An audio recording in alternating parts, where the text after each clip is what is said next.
Blind Stars of Fortune by 100 Demons. So, what did you get us, Captain? Kakashi looked up from the sheaf of papers and raised an eyebrow. You're still on medical leave, Genma, he said. Discharged as of 40 minutes and 36 seconds ago, Genma said, rummaging through his hip pouch and pulling out a crumpled wad of papers stamped with official-looking seals. See? Kakashi could smell the faint whiff of chakra that marked the hospital's seals as genuine. You know how angry Ito was when you and Raiden faked your papers last time, he said absently as he moved away from the mission desk, flicking through the papers casually. Quick assassination in grass of some minor lording the daimyo wanted gone, requesting it done the usual way. His mouth twisted. Another quick stab and run then, with the heart and head packed along so the daimyo could parade it around the capital or hang it up on his wall or do whatever he wanted to do with the remains of a dead man. Kakashi wasn't paid to think about that. I don't even want to think about it, Genma chewed on his sunbon fiercely, the end bobbing up and down like a leaf blown by the wind.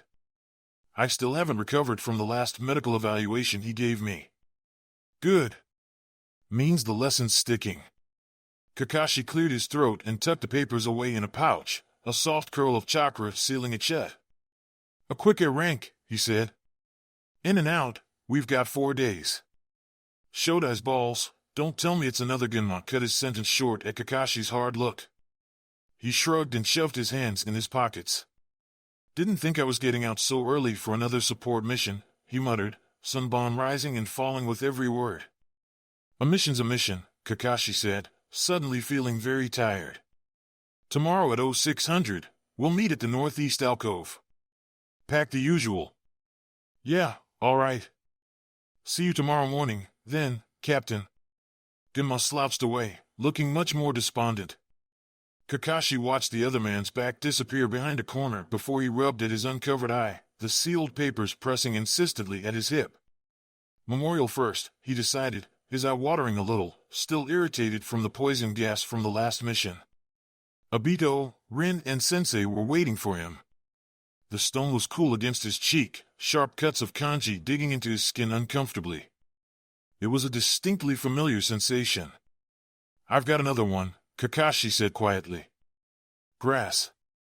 Do you remember the courier mission we had there, delivering messages to the front line? You tripped over a pot of carnivorous vines and Sensei lost a good chunk of hair trying to rescue you. He licked his lips and the sweaty fabric of his mask caught at his tongue. This one makes 126. 126 hearts he'd held in his hand and crushed, 126 chests he'd ripped apart with his fists. Some days, he wondered if Obito had given this gift out of spite. Every single target still lived in his mind, trapped by the cruel accuracy of the Sharingan. When closed his eye, he could see their pale faces, close enough that he could feel a phantom breath. Those were the days he stayed away from the memorial, too angry and bitter to be polite to the dead. But his guilt drew him back and his old, broken promise, shattered edges still sharp enough to draw blood.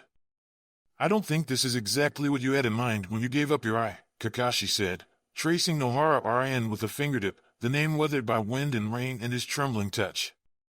I should go. The team's waiting for me, he said distantly. And so was Hentaru's noble head, waiting to be parted from his body with a quick stroke of his ninjato. He unfolded his long, lanky limbs with a grimace and stood up, his ankle creaking in protest. Kakashi gave the horizon a quick glance and the clouds that hovered at the edges confirmed his ankle's suspicions. Rain in a few hours. He adjusted the weight of the pack and pulled down his mask, fastening it with a string of chakra. His shock of pale hair disappeared under a heavy black hood and Hitaki Kakashi disappeared, Anbu Hound standing in his place. A quick seal and the bogeyman melted into the shadows, with only a slight breeze marking his passage. He's summering in a villa about 10 miles from here, with his 3 wives and 4 children. Kakashi unrolled the scroll on the ground, revealing schematics for an expansive compound that housed 50 samurai guards, 20 odd servants and the grass lordling's family. He's expecting something, considering that he's gone and hired the Kakeru brothers, formerly of Kiri. Raiden whistled through his teeth, impressed. On the bingo books for all the major 5 countries, he said, leaning back on his haunches. Genjutsu and Taijutsu combo, real nasty. That takes some serious Ryu, Genma considered, looking up from the rolls of bandages he was rearranging. Isn't he just supposed to be some minor lord or something? A minor lord suspected of leading a coup and planning, Kakashi said quietly. Grass's daimyo wants him to be made an example of. Well, if he's sending us after him, he must really have it in for him, Reidu said sardonically, but his face was serious, considering the problem before them with a critical eye. So what's the plan, boss? Tenzo, I want you to cover the place with your seeds, subdue the samurai and the servants, and keep an eye out for any backup. Worst comes to worst, I want the entire place sealed. Kakashi nodded at the silent figure sitting to his right, a huddled black-cloaked figure with a grinning cat mask. Of course, Captain. You overexert yourself again. Don't count on me dragging your sorry ass all the way back to Konoha, Genma sniped, snapping his med kit closed and slinging it over his shoulder. Getting as bad as the captain about draining yourself high and dry. It was just once, Tenzo muttered, and if it had come from anyone else Kakashi would have thought it sounded petulant. Chances are, they'll have the entire place under a low-level genjutsu to alert intruders. Intel says they're under heavy guard here. Kakashi tapped a small, unassuming-looking room in a northwest corner, which was conveniently located near a river and quick escape. I can layer another genjutsu over the top before dispelling it, but it only gives us maybe 10 minutes, tops. You'll have to be in position and cover the entire place before the missing Nin realized that security's been compromised. Genma, Reidu, you'll be dealing with the Kakeru brothers. You're so good to us, Reidu said dryly and ran a hand through his short crop of brown hair. Like New Year's come early, look at all the presents Captain's giving to us, Genma. Just got my ass out of the hospital, Genma moaned, and his mouth twitched, as if it were chewing on an invisible sunbon. Don't want to see Ito's ugly mug for another month at least. Ito-sensei probably feels the same way, Tenzo said in a quiet, unassuming voice. Judging by the way he nearly had a heart attack over your bed last week. Look at that, Reidu grinned, elbowing Genma in the ribs. Our little rookie's growing up, making fun of his senpai like that. Mission, Kakashi said in the cheerful mood, and the air quickly deflated with the one word. He swallowed hard, a Beato's eye stinging under his forehead protector. After I deal with the mark and the secondary targets, the missing Nin will be the next priority. Make sure to lead them away, out of the compound preferably. Yes, Captain, Genma said soberly, Reidu chiming in a beat later. Scorched earth, Kakashi said heavily and pulled his hood up. When the primary objectives have been achieved, there are to be no surviving witnesses. Tenzo, you know what to do. By the Shodai, Reidu breathed as he tugged his tiger mask over his face. How much gold did the daimyo fork over for this? Too much, Tenzo said hollowly as he stood up silently, a lithe black shadow. Kakashi silently agreed. With a twist of chakra he released the genjutsu in the clearing and signaled his team with a subtle gesture, move out. Four black ghosts melted away in the gloomy forest light. When he opened Obito's eye, everything came alive. Colors became stronger and the pale yellow grass around him glowed with vibrant life, soft tendrils of blue weaving through the strands. He blinked and the thin web of chakra over the beautiful country villa came into view, a dome of blue so pale that it looked almost ghostly. In the back of his head, Kakashi kept a careful eye on his chakra reserves, already dipping with every second. The seals came automatically, chakra flooding his fingers with a familiar burn, and he wove the strands carefully, gently, until he had a net that glowed in his hands, as bright as Minato-sensei's eyes. A quick breath and it drifted away from him, borne by a gentle evening breeze, before settling itself over the dome of chakra with a loving caress. Kakashi cut the thread that bound him to his creation and closed Obito's eye, and the world suddenly darkened, mundane and ordinary. Kakashi signaled at Tenzo with a twitch of his fingers, and the dark wraith at his side unfurled into the sky. 6 long tense minutes passed as Kakashi kept watch, Reidu and Genma waiting obediently at his side, chakra tightly leashed. They were too well trained to betray tension, but Kakashi could smell it anyway, a heavy musk of fear and anticipation. Finally, the signal came. Tenzo's chakra flared once, twice, all clear and ready. Kakashi breathed out silently and flicked a finger at the two behind him. Time to go hunting. Genma's hand ghosted lightly over Kakashi's shoulder before he followed Reidu, his cloak fluttering in the wind. Kakashi cautiously expanded his senses and felt Tenzo's chakra coiled up on the roof, a tiny blip. Genma and Raidu were moving through the compound easily. There were the missing Nin, lounging idly by the northwest corridor. It was time. He slithered through the grass with practiced ease, the grass swaying slightly in time with the wind. A seal and a burst of chakra, and he slipped through an open window, neatly sidestepping a bound servant girl who lay collapsed on the floor, immobilized by a pale fleck of wood bound to her forehead.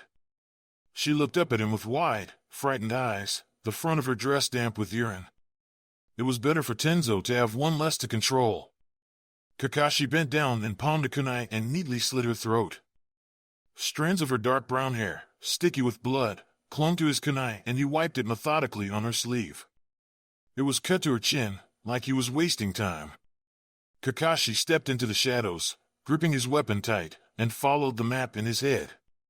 Left, right, past the courtyard in the main gardens, chakra flared, bright and hard in the distance, and he heard an enraged shout and the clang of steel on steel.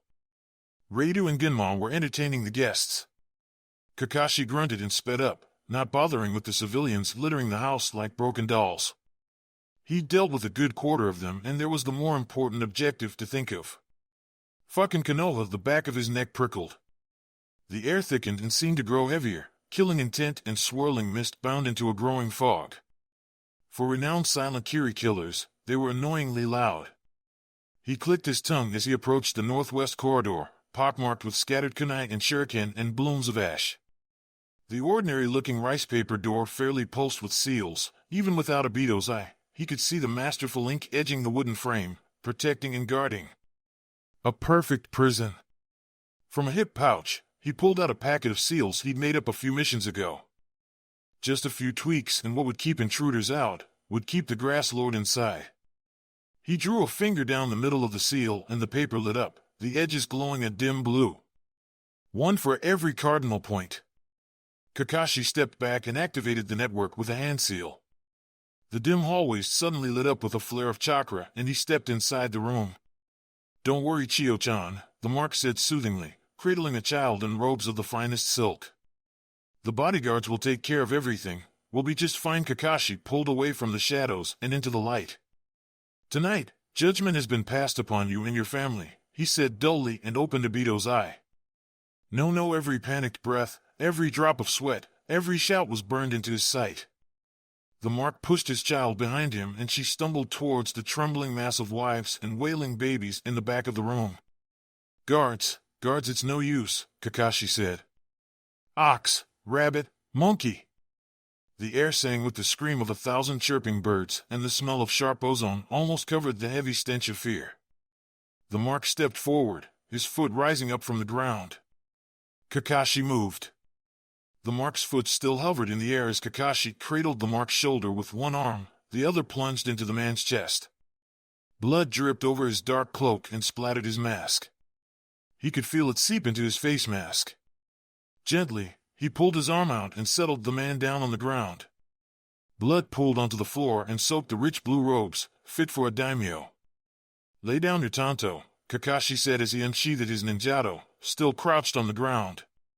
The woman standing behind him swayed on her feet, the little chakra she had spiking wildly. "You cannot harm the children." With one swift motion, he rose from the ground and plunged it into the woman's ribs, angled just right to hit her lungs. With a choked sigh, she collapsed onto the floor, an eerie parallel to her husband. Behind her, a child started wailing. With a deep, shuddering breath, he called upon his chakra and fed it into Obito's eye with a fierce burst, weaving a thick genjutsu that settled over the women and children, giving them a final rest. The girl's cry cut off. There was nothing but silence now. Kakashi's head started pounding and Obito's eye sucked hungrily at his chakra, feeding greedily. He wavered a little and then shook his head. In the distance, he could feel Genma and Raidu swirling and clashing, and Tenzo high above them all, a watchful presence. He had to complete the mission, had to lead his team out of this bloody mess. He knelt down on the floor and began his work. Genma's shoulder twitched, and Kakashi was well versed enough in Genma's own, unique body language to read what took you so long. Kakashi shrugged in response. The containment scrolls were safely stowed away in his pack. The daimyo would have his proof soon enough. "What's this? Another one?" One of the brothers sneered, batting away Kakashi's kunai with almost insulting ease. Like cockroaches, the way you seem to pop up everywhere. Kakashi twisted around and spat a fireball at the missing nin, ducking down just in time as Radu aimed a well-timed kick at the ninja's head. The force of the blow nearly knocked his head back, and he shot Radu a dirty look. "Now you're just starting to bore me," Kakaru said, sighing a little as he bent backwards at almost a 90-degree angle to avoid the attack. Kakashi narrowed an eye at the shadow the fireball briefly illuminated. Clone substitution, he signaled towards Genma and slipped into the earth. He reappeared a few yards behind Kakaru in his awkwardly shaped shadow, dampening down on his chakra as tightly as possible. His clone, Radu, and Genma easily worked in tandem to contain the Kakaru, but from behind, it became clear how the man toyed with them, sidling away from every punch in ninjutsu like he had all the time in the world. Like his opponents just weren't fast enough to keep up with him. Kakashi held back an irritated sigh. Like they were just a fraction too slow. He let his clone explode in a storm of lighting. Kakaru flinched as he flared his chakra and snapped the threads of genjutsu that wound irritatingly around him and his team. The missing nin shuddered as Kakashi's chakra washed over him and Radu went in for the kill, his kick landing solidly on the man's chest. Genma darted around him and followed it up with a shower of sunban that riddled his torso. Kakaru's shadow shivered as it rose up from the ground and clutched his body protectively. It morphed into a slim, lithe figure, streaked with his brother's blood. "How dare you!" Kakashi could almost see Genma's eye roll as he palmed a kunai and went for the throat. Or at least tried to. His body stiffened and the kunai dropped from his grasp. Radu's eyes rolled into the back of his head and he collapsed onto the ground. Well, this was proving interesting. Kakashi opened Obito's eye for the third time. Genjutsu Kakaru laid his brother down on the ground and snarled at him. "You fucking scum, I'll make you pay for this." "For my brother." Kakashi tilted his head and Obito's eye swirled almost lazily as he dismissed the genjutsu. His chakra levels sank even lower and he could feel the icy burn in his feet, which meant that he hadn't much left before he was going to burn through his reserves. Kakaru was weaving his illusions with his voice well, that was irritating. Long-range sound-based genjutsu. Now it was a battle of stamina. How much longer would Kakaru try to distract him against how many more illusions Kakashi could to afford to spell with the Sharingan while trying to kill him? He didn't very much like the odds. No more ninjutsu. He was down to his ninjato, 13 kunai, 15 shuriken and smoke bombs he couldn't afford to use, not if he wanted to maintain visual contact. "You're not. How did you recognize it?" "Another one." Kakashi dispelled it with another burst of chakra and stalked closer towards the target, unsheathing his ninjato. A quick step and damn, he was fast. Kakashi bared his teeth, blood dripping from his blade. He'd managed to scratch Kakaru's cheek. They circled each other a long moment before they clashed again, steel ringing on steel. A quick twist and Kakashi sent his last remaining kunai flying, which Kakaru easily dodged. "I didn't think Konoha's A and BU were such disappointing fighters," he smiled cruelly, his filed teeth gleaming in the moonlight. Kakashi ignored him and surged forward, beating him back with a furious rush of strikes and right into Genma's waiting embrace. "How did?" Genma pulled out a kunai from his arm with a grunt and held it to Kakaru's neck. "Hound never misses," he said darkly. Kakashi was close enough to see the throbbing artery pulse in the missing nin's throat, a thin sheen of sweat soaking his grimy bandages. He reeled backwards a little unsteadily and closed Obito's eye, ignoring the dizzying rush of pain as the world crumpled and darkened. Chakra buzzed in his head, angry sparks of fire that burst and exploded. "Kill him," he said hoarsely. Glad Kakaru's arm snapped out and he gripped Kakashi's wrist. Everything exploded. "Please," Rin wept. "Please, Kakashi. You have to kill me." Blood pooling in his hands and throbbing in his hand, that was Rin's heart beating and pulsing in his hand, and Obito would never forgive him. He killed her. He killed Rin. Father looked up at him, dark eyes so empty and cold, and Kakashi turned away, calling him a traitor, an embarrassment, a disappointment towards the village. "I hate you," he said, and Father sank down on the floor, tanto deep in his stomach and blood dripping from Kakashi's hands. "Dead, by Kakashi's hand. Dead, dead. He killed his father, promise me, Kakashi." Obito looked up at him with half a smile, the other half buried under 2 tons of rubble. "Promise me you'll protect Rin and the village." And Kakashi nodded and promised, and then punched his clenched fist through Rin's chest with Obito's eye. You'll take care of Naruto, right, Kakashi-kun? And of course he would. Naruto was Sensei's kid. Of course he was gonna look after him. And Kakashi had nodded and promised and then thrown him away and watched the entire village hate little Naruto, watched the entire village shun and despise Sensei's son. Kushina-san's son, you cannot harm the children. And Kakashi went and slit the throats of 3 women, 2 girl childs, 1 toddler boy and a baby so fragile, smelling of powder and milk. He killed them and then sealed their cold little bodies away in scrolls so they could be hung on a stone wall and their eyes pecked out by crows. Kakashi looked down at his bloody red hands, so bright and slippery, smelled death on his skin, oozing out of every pore. A killing machine, a tool, who'd killed all of his friends and let them die, and a steady hand gripped his shoulder and pulled him close, and Kakashi stiffened. Come here, a voice beckoned and Kakashi obeyed unthinkingly. Open your eyes. He touched his face. He hadn't realized they were closed. With tentative fingers he covered his left side and opened his right. The other one, too. A gentle hand pulled his hand away from his face and Kakashi blinked. He was standing in front of the memorial. He blinked again and touched his face. No mask, no scar, and no Obito's eye. He breathed in sharply. Well, it's not exactly ours, is it? Kakashi turned sharply towards the voice and staggered back, disoriented. This was no reflection, a figure on a flat surface, his every move a copy. That was him, sort of him. A clone. A sloppy one in a flak vest and long hair and crow's feet. Yo, Hatake, Kakashi said. Kakashi formed shaky fingers into a seal and flared his chakra, searching for the tenuous link between the clone and him. There wasn't one.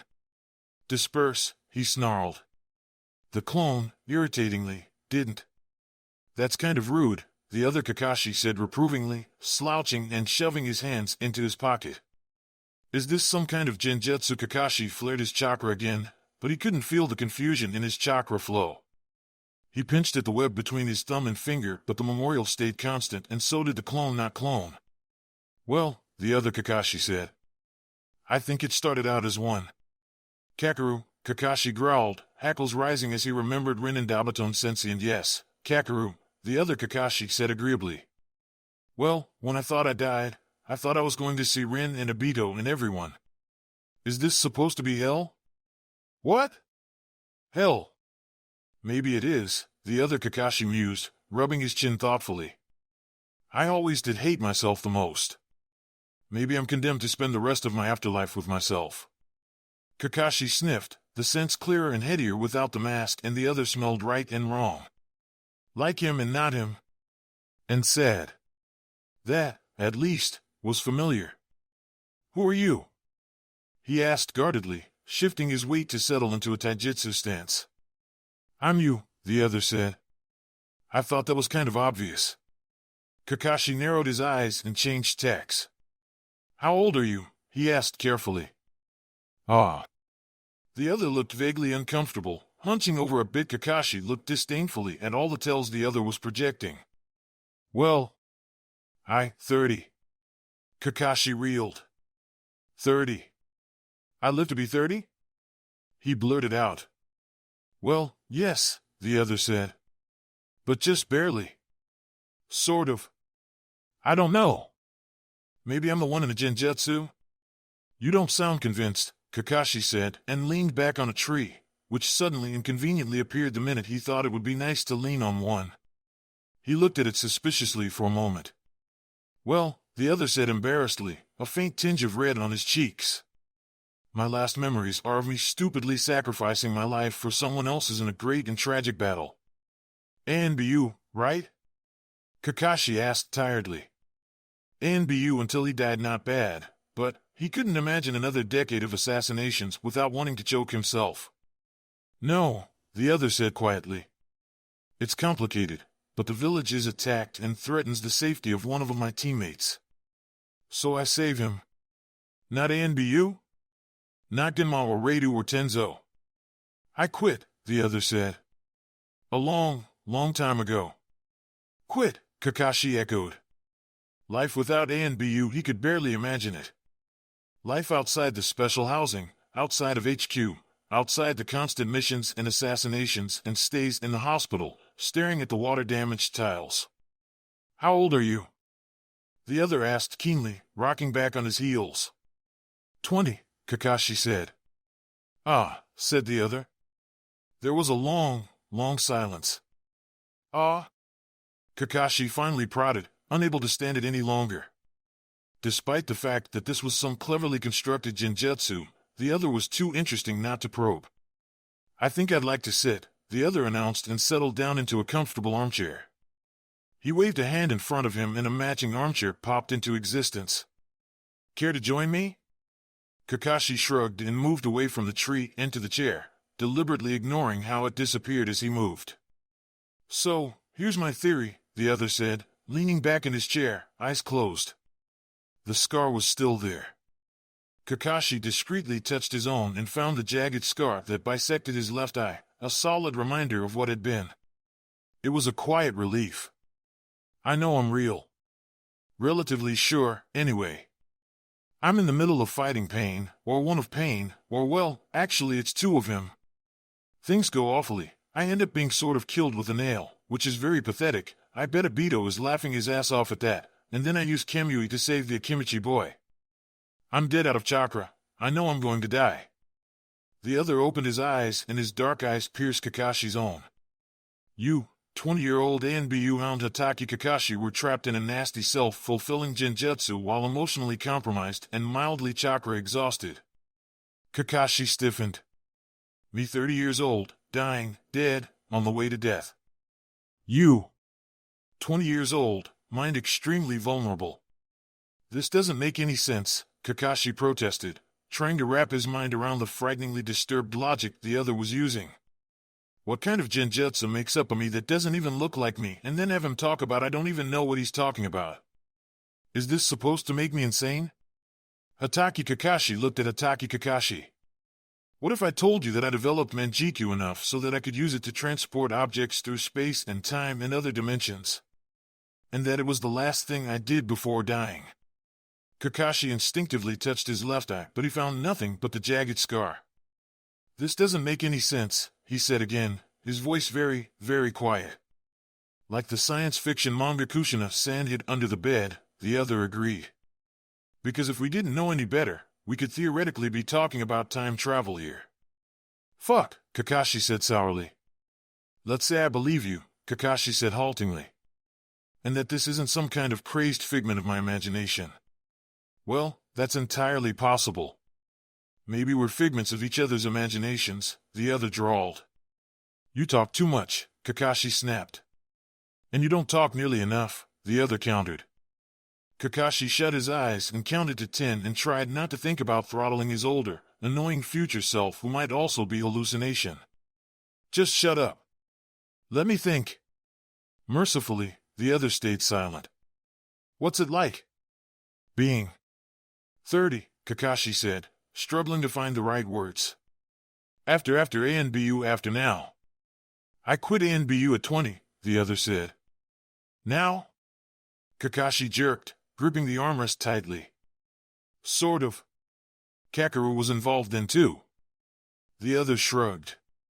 The genjutsu was nasty. I was wrung out from the mission and I'd been running a string of them because Obito died that month, Kakashi continued in a low voice. Yes, the other said, subdued. You know how it is. He grinned, the edges all bitter and sharp. Nearly got the team killed and scarred our little Koei Tenzo for life. Ended up in the hospital for weeks and by the time psyche evals were over, they asked me if I wanted to do another one of those.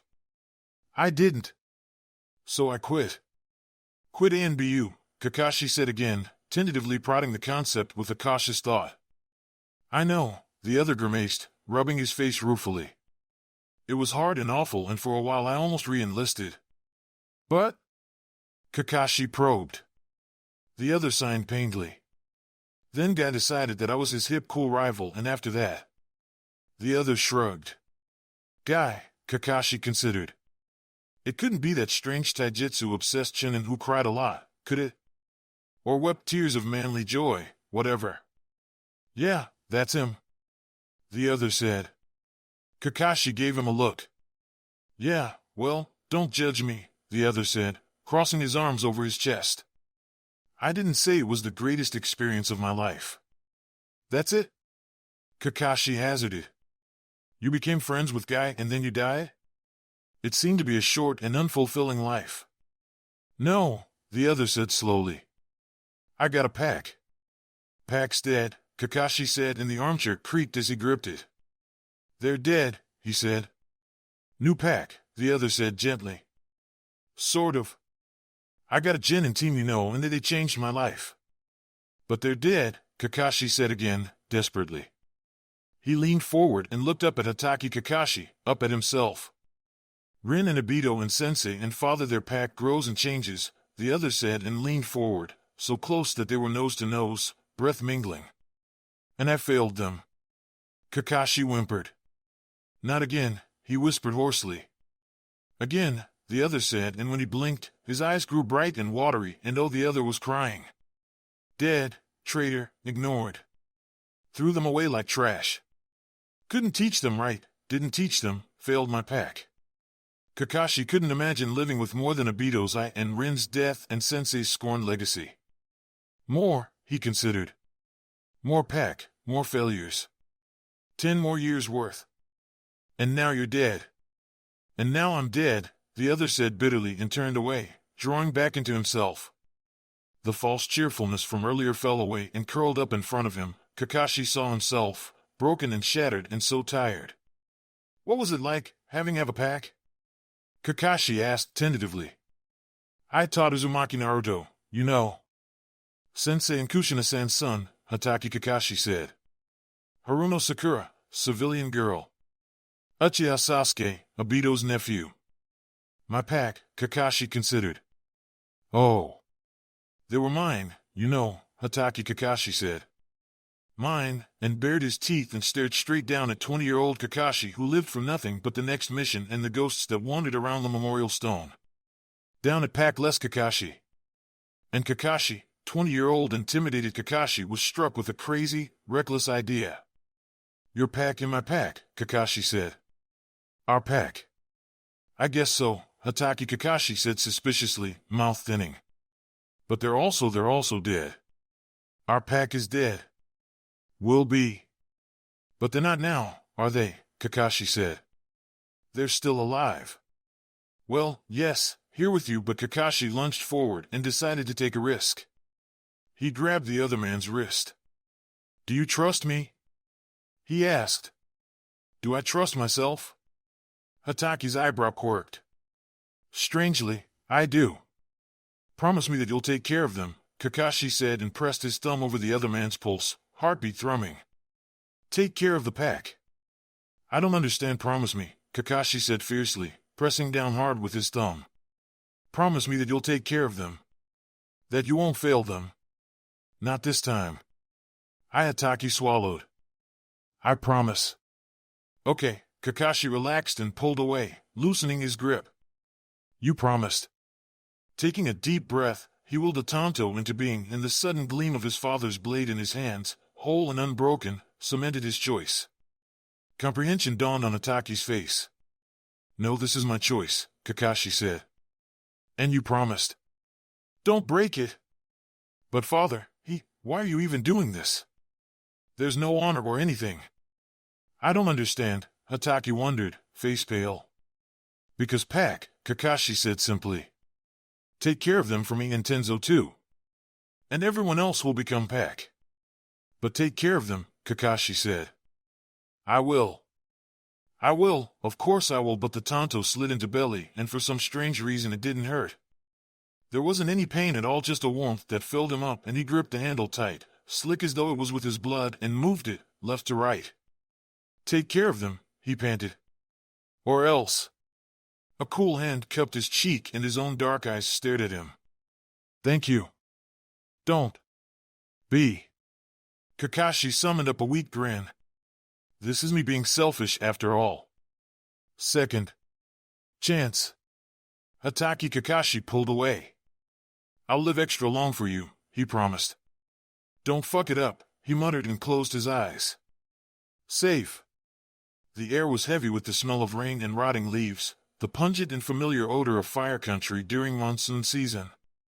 Kakashi shifted a little and felt the catch of his armor rub against his skin, mud digging into his sandals. Unbound. Tentatively, he drew within himself and checked his chakra levels, low, but slowly rising. And not as expansive as he could remember. Where previously there had been a deep well, the chakra reserves inside of him more resembled a pool. The stupid kid really did manage it. He fucking did it. Kakashi cracked his eye open. Captain, Tenzo said, his face near enough that it filled up his vision and far away enough that Kakashi couldn't reach out and strangle him. Pain lanced in his head, knives of hot steel furiously stabbing at Obito's eye. He ignored it. Pain meant he was alive, meant that this wasn't some fucked up illusion. Water, he croaked and struggled to sit up, shooting Tenzo a nasty glare when he moved to support him. Not dead, Kakashi muttered and settled for propping his back on a thick tree root, oilcloth slipping down. He grabbed at it with clumsy fingers and pulled it back up, making sure his ankle was covered. It was throbbing madly, threatening rain in a few minutes. He sniffed the air. 15 minutes, more like. Kakashi accepted the canteen Tenzo silently handed him with ill grace and swished his mouth. The water was cold and delicious. His first drink of his new life. Sit rep, he said, forcing his thick tongue to move. Secondary targets were eliminated a few minutes after you went down, sir. Tiger sealed their scrolls and Wolf eliminated the witnesses with a poison gas. After the objectives were accomplished, Tiger took temporary command and we returned to our secondary rendezvous point, Tenzo recited, voice muffled by the mask he still wore. The white porcelain was now grimy, splattered with dried blood and mud. Tiger and Wolf have set up a perimeter and will return within a few minutes. Shoda's balls, he'd forgotten how young Tenzo was. Kakashi squinted at the small figure kneeling next to him, hands clenched on his thighs. Probably still a rookie, Kakashi mused. Had his voice even broken yet? There was a long pause, and he abruptly realized that he was supposed to speak. Good, he said. The containment scrolls? In your pack. Wolf also sealed the Kakeru brothers for TNI, sir. It seemed Kakeru would bring him good fortune even in death. Kakashi smiled grimly and sipped at the canteen, watching how Tenzo discreetly turned away as he did so. Good kid, Kakashi thought fondly. Pack, came the unbidden thought and something in his chest tightened. How long was I out? He asked, trying to shake off the feeling. Only about half an hour, sir. Tenzo paused and then added, a little hesitantly, Wolf isn't very happy about that. Sir. I've only dragged his sorry ass around for 100 times, Genma grumbled, dropping from a branch without a sound. Mama Genma was worried sick about you, Captain, Radu added cheerfully, a large dark shadow winding his way through the tree roots. Should have seen him fret about you, poor man. That was a nasty genjutsu, Genma shrugged. Knocked you clean of your feet, Captain. I almost thought Kakeru had really got you there, but of course, you're too hard-headed for that. Sir. It was, Kakashi agreed and privately thought that his Genma, older Genma, was much more reasonable. He set the canteen down with slow, clumsy fingers. All clear? All clear, Radu confirmed. Wires and notes and all the necessary goodies to keep our convalescing captain safe and happy. It was startlingly easy to fall back into the old, familiar pattern with them. He'd never really left A and BU, no one did, but it was still good to see them, alive and relatively sane and Radu's face clear of the ugly scar. Mission, a voice in the back of his mind prodded, sounding suspiciously like the younger version of him. Kakashi dredged up a little energy to rummage through a hip pouch, fishing out a summoning scroll. He bit down hard on his thumb and swiped it down the unfurling scroll with a clumsy move, blood streaking across the kanji jaggedly. A puff of smoke enveloped his face and a distinctly heavy weight settled on his lap. Get off me, Bull, Kakashi croaked and shoved ineffectually at the warm lump. Bull ignored him and gave him a sloppy kiss, snuffling eagerly at his fingers for treats. Not right now, he said as gently as possible and crooked a finger at Tenzo. Scrolls. Tenzo disappeared into the forest and reappeared a moment later, carefully holding Kakashi's pack with two hands. He settled it down by Kakashi's legs and resumed a watchful position at his side. Kid was getting to be just as bad as Pakin, Kakashi observed, digging through the pack. 4 scrolls stinking of chakra and blood were shoved inelegantly into Bull's drooling mouth. Send that over to the outpost near Grass's border, strictly for Gecko's eyes only. Bull nudged Kakashi's hand affectionately and disappeared with a crack of burnt chakra. We'll move out in an hour, Kakashi said, slowly rolling up the scroll. Get some rest while you can. Genma opened his mouth, his face mutinous, but Reidu's hand stopped him, clamping down hard on his shoulder. As long as I don't have to carry you again, sir, Genma shrugged nonchalantly, but Kakashi could hear the undercurrent of concern. Don't worry, Kakashi smiled, enjoying the way Genma and Reidu's faces blanched. You won't have to again. Pack. Uzumaki Naruto. Haruno Sakura. Uchiha Sasuke. Kakashi absently bit down on the end of the pencil, sharp canines worrying the wood. Of the 3, Naruto was the easiest and the hardest.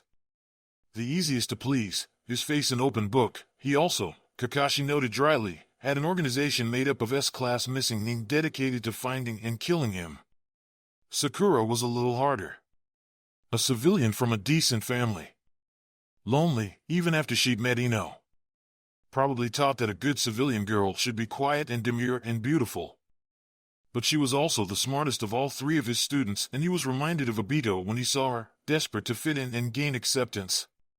A clever civilian outsider who craved approval. Sasuke was temperamental, selfish, and so very lonely, driven only by his love and hatred of his brother. Kakashi grunted as he bit into his pencil and tasted the lead filling. The Uchiha massacre did more than ruin Sasuke. It had ripped his team apart. Kakashi scowled. Too many variables, too many dangers. But he'd promised himself, promised that he would protect them, and he would. No matter what. Putting the pencil down, he picked up an ink brush at his side and a fresh sheet of rice paper. Hatake Kakashi formally requests an audience with the Sandai Hokage. Dressed in a musty old vest he dug out from the back of his closet and standard-issue navy blue uniform, Kakashi felt much more like himself. He adjusted his mask and patted absently at a pocket where was Ika when he needed it. Ah. Of course. He'd only started reading it once he left service, and younger Kakashi was still serving as ANBU hound. Hatake-san? Kakashi looked up and blinked at the Chunin manning the desk. You may enter now. He gave the man a nod and unfolded himself from the shadows, gesturing at the hidden ANBU behind the desk discreetly, safe watch. The doors opened in front of him and Kakashi stepped forward into the office of the most powerful man in the country. Hatake-kun, Sandai-sama said, puffing serenely at his pipe behind his desk. It's very good to see you. How strange, to see the familiar smoke wreathe the Hokage's hat and pipe at his mouth. Even stranger to think that Tsunade wasn't sitting there, bellowing orders at him and smashing sake bottles.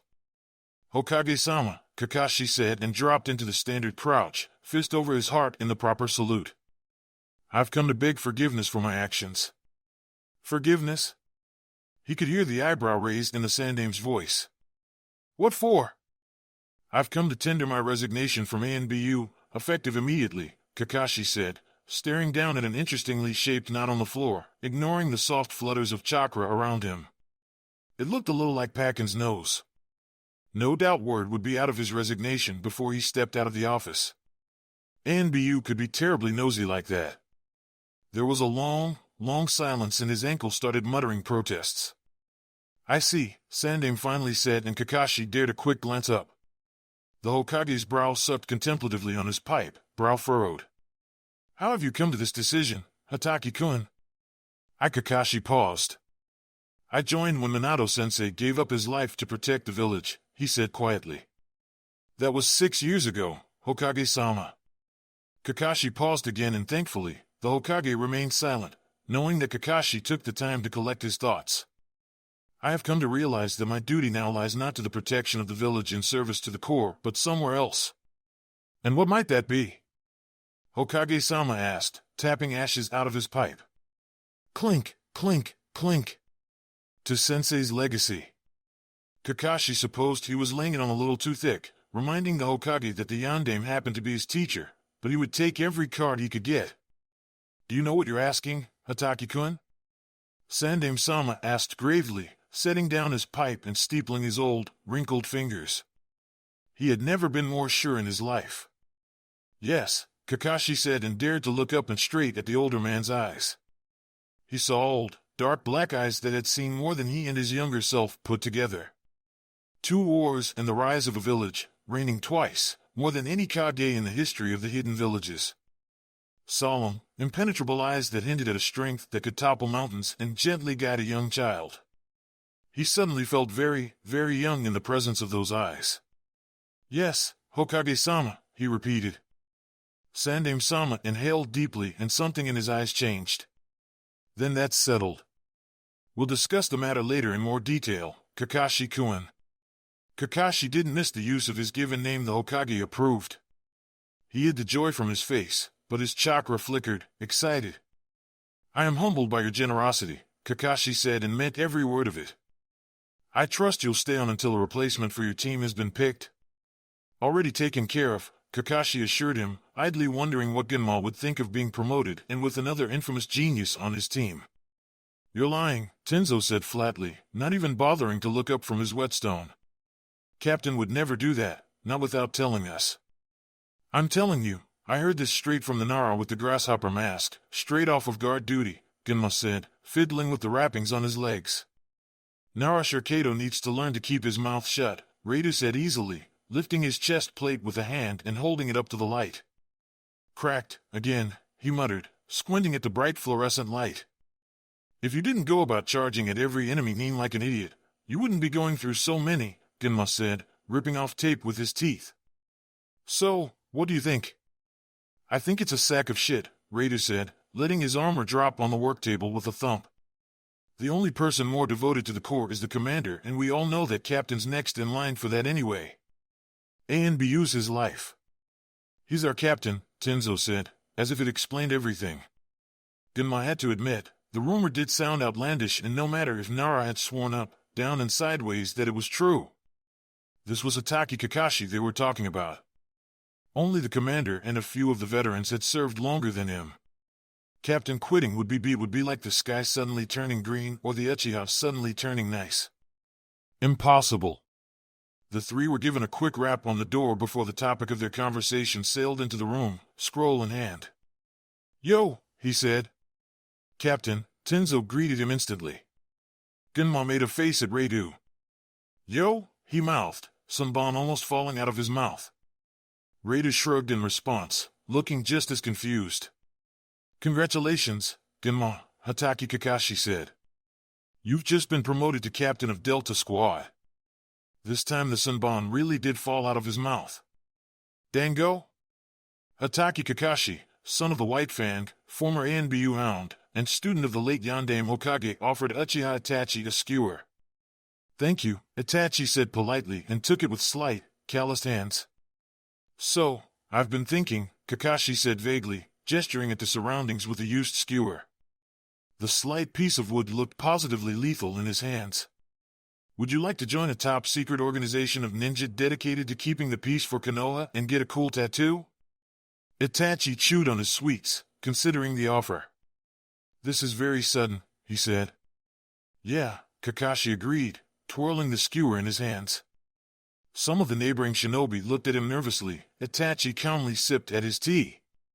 But I figured, you're young, talented, and probably dying for a chance to really challenge yourself.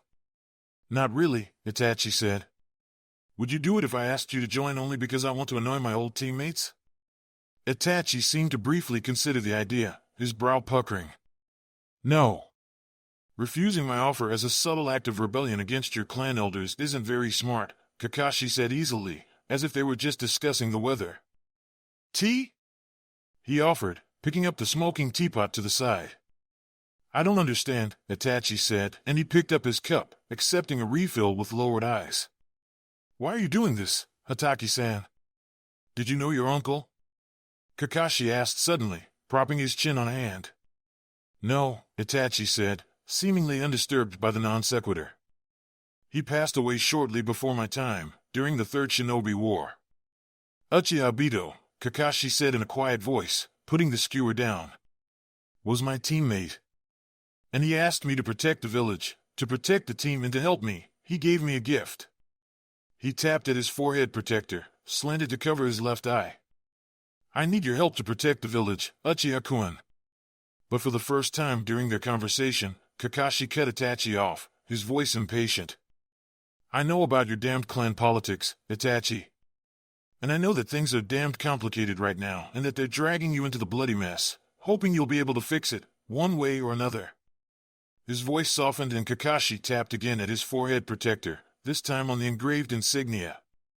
The clan is the village and the village is the clan. Protect Konoha and protect the Uchiha, even if it means from themselves. Joining the Corps will help you, if you do it on your own terms. Itachi gave him a long, considering look and Kakashi could almost catch a flicker of red in dark black eyes. You are very informed, Itachi said. It's my job to be, Kakashi said grimly. Things are coming to a head, Uchiha-kun.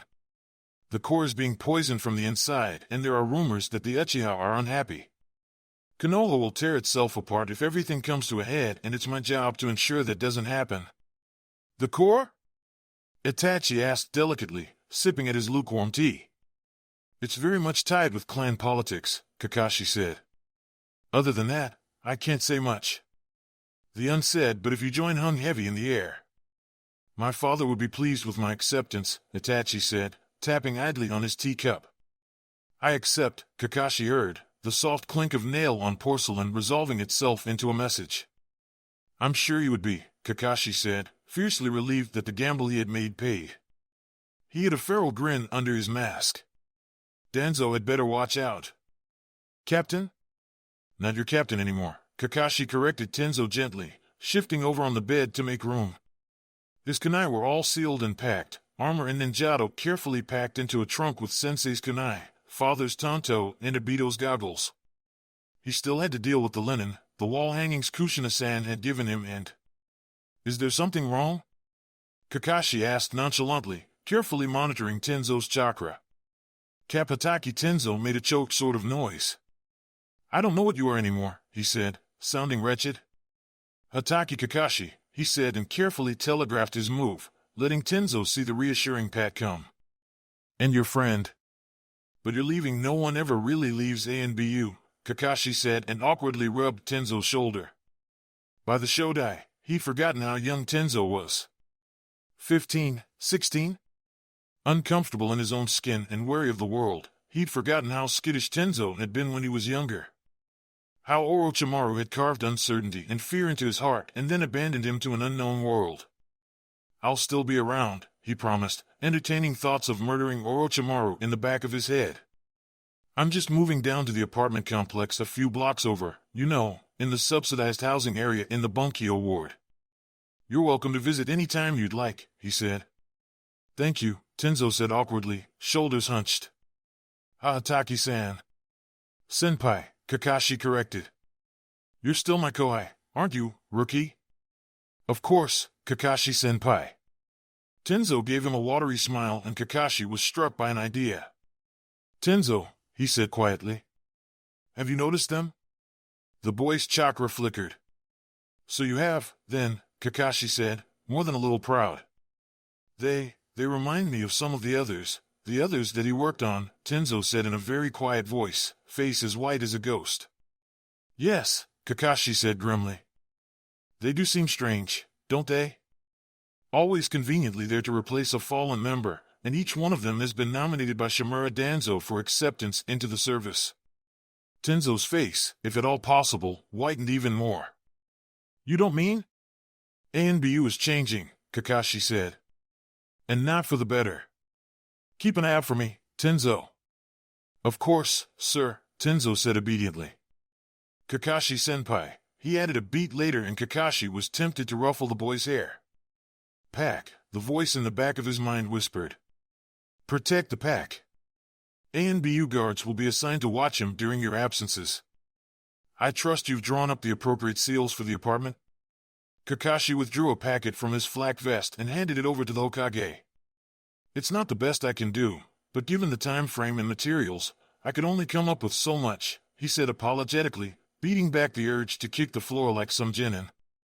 I'll do much better with more time and a better sense of Uzumaki, he added hastily, watching the Hokage's bushy brows slowly rise towards his receding hairline. This is very impressive work, the Sandaime said, fingers tracing the kanji with an expert touch. It's adequate, Kakashi shrugged. Now if really had the time and chakra blood ink and some of Minato-sensei's books, he could do proper justice to those security seals. He had one in mind that would cauterize shut the chakra coils of any intruders and another interesting one that electrocuted at a wrong touch. More than adequate, the Hokage said and handed the packet pack to Kakashi. The funds will be wired to your account on a monthly basis and you are given a 2-month leave from the active duty roster to adjust to your new role. Kakashi nodded, expecting as much. Anything else, Hokage-sama? This is very sudden of you, Kakashi-kun, the Hokage said, folding his hands together and settling them in his lap. Kakashi blinked. Sir? You've served me very well as a shinobi, Kakashi-kun, as a jounin of Konoha and as an ANBU operative. But never before now have you showed any interest in Naruto-kun. Kakashi's chest tightened as he considered his options. 20-year-old Kakashi was perfectly happy to ignore the face of his dead sensei come back to life, throwing himself into every available mission. No wonder that the Hokage thought his actions strange. They were, for his younger self. He could lie, make up a tale about how he'd befriended Naruto, mutter something about forgiveness and remembering the past. Or he could tell the truth. Minato-sensei was Kakashi began slowly and then stopped, caught by uncertainty. After father passed, he became. He searched for the right words to explain how Minato had kept Kakashi alive, had taken him in and gave him a purpose. Family, he considered, but that wasn't quite right too. It didn't explain how Minato-sensei had taught him how to kill a man in order to protect the village, in order to protect himself. It didn't explain how Minato-sensei had chosen Kakashi and how Kakashi had chosen him. Sandaime-sama knew where this was heading. Kakashi could smell the grief on him, fresh as it was 6 years ago in the wake of Kyuubi's attack. Minato-sensei was gone, and that meant everyone was gone. Everyone in his pack, dead, and Kakashi had nothing to live, no pack to protect and live for. I was selfish and I didn't want to think about Naruto, about Sensei's son. I couldn't bear to look at him and see everyone I'd lost, Kakashi said in a low voice, shame trickling through. I joined ANBU and for 6 very long years, I did the best I could. To forget. To protect the village, like Sensei and Obito wanted me to. Sandaime-sama nodded. I understand, Kakashi-kun, he said quietly. Kakashi shook his head. There was more to tell, and it was strangely cathartic to hear it aloud, to have the Hokage listen and understand.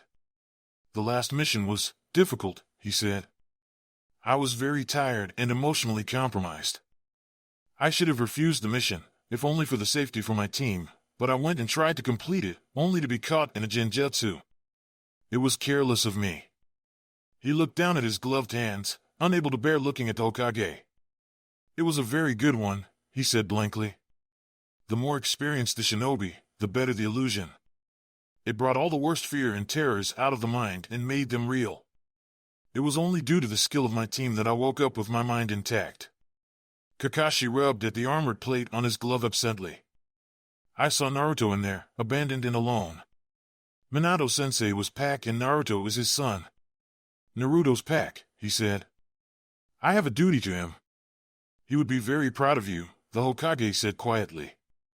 Kakashi, for all that he was 30 years old and a hardened jounin, clung to words like a child clung to a blanket. Thank you, sir, he said, voice thickening only slightly. You may find it a duty to his father, but my hope is that you will grow to care for him on his own merits, the Hokage continued, dark eyes piercing. Kakashi smiled for the first time since he entered the sealed room. Oh, I don't doubt that, Hokage-sama, he assured him and made a note to stop by Ichiraka later tonight. He's in there, the matron said, jerking her head towards the closet. Knows he's in trouble so he's gone and disappeared himself, quick-like. Frogs in the beds, Kakashi guessed, judging by the high-pitched screaming from the next room over. Snakes and spiders, the matron sighed and wiped her hands on her apron. Uzumaki Naruto, she said sternly, her voice rising. There's someone here to meet you. Get out of the closet, quickly.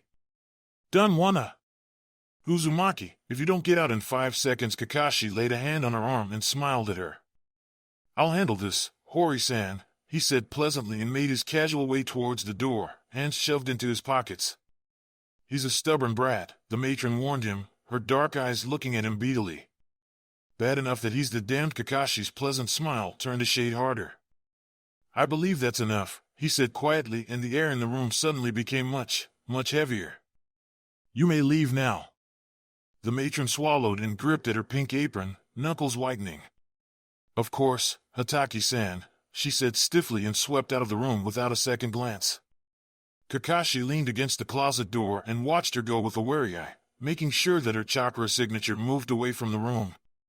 You can come out now, he said after a long moment. She's gone away to deal with your prank. The door opened a crack and Kakashi obliged, moving out of the way. He crouched down and caught the tiniest sliver of a blue eye looking up at him. Naruto. For a long moment, his heart caught in his throat and he couldn't think of anything to say. I'm sorry, I failed you in the pack, sorry. He cleared his throat instead. Who are you? The boy behind the door asked rudely, blue-eye keen. Hataki Kakashi, Kakashi said automatically, and a small part of him was bemused at how high-pitched and squeaky Naruto's voice was. It was familiar, in a way Naruto at 16 wasn't. He'd missed seeing his student grow and change, and when he'd come back in black and orange, his deepened voice had been a bit of an unpleasant shock. That's a weird name, Naruto said suspiciously. So's Naruto, Kakashi countered, rocking back on his heels. Is not. Naruto's the coolest name in the village, Naruto said fiercely, and in his excitement pushed open the door, nearly clipping Kakashi's nose. Uzumaki Naruto, he boasted, jabbing a thumb at his skinny chest. #1 prankster. Snakes and spiders, Anyone can do that, Kakashi said and narrowly missed an enthusiastic flailing arm in his eye for it. Jiro couldn't, and he was the one who dared me 'cause he's a dumb sissy, Naruto said enthusiastically, hopping up and down in his dirty and bedraggled sandals. But I did, and it's the greatest, bestest prank ever, so there. I bet you could do better, Kakashi said, and without even realizing it, reached out and ruffled Naruto's hair. The boy squawked and beat at his arm with his tiny hands, and Kakashi felt something soft and warm settle in the bottom of his chest. What are you being so nice to me for anyhow? Naruto said after recovering from the hair-ruffling attack, looking up with vaguely suspicious eyes. Big people are never nice to me. In the back of Kakashi's head, he quietly resolved to find every person who'd been cruel to his student and kill them slowly. Well, he said, scratching the back of his head casually. I'm not a very nice person. So you ain't being nice? Naruto scrunched up his nose. You're so weird. Yeah, Kakashi agreed. What do you say we go have some ramen? Naruto looked up at him, mouth wide open. It was possible that stars began to glow in his eyes. Ramen, he whispered up at the older man reverently. We're gonna eat ramen? Well, if you want to, Kakashi said, looking faintly worried. Naruto launched himself at Kakashi's legs and nearly bowled him over. Yeah! He cheered. Ramen, ramen, ramen. Kakashi's hand hovered hesitantly over Naruto's back before it settled down on a bony shoulder, patting it gently, if a little awkwardly. There's this ramen stand on Main Street that I'll think you'll like, Naruto-kun. It's called Ichiraku and... Don't just stand there like an idiot, Kakashi said, tilting his head curiously. Cap Kakashi-senpai. Tenzo said, and he rocked a little nervously on his feet, which for him was very nearly the equivalent of him clutching his chest dramatically. I didn't realize you were standing behind me. Well, you were looking so intently at the door. Kakashi shrugged, and a bag of groceries swung gently in his hand. Would you like to come in? Tenzo gave him a small smile. I'd like that, senpai, he said quietly. He stepped back from the apartment door as Kakashi casually flicked through a series of hand seals, the door jamb glowing a dull blue for a brief moment before fading back to a normal brown. A rank security seals, senpai, Tenzo noted, his dark eyes keen. I have important things that I'd like to keep an eye on, Kakashi said and opened the door. Within seconds, his important thing collided violently with his knees, a blur of yellow and orange and brown fur. Kakashi ni San, Naruto bellowed, and Ryu added to the chaos with his own happy yips. You're home. Hello, Naruto-kun, Kakashi said mildly and bent down, patting Naruto's spiky hair. The bag of groceries hit the floor with a clunk and Ryu's ears picked up. Food, food, food, food, he barked excitedly and dashed over to the bag. Hey, Kakashi protested as Ryu dug through the bag with his large black nose. Ryu, no, that's going to be our dinner. Tenzo rescued their food with a deft hand, winding his way around Ryu's wriggling body with an ease that came with long experience.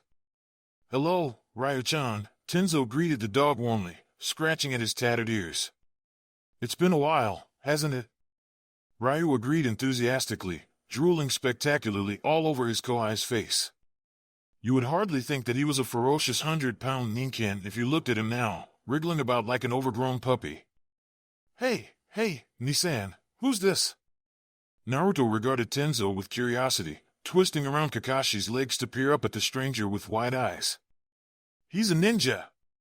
He shouted, catching Tenzo's forehead protector. Like you, Kakashi Nisan. Tenzo's eyes widened a fraction and he gave Kakashi a look. Kakashi smiled back at him, his eye curving cheerfully. Naruto-kun, this is Tenzo. He's a friend of mine. Interest piqued, Naruto sidled up to the older boy, hands clasped behind his back. You're Kakashi Nisan's friend? He asked seriously. He's my senpai, Tenzo just as gravely and bent down a little, bracing his hands on his thighs. A senpai? Wasa senpai? Like a friend, Tenzo considered, his eyes thoughtful. But also like an older brother, too. Someone who's more experienced and older than you at school or at work. Naruto said and then tugged expectantly on Tenzo's pants. Come on, I'll show you the cool shuriken Nisan bought me. They're super sharp so's we have to extra careful, but Kakashi ni said we could train with them and then next year I'm going to go to the academy and become a ninja like you and Nisan. Kakashi watched with a quiet amusement as Naruto dragged a rather overwhelmed Tenzo to his room, Ryo following the two obediently, tail wagging. Protect them, the voice in the back of head whispered.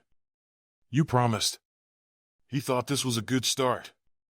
Tenzo groped for the right words, cupping his mug of tea. Kakashi nodded in agreement. He's Naruto, he said simply and sipped at his tea. He reminds me of Uzumaki-san, Tenzo said, absently rubbing the rim of his cup. She was very kind to me when Yandame-sama brought me to the hospital. It was hard to describe Kushina-san. Bright and angry and so strong. She'd bought him ramen and read him the tale of the gutsy ninja during hospital stays. She was the one who had taught him his first seal, a simple protective symbol that could be carved into wood. And so very much like her son, Uzumaki Naruto. Naruto reminds me of her, Tenzo said wistfully. When he smiles. Tenzo's eyes sharpened and he looked up at Kakashi, eyes missing nothing. You left for him. It wasn't a question. Kakashi's silence was answer enough. Tenzo breathed out slowly and then smiled, hiding it behind a quick sip of tea. It's good to see you of the armor, he said. How's Genma doing? Kakashi asked lazily, accepting Tenzo's tacit approval. Terribly well, Tenzo grinned and Kakashi could see traces of Yamato's demon face in his eyes. The rookie was growing up. He hates it of course, complaining about the paperwork and the responsibility, but he's doing well. Genma was already mothering the team as it was. The position just gave him a little more authority to do so. Kakashi was silently grateful that he didn't have to listen to Genma nag about chakra exhaustion at him. And the rookie?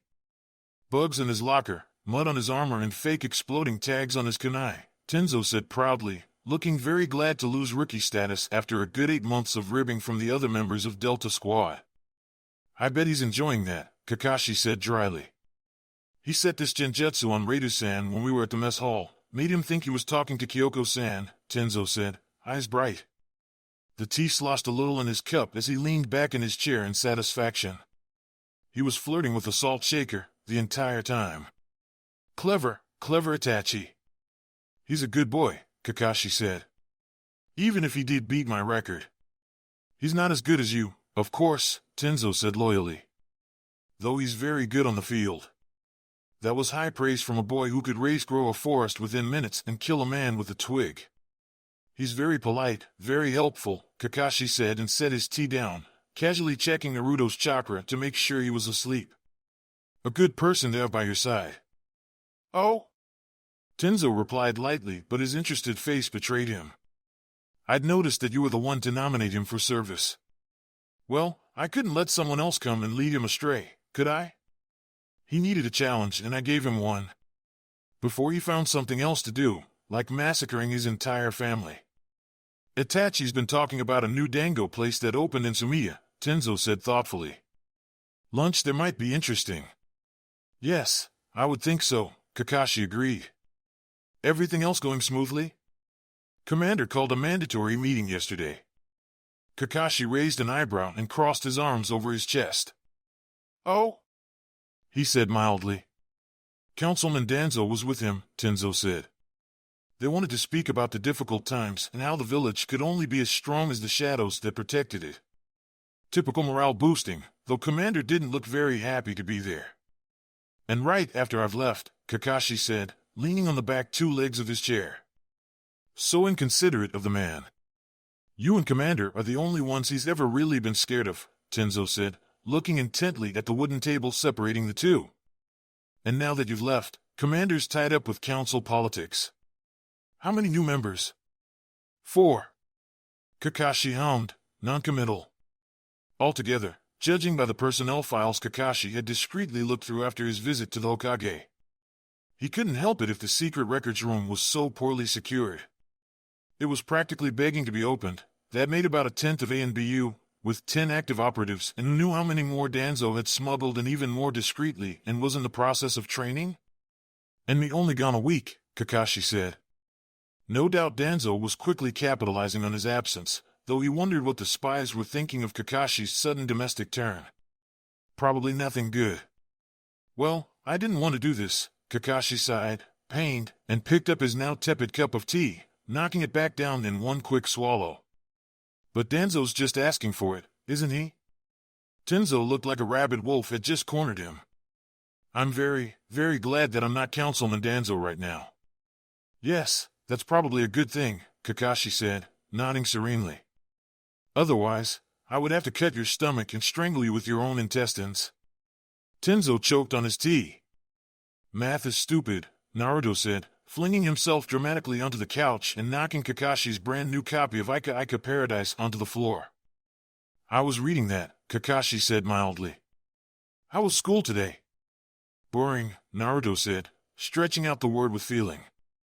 I want to go to the academy and learn cool jutsu and stuff, not the stupid boring school with math. How are you going to know how many kunai you have left if you don't know math? Kakashi asked, picking up his book from the floor, reflexively checking that Naruto hadn't seen the erotic illustration of Keiko on page 69.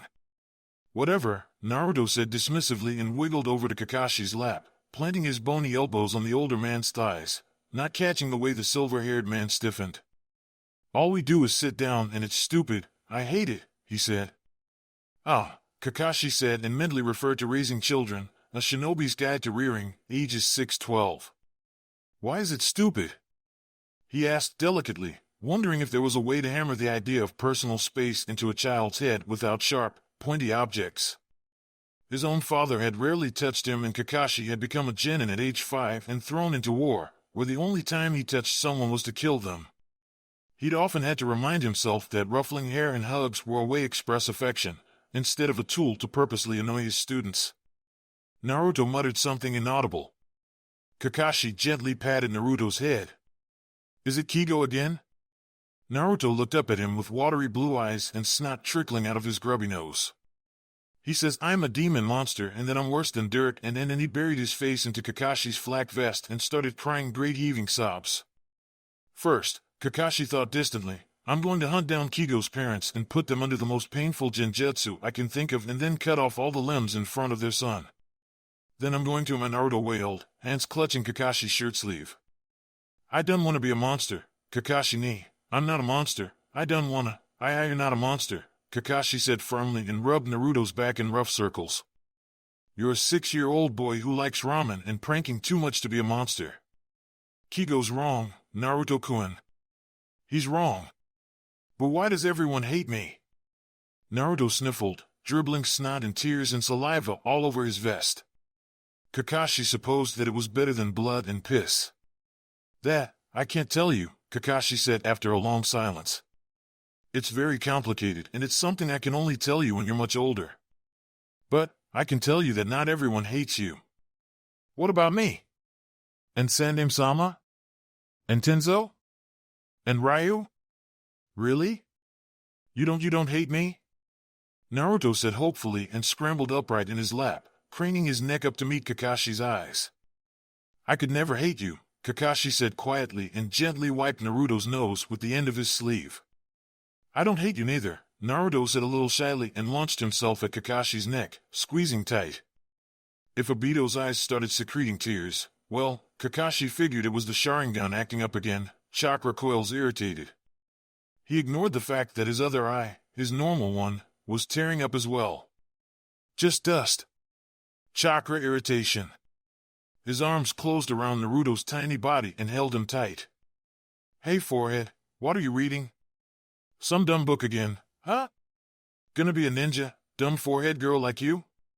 Dust rose up in her eyes and Sakura blinked furiously, trying to hide behind the large book she'd borrowed from the library. Look, she's trying to hide her big ugly face behind the book. Too bad it's too small to cover it. Sakura shrank even more and desperately wished that the ground would open and swallow her. She'd read about some jutsu that could do that, but she didn't know the hand seals or have the chakra. She was just some dumb civilian girl with a big ugly face. Even when she scrunched her eyes tight, the tears came. Look, look! The dumb girl's crying. Look at her stupid crying face. More dust came flying at her and little pebbles and sticks, some thrown hard enough to scrape her cheeks. You can't hide from us, ugly forehead, you big dumb bully. Sakura peeked up from behind her book and saw a small blonde whirlwind rocket into Ami's face, fists flying furiously. You shut up about her. Ami staggered back, blood spurting from her nose, knocking Miko and Kyoko right onto the ground. My knee! Miko screeched, clutching piteously at the tiny scrape on her leg. Good, Sakura thought viciously and lowered her book even more. You stupid demon monster! Ami shrieked, clutching her nose. I'm going to tell Papa and he's going to hurt you so bad. Naya Naya Naya! The blonde boy sneered, sticking his tongue out and stuffing his thumbs in his ears. Sakura stifled a giggle.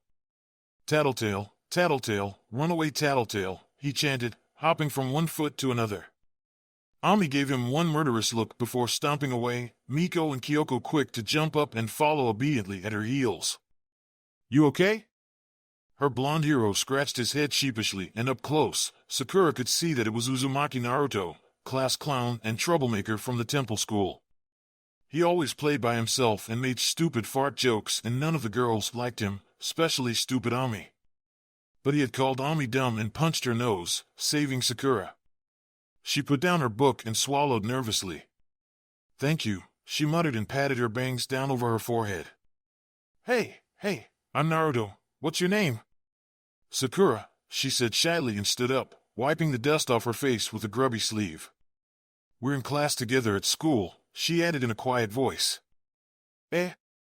Naruto squinted at her and leaned in, whiskers all scrunched up. We are? Yeah, Sakura nodded. You got in trouble today for punching Kigo, remember? Kakashi said if I had a reason then I can punch anyone all the time ever. Naruto said defiantly, hands at his hips, chest puffed out. Really?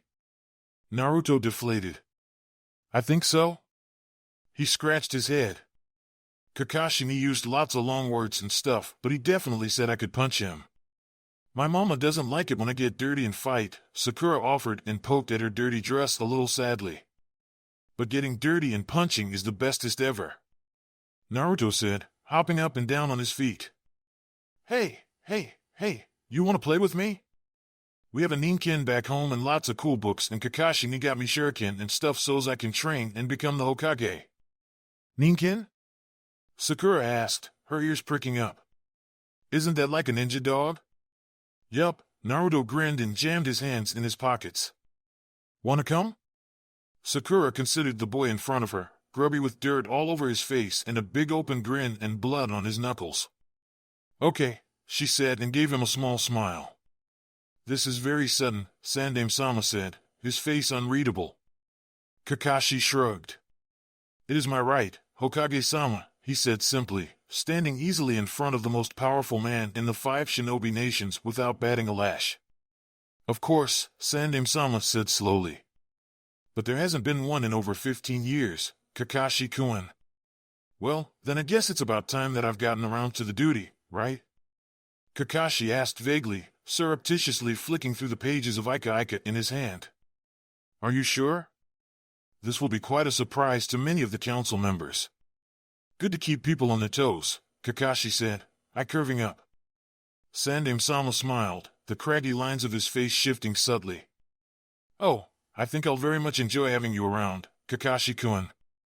The seat in between the Uchiha and Hyuga had lain empty for over 15 years, a constant reminder of the consequences of one misstep. Over the years, members of the council came and went, but the seat stayed empty, the clan reduced to a member of one who refused the title of head. There were discreet running bets on when the chair would disappear, and judging by the one ninja left in the clan, Fugaku figured it was only a matter of time before the chair would be replaced by one of the other clans competing for a seat on the council. Needless to say, it was a surprise when a cloud of smoke suddenly swirled around the Hataki chair next to him and a body puffed into existence. Fugaku had a kunai at the intruder's throat and Sharingan activated before he realized that he was looking at Hataki Kakashi's masked face. "Yo," the boy said cheerfully, ignoring the blade at his jugular. "Sorry I'm late. I had to help an old lady cross the street." Fugaku lowered his arm robotically and sheathed his weapon. Every single clan head at the table stared at the suddenly occupied chair. "Ah," Sandaime-sama said calmly. "Hello, Hataki Dano." "Hokage-sama," Hataki Kakashi greeted. "Uchiha Dano," he said, inclining his head at Fugaku. "Great reflexes," he said happily. "Hataki Kakashi," Fugaku said dully, and he could see Hayashi, the pale-eyed bastard, reflexively grip his armrests, knuckles whitening. "What are you doing here, whelp?" Some snarled from across the table. The Inuzuka always had a touchy relationship with the Hataki, feeling that the Hataki infringed upon their territory and abilities. His father had told him this over dinner a long, long time ago, when Hataki Tsukumo had sat on council meetings, but it had become irrelevant when Fugaku had taken the Uchiha seat, Tsukumo long gone and Kakashi too young. It seemed that would no longer be the case. "Well," Hataki drawled, arranging himself bonelessly in the uncomfortable hardwood chair. "What do you think I'm here for? You've had the right to attend council meetings and take upon the duties of clan head since you were 15, but you've never chosen to exercise it before," Shikaku said from his seat near the Hokage at the head of the table, dark eyes curious. "Well, now that it's declassified, I can safely say that I was serving ANBU at the time and could not properly carry out my duties," Kakashi said, looking supremely bored. Fugaku could see a hint of orange peeking out from the Jonin's vest pocket. "You have no clan to speak of," Aburame spoke quietly from his seat, glasses reflecting the fluorescent light. "You are head of nothing, leader of a family long gone." "Now, that is very rude," Kakashi said reprovingly, hands laced together on the table. "I'll have you know I've recently adopted a ward." Danzo, the power-grabbing warmonger, finally spoke up, Fugaku noted with ill-hidden distaste. "You have managed to gain custody of the 9 Tails," the old frog croaked. "He is a weapon, not some orphan you can pick off the streets." Fugaku could see degrees of shock flicker across every face in the room, with the exception of the Hokage and Hataki himself. Interesting, he mused and filed the thought away for further consideration. "Well, for a supposed weapon, he's been treated like shit," Hataki said, leaning his head back on the chair. "The Yondaime would have wanted the village to protect and care for him, as the hero he rightly is. What would you know of the Yondaime's wishes?" Some snarled, claws tapping on the table scored with kunai and years of ink marks. Hataki was the former student of Namikaze Minato, the Yondaime Hokage. Fugaku interrupted and played his first card. "Inuzuka Dano." Some bared her canines at him. "The 9 Tails has been present in the village since the Shodai's time," Shikaku put in lazily. "A weapon that all the other hidden villages have feared. The only difference is that now the entire village knows about it, instead of just the council." The Yondaime gave us our greatest gift back to us with the cost of his life. It's only right we should take care of him and treat him not only as a weapon but as the child he is, Kakashi said. He's 6. The air in the room grew noticeably colder and Fugaku squashed the urge to flinch. By the Shodai, the bratling beside him was strong. He is a threat to the village, Danza said, thumping his cane on the floor. Either he should be eliminated or trained into the tool that he is. Shinobi may be tools, Akimichi Chusa rumbled from his seat, but in Konoha we treat our people with pride and respect. The boy is a child and a gift from the Yondaime, as Shikakudano says. Akimichi nodded his head at the Nara.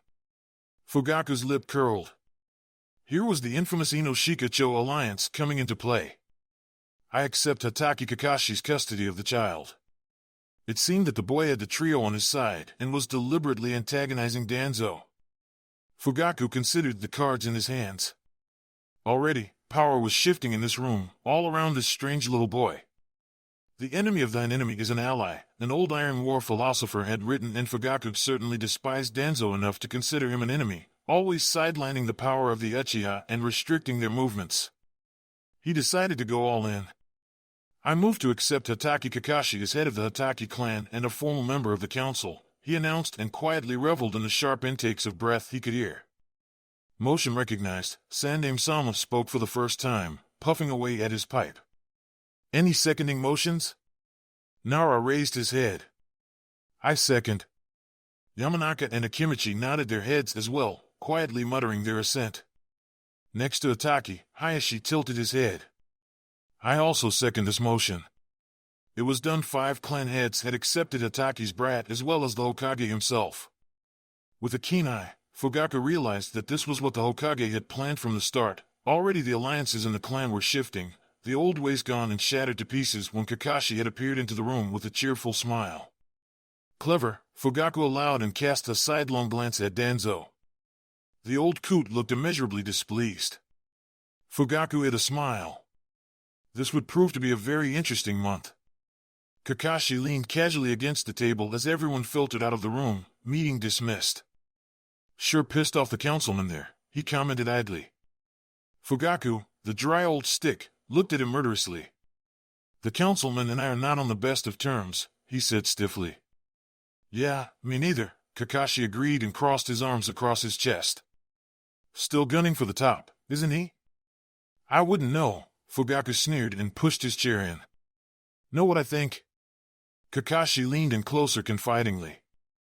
I think he totally has it in for you. Terrified of what you might do to him. Without realizing it, Fugaku came closer as well. Kakashi hid a grin behind his mask. Hook, line, and sinker. With power comes fear and respect. It's only right that he feels such towards the Uchiha. Above all else, Danzo values loyalty, Kakashi said cryptically, shrugging his shoulders. Loyalty to his Konoha. The Uchiha are sworn to serve the Hokage and the village through an age-old alliance, Fugaku said, red flickering in his eyes. We are loyal. Oh, I'm sure you are, Kakashi assured him, putting as much false flattery into his voice as he could muster. After all, the village is the clan and the clan is the village. The Uchiha would only hurt themselves by going against Konoha. Of course, Fugaku said, looking a little off-kilter. Anyway, I wanted to thank you for what you did, Kakashi continued, his eye curving. You didn't have to support me in my bid. It was for the benefit of the council, Fugaku said, his voice hard. I appreciate it all the same, as does the Hokage, Kakashi lied smoothly. He knows what you're trying to do, protecting the village and Naruto and all. Naruto? You know, him. My ward. Kakashi brightened.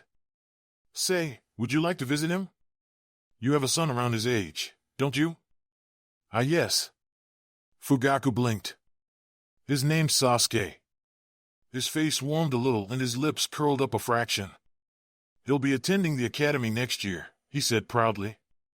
Kakashi was a little astonished to see that the other man had some sort of heart.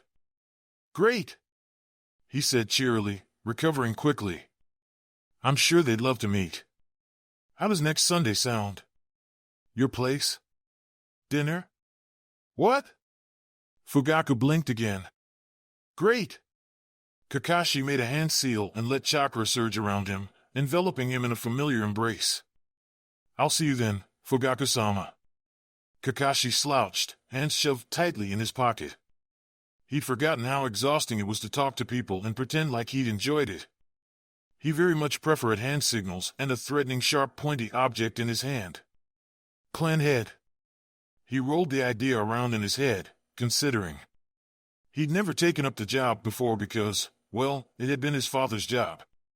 And when he died, there was no point, not when the Hatake name was smeared with the blood of the Third Shinobi War. But now, for Naruto, for the people he died for. There were 2 chakra presences inside the apartment. Kakashi instinctively palmed a kunai and pressed a palm against the seal, flooding it with chakra. They were undisturbed. Naruto had used the key and put his hand on the unlocking seal normally. His chakra was fine, no sense of turmoil or anxiety. In fact, it looked excited. With a frown, Kakashi probed the 2 tiny flames in the house. The other presence was familiar, the signature like an old favorite shirt he'd lost but found again, hiding in some hidden corner of his drawer. The chakra spiked again and Kakashi's heart caught in throat. Sakura. Hesitantly, he put his kunai away and unlocked the door, chest tight. Naruto? He called out, hoping that the boy didn't catch the way his voice trembled. I'm home, Kakashi-ne. Came the familiar shout, and a tangled mess of boy and dog scampered across the hallway and straight at his knees. He reflexively braced his feet with chakra and caught the 2 with careful, welcoming hands. Hello, Naruto, he said, and for the first time all day, his guard slipped. It's very good to see you. You're back, you're back. Naruto bellowed into his ear, Ryu enthusiastically licking his other one. I'm here, Kakashi said and ruffled Naruto's bright yellow hair. He looked up and caught a glimpse of something pink around the corner before it disappeared with a squeak. Do you have something to tell me? He asked, standing up and walking down the hallway. Naruto stuck to his leg like burr. Oh yeah, Naruto said, grinning so widely that his eyes turned into little blue slits. I brought a friend over and her name is Sakura and she knows all the coolest things about ninja, and we were playing with Ryu and then Kakashi turned around the corner and caught sight of his little pink-haired student sitting politely at a kitchen chair, cheeks flushed a deep red. Hello, Sakura-chan, he said and smiled. It's very nice to meet you. Nice to meet you. Sakura squeaked, covering her face with her hands. Naruto untangled himself from Kakashi's leg and ran over to Sakura, nearly crashing right into the chair legs. Hey Sakura-chan, this is Kakashi Nisan. He's the bestest ever in the whole world ever, and he's the strongest ninja in the village. The look of embarrassment shifted into wonder and Kakashi rubbed the back of his neck, inordinately pleased at the sight of his 2 little students before him. Well, I'm not that great, Naruto-kun, he said lamely. Would you like to stay for dinner? Sakura and Naruto brightened at the same time, pink and yellow twins. I'd love to, but my mama, her face paled. I forgot to tell Mama that I came over here to play. Her green eyes filled up with tears and Naruto looked over at Kakashi, face pleading. Kakashi felt something in him give. All right, then we'll just have to let her know then, okay? He said and bit down on his thumb, hands running through seals with an easy familiarity. He slammed his hand down on the floor and when the smoke cleared, he could see Pakin's familiar grouchy face. Boss, Pakin drawled and Kakashi could hear Sakura and Naruto's twin gasps of surprise. Pakin, Kakashi grinned, chakra spiking with pleasure. It's good to see you. Yeah, the dog muttered and twisted around, giving Naruto and Sakura a suspicious look. You whelped? You? I'll explain later, Kakashi muttered hurriedly and gestured over at Naruto. Pencil and paper, please, Naruto-kun. Naruto scampered off to the desk in the living room and came back panting, pencil clenched in his mouth and stacks of paper in his hands. He accepted it with a muttered thanks and scrawled a quick note to Haruno-san, saying that Sakura was playing with Naruto and would stay over for dinner and he would personally escort her home later. Kakashi signed it with a flourish and a tiny Eno Mahiji and rolled it up. Take this over to Haruno Sakura's mother. Sakura, where do you live? Bonkyo Ward, Cherry Tree St, number 676, Sakura recited, hands clasped together on her lap. There, Kakashi said and handed the paper over to Pein. Straight to Sakura-chan's mother, you understand? You owe me an explanation, Pein growled with feeling and disappeared in a puff of smoke. Whoa, Naruto breathed, his eyes glazed with awe. That was so cool, Nichan. I want to learn to do that. Don't be stupid, Sakura whispered at him, equally awed. That's a summoning technique. Only super advanced ninja know that. I'm not stupid. Naruto whispered back furiously. Stop acting like you are. Sakura shot back. We'll learn when we become ninja later. When we're older. Kakashi looked at his two students before him and smiled, listening to the squabbling with a blissful expression. It was good to be home. We look so stupid, Naruto said in his best imitation of an indoor voice, which was a little less than shouting for other people. We're having dinner with some very nice people, Kakashi said, sounding like he was walking to his own funeral. He tugged irritably at the dark blue scarf he'd wound around his neck. He dug it up from the bottom of a box where he kept all of his old clothes. What had possessed him to invite himself over into enemy territory?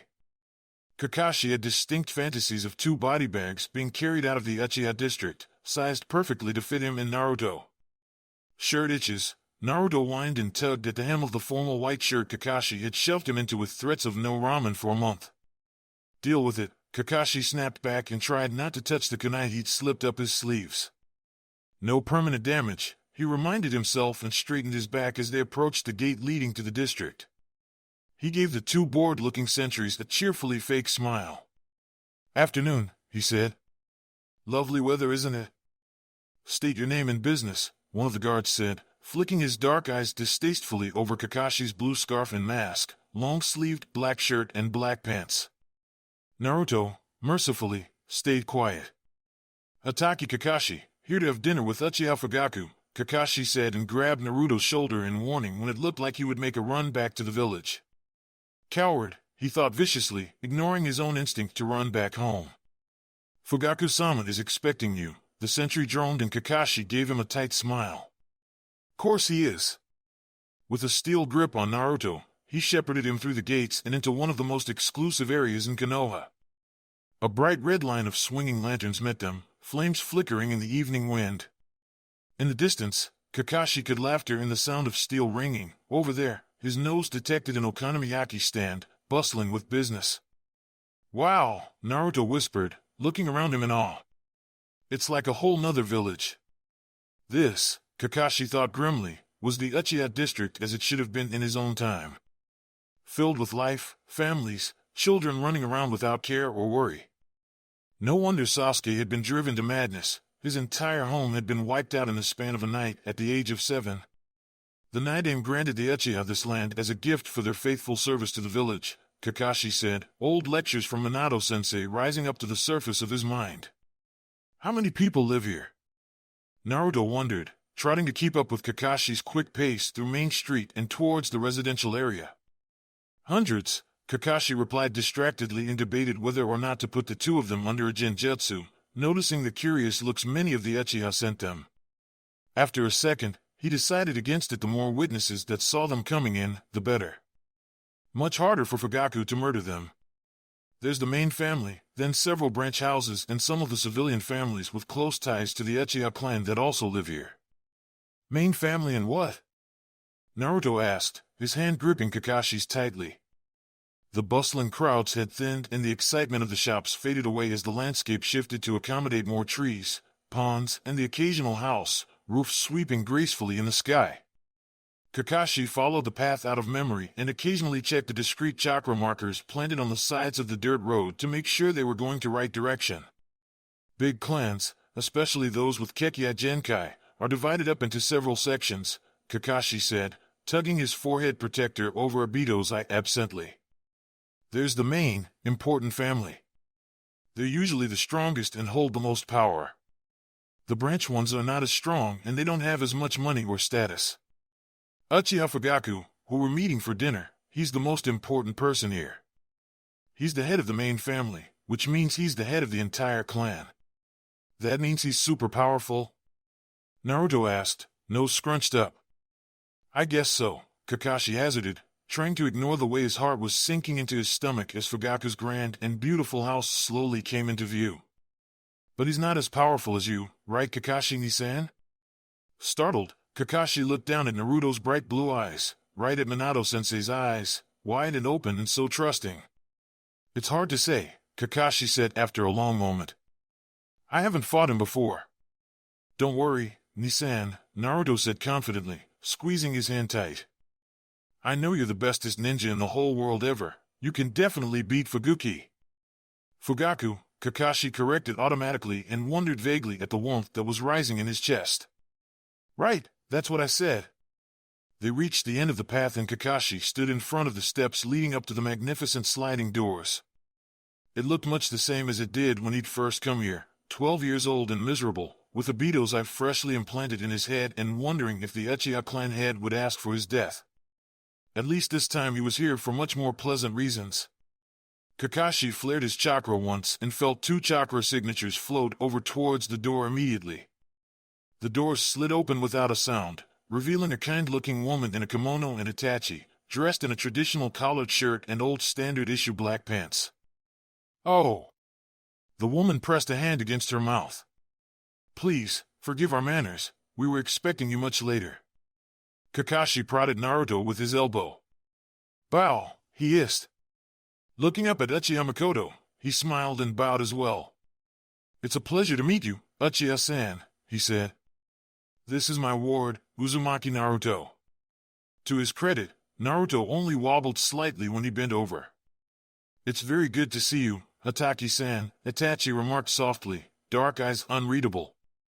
And you as well, Uzumaki-kun. At Naruto's curious look, Makoto smiled hesitantly. My son, Itachi, she explained, a gentle hand on her son's shoulder. Please, come in. Welcome to our home. The two trooped up the wooden stairs and entered a tastefully decorated anteroom covered with tatami mats. Kakashi shucked off his sandals and shoved them under a bench, picking up a pair of slippers that looked like they might fit him. We have to change shoes? Naruto whispered, looking very scandalized at the pink and white house slippers Kakashi was pulling on. Do as I do, Naruto, and we may yet come out of this alive. Kakashi hunted around for a pair in Naruto's size and found a cheerful-looking yellow one stamped with the Uchiha crest. Take off your sandals and put these on, it's the polite thing to do. With ill grace, Naruto yanked off his beloved ninja sandals. He'd been so overjoyed when Kakashi had bought him the pair that he'd been struck speechless, and pushed them right next to Kakashi's, his little feet dwarfed by Kakashi's worn and dirty blue sandals. Dinner will take a while, Itachi said from the hallway leading out of the anteroom, his voice floating over to the whispering duo on the floor. My mother wishes to send her apologies for leaving her guests, but the rice needed tending to right away. Oh, not a problem, Kakashi said, standing up in one smooth motion and tucking a squirming Naruto under an arm. It's our fault for coming so early. Itachi smiled and gestured at them to follow. I have a younger brother about the same age as you, Uzumaki-kun, he said, leading them through labyrinthine maze of beautiful hardwood hallways and rice paper sliding doors. Kakashi was vaguely reminded of the countless homes of lords he'd assassinated in the elegant simplicity of the lines. His name is Sasuke, and he'll be attending the academy next year. Naruto perked up at the mention of the Konoha Ninja Academy. Really? Me too. Kakashi-ni-san said I could go next year when I'm 7 and I'm super excited to go. Perhaps you'll be classmates, Itachi mused gently and stopped in front of an unmarked rice paper door, 2 chakra signatures flickering behind it. Father, he said, raising his voice a little. You have guests. Enter. Kakashi tightened his grip on Naruto and followed Itachi into the lair of Uchiha Fugaku. It was surprisingly open. An entire wall had been pulled out in the far end, opening up into a courtyard filled with beautiful plants and a well-tended rock garden. Fugaku himself sat at a low table in the middle of the room, a cup of tea in front of him, the village paper in his hands and little Sasuke sitting beside him, looking supremely bored. Uchiha-san. So good to see you, what a lovely home you have, Kakashi said brightly and plopped down onto a cushion, settling Naruto down beside him, across from Sasuke. This is my ward, Uzumaki Naruto. That must be your son, Sasuke, right? Itachi gave him an unreadable look as he settled down next to his father's side. Hataki-san, Fugaku said coolly, setting down the paper and looking very much like he wanted to give Kakashi the stink eye. How pleasant to see you. Likewise, Kakashi said amiably and wondered how long this torture would last. Naruto, he nudged, say hello to our wonderful host. Naruto grinned. Hiya Fugu. Kakashi nudged him a little harder. Fugaku-san. Naruto recovered, stumbling a little. Nice to meet ya. I'm Uzumaki Naruto, the greatest prankster in the whole widest world, and I'm gonna be the Hokage someday. Yeah. Fugaku looked like Naruto had thrown up all over his hakama. He dreams big. Kakashi grinned and ruffled Naruto's hair, ignoring Naruto's squawk of indignity. Sasuke, across the table, came alive a little and smiled, chubby cheeks scrunching up. It was, Kakashi thought with a little dismay, adorable. What about you, Sasuke-kun? Kakashi said, propping his elbow lazily on the table. You're going to the academy next year, right? Sasuke gave his father a quick sidelong glance before speaking up. Yes, he said, pride swelling up in his squeaky voice. Father said I shall be going when I'm 7 years old. I'm going to be a ninja and be better than my Aniki someday. Hey, I bet my Nissan is better than your Nissan. Naruto shouted, slamming his fists enthusiastically down on the table. Fugaku's eye twitched. What? Sasuke looked like someone had punched him. The tiny 6-year-old stood up, cheeks flushing, hands on his hips. My Nissan is the best ninja in the village, so there. Kakashi Nissan is the best in the whole country, Naruto shot back, standing up as well. He's the bestest ninja in the world. No mine is. No mine. No mine to the power of infinity. Kakashi raised his voice the second he saw Fugaku's temper reach boiling point. All right, boys, he said sheepishly, running a hand through his scruffy hair. No need to argue about silly things like that. Itachi gave him an amused look. Silly? The boys shrieked in unison and then shot each other equally dirty looks. Silly, Itachi repeated in a firm voice. Kakashi-senpai and I are ninja in service to the village. There's no need for comparison. The back of Kakashi's head smugly pointed out that Kakashi was probably better than Itachi, so there was no need to argue the point. Right, and you two will be much better than us in the future, I'm sure, he said, tugging Naruto back down onto the floor. Yeah, whatever, I still think you're better, Naruto said grumpily. Sasuke looked murderous and the tentative peace Kakashi and Itachi had established threatened to shatter. How about we play a game? Kakashi threw in desperately. A cool ninja game that my own sensei taught me when I was your age? Game? Naruto said, ear pricking up. A ninja game? Yes, but only if you and Sasuke play together. With a discreet movement, he gestured at Itachi to bring some ink, a brush, and rice paper right now. Without hesitation, Itachi slipped from the room silently, the two younger boys ignorant of his departure. We will be having dinner soon. Fugaku's voice brooked no dissent. Just a little game, Kakashi said smoothly, plowing right through Fugaku. Kakashi had 30 years of experience ignoring 3 different Hokages. Fugaku didn't quite measure up to the fury of Tsunade, the implacable nature of the Sandame or the terrifying skill of the Yandame. My Jounin-sensei taught me this when I was 6.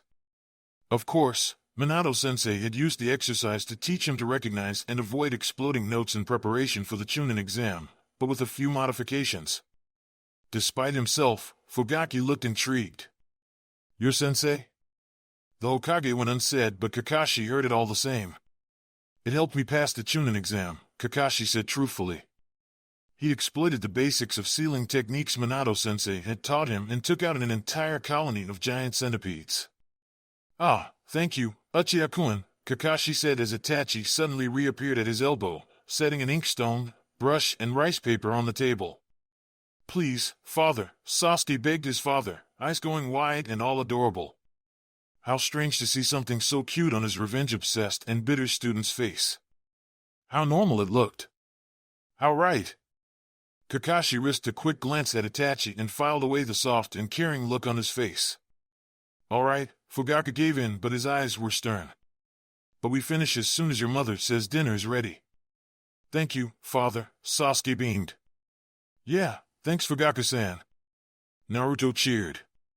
We're gonna play a ninja game. Kakashi ground up an ink stick Itachi had so thoughtfully provided and dipped a finger into the murky black water, testing the consistency. With a sharp nudge, he pushed chakra out of his finger and the fresh ink glowed an iridescent blue, sucking up the chakra he fed it greedily. After a few minutes, he let the flow trickle to a halt and dipped his brush into the chakra-enhanced ink. Exploding tags? Fugaku observed, dark eyes keen. Something like that, Kakashi responded absently and began sketching out 6 sealing tags onto a sheet of paper, primed to explode when the release kanji was scored. Explodes with ink instead of chakra fire. My sensei came up with it to help me understand the principles of exploding notes and sealing techniques. He finished inscribing the 6 tags with quick strokes of his brush and then palmed a kunai. With swift, easy movements, the sheet was cut into 6 sections and Kakashi set them aside to dry on the table and started on another one. This is excellent sealing work, Itachi noted quietly, his dark eyes flickering with red. Have you tried modifying it for other uses? It's basic sealing, Kakashi said, worrying his bottom lip as he painted the release kanji with small, careful strokes. Sensei came up with all these modifications for the tags. Flares, sensor tags, timed explosions. It's how he managed to work out oration in the first place. The Flying Thunder God technique? Fugaku's eyebrows rose as Kakashi nodded. Done! Kakashi cut the last sheet of paper and set a casual wave of chakra wind over them, drawing the 12 exploding tags in an instant. All right, boys. Kakashi grinned wolfishly. Want to play a ninja game? He's not what I expected, Fugaku said, sipping his tea contemplatively. His son twitched at his side, eyes easily tracking the punch Sasuke valiantly tried to land on Kakashi, only to hit Naruto's shoulder. The ensuing screech of pain was loud enough to remind Fugaku of Sasuke's much younger days. Which one? Itachi asked. Both. He swirled the green tea around in his mouth, enjoying the clean, bitter taste.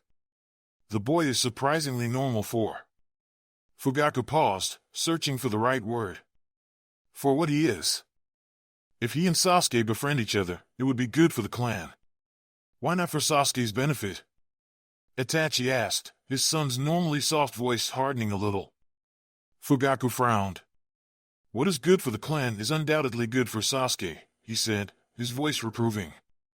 You must not forget, Itachi, we all of us have a duty to maintain the clan's power and status in the village, as it is right. Uzumaki is now Itachi's ward, and he's recently claimed his father's seat for his own. Things are changing, Itachi, and the Uchiha must keep up.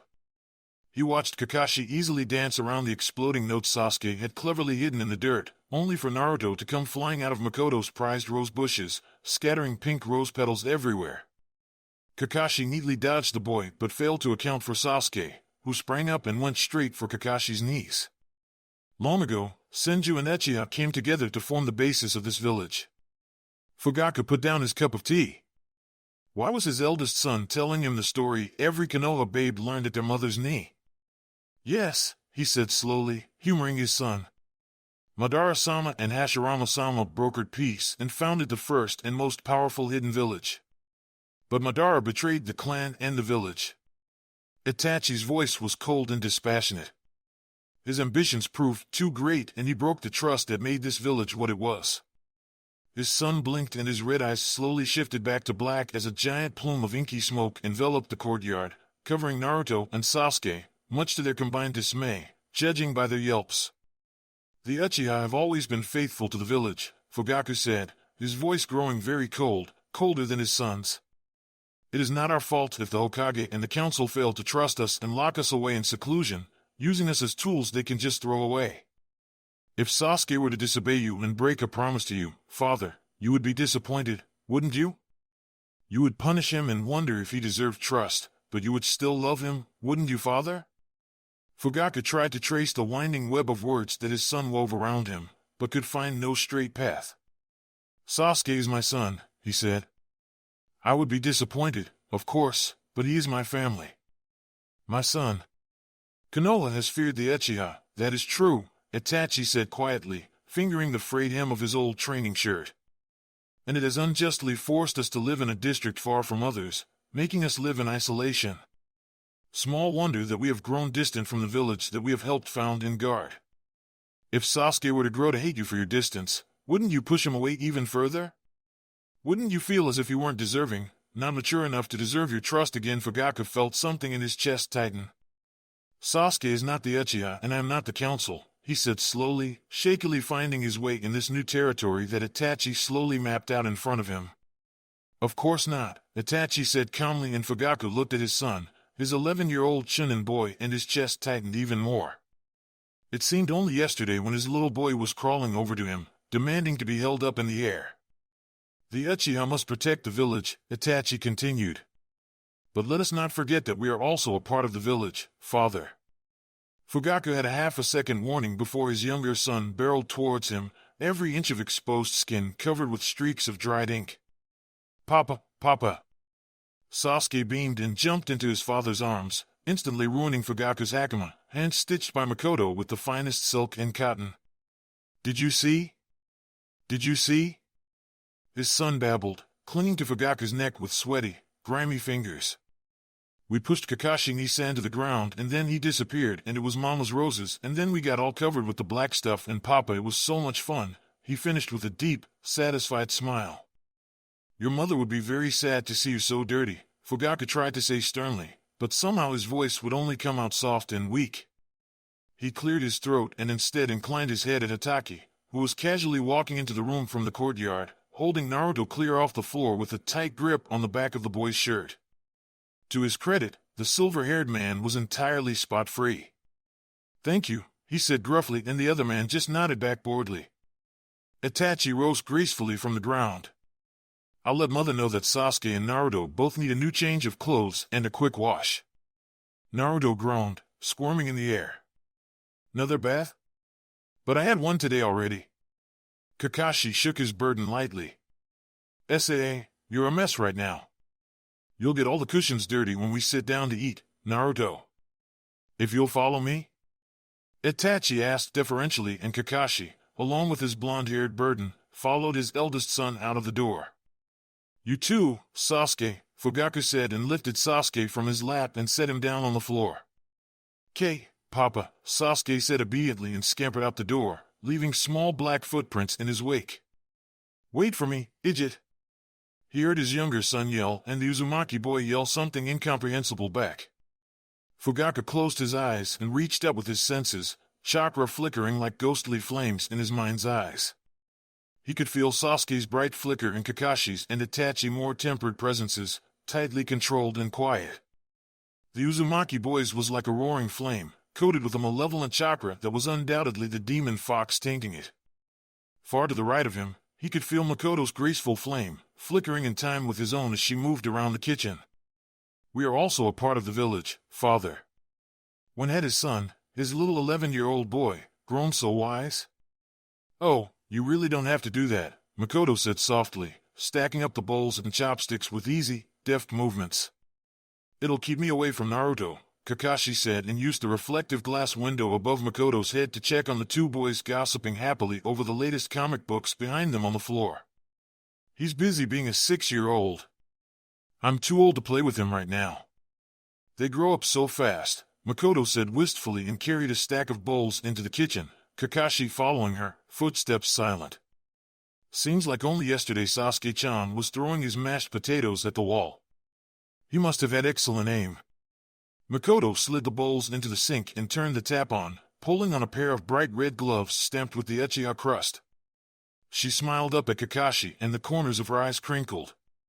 It took Fugaku a week for his hair to stop smelling like peas, she whispered conspiratorially, generously pouring soap all over her sponge.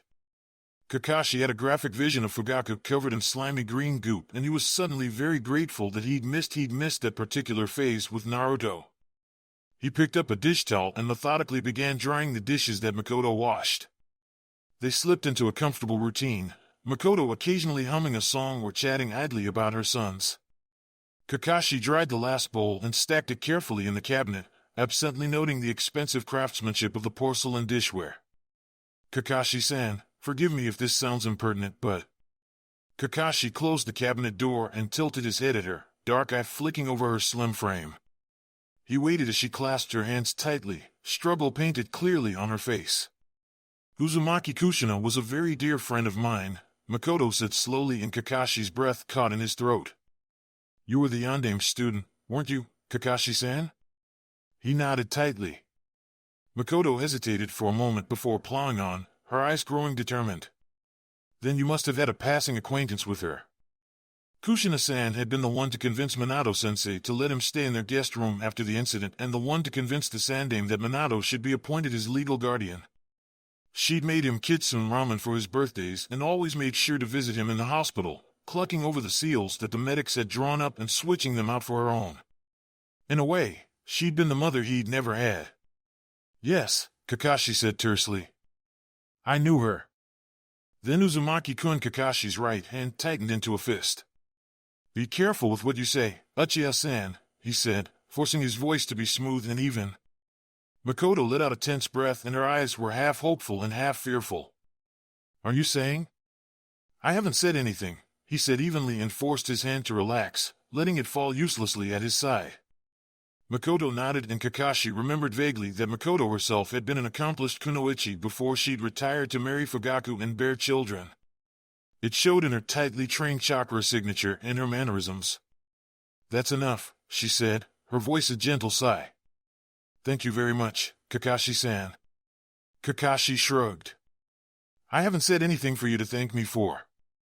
Makoto smiled and pulled off her rubber gloves with a snap. Kushina-chan was very fond of you, you know. Kakashi swallowed. She was a good ninja, he said. A credit to her village. Makoto turned away to the end of the kitchen, and Kakashi was silently grateful for the privacy she gave him to master himself. She opened the fridge door and pulled out a beautiful plate arrayed with flowering patterns of mochi in 100 different colors. I think the boys would enjoy this treat, don't you think so, Kakashi-san?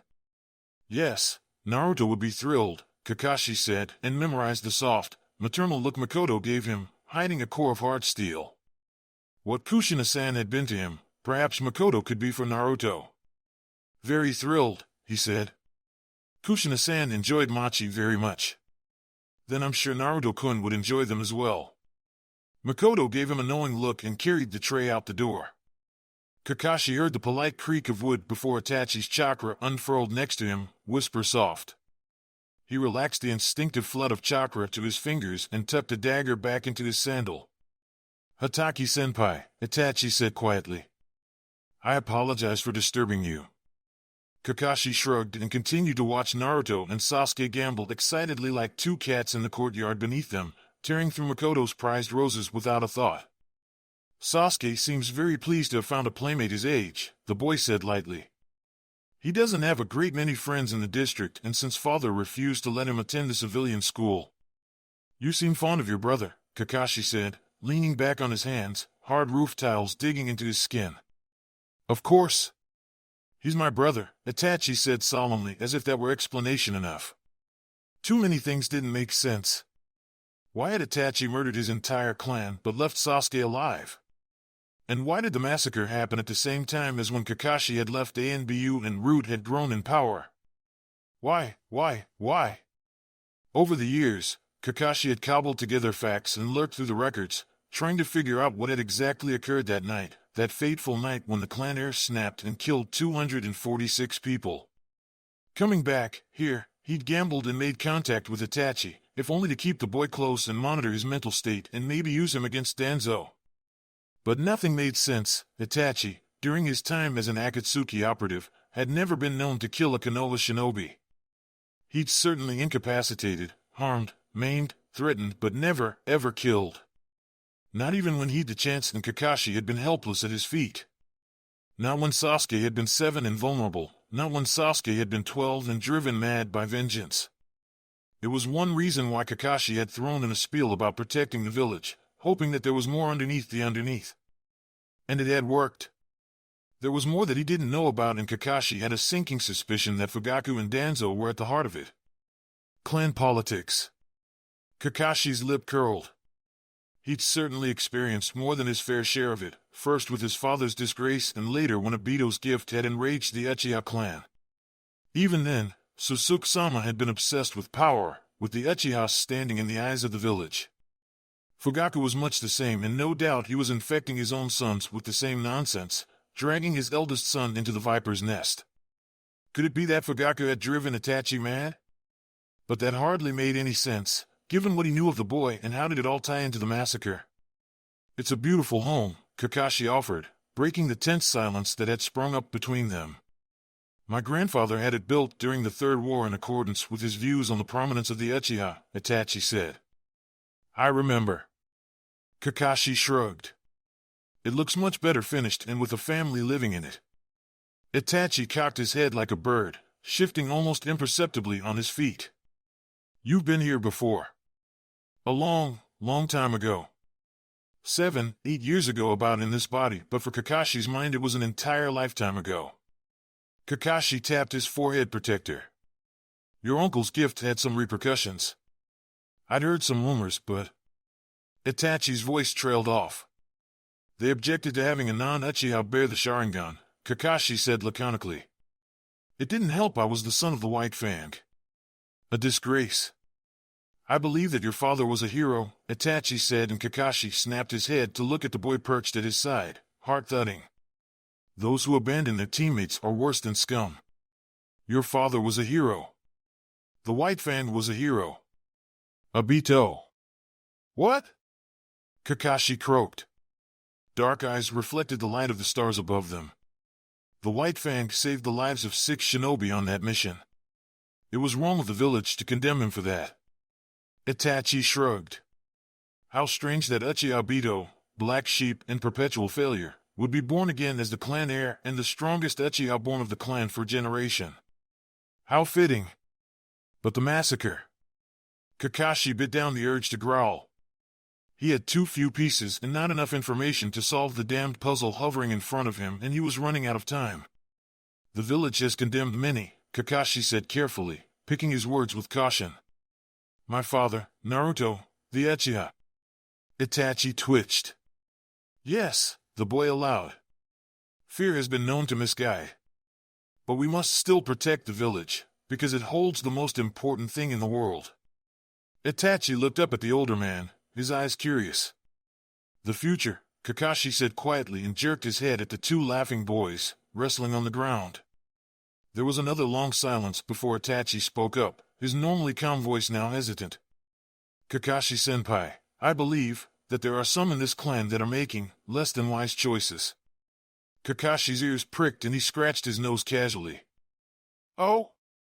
There have been." Itachi idly picked at a clay tile, scratching something illegible with his fingernail. "Angry conversations. About the village's mistrust. The decline of Uchiha power." Kakashi puzzled over Itachi's words, face unreadable. "You don't mean?" Who knows what a frightened animal, backed into a corner, might do when it feels that it is going to be devoured? Kakashi's breath caught in his chest. "A fucking coup. The Uchiha were planning a fucking coup." Of all the theories he'd come up with over the years, he'd never even bothered to think about the coup, convinced of the loyalty of a founding clan. A coup! There had been rumors of the Uchiha being discontent, powerful but furious at being sidelined in favor of others, like the Hyuga. But to overthrow the council and potentially assassinate the Hokage, Kakashi felt like someone had punched clean through his chest. No wonder Itachi had killed them all, Kakashi realized numbly. The other option was Konoha being split apart by internal conflict, more than easy pickings for the rest of the hidden villages. And Danzo the massacre fair reeked of him. Somehow, he must have manipulated the boy next to him into going against his own family while in ANBU. Eliminate threats at any and all costs. It made so much sense.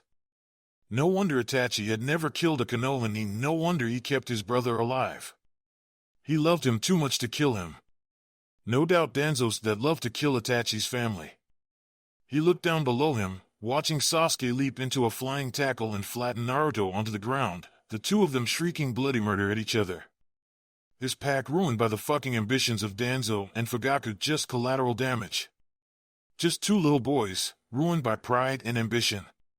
Kakashi felt sick. A bracing hand gently touched his shoulder and Kakashi blinked once, twice. "Itachi," he said quietly. "You must listen to me. We need to prevent this, whatever this is, from happening." The grip on his shoulder tightened. "I have tried my best, Kakashi-senpai," but Kakashi shook his head violently. "There's much more going on than you think," he said in a low voice. "But if the council catches even so much as a word of this—" Itachi stilled and the two of them looked at the children beneath them. "They wouldn't dare. What do you think happened to all the clans with Kekia, Genkai, and Kiri?" Kakashi's mouth twisted underneath his mask. "One man with the ability to walk through shadows tries to assassinate the Mizukage. The next day, an edict goes out ordering the death of all with special abilities. The Uchiha have played with fire so long that we have forgotten how dangerous it is." Itachi let go of Kakashi's shoulder and retreated into the shadows, face wan and pale. "Kakashi-senpai, there are a few of us in the clan who will want to protect the village and our families. We are running out of time." Kakashi's lips thinned. "The council is restless as it is. I don't think I have to tell you about how Danzo is feeling." "I will alert them right away," Itachi said, crossing his arms over his chest. "But it's the clan elders who will prove to be the most trouble. Clan-village relations must be strengthened," Kakashi said absently. "I'll speak on behalf of the clan during council meetings and privately with the Hokage, but I can only do so much. The clan needs to make this happen. Fugaku needs to make this happen." Kakashi scowled and dug his fingers into the terracotta roof, unconsciously channeling chakra. "You speak as if you know what will happen." Kakashi met Itachi's intense stare with a droopy eye, projecting as much disinterest as he could possibly muster. "Oh, not really," Kakashi said vaguely. "But I know the council. I know shinobi villages. I know war." Itachi sucked in a quiet breath. "You don't mean Sasuke? You and your friends have your work cut out for yourselves," Kakashi said, and his fingers slid through hardened clay like a hot knife in butter. "Or the clan's precious future might never happen." "It was good of you to come," Fugaku said gruffly and bowed as a man befitting his station, barely. "Oh, well, it was a wonderful meal." The Hatake boy smiled and bobbed like an idiot, but Fugaku saw the clever mind hiding behind the unseemly mask. "Please, do come again," Makoto said gently, and she pressed her calloused, small hand against his, gripping tight. Fugaku swallowed and something inside of him softened at his wife's touch. "Dinner again would be no bad thing," he said slowly, and his wife's chakra flickered brightly. "Come over next time and I'll show you the cool shuriken trick Aniki showed me," Sasuke boasted, but Fugaku was too proud of his son to scold him for being so rude to the guests. "I'll bring Ryo-chan with me." Naruto bounced on his feet, barely held in place by the Hatake's grip on his shoulder. "He knows all these cool tricks, and maybe we can teach him to do shuriken tricks too." Sasuke looked intrigued and a sly look passed over his face. "Dog tricks?" Fugaku had always forbidden pets on the grounds of mess, but Sasuke had persisted in bringing home stray animals, throwing formidable temper tantrums when Fugaku had carried the latest kitten or bird out to the woods. He had a distinctly unwell feeling when looking at Sasuke's face. "Yeah, dog tricks," the blonde boy said happily. "Esme and Nisan's friend, Ryo-chan's the best." Sasuke, the demonic child that he was, turned large, bright eyes at him. "Papa," he said in a forlorn sort of voice. "May Ryo-chan and Naruto come and visit soon?" "Well..." Fugaku swallowed as Sasuke's eyes filled with more tears. "I'll think about it," he muttered and gripped his wife's hand for support. Sasuke cheered and the two children enacted some sort of victory dance ritual, jumping up and down and throwing their arms in the air, shouting like little hooligans. "All right, that's enough," Fugaku said coldly. "The guests must be on their way now." Sasuke immediately fell back into line, but his lines of his face were satisfied. Fugaku thought despairingly that in some ways his children were even worse than the power plays of the council. "Bow," he heard the Hatake boy whisper to his charge, and the Uzumaki boy bowed unsteadily, bright blonde hair flopping as he did. Strange, how much the child reminded him of another Uzumaki, long gone and dead. "It was very good to see you, Uzumaki-kun, Kakashi-senpai." His eldest son bowed back gracefully, perhaps a touch more deeper than he should have as a clan heir, but Fugaku could clearly see the respect his son had for the Hataki. Interesting. Strengthening ties between the Uchiha and the Hataki could prove useful during council meetings. We'll see you soon. Hataki bobbed and crouched down, letting Naruto eagerly clamber up onto his back, thin arms curled around the masked man's neck. The night is late and I don't want to impose on your hospitality any longer. When the silver and gold-haired duo disappeared with just a flicker of chakra, Fugaku breathed out a sigh of relief. They were very lovely. Makoto smiled and squeezed his hands, her dark eyes affectionate. Naruto's not lovely, Sasuke said disparagingly, lower lip sticking out in a pout. He's a boy. Sasuke, Fugaku said warningly. Makoto patted her son's head gently. If he's not lovely, then what is he? To the family's surprise, it was Itachi who answered Makoto's question. A good friend, he said quietly. Sasuke beamed up at his eldest son. Exactly, he said. A chakra string twanged softly outside his window and Kakashi woke without a sound, kunai already in his hand. He always slept with blades under his pillow, and chakra burning bright in his left hand. There was something hovering outside his window, tripping his seals, and Kakashi reached out irritatedly with his chakra, probing the guarded presence. He thought he'd kept the damned couriers away with his anti-chakra seals outside his window. When Kakashi recognized the presence, he let his chakra die away but kept the blade tight in his hand. With a rough hand, he jerked the shade up to reveal Tenzo's wide eyes, face looking even paler than usual. Tenzo tapped on the glass with trembling hands. Outside open now, emergency now, and Kakashi jerked the window open with a little more force than he had to. He slithered out, dressed in nothing but pajama bottoms and armed with a single kunai. What is it? He snarled, Tenzo's tension making his hackles rise. Did someone die? No. Tenzo swallowed and his face whitened. Kakashi didn't know whether it was because of the news he was bringing or because of Kakashi's killer intent. Probably both. Kakashi found that he couldn't exactly care at the moment. Naruto was sleeping just 10 feet away and Sandaime-sama had sworn that he would give him 2 months of leave to look after him. He was still exhausted from his visit to the Uchiha district and the sour smell of Tenzo's fear didn't make him feel any better. Then what is it? Delta squad's being sent out on a suicide mission. Kakashi gripped the window frame tightly, knuckles whitening. His kunai trembled in his other hand. What?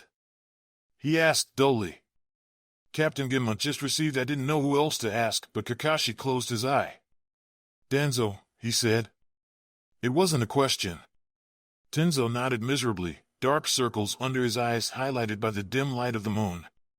Straight from the mouth of the councilman. Fuck! Kakashi closed the window after Tenzo slipped in and locked the bar. Stand back, he said and tucked his kunai into his mouth. He formed a series of seals, hot chakra flooding through his coils, and slammed his palms down on the wall.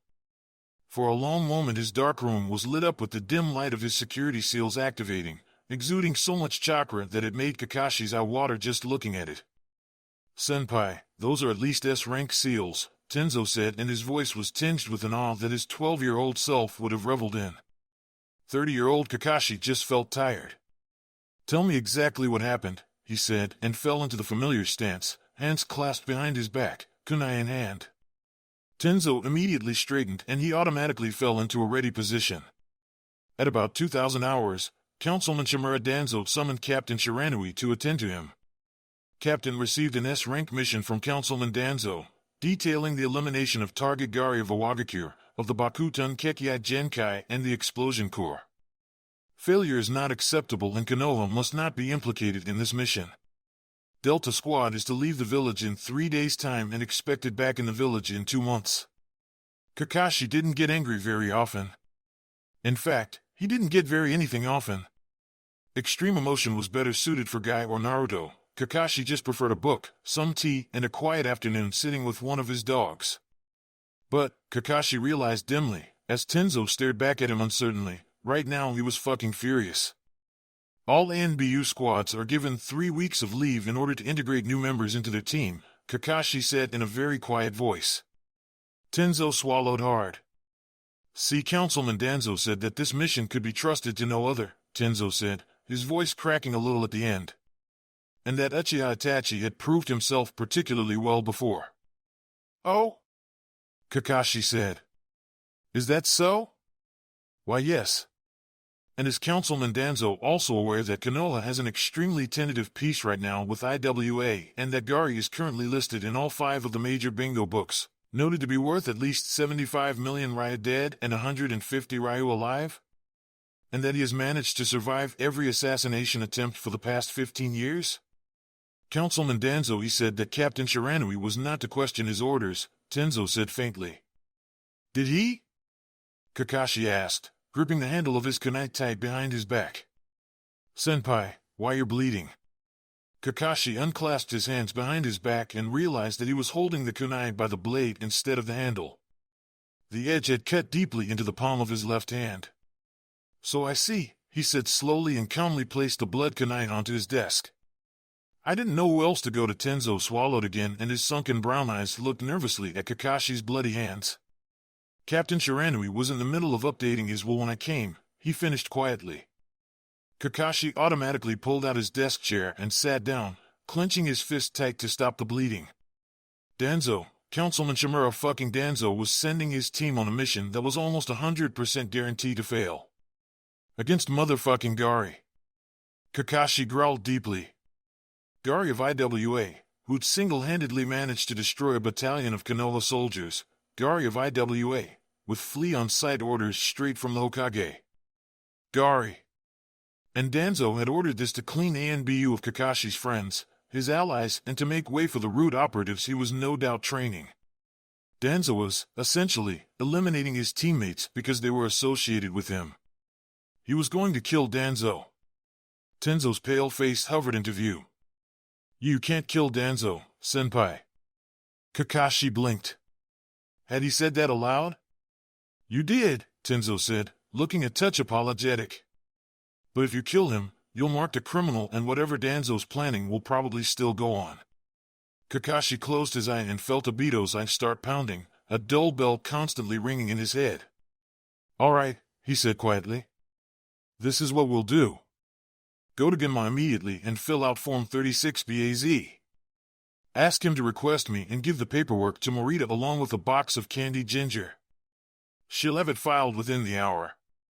Then tell Genma to brief the team and have them meet me on the roof of the Rusty Canine in about 3 hours. Everyone but Itachi. I'll take care of him. Understood. Tenzo saluted and then headed for the window, waiting as Kakashi undid the seals with a flash of hand seals. I'm sorry for dragging you into this, senpai, he said, dark brows drawn together. No, Kakashi said gently as he opened up the window, the evening breeze brushing his silver locks of hair. I'm sorry for involving you. Now, go. You have 3 hours to get everyone and everything together. Pack for a long-term infiltration mission, sealing scrolls, tags, disguise kits, everything. Yes, sir, Tenzo said obediently and flew out the window, disappearing into the darkness.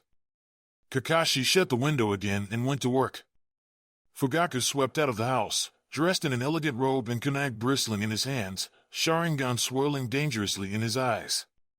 What's the emergency? He barked at the sentry kneeling on the ground, Mariko's youngest son, Shinji. Clever boy, but too excitable for his own good. Yes, sir, the boy stammered and held up a chakra-sealed scroll with trembling hands, not quite daring to make eye contact with the formidable clan head. A summons dropped this off at the gate and said it was for your eyes only, Fugaku-sama. From the tower? Fugaku asked, alarm faintly tinging his voice, and instinctively pushed more chakra into his eyes. And no, Fugaku-sama, Shinji said, his voice cracking. F from Ataki Kakashi, sir.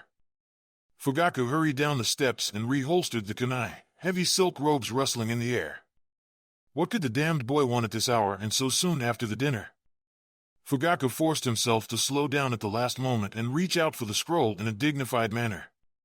His Sharingan detected strings of chakra coiled tightly around the scroll, sealed only to open to a specific chakra signature. Very, very clever work. He nicked his thumb with a blade and swiped it across the seal, the dark kanji marks sucking up his blood hungrily. With a faint puff of smoke the scroll unrolled and Fugaku almost raised his hand to dismiss the boy when he read the missive inside. By the Shodai, the boy was asking for the impossible. Shinji, Fugaku said slowly, and his Sharingan spun wildly in the moonlight. Did the summons mention anything else? Maybe that Hataki-san would be by soon? To confirm the response? Shinji squeaked. Is that a question or an answer, boy? Fugaku asked wearily, and he waved a hand dismissively when the boy opened his mouth again. No, don't answer that. Go back to your duty, you did well. Your mother would be pleased with your efforts. Shinji bowed deeply, forehead almost touching the gravel path. Your words honor me, Fugaku-sama, he said, and for once it seemed like he was too awed to stammer. A faint twist of chakra later, and the boy had melted back into the shadows, leaving Fugaku alone with a bloody thumb and a deep desire to throttle the Hataki boy. Makoto, Fugaku said, raising his voice slightly. His beloved wife appeared half a moment later at his side, hair only slightly windswept by the body flicker. Yes, beloved husband? She said gently and rested a slender hand on his arm. Hataki requests that we look after the Uzumaki demon boy while he is away on an extended mission, Fugaku said, looking deeply aggrieved, the lines of his craggy face deepening. Months, it may seem.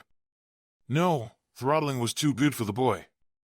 Fugaku would first trap him with the genjutsu they normally use to question criminals at the station, and Sasuke will be so pleased.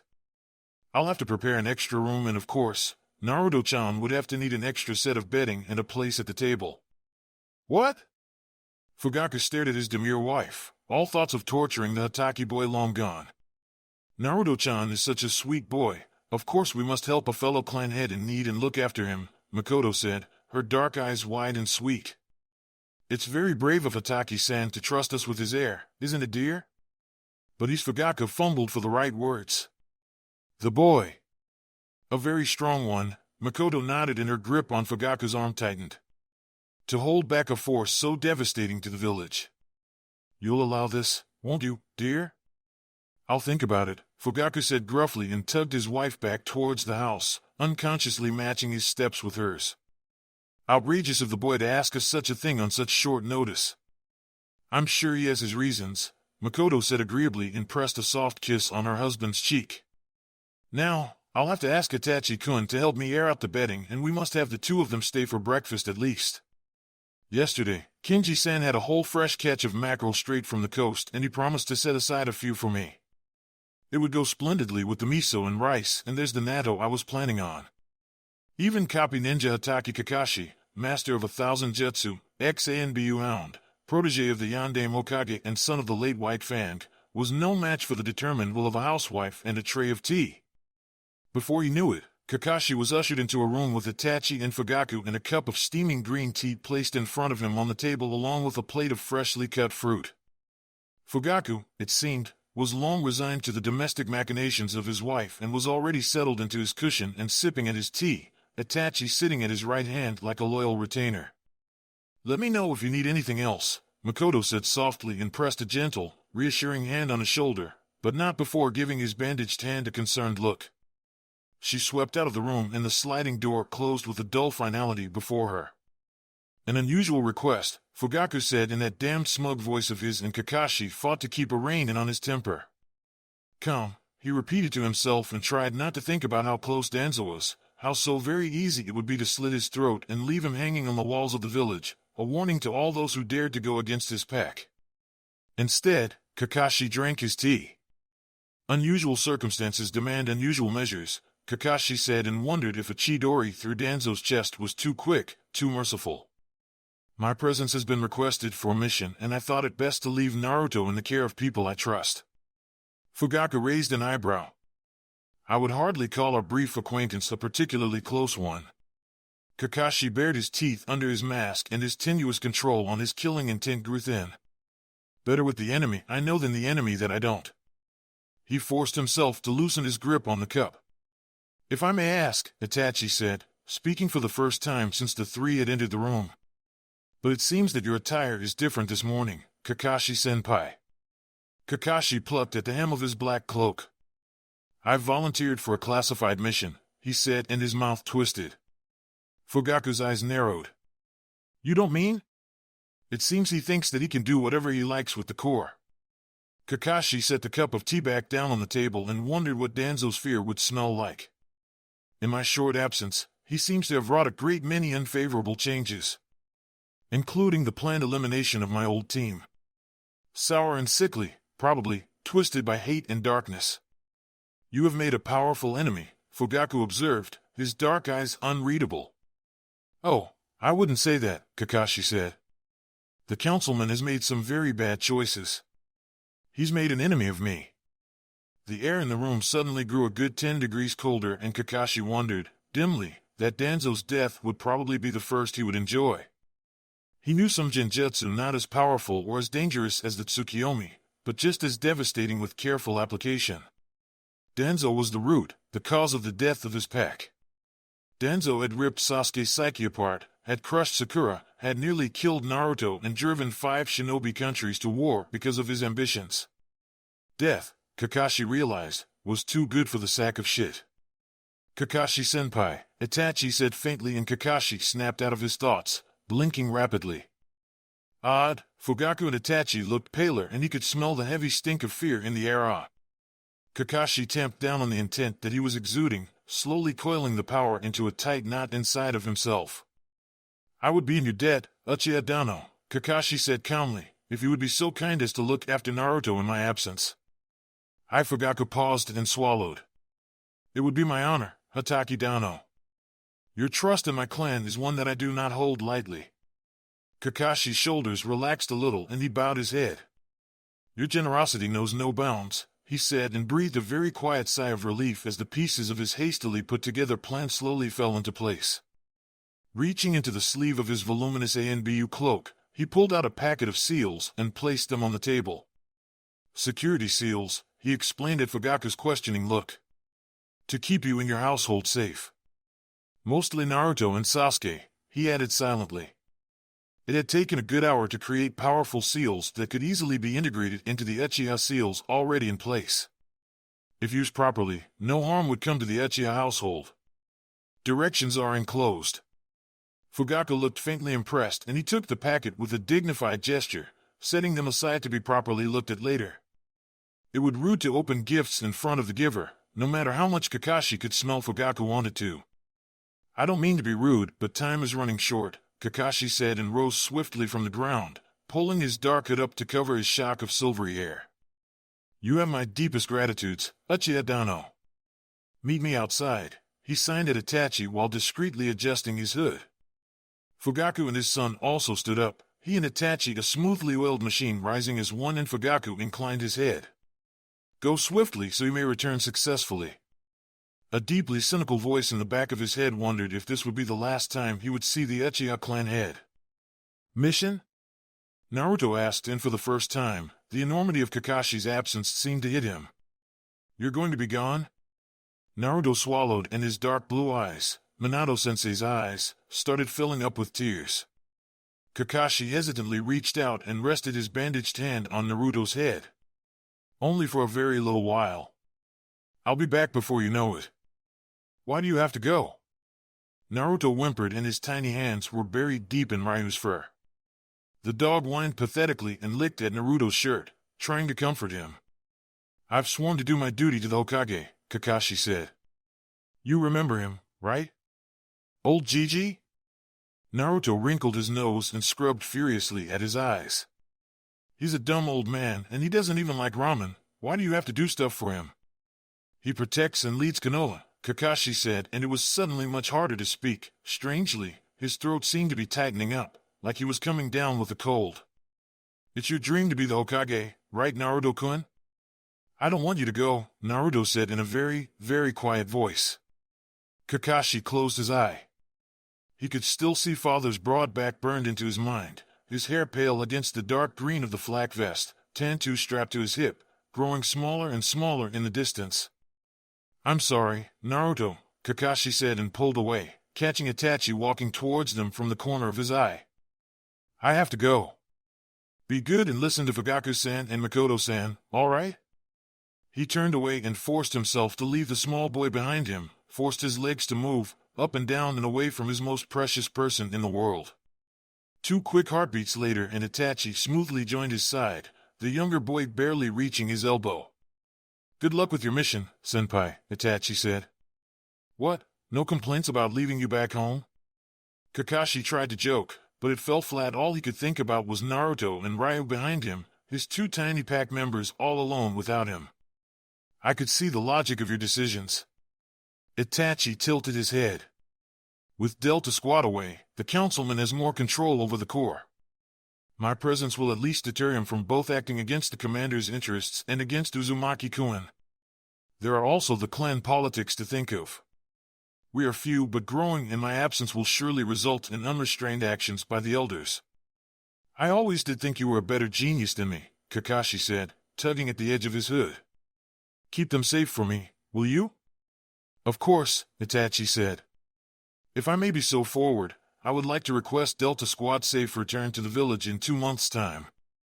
I have grown fond of their presence."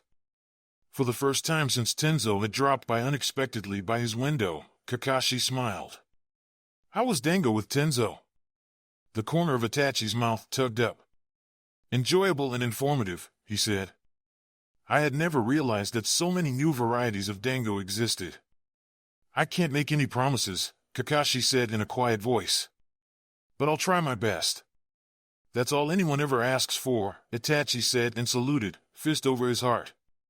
"Good hunting, Captain." Kakashi tapped his forehead protector lightly, returning Itachi's salute in his own way. "Good hunting, Itachi." When Tenzo had knocked on his door, white-faced and looking like he'd done a couple of rounds with Kumonin, Genma had been in the middle of revising his will and packing up his possessions, so that it would be easier for the administrators to distribute them to his family. Death and Genma were more than passing acquaintances. He reckoned they were more like neighbors now, with death swooping past him nearly every day, a reminder of how very little time he had left in the world. Some days, he wondered how he even made it out of the Third Shinobi War alive. Others, he wondered how made it this far in ANBU alive and with most of his mental faculties intact. But mostly he thanked the gods, his luck, and just went on with his job. Today, it seemed like his luck had finally run out. Death was coming for him, whether he wanted it to or not. "Come in," he said, trusting Tenzo to dodge the various traps and tripwires he'd set up near the entrance. By his reasoning, if you weren't good enough to recognize and avoid them, Genum really had no interest in knowing you. Captain Genma looked up and raised an eyebrow. "You look like shit," he said drearily. I met with Kakashi-senpai," Tenzo said, hands clenched tight. Hell, classified ANBU mission or not, Kakashi was probably near about Tenzo's only family in the world, as pathetic as that sounded. And it was the captain Tenzo was talking to. The man probably forgot more secrets than most people knew in their entire lifetimes. "Did you give him your goodbyes?" Genma asked kindly and went back to sorting through his photo albums, stacking them up in a box clearly labeled Shiranui family. His sister would probably need some photos of him to add to the family shrine she had in her house. "Not exactly," Tenzo said slowly, and there was something in the younger man's voice that made Genma look up, sunbon twitching in his mouth. "What do you mean, not exactly?" Genma said. "Kakashi-senpai said that you should file Form 36BAZ requesting him and file it with Morita-san right away along with a box of candied ginger. The team is supposed to meet up on the roof of the Rusty Kanai in about 2.5 hours, packed for a long-term infiltration mission. He would take care of Itachi separately." Tenzo took a deep breath and then swallowed. Genma blinked. "I'm sorry, did you say Form 36BAZ? "Yes," Tenzo said, sounding a touch defensive. "The sneaky bastard." Genma whistled, long and low, and for the first time since he'd been called before Councilman Danzo's feet, he felt a tiny twinge of hope. "He's having me request him as a non-ANBU special associate specifically for the mission. And he has the clearance rank for it, which means Captain's going to be back on the team?" Tenzo asked, his voice high and hopeful. Genma couldn't fault the kid for calling Captain, Captain. Hell, even Genma still thought of Kakashi as Captain. Genma was just filling in temporarily for the man while he was on vacation babysitting the demon brat, probably on the orders of the Hokage. There was a reason why space on Delta Squad was so coveted, why they were ranked as the best team in the whole of the Corps. They had the best mission completion rate with the lowest amount of casualties. Entrance into Delta Squad meant that Captain Hataki, possibly the greatest and strongest ninja in the whole of ANBU, second only to the commander, thought you had the chops to make it.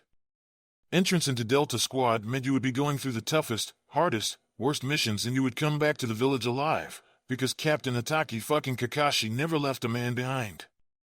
And Captain coming back meant that Delta Squad might actually survive this crazy shitshow of a mission. Genma waved cheerfully goodbye at his neighbor Death and shoved his box of crap off the desk and propped his feet up instead. Let's get that paperwork filed, Genma smiled. Run out and get me a box of the candy that Morita likes, would you? And let Raiden know that he doesn't have to pack his shit up, because the odds of us coming back alive just went up. Tenzo smiled, a tiny curve of his lips, and he saluted.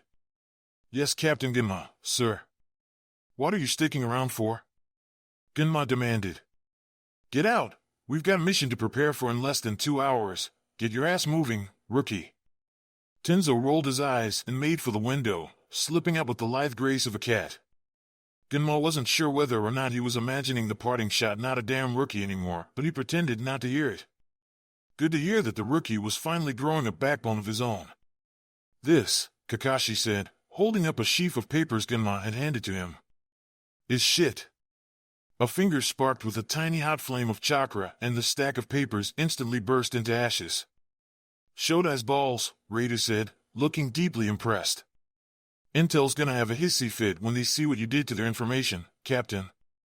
Assume the worst, Kakashi said dispassionately, wiping his hands clean of the dust. Danzo gave out the assassination to eliminate my team. He's not going to make it easy for us to complete the mission. How are you so sure that Danzo's out to get us? Genma argued, rocking on his heels, hands shoved into his cloak pockets. We're the best team in the Corps. Maybe he thought we could handle it, sir.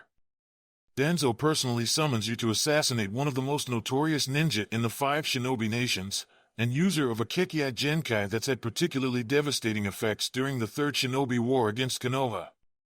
If any word of this mission leaks out, the treaty between IWA and Konoha would be broken and all blame of the next war would be pinned on us. If we fail, which is very likely, and we manage to keep Konoha's involvement quiet, which is unlikely, Danzo can easily pretend that we were sent out on a different, less politically dangerous assignment. After all, Kakashi said, smiling thinly, most ANBU missions leave no paper trace. He can make up whatever he wants, he's a councilman and we're just pawns in a game. But if we come back, Tenzo said slowly, comprehension dawning on his face. Danzo's caught between a rock and an angry Konoha nin, Raider said, his dark eyes looking very amused. We show up with Gari's head, keep Konoha quiet in this whole mess, maybe implicate some other fucking village and everyone congratulates us. Meanwhile, Hokage-sama's mighty pissed at Danzo for fucking around with his private force and giving us such a stupid-ass mission. Maybe even take a good hard long look at ANBU and stop whatever Danzo's doing to the Corps, Genma said in a surprisingly quiet voice. You know? Kakashi asked, his voice neutral. They don't even act human, Raider said, Tenzo nodding along with him. How could we not know? And when you left? Raider shrugged. There were more of them, Kakashi continued grimly. All the more reason we need to successfully complete the mission. Yeah, you know, no big deal, Genma drawled, fiddling the Senbon in his mouth. Infiltrate IWA, kill an insanely talented shinobi without revealing that we're involved, make it out of the village alive, take his body back for TNI and report to the Hokage about what a fucker Danzo was for assigning this shit mission. All in a day's work for Delta Squad, Kakashi said, and no one on the roof missed the subtle undercurrent of tension in his voice. Hey, hey!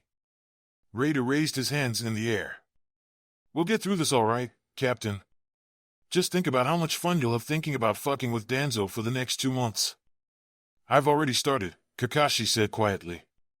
He won't dare to mess with my team again. Sasuke had woken up and it had instantly become the best day in the world ever because Naruto was there, eating breakfast with Aniki and Mama and Father, and there was grilled mackerel which was his favoritist in the whole world. Of course, he had to say good morning in his indoor voice and then eat breakfast quietly, but it was so hard because Naruto was sitting right next to him and Aniki was home and Sasuke wanted to play more games and show in the gardens, near the house where Aniki had built him a cool treehouse in the old maple tree. Thank you for the meal, Mama, Sasuke blurted out the minute he finished his bowl of rice and dragged Naruto away from the table towards his room.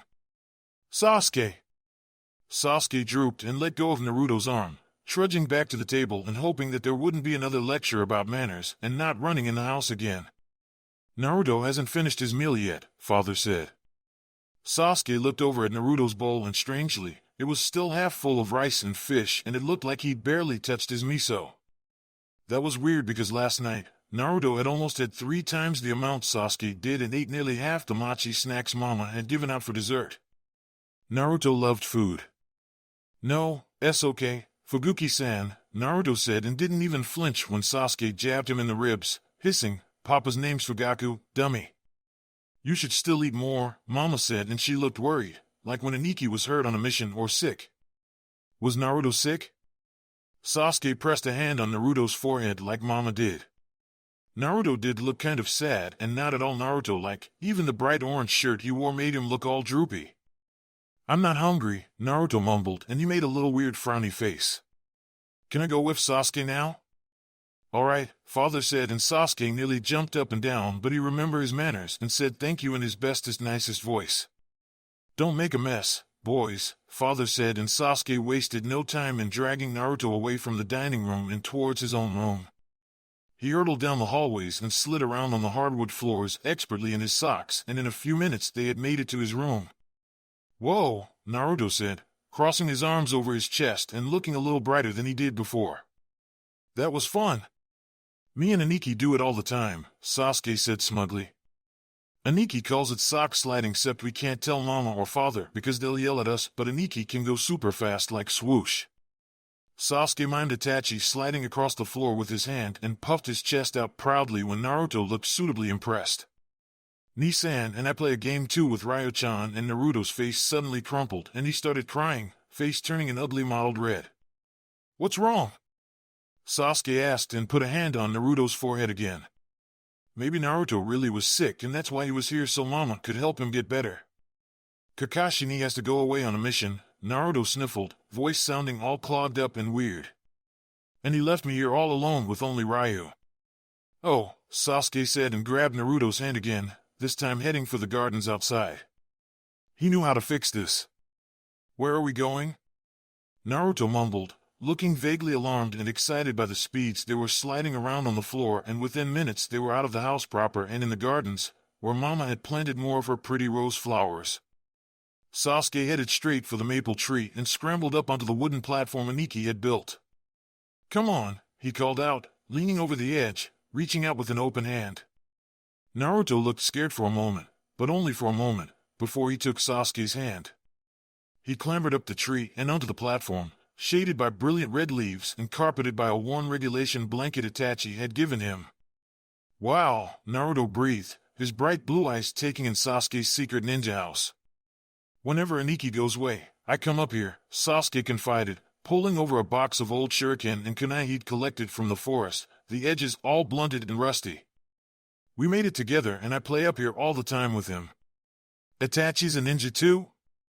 Naruto asked curiously, scrunching his face up and his face whiskers got all scrunched up too. Like for real? I thought you were just making stuff up. He's a chunin, Sasuke said and rolled his eyes. Honestly, Naruto could be such an idiot sometimes. That means he's super strong and good and he's only 11. 11's old, Naruto said disgustedly. And Kakashi Ni-san's 20. Sasuke frowned. That's like super old. He's a ninja too, isn't he? What rank is he? Naruto scratched his head. I don't know, he admitted. But I know that he's super strong and everything and he's a great ninja, yeah. Yeah, Naruto was definitely a Dumbo. He's gonna come back from the mission, Sasuke said confidently.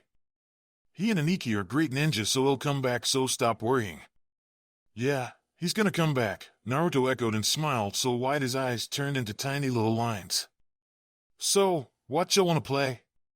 Sasuke asked, sorting through his box of super shinobi tools. We can practice with our weapons or we could play tag and we can visit Aunt Mariko about Itachi dropped onto the platform, a cloud of red maple leaves swirling around him.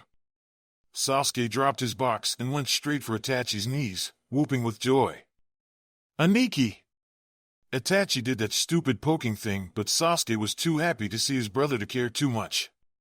Now that Itachi and Naruto were here, they could play ninjas and pirates, and maybe Itachi could take them training, and then later they could all have okonomiyaki from Kenichi-san's shop.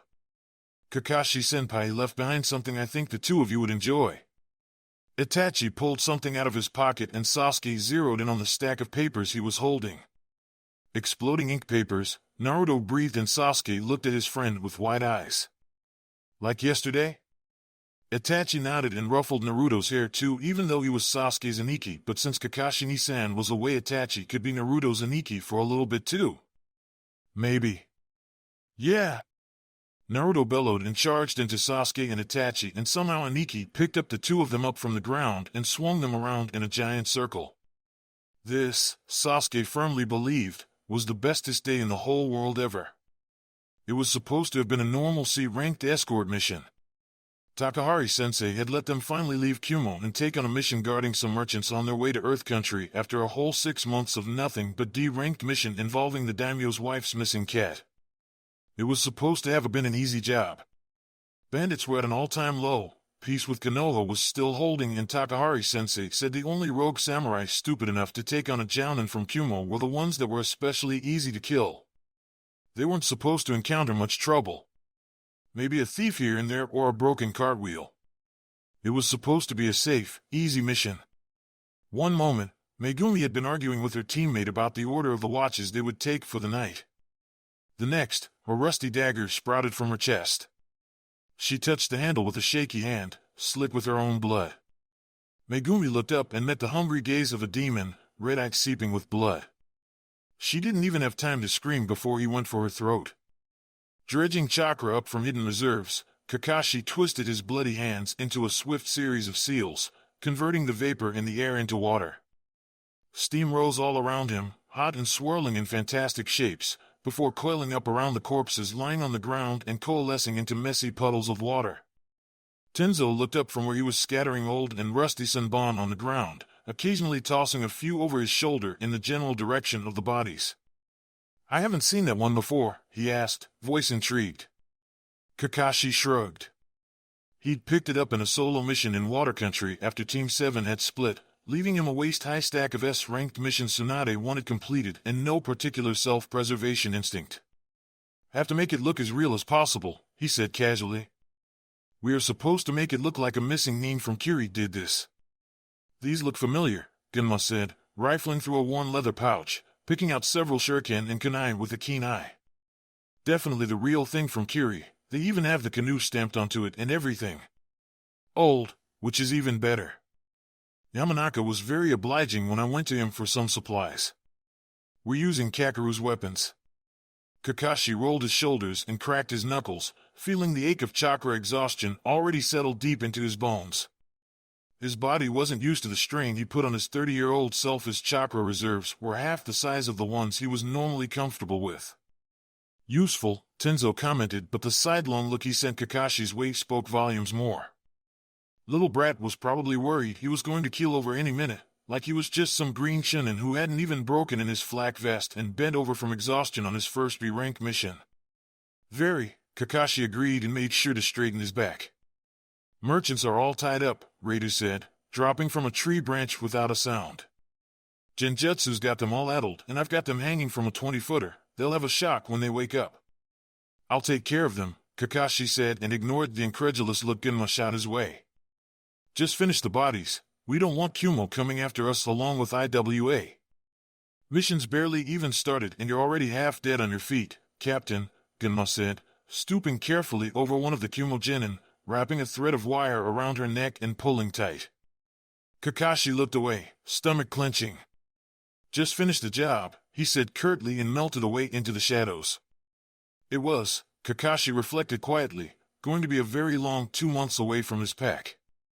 Even before the name, it was the chakra signature that gave him away. Kushina had the same boundless energy, a beautiful blue flame spiraling throughout her stomach, protecting the village just by existing. A much smaller and excited version of it bobbed its way through her house and Makoto smiled, glad that some form of her friend still lived on. "Yes, Naruto-chan?" Makoto asked and put down her sewing, enjoying the way his chakra spiked in surprise. How'd you know it was me? Kakashi-san and Tenzo always know, but that's 'cause they're ninja. Are you a ninja too, Makoto-san? Naruto's eyes were all his father's, bright and glowing with curiosity. I'm a mother, Makoto said quietly and reached out, cupping Naruto's face gently. We always know. Now, what is it? Do you need something from me? The little boy's face scrunched up, whiskers crinkling, and he idly drew patterns on the floor with a foot. Well, I promised Sakura I would play with her today, he blurted out in one long breath, face going red. Raising two boys and watching countless other Uchiha babies gave Makoto long practice at discerning the language of 6-year-olds. Sakura? Makoto asked. Is she a friend from the temple school? Naruto nodded enthusiastically, and he broke out into a blinding smile. We practice kunai throwing and stuff, and we played with Raya-chan, and she comes over lots, but then I promised to play with her today. But now Kakashi isn't here, but I still want to play, and with Sasuke too. Makoto considered Naruto's request gravely. Do you know where she lives? Naruto shook his head, blonde hair flying with emotion. Nah, he said, his smile drooping a little. Kakashi-san knows, and he walks us over to drop her off, but I forgot where. Itachi had been born a wise old man in the body of a baby and had left her side after what seemed like only heartbeat. He was only 11 and already a member of ANBU and a rapidly rising chunin. Sasuke was already 6 and soon would be leaving her for the academy and a world where children were taught how to kill on command. But around Naruto, her children softened and seemed more like their age, laughing and playing, forgetting about the cares of the world, if only for a moment. Makoto felt a deep shame well up in the bottom of her chest. A good friend she had been, abandoning her friend's child to the streets, conveniently forgetting that the demon brat had the eyes of the yondaime and the bright life of her best friend. It had been easier to think of Kushina's baby as lost, killed at the same time as his parents. Not for the first time, Makoto quietly blessed Kakashi in the good fortune that brought him and the Uchiha together. I think I can fix that, Makoto said finally and stood up, brushing the dust off her knees. Would you do me a favor and go get ready with Sasuke-chan? We're gonna go out. Naruto cheered, bouncing up and down on his feet. It's chilly outside, so don't forget your jackets. Makoto smiled and brushed her hand through Naruto's hair. Naruto beamed up at her and grabbed at her wrist with his tiny hands, his skin immeasurably warm and soft. You're the best, Makoto-san, he said, blue eyes turning into happy slits. Makoto's breath caught in her throat and she blinked back hot tears. Why? Makoto paused and swallowed, straining for the Uchiha calm that her mother had drilled into her since her birth. Why don't you call me Ann instead, Naruto-chan? Like Naruto looked up at her, still clinging to her arm with those small hands, his eyes looking impossibly big in his face. Like family? He asked, his voice a very small whisper. You already have a brother, Makoto said, her voice cracking a little. And a senpai. I think it's time you had an aunt, don't you? I'd like that, Naruto said in that tiny voice. And Makoto. Makoto fell to her knees and drew his tiny body close to her chest, her arms circling around his skinny shoulders. A large damp spot grew on the front of her apron, but she hardly noticed, pressing a soft kiss on Naruto's crown. I'm sorry, I'm so sorry, she wept, crying for her dead friends and the boy she thought lost, come back to life and safe in her arms. Done cry, Makoto Oba, Naruto sniffled, wiping back his own tears and snot with the sleeve of his grubby shirt. Done be sad. I'm not sad, Makoto corrected him gently and wiped Naruto's face with the hem of her clean apron, brushing his hair back from his face. I'm crying because I'm happy that you're here. No one's ever cried for me before, Naruto said and touched Makoto's wet face with a cautious hand, as if afraid that this were all a dream. They just throw stuff and shout and stuff. Not anymore, Makoto promised fiercely. Not while I'm around. When the doorbell rang, Sakura dropped her book and flew out of her room, clattering down the stairs at a speed even Naruto would have been impressed with. No running in the house. Mama shouted, but Sakura was already at the door, tugging impatiently at the deadbolt that was just a few inches out of her reach. We need to check who's here first, Mama reminded her, and she peeked through the tiny seeing hole in the top of the door, ignoring Sakura's pout. Oh, is this Hataki-san Mary? Mama asked as she squinted into the tiny hole, brushing her dark hair back from her face. No, Sakura muttered sulkily, kicking at the door with her foot. Course not, he's Kakashi-ni-san, he's not old and stuff. Strange, Mama muttered, but she unlocked the door and when it opened Sakura launched herself face first, colliding with her best friend in the whole entire world. Ow!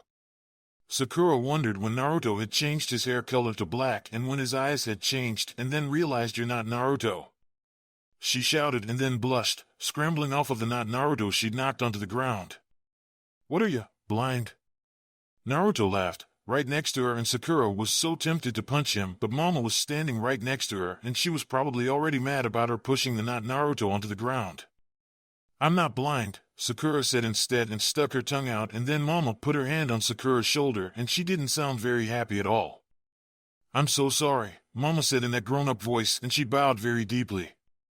I thought I had raised my daughter to be better than this, but it seems that I still have much to teach her.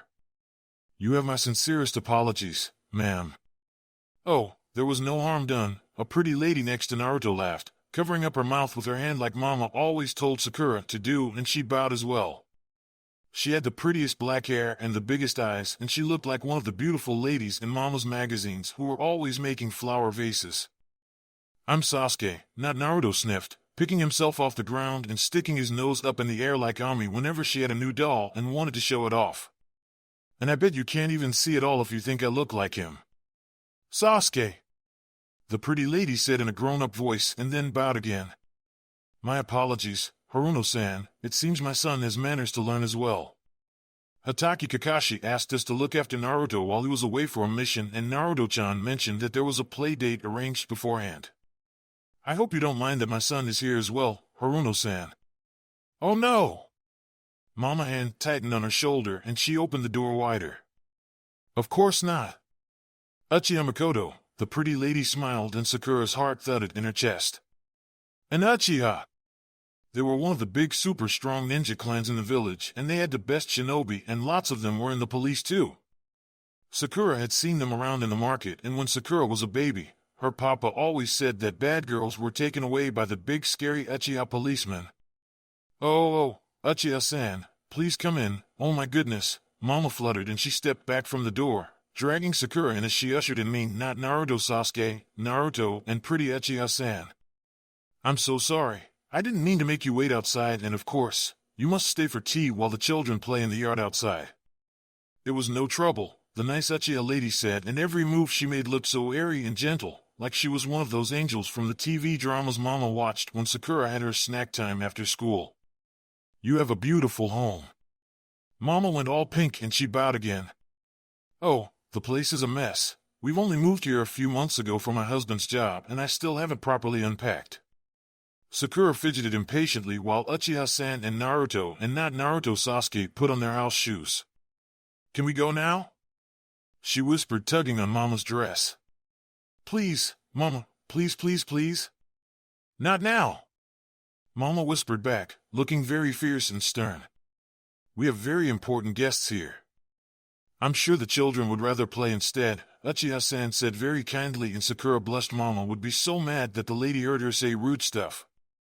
I'm sure they don't want to listen to their mothers drink tea and gossip about the village. Oh well, if you think so, Mama said a little uncertainly. Only in the yard, you mustn't go anywhere else and straight back inside when I call for you. Thank you, Mama. Sakura beamed and raced over to Naruto's side, scooping up his ninja sandals with one hand and her playing shoes with the other. We'll be extra good, she promised. Follow me, she said importantly to Naruto and not Naruto Sasuke and made sure to walk to the back of the house extra slowly and carefully so Mama didn't have to yell at her for running in the house. You do have a nice house, Naruto said, looking very impressed at the paintings on the walls that Papa had made and the new squeaky hardwood floors. It's not as nice as my house, not Naruto Sasuke said in that stupid Ami voice and Sakura wanted to stomp on his foot but she was a little too scared to. Thankfully, she had Naruto, who promptly punched not Naruto Sasuke for her. Don't be stupid Sasuke, Naruto said, hands on his hips. Sakura's my friend so stop being mean to her. Whatever, not Naruto said but Sakura couldn't stop smiling as she led them to the yard door in the back of the house. How's shoes go here? She pointed at the mat in front of the glass sliding doors. And we can put on our playing shoes in the yard. All right? Naruto pumped his fist. Wait till you see the cool new toy Kakashi-san made. It's the bestest game in the world ever. It's not a toy, it's exploding seals, not Naruto said, but even he sounded excited when he pulled on his own ninja sandals. Like chakra exploding tags? Sakura asked, trying to ignore how both Naruto and Sasuke had ninja sandals and how she was the only one who had dumb normal shoes. I read about them. I thought only ninja could use them. You'll see, Naruto said secretively and pulled open the door. It was just like tag, but better. It was like tag and Shugi and ninjas and pirates all wrapped into one giant ink-exploding game, and Sakura loved it. She pulled a tag out of her pocket and slammed it down on the ground, smearing the release mark with a finger. An entire cloud of black smoke exploded in front of her, and Sakura dove away, enjoying the way Naruto shrieked like a little baby and Sasuke shouted that he was going to hurt her. Now it was just a waiting game. Sakura sat on the edge of the smoke cloud and listened to the loud voices, tag in hand. Naruto was still coughing and shouting in the middle, but it sounded like Sasuke was pushing his way out to the edge. He'd gone all quiet, but Sakura could hear coughing sounds coming from her left. She stood up, pulled out her last tag from her pocket, and waited for Sasuke to come out of the cloud of inky smoke. The look on his face when she slapped the tag onto his forehead was something, Sakura decided, she would never ever forget. You're pretty okay for a girl, Sasuke said a little grudgingly, munching on a cookie Mama had made for yesterday's snack time. She's more than okay, Naruto said, spraying crumbs everywhere as he spoke. Sakura-chan knows everything and she's the coolest 'cause we're friends. Sakura nibbled on her cookie and quietly thought that Sasuke was okay too, even if he sounded like Ami sometimes, but he was Naruto's friend too. If we're both Naruto's friends, she said a little tentatively. Maybe we could be friends too? Sasuke looked up from his cookie. I guess, he said, and Sakura beamed at him. I have 2 friends now, Naruto said, and he rubbed at his eyes with the back of his hand.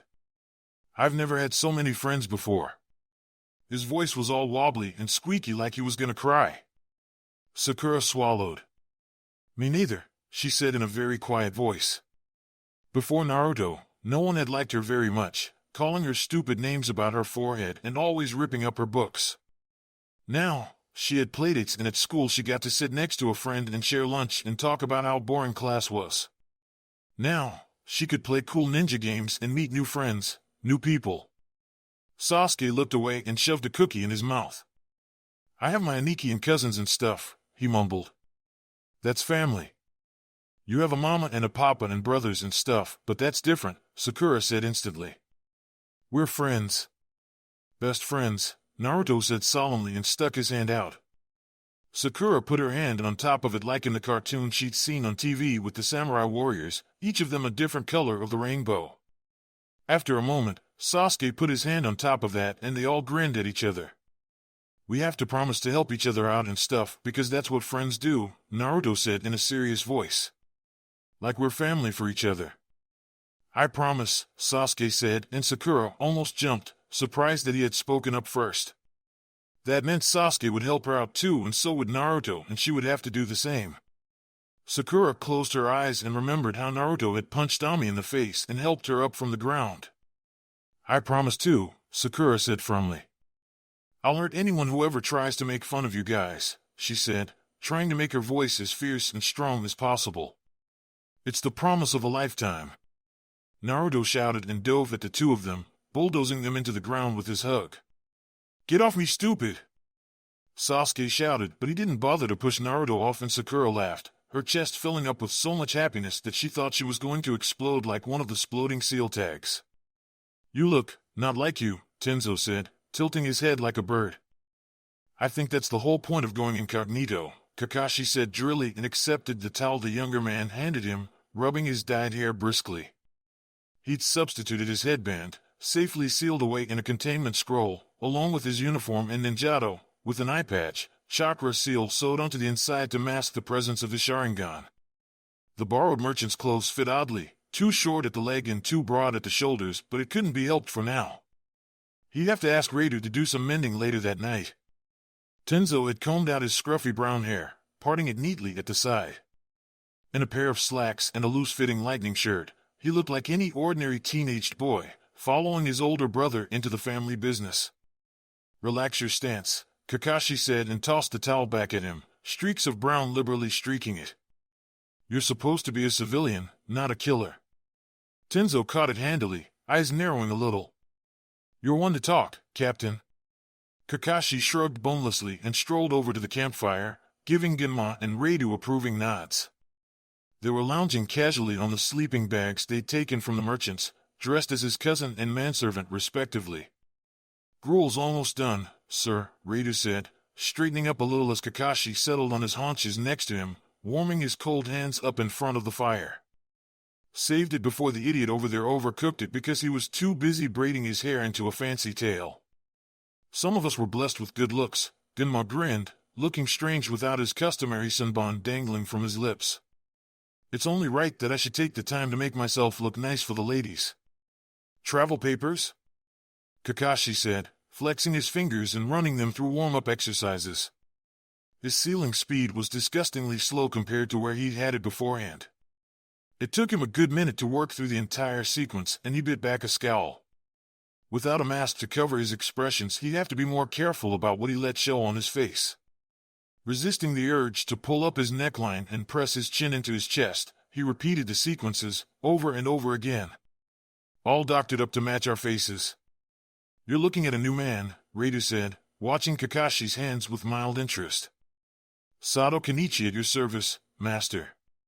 "Watanabe Riku," Genma put in lazily. "Your experienced and much more handsome older cousin, guiding you in the fine Watanabe tradition of selling lightning country textiles."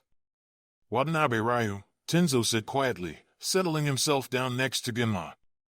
"I believe that to be your younger brother, Captain."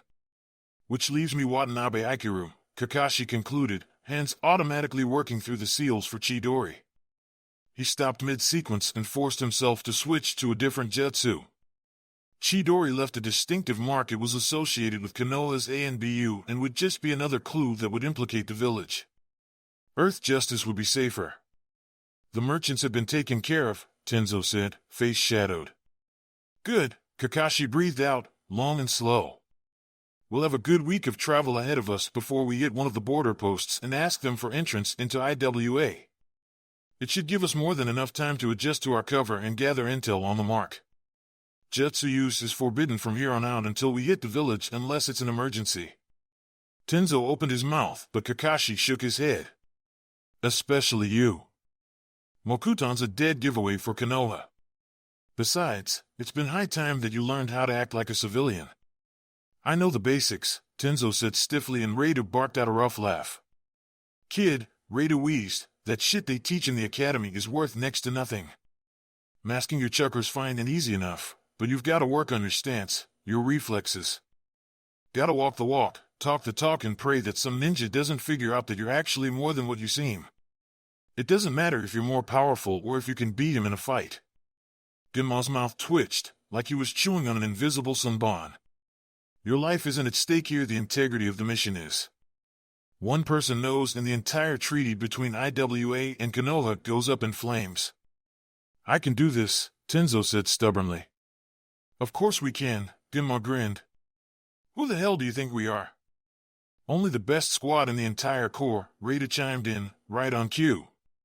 "Delta Squad, captained by the finest operative to ever serve the village." "Me," Kakashi said, deadpan.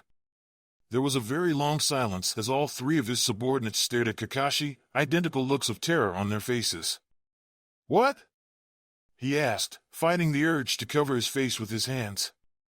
He could smell their fear and apprehension. "You just made a joke, sir," Genma said feebly, the only one brave or stupid enough to speak up. "You never make jokes," Reidu said faintly. "You tell us to stop joking, sir." Kakashi tucked his chin into his chest. It was amazing what a difference 10 years would make. He'd forgotten how much he'd changed after leaving the Corps, leaving behind the bone-white armor and mask and taking up the traditional flak vest and erotic literature.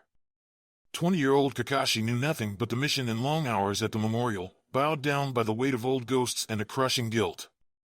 He'd kept his teammates at a careful distance, his heart too tattered and his mind too afraid to handle another Obito or Rin. It was only when he'd left that Kakashi had gotten to know all three of his former teammates better. "I guess you just haven't been listening hard enough," Kakashi said, and resolved to be a better captain this time around. "Another one," Radu said, and what little color was in his cheeks instantly disappeared. "You don't look surprised," Genma said shrewdly, looking pointedly at Tenzo, who looked a little alarmed at the sudden attention. Tenzo said and gave Kakashi a quick and panicky look. Kakashi happily ignored it and threw his precious little koi to the sharks. "Captain's had a peaceful retirement?" Tenzo said quickly, sounding more like he was asking Genma than answering him. "Maybe he's taken up telling jokes as a hobby. I thought I'd try new things in my old age," Kakashi threw in, and Tenzo looked at him gratefully. "Speaking of new things in retirement," Genma said eagerly. "Rumor is you've gotten domestic, Captain." Kakashi bit back a groan. He should have known the ANBU rumor mill would have had a field day with his decision to take on Naruto as his ward. "New things, new hobbies," he muttered vaguely. "He's a good boy." "Never thought of you as a parental figure," Radu said, rubbing his chin thoughtfully. "He's that boy, isn't he?" "So what if he is?" Tenzo said a little vehemently, and Kakashi looked at the younger boy, eye widening a little.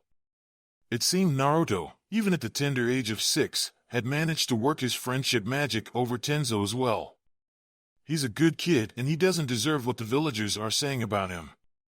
The Yondaime chose him to save the village." "Yeah, by holding a demonic force in his stomach that killed hundreds of shinobi," Genma muttered. "Look, I know it's not the kid's fault, but," he shrugged. "Still makes me uncomfortable as hell to think about." "Naruto isn't the Kyuubi," Tenzo said firmly, and Kakashi couldn't help the smile that spread across his face, the pride that welled up in his chest. "He had a good pack." "Why'd you leave him anyway?" Radu asked, eyes keen. "I mean, you did adopt him, right? And you're technically off ANBU active duty rosters." Kakashi considered Radu's question for a long moment, staring at the flickering embers of the campfire. Why had he come? There was the possibility that the team would succeed without him, however slim. True enough, Danzo had done this to remove ANBU of his influence, no doubt scared by Kakashi's sudden entrance into the council and his alliance with the Uchiha. But he could have started again, even without Delta Squad. There was still the commander and Yuzuki's squad and a couple other that he could trust. It would have been hard, and no doubt Root would grow to fill Delta's absence, but it was still possible to fight Danzo. By leaving the village, he'd taken himself out of the council, had left Naruto at the mercy of a man who was busy planning a coup against the Hokage, and sent himself to IWA on a potentially lethal mission, all on a gamble that the completed mission would mean leverage over a power-crazed councilman. If it worked, of which there was a very tiny chance, but still larger than if his team had gone without him, it would mean that he had concrete evidence to present to the council and the Hokage against Danzo. If it didn't, Konoha would be at war and Danzo would gain more power. "Because you're my team," Kakashi said. "And Danzo's not going to send you on a suicidal mission without me to save your collective asses." Kakashi looked at the three hardened faces before him and accepted that they'd been packed from the very beginning. Not Obito, not Rin, not Sensei, but still pack. He'd have to trust that Team 7 would be alright without him and concentrate on the people in front of him. "You know," Radu said, his voice a little rough, "I think that's the nicest thing anyone's ever said to me." "Wow, you've led a pretty pathetic life, Radu," Genma said, punching his teammate's shoulder, but even he looked a little sentimental. "I'd have to agree," Tenzo said, his voice soft, but when he looked up at Kakashi, his dark eyes were proud. Kakashi looked away, his chest tightening. He'd bring them all back alive, no matter what. He'd promised himself that he would. "Read me that list over again and slowly," Sarutobi said slowly, his tone brooking no dissent. "The active duty roster, subsection C." "Yes, sir," the Chunin said. His name was Ren, Sarutobi believed, doing his time in the administrative bureau while his ribs healed from the last B-ranked mission he took outside the country. A good boy, his parents ran a wonderful ramen shop on Main Street. Yamamoto Inako, Jin, Yuzuki Ugugo, Shirenu Genma, Namishi Radu, Suzuki Sabiru, Sato Kid, Hataki Kakashi. "You may stop." Sarutobi threaded his fingers together and frowned. Why is Hatake Kakashi on the active duty roster? Ren adjusted his spectacles and squinted at the scroll he held up into the light. I believe it says here that Chunin frowned. The notation has him on a classified mission, sir. Should I pull up his file for you, Hokage-sama? Please, Sarutobi said, and watched the Chunin bustle out of his office, scroll tucked into the crook of his elbow. What, exactly, was Hatake Kakashi doing outside of the country on a classified mission when he was supposed to be looking after Uzumaki Naruto? Sarutobi considered his options. On a classified mission outside the country, the mission would certainly come straight from his desk, and he didn't recall debriefing Kakashi-kun for one. And any request for extra personnel would have to be approved him personally as well. Which meant Sarutobi pulled out his pipe and lit it with a snap of his fingers, breathing in deeply, smoke filling up his chest. Danzo was meddling again. From the sound of it, Delta Squad was deployed for service out of the country, no doubt on an assassination mission. If Kakashi had followed his team and left the country, defying direct orders from the Hokage, Ren returned with a slim file in hand, looking slightly pained as a cloud of smoke floated towards him. I've brought the most recent one, Hokage-sama. It seemed prudent considering his files take up an entire cabinet. Very prudent, Sarutobi agreed and accepted the file. You may leave now, Ren-san. We shall finish the roster arrangements later. A quick bow and murmured thanks later, Sarutobi was left alone with his thoughts, young Kakashi's file and his pipe. Flipping it open with wrinkled hands, he considered the innocent-looking paper on top. It was a copy of a processed request of Form 36BAZ, requesting Kakashi for a classified mission, with nearly everything but Kakashi's name and the date blocked out by the censors. There was a brief notation requisitioning for vials of vaccine for the Shinzi pox, common in Stone Country. It was dated 3 days ago. The only time Form 36BAZ was ever used was in conjunction with ANBU. Sarutobi leaned back in his chair and gripped the stem of his pipe with his teeth, blowing out a stream of smoke from his nose. Hatake Kakashi was out of the country on a classified mission. He was requested as a special non-ANBU associate. He was most likely traveling with Delta Squad. He had left Naruto in the village. Delta Squad was out of the country on a mission he had no knowledge, which meant that the commander or Danzo had authorized it, but Arakaki always made sure to update him on any missions his corps was sent out on. Which, logically, left Danzo. Sarutobi didn't very much like the way the pieces were falling together. He rubbed his temples with weary hands and silently cursed Minato for being a foolhardy self-sacrificing heroic Hokage. Some days, it helped with the headaches. Today, it seemed, even cursing his dead successor's name would be no help. Orochimaru. Danzo. Naruto. Some days, it seemed like his mistakes were all he could ever think about. He thought he was teaching a prodigy, his successor, his son. Instead, it turned out he was teaching his prize student how to be a mass murderer and a traitor. He'd let Root grow wild during the Third Shinobi War, too busy trying to win a war. When it had ended, he thought he'd stamped it out, but Danzo was too clever, moving his operatives deeper into the shadows. And now Kakashi was caught in that tangled mess, sent out on a mysterious mission with his team, far outside of the safety of the village. Away from Naruto. He should have known that Danzo would have been upset with Kakashi's introduction into the council. Sarutobi opened his eyes and flared his chakra. Within moments a guard materialized in front of him, kneeling in a formal salute. Find out where Uzumaki Naruto is staying in the village. Observe, but do not intrude unless he is in danger. Report back to me as soon as possible. The guard nodded deeply and disappeared into the shadows. Sarutobi put his pipe down on his desk and sighed. He was getting too damned old for this. At the knock on the door, the entire room started, Sharingan flashing in a few faces. Aya was bristling with kunai while Shursui was already forming seals to cloak the entire room in a heavy genjutsu. Itachi raised a hand and cocked his head, checking the presence hovering right outside the room. "Hold," he said calmly. He stood up from the table and made his way over to the door, the tomo of his Sharingan swirling lazily. He opened the door and bowed deeply, ponytail swinging with the motion. "Hello, Mother," Itachi said. Uchiha Makoto smiled. "I'm sorry for scaring you," she said gently. But I didn't want to give away my presence. It was well thought of you. Itachi returned and stood aside to let his mother into the cramped room, letting everyone see his deactivated eyes. Makoto Oba-san, Shisui said, standing up cautiously. Itachi noted that he had released his prepared genjutsu, chakra flowing normally. I didn't realize that Shisui stopped and swallowed. I am a little old, his mother agreed, and she made her way into a corner of the room, settling down next to Aya gracefully. I'm sorry, dear, but there's hardly enough room to breathe in here. Please, Makoto-sama, Aya stammered and gave up her cushion for older lady, kunai long forgotten. The average age of the shinobi in this room was, Itachi admitted, very young, with Itachi himself at the youngest and Kid the oldest at the age of 23. I don't mean to be rude, Makoto-sama, but Kenji swallowed, looking nervous. He was a civilian and had less training to hide his emotions. Do they know? Oh no, Mother said serenely.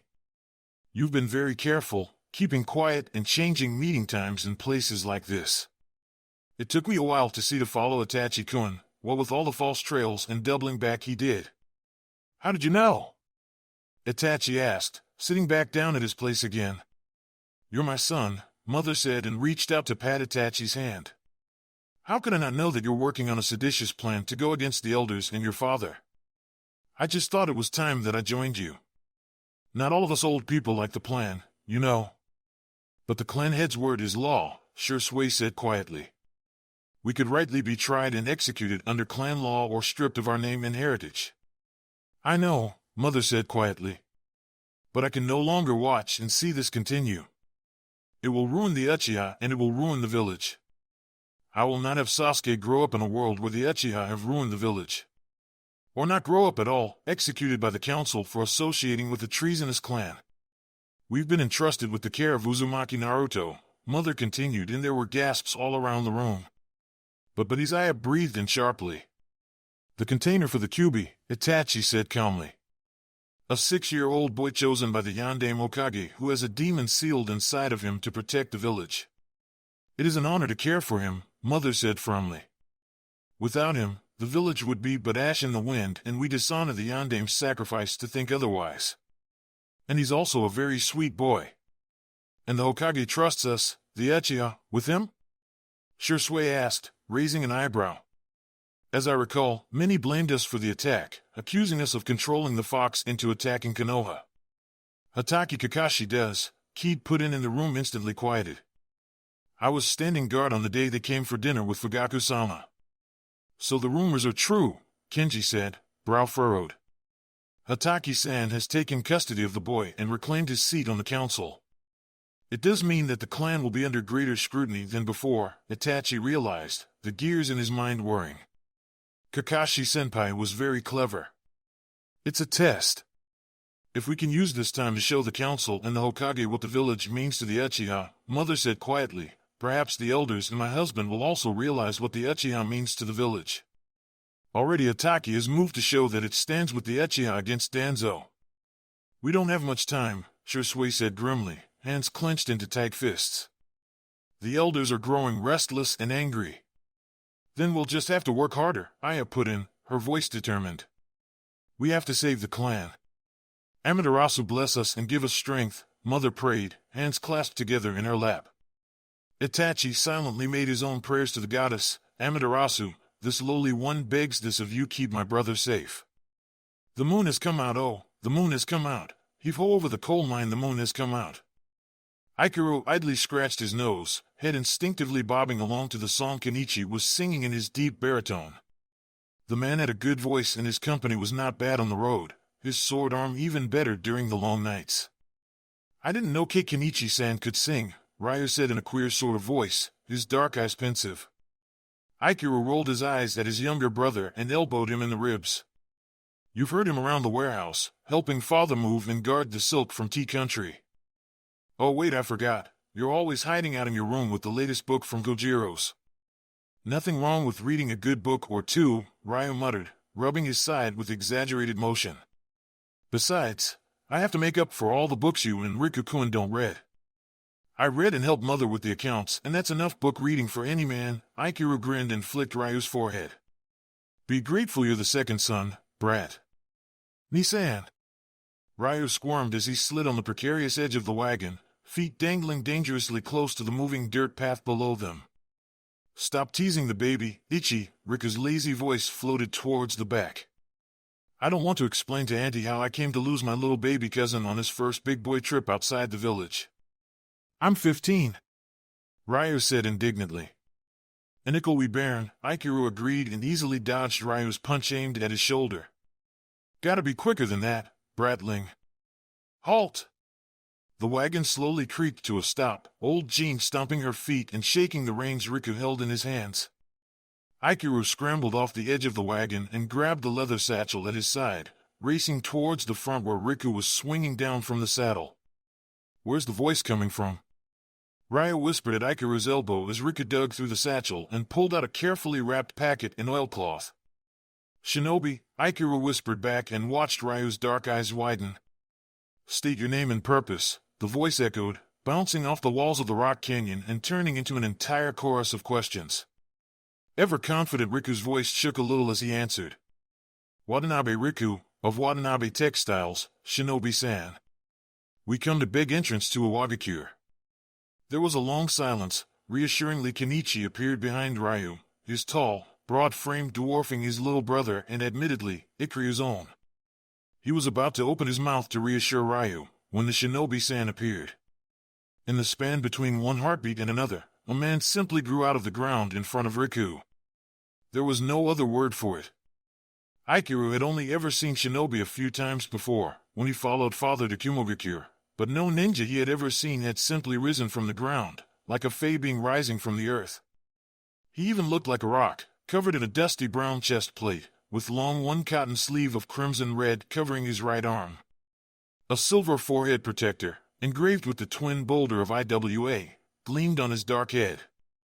Your papers, Watanabe Riku, the man rumbled. Riku mutely handed the packet over. The man deftly unwrapped the package and flipped through the papers in what seemed like an eternity, even though Ikiru knew it was only, perhaps, a few seconds. The man finally grunted and carelessly rewrapped the bundle, handing it over to Riku. You may wait inside the post while we draw up your paperwork and find a guide for you. Riku bowed and Ikiru followed suit, giving Ryu a warning look to mind his manners before he did so. Thank you, Shinobi-san. We are in your debt. When Ikiru looked up from the ground, the shinobi was gone. The only thing that marked his presence was the slight ripple of dirt where he had stood, but even that too faded away after a few minutes. Wow, Ryu breathed out shakily. Yeah, Ikiru agreed, feeling just as nervous as Ryu looked. Shinobi, Riku muttered, shaking his head and handed the oilcloth back to Ikiru. Pack this safe, cuz. Ikiru took it back obediently and tucked it back into the satchel, swinging it over his shoulder when he was done. We can put Jean and the wagon over behind that clump of rocks. They should be safe enough there. Ryu looked at him, incredulous. No one's going to steal them? Child, no one's fool enough to steal from an IWA outpost, Kenichi said, his voice quiet. Stealing is a serious offense, punishable by death. So don't you worry none, baby cuz, Riku said breezily, clapping Ryu's shoulders heartily. It's real cute when you get all worried though. Oh, shut up Riku, Ryu mumbled, the tips of his ears burning a little. Don't we have to go inside anyway? Inside turned out to be a dubious-looking cavern in the side of the rock canyon, so gloomy and dank-looking that even the sunlight seemed afraid to enter its depths. Are you sure about this? Ikiru asked, raising a dark eyebrow skeptically. Just trust me on this, Riku said lightly, but it sounded a little forced to his ears. Holding his breath, Ikiru walked into the dark cave and into light. It was like passing through a sheet of freezing cold water. He shuddered for one long moment, and when he opened his eyes, he had entered an entirely different world. Instead of a dark cave, he had entered the inside of a castle from the storybooks. The walls were lined with gleaming crystal rocks that glowed in eerie luminescent color, giving everything a strange green cast. He looked up and saw strange designs mark the domed ceiling, swirling around massive chunks of stone shot through with light. Ikiru couldn't help gripping the strap on his shoulder a little harder. Can I help you? In front of them, a ninja writing in a fat book looked up from his work table, his dark face ghoulish in the strange light. Behind him, a huge wall rose up from the ground and all the way up to the dome ceiling, sealing the secrets of the shinobi behind stone that looked to be as thick as a rich man's waist.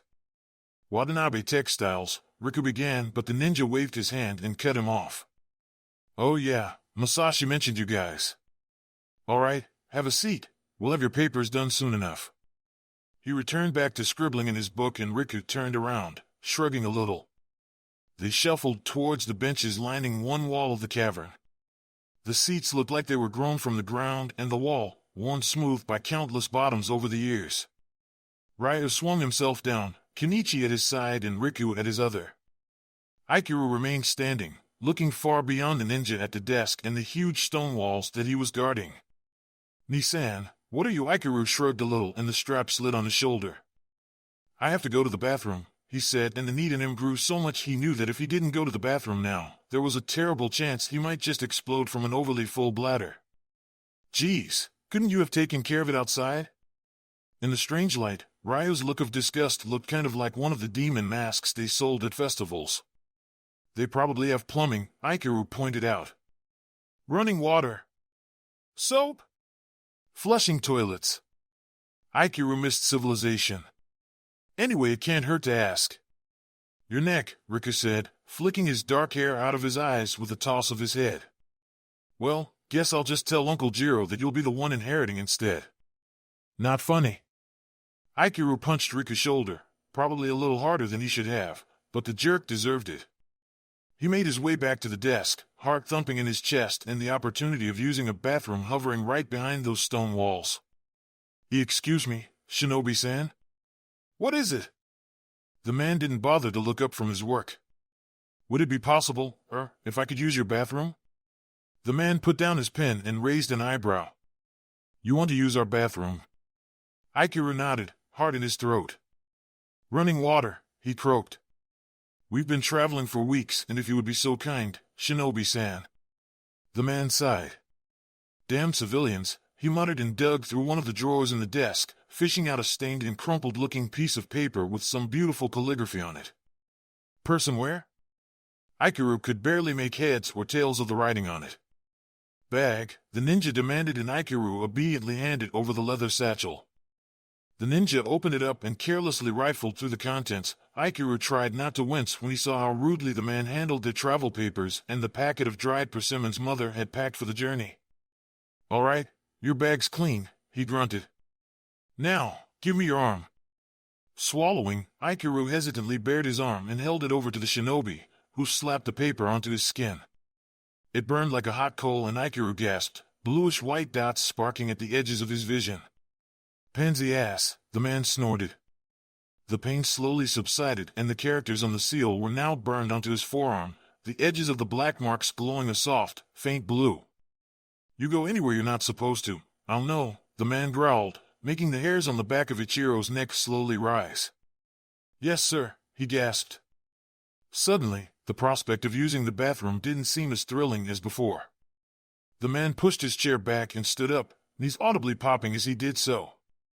He did something strange with his fingers and suddenly a small door appeared in the wall behind the desk, a doorknob slowly molding itself into shape. Straight down the hallway, make a right and it'll be the second door on your left. Straight there and back, and if you go anywhere else. The man jerked his head at Ryu and Riku, who were the conversation watching with wide eyes. Understand? Yes, Aikiru said and nodded furiously. Good. The man settled back down into his chair, picked up his pen and began writing in his mysterious book again. Aikiru quickly swiped his bag off the table and skirted around it, heading for the door in the wall. The doorknob felt cold to the touch. There was no turning back. Aikiru resisted the urge to look back at his brother and opened the door. Aikiru looked at the mirror and his pale, dark-haired self stared back, the strap of a dark eye patch cutting neatly through his slicked back hair. With trembling fingers he raised the patch up and pulled it off his head, setting it down on the edge of the sink with trembling fingers. A scar cut through his left eyelid and a good inch into his cheek. It was cold to the touch. Aikiru opened his left eye and watched as the eye of a demon came to life in his reflection. I am Ataki Kakashi. The tomo of the eye swirled furiously, until the pinwheel of dark blots became a circle of black ringing his pupil. Kai, he whispered, and the illusion shattered. Kakashi staggered towards the toilet and retched violently, falling clumsily onto his knees. For one terrifying moment he had no idea what was up or down and clung helplessly to the toilet bowl, his greased hair sticking to his clammy cheek. The only certainty in his life was the constant wave of nausea racking his stomach. In what seemed like an eternity, reality slowly fell back into place, piece by piece. The dry heaves slowly stopped and Kakashi wiped his mouth with the back of his hand, grimacing at the sharp taste of bile. Moving carefully, he reached out for the metal handle and pulled down, flushing away his sick. He hadn't expected the backlash to hit him quite so hard. Kakashi stood up carefully, letting tiny streams of chakra flood through his limbs and lend him strength to carefully walk over to the sink. He turned on the faucet and splashed his face with deliciously cool water, cupping it in his hands and greedily drinking it in. The entire week leading up to their stop here, he had worked extensively on his Liar's Palace, building up Watanabe Aikiru in a small corner of his mind, slowly putting together the eldest son of a middling-class merchant from a rural village in Lightning Country, protective older brother and heir to a business that had been passed down from father to son for generations. It was standard practice to build and maintain a cover in infiltration missions. But the Sharingan helped him take it a step further, and briefly be the cover. The room where he had set aside for Watanabe became his illusory mind, and Kakashi had retreated into the far corner of himself, letting the cover play out by itself, only impressing vague suggestions and thoughts onto Ichiro's mind. With the Sharingan, the Liar's Palace became more than a defense mechanism for a spy and an illusion so complete that he forgot who he was. Needless to say, it was also incredibly dangerous and possibly could labeled as a kenjutsu, if Kakashi ever got around to writing it all down and submitting it to the Hokage for review. 6 hours hiding in the Liar's Palace and Kakashi had nearly collapsed in the bathroom. The backlash was so severe. The sooner they reached IWA, the better. Kakashi wiped his face dry with the edge of his rough cotton shirt. Crouching down on the ground, he rummaged through the satchel and pulled out a thin bamboo tube. With a twist of his wrist he uncapped it, revealing several thin writing brushes and a vial of ink. A traveling writing case, suitable for any man on the road. Kakashi pulled out a hair-thin brush and uncapped the vial of ink, sniffing at the potent mix of blood and chakra-infused charcoal ink. Carefully, he dipped the brush and set about adding slight modifications to his forearm seal. The original was slipshod work, and it made Kakashi almost ashamed to have it be seen on him. The tiny modifications he was adding released a false tracking signal to the master map the guardsman had laid on the desk, fading away into his skin after 10 minutes. More than enough time to get a little intel on IWA, and if he was lucky, their target. Kakashi summoned strength for a simple genjutsu, one that allowed him to blend into the shadows, and wrapped the satchel tightly around his hips, using the strap as a makeshift belt. Quietly, he slipped out of the bathroom and melted away into the darkness. "Nisan, are you all right? You look a little sick." Aikiru rubbed the back of his neck, slick with styling grease from his hair. "I'm fine. I think it's just the air in here that's getting to me." Ryo looked up at him with suspicious eyes. "You were in there for an awfully long time, you know." "Nature's call," Aikiru said, fiddling a little with the strap on his shoulder. "Why are you talking so much anyway? Little children should be seen, not heard. Worst older brother knock it off you too." Riku sauntered over to the two of them, followed by a battered-looking ninja dressed in dark cargo pants, a dirty brown vest and a crimson shirt with a single sleeve, just like the ninja they had met in the Rock Canyon. "Try and act your ages, we've got important company. This here is Sabu, he'll be our guide to Iwagakure." Aikiru's back instantly straightened and he bowed deeply, palms in front of his chest like his mother had taught him. "It's a pleasure to meet you, Sabu-san. Thank you for graciously guiding us to the village." Ryo followed a beat later, his greetings a quiet murmur. "Yeah, whatever," Sabu said, rolling his dark eyes. "Just keep out my way, no talking, no trying to discover the village's hidden secrets, etc., etc. We're only simple merchants," Aikiru smiled. "How could we ever hurt such a strong village of shinobi?" "A real featherbed," Riku sighed, sinking onto the mattress and shucking off his sandals. "Bless this village." Ryo settled on the other side of the bed, trying not to look around everywhere and look like a country bumpkin. The entire building looked like a termite mound, something he had only ever seen pictures of in books, with small round windows and smooth curved walls that made the rooms seem more like burrows than real houses. There were 2 simple beds, a writing desk made of granite, and an old television in the corner of the room. "Even old Maniku has a better TV than that," Ryo commented lightly, toeing the smooth floor with the tip of his sandal. "IWA might be one of the most powerful shinobi villages, but they don't have too many civilians in their village.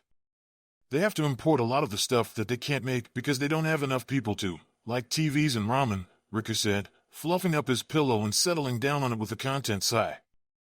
"It's expensive, so a lot of stuff they just keep using and reusing until they really need to buy them.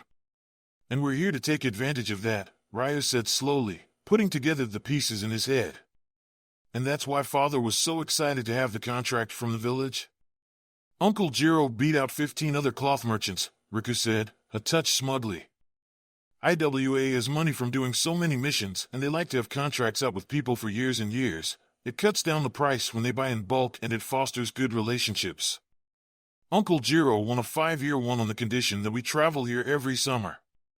Ryu remembered the day Father and Jiro came back from their visit to the capital, clattering off the wagon and into the house in a rush of stamping feet and shouts. That night they had fresh tuna, and Ikaru had brought back a new book on the 7 wonders of Lightning Country. He was already reading it under the table while Father said grace for the sumptuous evening meal. "We pull this off and we'll be set for life, little Ryo-chan," Riku said, reaching over from his side of the bed to ruffle Ryu's hair.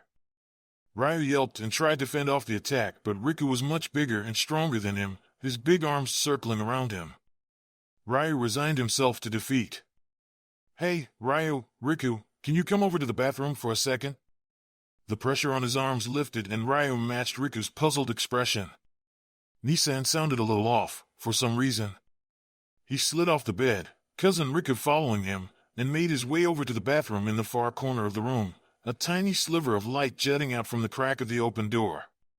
"What is it, Nissan? Are you all right? Just come in for a second, both of you." Ichiro's voice sounded different, rougher, and much more tense. Had he hurt himself? Ryu swallowed and pushed open the door, half expecting to see his brother collapsed on the floor in a pool of blood. Instead, he met the eye of a demon, spinning lazily in his brother's face. "Kai," Ikaru whispered, and Ryu's entire world fell apart. "What the goddamn fucking shit was that?" Genma croaked, wiping his mouth with the back of his sleeve. Kakashi handed him a canteen of water, which he accepted, hand shaking a little. "Genjutsu backlash," Kakashi said, watching the other man's Adam's apple bob as he greedily drank down the water. Tenzo was sitting on the tiled floor, leaning his head against wooden cabinet underneath the sink, brown hair plastered to his sweaty face. "Reida-san?"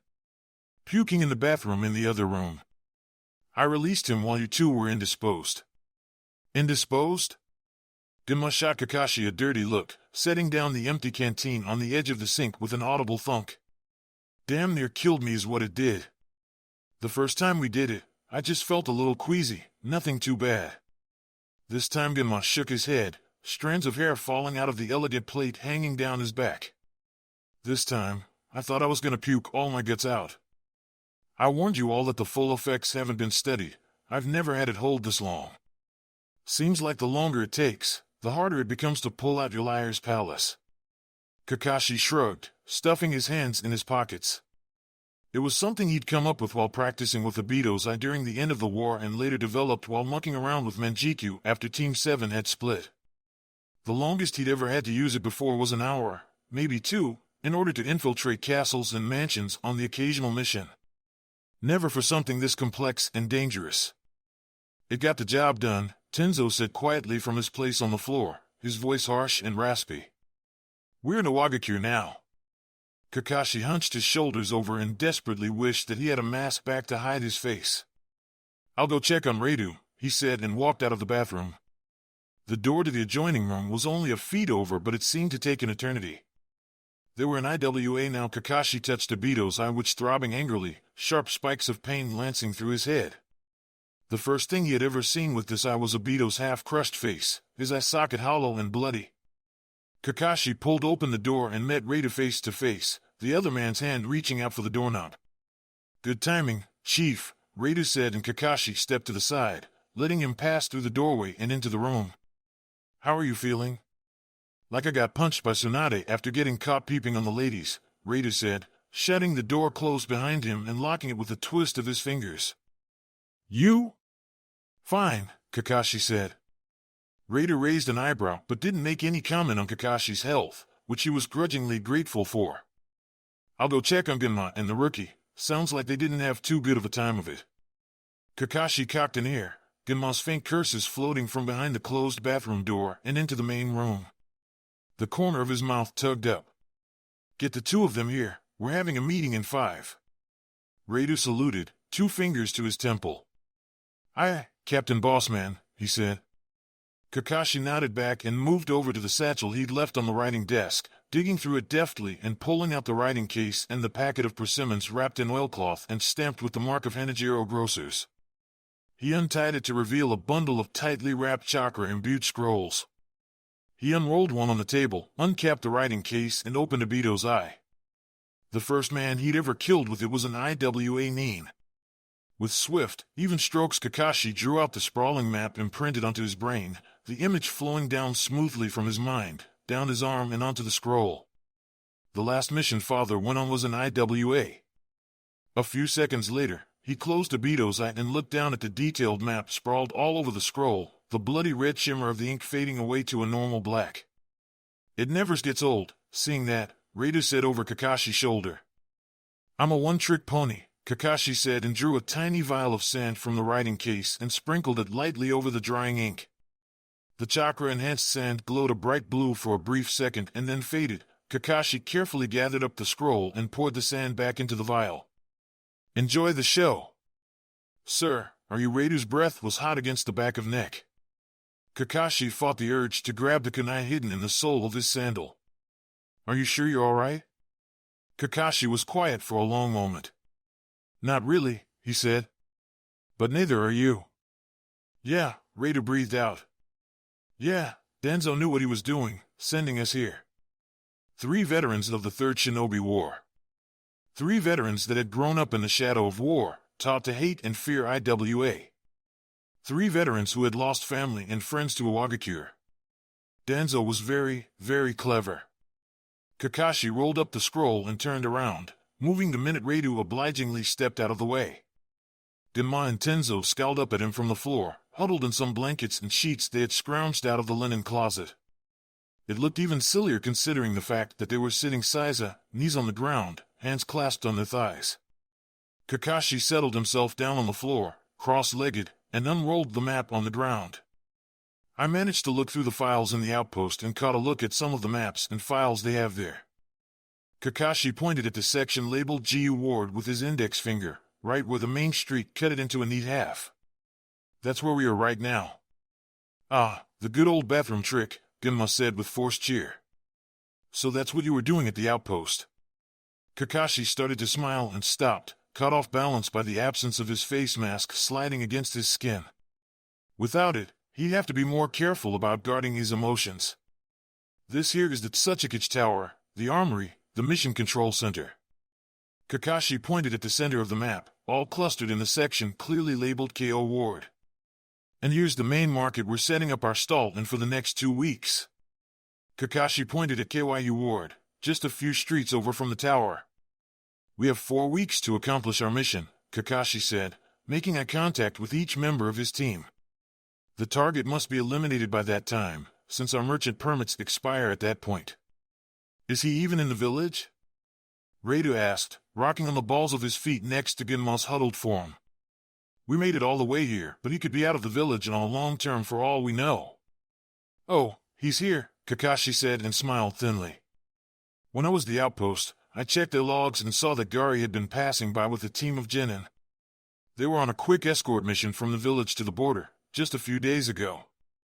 A Jounin-sensei? We'll have to make sure the kids don't get in the way, Genma said, fingers wrapped tightly in the edge of a bed sheet. They'll be loose ends. Kakashi nodded sharply and tried not to think of his own kids waiting back home. For the first week, we're just going to be collecting intelligence. Set up the stall in the market, make contacts, interact with the locals. Figure out his pattern with his team, where he eats, where he sleeps. This is his home turf, he'll be comfortable here. He's going to make mistakes. We need to capitalize on that. No more genjutsu, Tenzo put in quietly, the shadows under his eyes a bruised purple. We needed it to get here, but no more. We can accomplish the mission without it.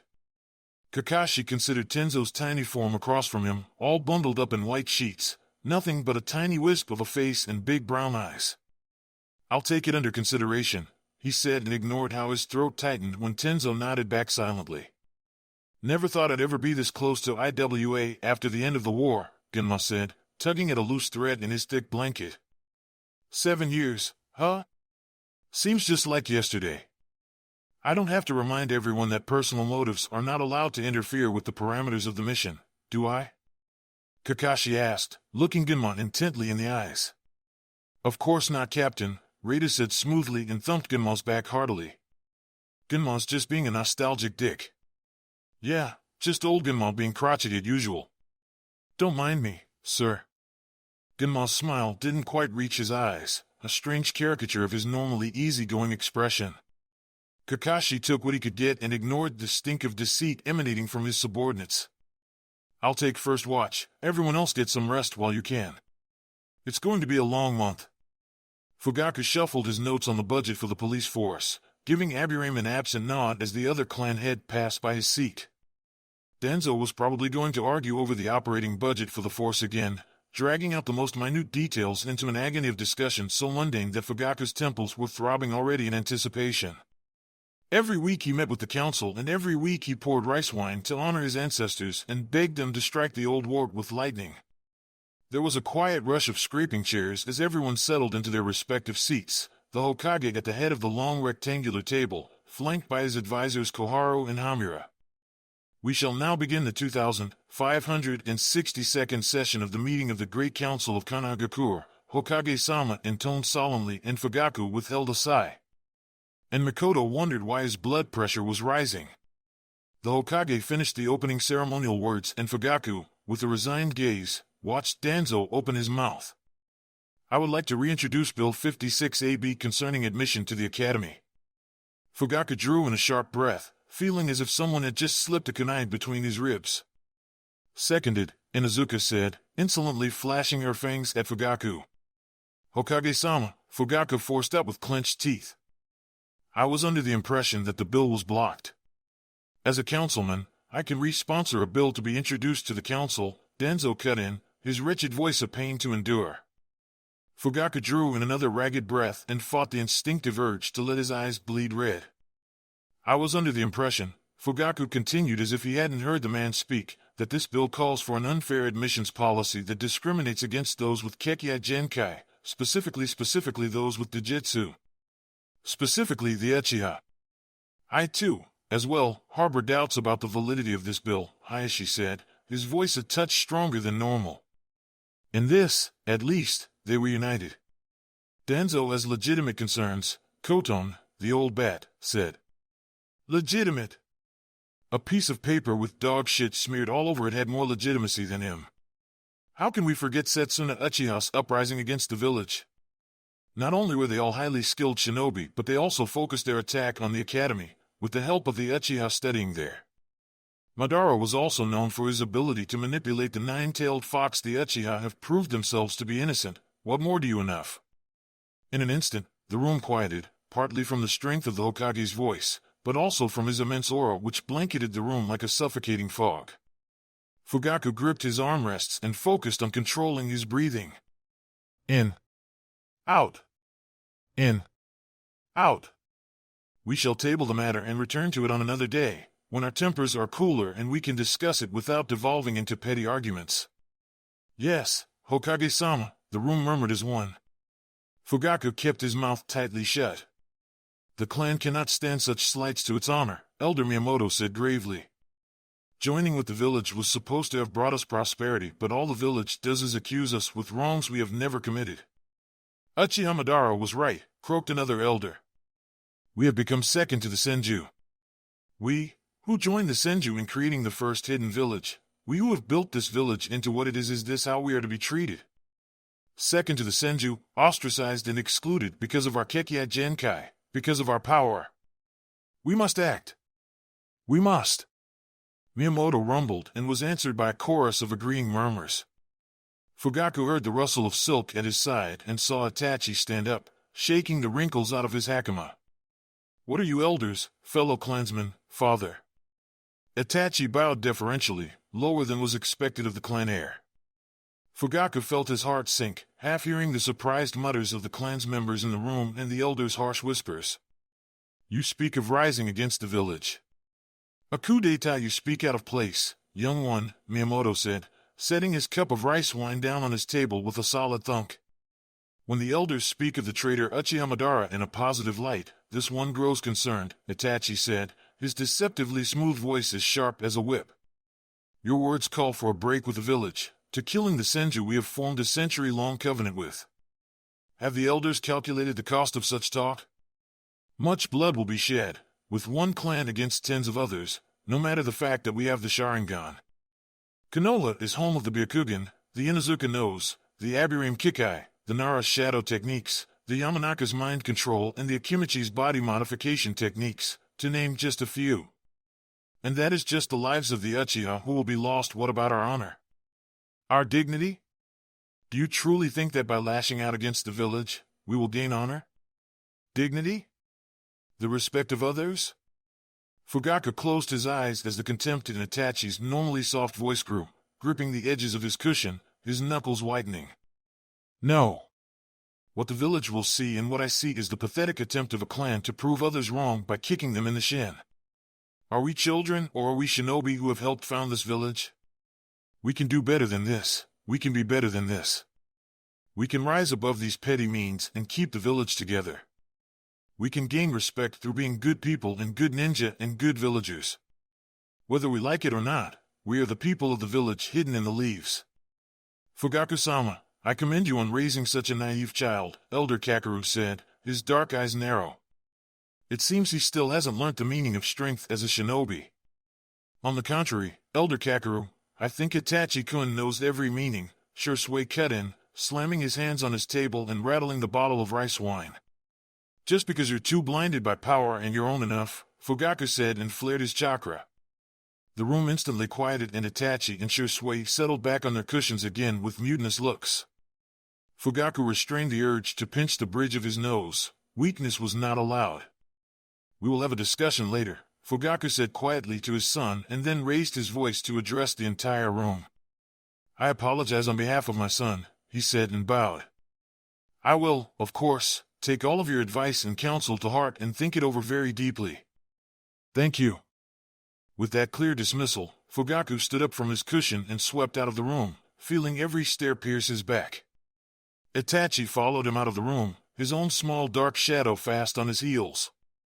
When they were far away enough from the room, he turned around, careful not to raise his voice. What were you thinking? You know how the elders are and they are right in their own way. You dishonor me and your mother by displaying your arrogance and speaking out without a thought for custom or manners. You and Shursui. Fugaku sighed and rubbed his temples. I apologize for causing you pain, father, but I cannot just stand aside and watch the clan dig itself its own grave. This is madness. Madness is Danzo taking every chance to twist my words and step on the back of the Uchiha.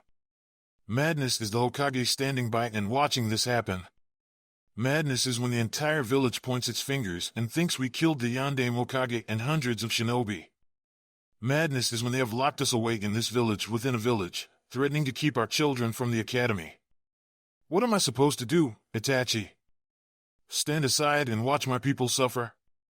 Fugaku drew in a ragged breath and clenched his right hand into a tight fist, holding it over his heart.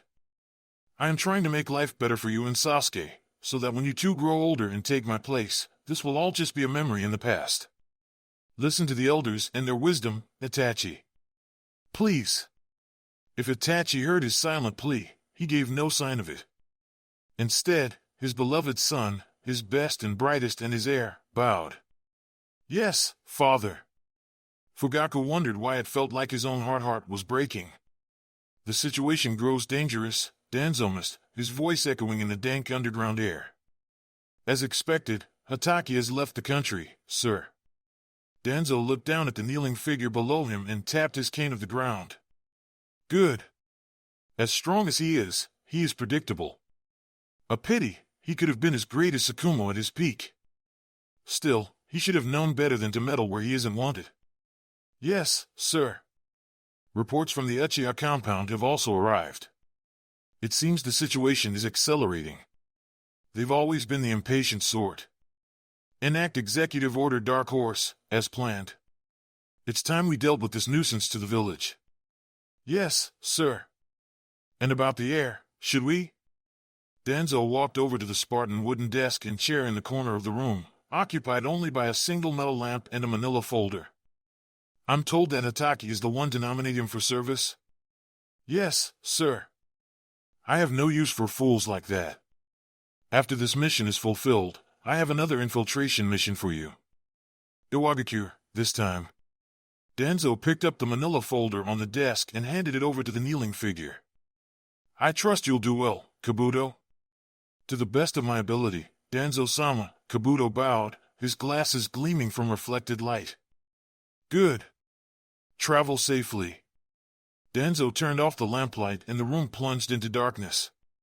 Sasuke had only ever seen the Hokage 3 times in his life. Once, at Cousin Keiko's entrance ceremony for the academy, and the Hokage had sat in his great big chair, his craggy face smiling down at Keiko and her yearmates. Once, when Sasuke was very, very small and father had brought both him and Itachi to the tower to deliver the paperwork that officially instated Aniki as the Uchiha heir. Once, at the annual memorial in the fall, when father had finally deemed Sasuke old enough to sit with the members and listen to the Hokage read aloud the names of the dead.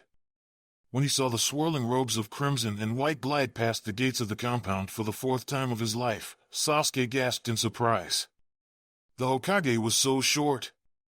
Aniki tugged gently at Sasuke's hand. Bow, Itachi said in a low voice, and Sasuke bowed, heart hammering away in his chest. The Hokage! In the compound! His thoughts chased themselves round and round inside his head like a dog chasing its tail. Sasuke snuck a glance carefully and saw, with an excited leap of his heart, a flash of bone-white mask and silver arm guards. Umbu! Sasuke squeezed Itachi's hand tightly, hoping that he wouldn't hear how loudly his heart was pounding. Ah, you must be Fugaka's boys, yes? Itachi bowed even deeper, his hand tugging Sasuke down. Yes, Hokage-sama. You must have grown an inch since I last saw you, Uchiha-kun. And this must be Sasuke, your younger brother? Sasuke straightened up at the sound of his name. Hokage-sama, he said in his politest voice, like Aunt Riko had taught him, and bowed again. The Hokage caught his chin with a gentle hand and Sasuke felt rough calluses slide against his skin. You have your mother's eyes, the Hokage said, in his deep rumble-eye voice. His face was very old and solemn, brown like a raisin left too long in the sun, and twice as wrinkled. Thank you, Sasuke mumbled, unsure how to deal with the fact that the Hokage told him he had girl eyes. White flashed against dark skin as the Hokage laughed, deep and round and rough with smoke. And your father's spirit.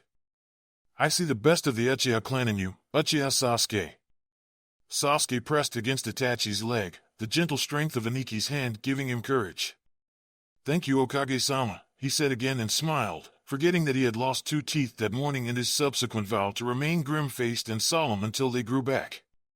We are most grateful for your presence, Hokage-sama, Itachi cut in smoothly, inclining his head again. If you require any aid while in the compound. As a matter of fact, I'm here to see Uzumaki Naruto, the Hokage said. I've been informed that Kakashi entrusted his care to your family, Uchiha-kun. Sasuke scrunched his nose, trying to think why the Hokage would want to see Naruto, and then guiltily remembered how they'd accidentally on purpose covered the temple laundry in exploding ink tags. It was only a little bit of laundry, and there was no way the temple monks would have told the Hokage, would they? He's not in any trouble, the Hokage continued, and Sasuke froze, trying very hard to make it seem like he wasn't trying to hide behind Aniki's leg. But I confess to missing our weekly engagements. Naruto-kun's helping mother with the housework today, Itachi said with a quiet smile, carefully maneuvering his feet so that Sasuke was now standing side by side with Itachi again, instead of behind. If you would like, Hokage-sama, I could escort you. Sasuke, you remember the way to Aunt Riko's home? Sasuke bit back a frown and crossed his arms over his chest, forgetting that one hand was still holding onto Itachi, so it was only his right arm that crossed his chest. I go there all the time all by myself when you're not here, he said scornfully. I'm almost 7, you know. I know, Itachi said, and the Hokage gave Itachi one of those looks that grown-ups always gave each other when they thought he wasn't looking. You tell me so every day. Sasuke squirmed and pulled his hand free, rubbing the sticky sweat on his trouser leg. I have to go to lessons, Sasuke said very seriously. So go help the Hokage, Aniki. He peered up at the craggy face, careful not to make direct eye contact, and marveled at the great big hat the Hokage wore, big enough that it cast a shadow large enough to swallow Sasuke's feet. I would be very grateful for your help, Uchiha-kun, the Hokage said, inclining his head at the two of them. And I thank you, Sasuke, for lending me the use of your brother today. Aniki's the best, Sasuke nodded knowingly. You'll be very safe, Hokage-sama. That's enough, Sasuke, Itachi said, fingers snaking out viper quick and poking Sasuke right in the forehead. Didn't you say you had somewhere else to be? Sasuke hissed and swiped at Aniki's hand, just a few seconds too late. I'll come back at 3 to pick you up, so I better hear good things from Riko-san. Sasuke made a face at Itachi and sketched out a quick respectful bow to the Hokage before running away just in time to dodge another stupid forehead poke. See you later, Ani! He shouted, waving backwards, and ran towards the rising sun. He saw the Hokage. And the Hokage talked to him face to face and called him by his name. Sasuke grinned and thought of the million different stories he could tell everyone at lunch today about the Hokage's hat and his wrinkly raisin face and the mysterious ANBU that hovered at his shoulder, mask painted with bright red fangs. The tea is quite splendid, you know, the Sandaime said peaceably, cradling a steaming celadon cup in his old and knotted hands. Gold leaf green tea from the Huading province in tea country, if I'm not mistaken. Fugaku bowed deeply from the doorway, hair falling forward with the smooth motion. Hokage-sama, you honor my family with your presence. Sit, sit, the Hokage said, setting the cup down with a gentle grace. There's no need to stand on formality, Fugaku-dano. Especially when I'm the one intruding. Fugaku made his way over to the low-set table on the ground and settled himself on the cushion directly facing the Hokage, taking care to hide the ink splatters on his left hand. He'd been so surprised of the news of the Sandaime's visit that he'd upset an entire inkwell and ruined the stack of paperwork he was working on. Tea?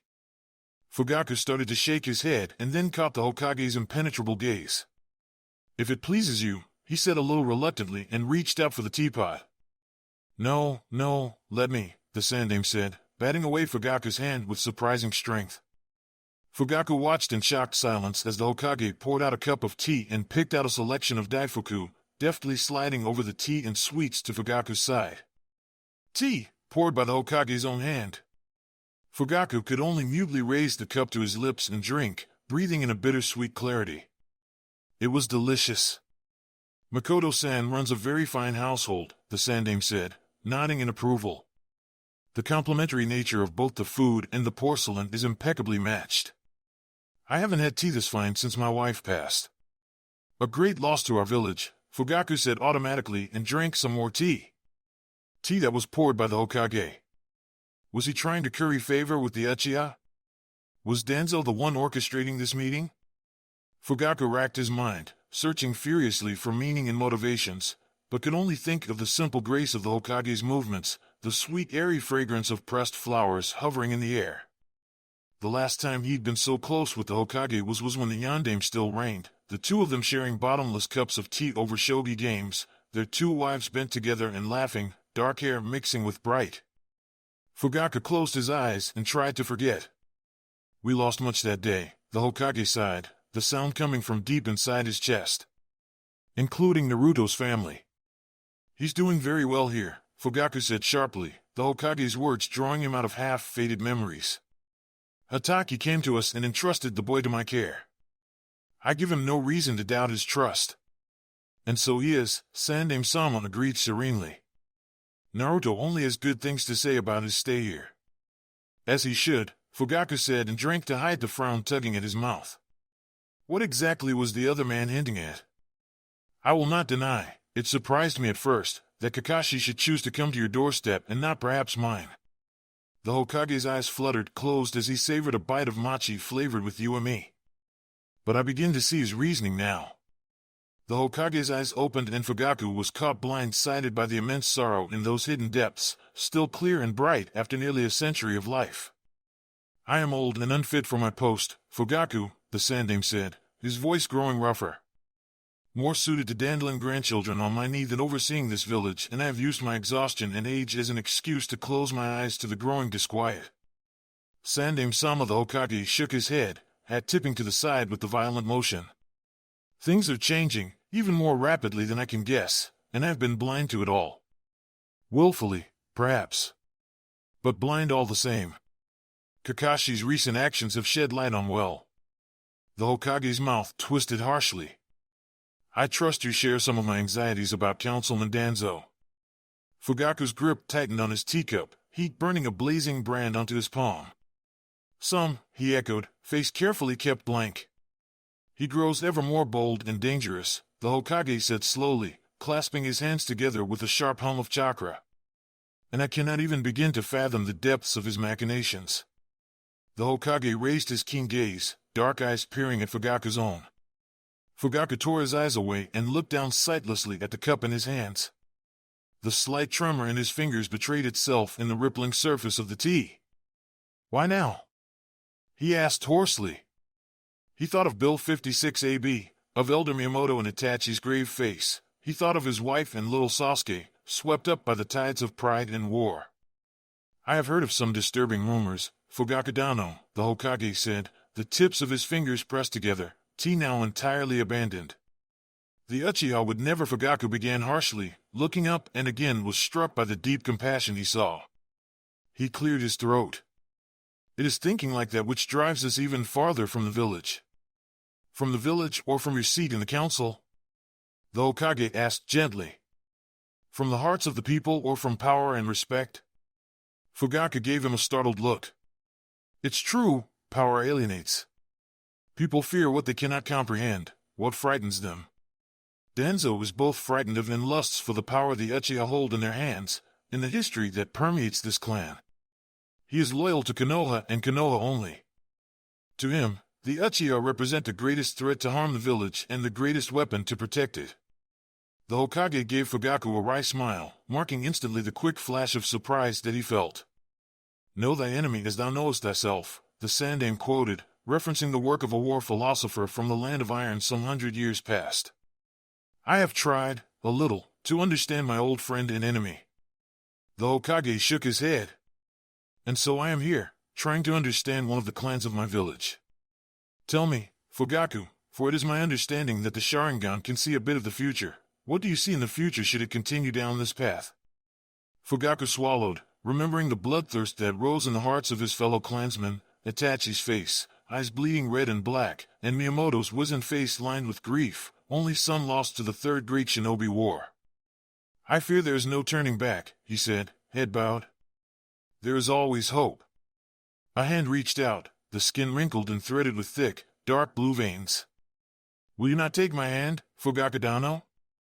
Fugaku held his breath, blood pounding away in his ears and chakra flooding the familiar channels threading his eyes, Sharingan a dull pulsing ache that begged to be freed. For a moment, just the span of a heartbeat, he let his eyes bleed into red, Tomo swirling as he saw the lines of future laid out before him. The Sandaime's hand, so old and shaking in reality, shone like a burning blaze, lit by a chakra so bright that it brought tears to his eyes.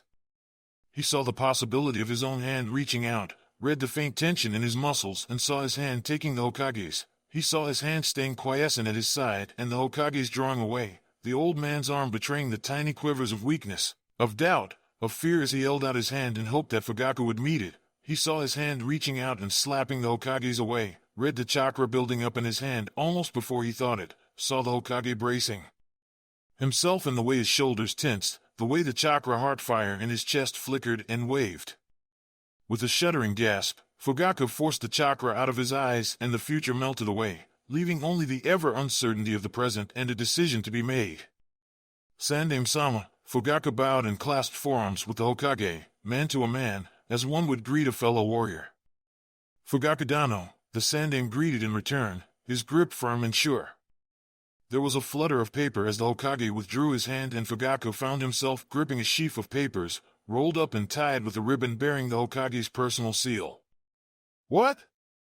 "A beginning," the Sandaime said, looking pleased while mysteriously pulling his smoking pipe out of the luminous sleeve. "You don't mind if I—" No, of course not," Fugaku said blankly as he unrolled the papers and an outline of several bills came into view.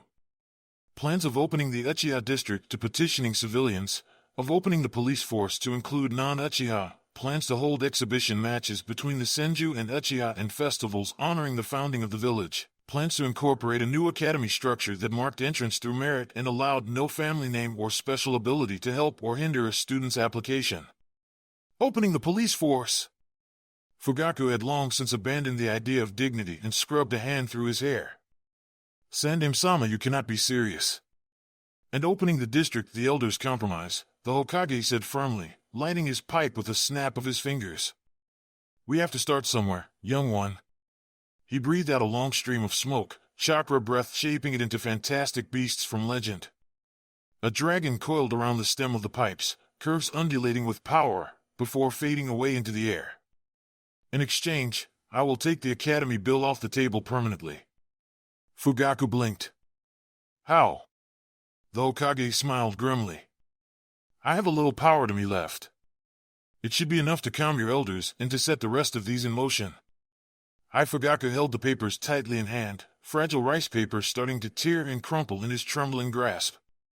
"I beg a little time to think about all of this, Hokage-sama." "Decide quickly," the Sandaime said, dark eyes thoughtful. "We do not have much time left at our disposal before Danzo's next act."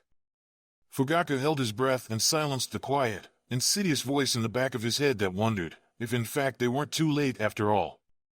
Hiroki clattered down the stairs winding around the small, two-story house, door slamming shut behind him. With a deft hand, he juggled a sack of pork buns and several canteens of watered-down wine he'd filched from Dad's secret cabinet of booze in the cellar that Dad thought he didn't know about. "Don't slam the goddamn door, Hiro-kun!"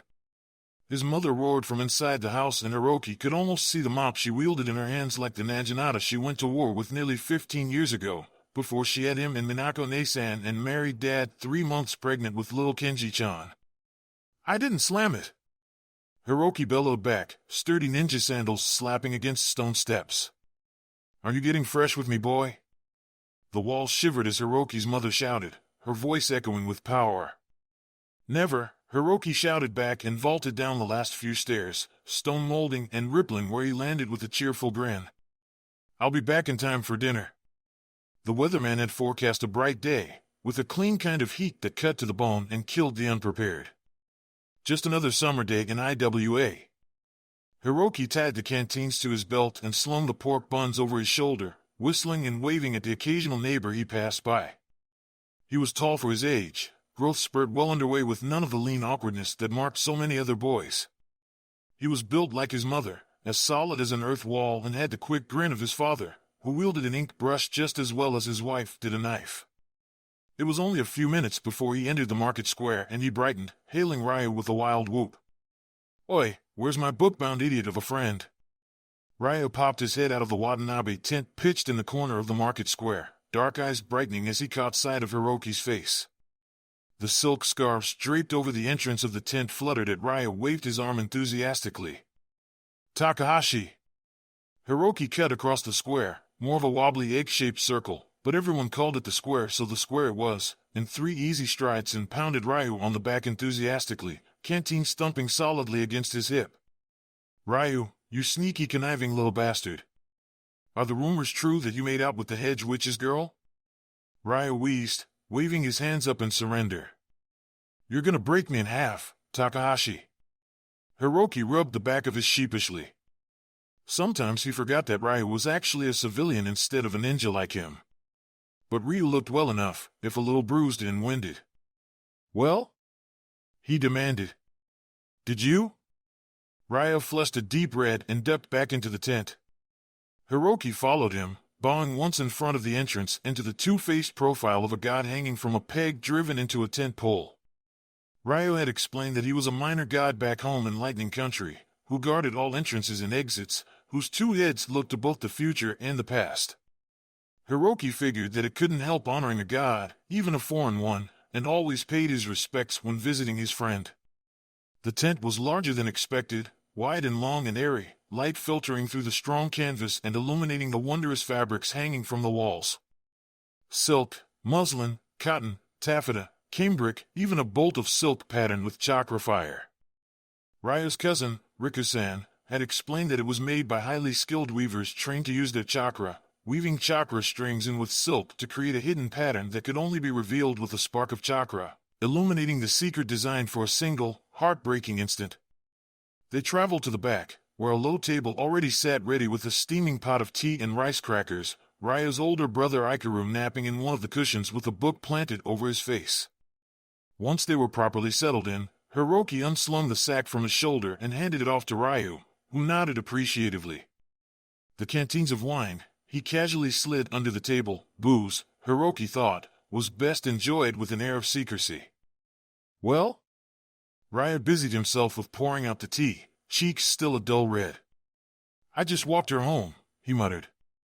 It was late and she was all alone, so his shoulder jerked awkwardly and he nearly spilled boiling hot tea all over his lap. Ryu was 2 years his elder, but he was quiet and a little awkward, always caught up in his books or stoically putting up with Ikaru's teasing. Hiroki laughed, delighted with Ryu's good fortune. She kissed you? Just on the cheek, Ryu ducked his head, but Hiroki could see the small flicker of a smile that Ryu tried to hide. You sly fox, Hiroki grinned and bit into a pork bun with the hunger of a 14-year-old boy's appetite. You've only been mooning after her all bleeding month.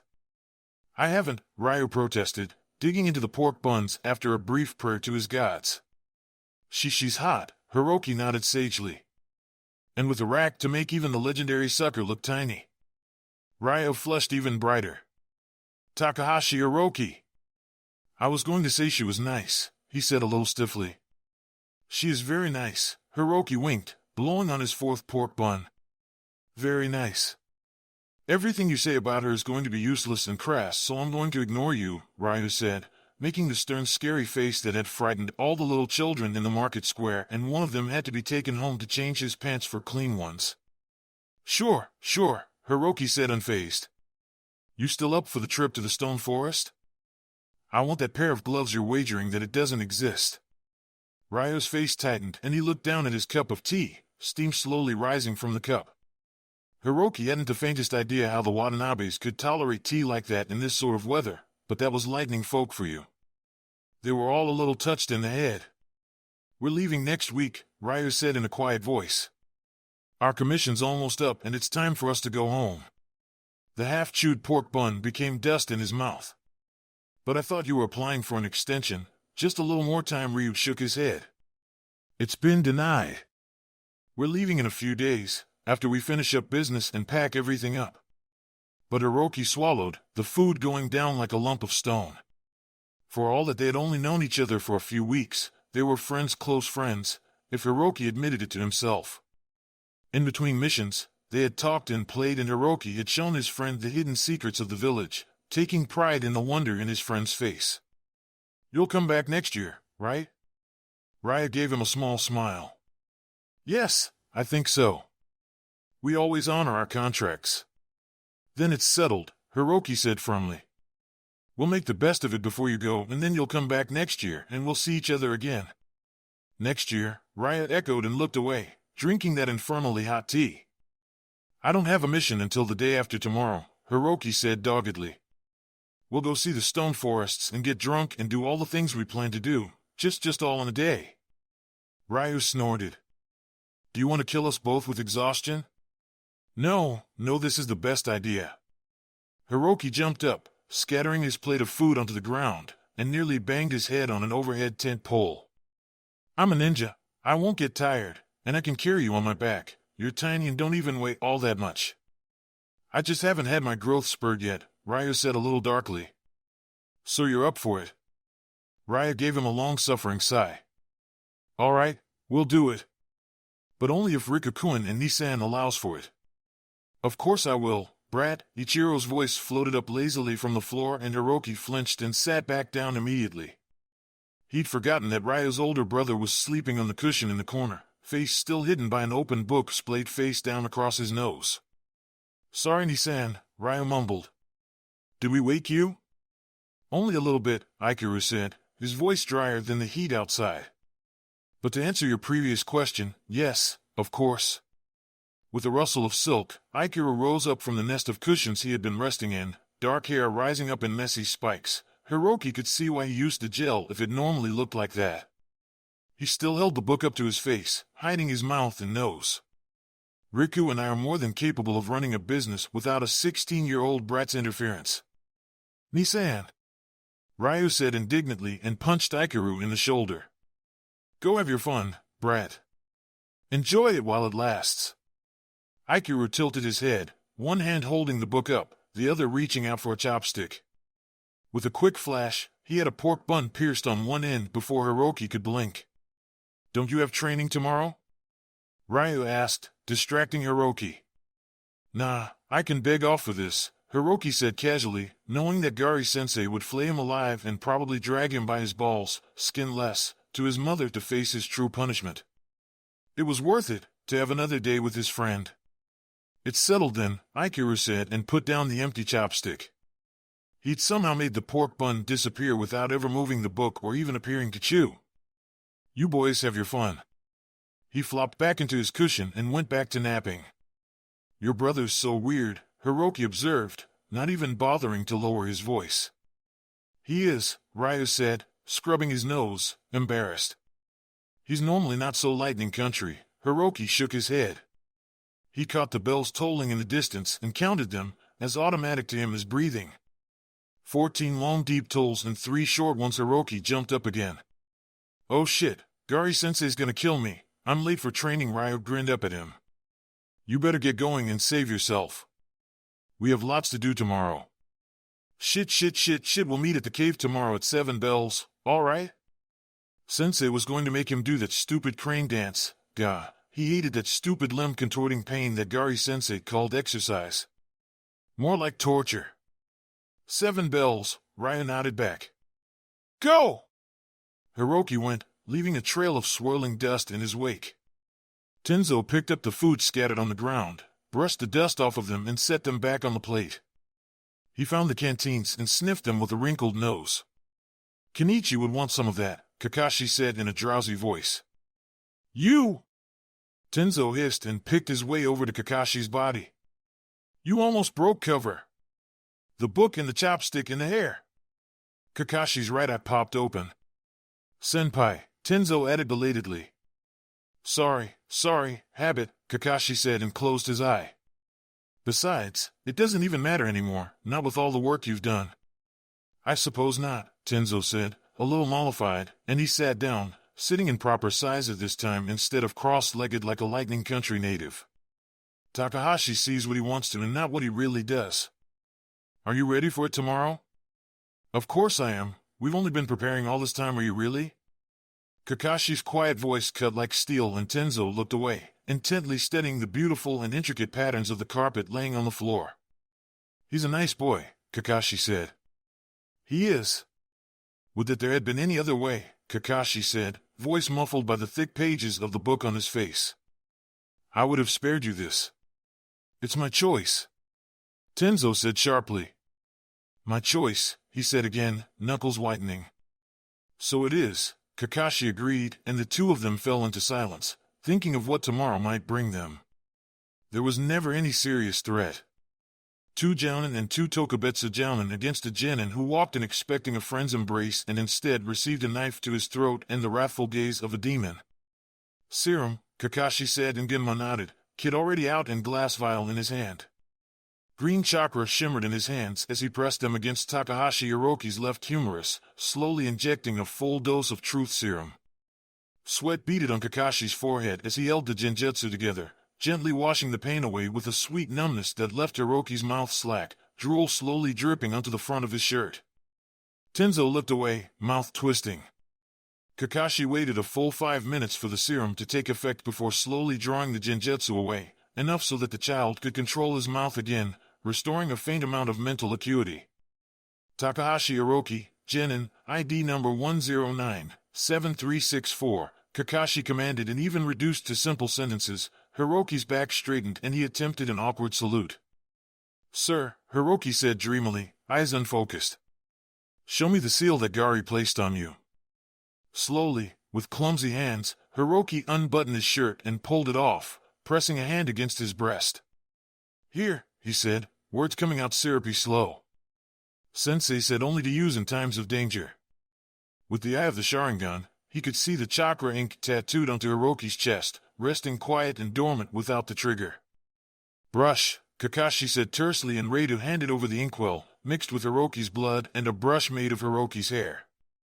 Carefully, with feather-soft movements, Kakashi altered the seal. It was magnificent work, no doubt the creation of a seal master. The fluid grace of the characters, the strength and love imbued in them. Gari must love his students very much, Kakashi noted distantly. It was slow going, with Kakashi stopping every few minutes to let each brushstroke dry, carefully monitoring the activity of the seal. It stayed quiet, accepting each alteration with hardly a quiver. Kakashi leaned back on his heels and handed the brush off to Reidu. Is everyone ready? His soldiers nodded. Carefully, ever so carefully, Kakashi drew back his control over the boy, Genjutsu slipping away inch by precarious inch. Takahashi Hiroki, activate your seal. Hiroki smiled, sweet as a child. Yes, sir. He pressed his hand against it and the seal flared bright red, singing with purpose. Kakashi felt the matching flare of chakra in the distance, roaring bright and angry. Gari was coming. The tomatoes split open evenly, revealing beautiful rows of greenish seeds, coated in jelly.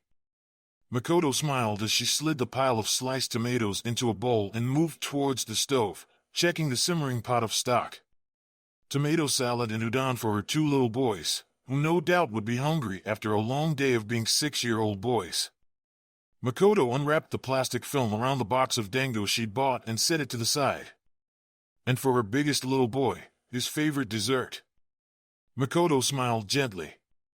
It was good to have so many faces around the table again. She took a step towards the counter and felt the air around her twist and bend. Within an instant she had the kitchen knife against the intruder's throat, pressed gently against his pulsing carotid. One movement and he would cut himself, bleeding out in an instant on her kitchen floor. Makoto blinked at the sight of curly black hair and wide red eyes, Tomo spinning. Shursui-kun? And Makoto Shursui flushed and Makoto drew back her knife instantly. My apologies for my rudeness, but Makoto set her knife on the countertop and accepted his apology with a graceful nod of her head. What is it, Shursui-kun? It's Sasuke, Shursui said, white-lipped. He's gone missing. Hiroki sat down in the middle of the cave, shirt still unbuttoned. He blinked slowly, willing himself to stay awake. He couldn't go to sleep, he had to wait for Ryu. Hiroki smiled, head lolling to the side. They were going to have adventures today before Ryu went away forever and ever to Lightning Country, and then they would have to wait a whole year to play again. The rock was cold. Hiroki patted it gently. Rocks were his friends. They would play together until Ryu came back. There was an explosion and rocks flew everywhere and there was lots of smoke. Hiroki watched this all, wondering if it was Ryu coming for him. Hiroki! Hiroki, damn it, answer me. Hiroki smiled. No, it was Gari-sensei and he was making the rocks explode again. Was it time to be training? No, he was waiting for Ryu, not training. Hiroki! Gari-sensei tore through the clouds of smoke, rocks vibrating around him, shaking and growing smaller and turning into littler rocks. Gari-sensei, Hiroki said and smiled up at him. Heavens above, your Gari-sensei stopped short and he bent down, his dark eyes staring very, very, very hard at Hiroki. What have they done to you? I'm waiting, Hiroki said patiently. Heaven have mercy, Gari-sensei said in his deep voice. For I will not. And then he gathered Hiroki up in his arms, like Hiroki weighed nothing at all. And then the world exploded again, but this time Hiroki could not keep his eyes open and the darkness washed over him, while he waited for Ryu. The target had taken the bait. Kakashi flared his chakra and Reidu set off the exploding bombs. It was nothing but a distraction. Gary was more than enough a competent ninja to easily evade the exploding tags, but it was enough to put him off guard, especially with the burden he now carried. Kakashi waited, tracking the wake of chakra Gary left as fled underground, feeling the roiling rage pulse beneath the ground, a twisted version of the hell some civilians preached about in the outskirts of Fire Country. It was only seconds, but Kakashi felt time stretch to the point of breaking, watching, waiting, listening. They only had so long before the village started sending people over to investigate, wondering at the amount of chakra being expended in one of the training grounds. There was no sign, only the sudden explosion of dust and shattered earth, spewing up from the ground in a geyser of rage, instantly filling the clearing with a chakra-enhanced smoke that refused to clear. It was begun. Kakashi unsheathed his ninjato and began the hunt. Gary had already cloaked his and the boy's chakra, but they had planned for that. Quadrant 5C, Tenzo radioed in from his perch high up in the mountainous crag that bordered the training ground, the same one that Hiroki once waited for Ryu in. I can feel my tag onto the bait there. Kakashi clicked back in acknowledgement and made his way, senses stretched to the limit. Quadrant 5C that was near the base of the crag. Kakashi ghosted his way over, ninjato at the ready, and then felt the sudden ache in his teeth, the shiver down his back as chakra scraped against chakra. Tiger and Wolf have engaged the target, Tenzo radioed in tersely. Kakashi cursed and sped up, using a touch of wind chakra to clear the smoke ahead of him, just in time to catch a glimpse of Radu skidding away into the dirt, unmarked armor completely obliterated in the chest. Genma caught the brunt of Radu's fall, head snapping back to hit the ground. Kakashi could see the white bone of Radu's ribs and his breath caught in his throat. There was a tale they told during the war, shared in the trenches over games of poker, betting condoms, and pieces of hard candy. The council had once sent an entire battalion of men over to the border with grass to deal with the IWA soldiers stationed there. For weeks, the war raged on, but neither side budged an inch. A stalemate. Then, Gary came. The only thing left was their armor, shattered and blown to pieces.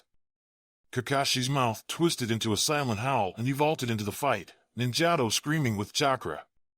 Gary stood with his back to him, planted like a tree over a dome of smooth earth, chest heaving, sleeves in tatters all the way up to his shoulders. "Who's next?"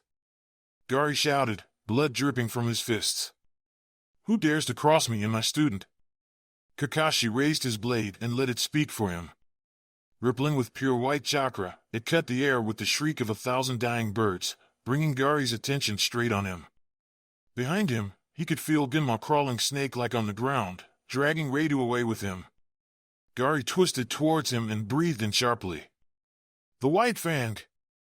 Gary's moment of hesitation bought just enough time for Kakashi to dive in, Obito's eyes snapped wide open and reading the lines of the future, his blade but a scalpel in his hands. A swift cut and Kakashi reeled away just in time, as an explosion of air cut right above his head and hit the crag with a tremendous crushing noise, scattering shattered stone and dust everywhere. Kakashi coolly flicked his blade, blood spattering onto the ground. "Tiger's critical," Genma radioed in, voice staticky. Looking at compromised C-spine, liver laceration, abdomens already distended, and a developing pneumothorax from broken ribs. Gary staggered, left hamstring neatly sliced through and cauterized with burning hot chakra, the tang of ozone heavy in the air.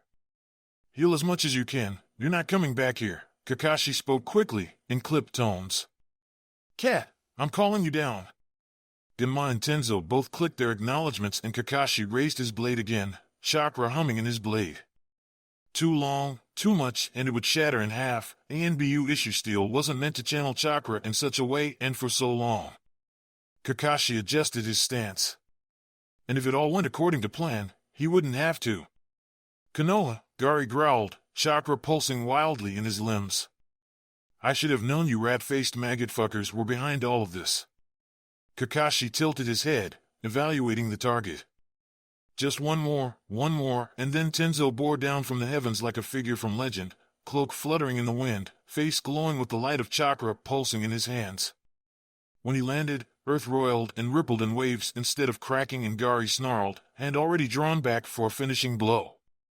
He was frighteningly quick, air already exploding with pent-up energy. Kakashi silently blessed Tenzo for the distraction and flickered over to the dome, blade singing for blood, close enough that he could see Gary's sweating face imprinted in Obito's eye. It was just a touch, just a gentle tap of Gary's hand, and Kakashi felt stars exploding behind his eyes, blue dots exploding and dying with every ragged breath. Kakashi staggered back, left leg unable to bear weight any longer. Not one bone was shattered and cracked beyond recognition. A leg for a leg, white fang, Gary smiled, teeth white against blood. Steel sank into earth as Kakashi used it to prop himself up, fuzzy blue dots scattered across his vision, pain and chakra exhaustion threatening to bring him to his knees.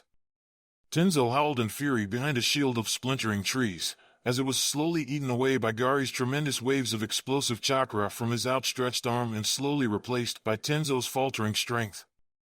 "I'm not the White Fang," Kakashi spat and drove the sword all the way into the earth, lightning chakra screaming as he cut deep into the earthen dome the two of them stood on, revealing Hiroki's peacefully sleeping face.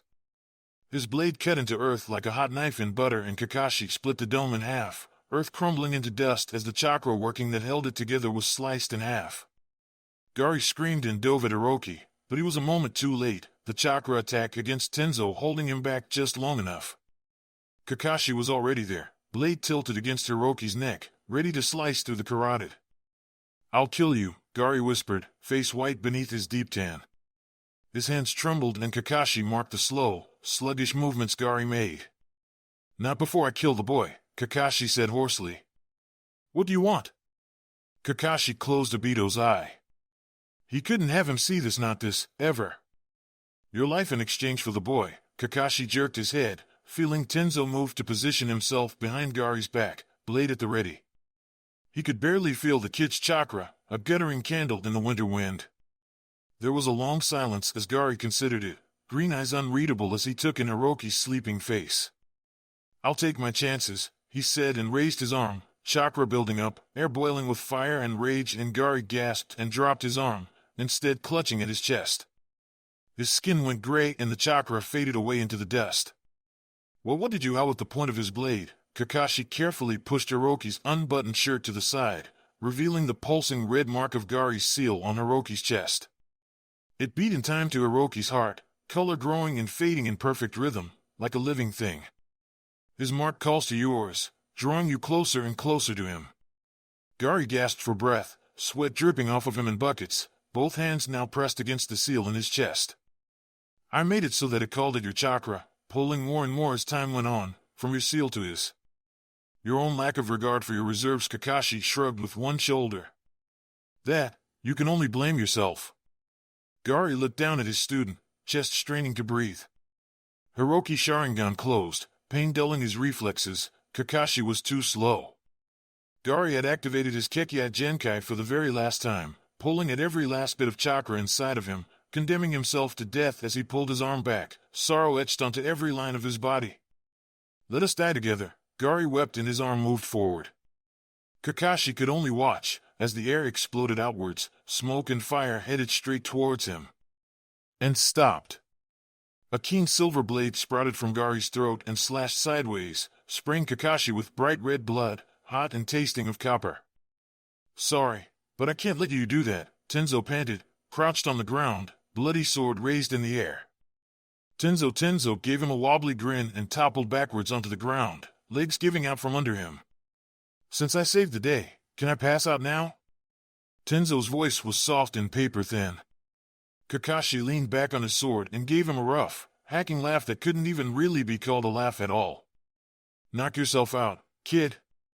It came in the middle of the night, borne by a fresh-faced genin who'd been paid 50 ryo by a man in a mask to deliver it straight to Uchiha Fugaku, no questions asked.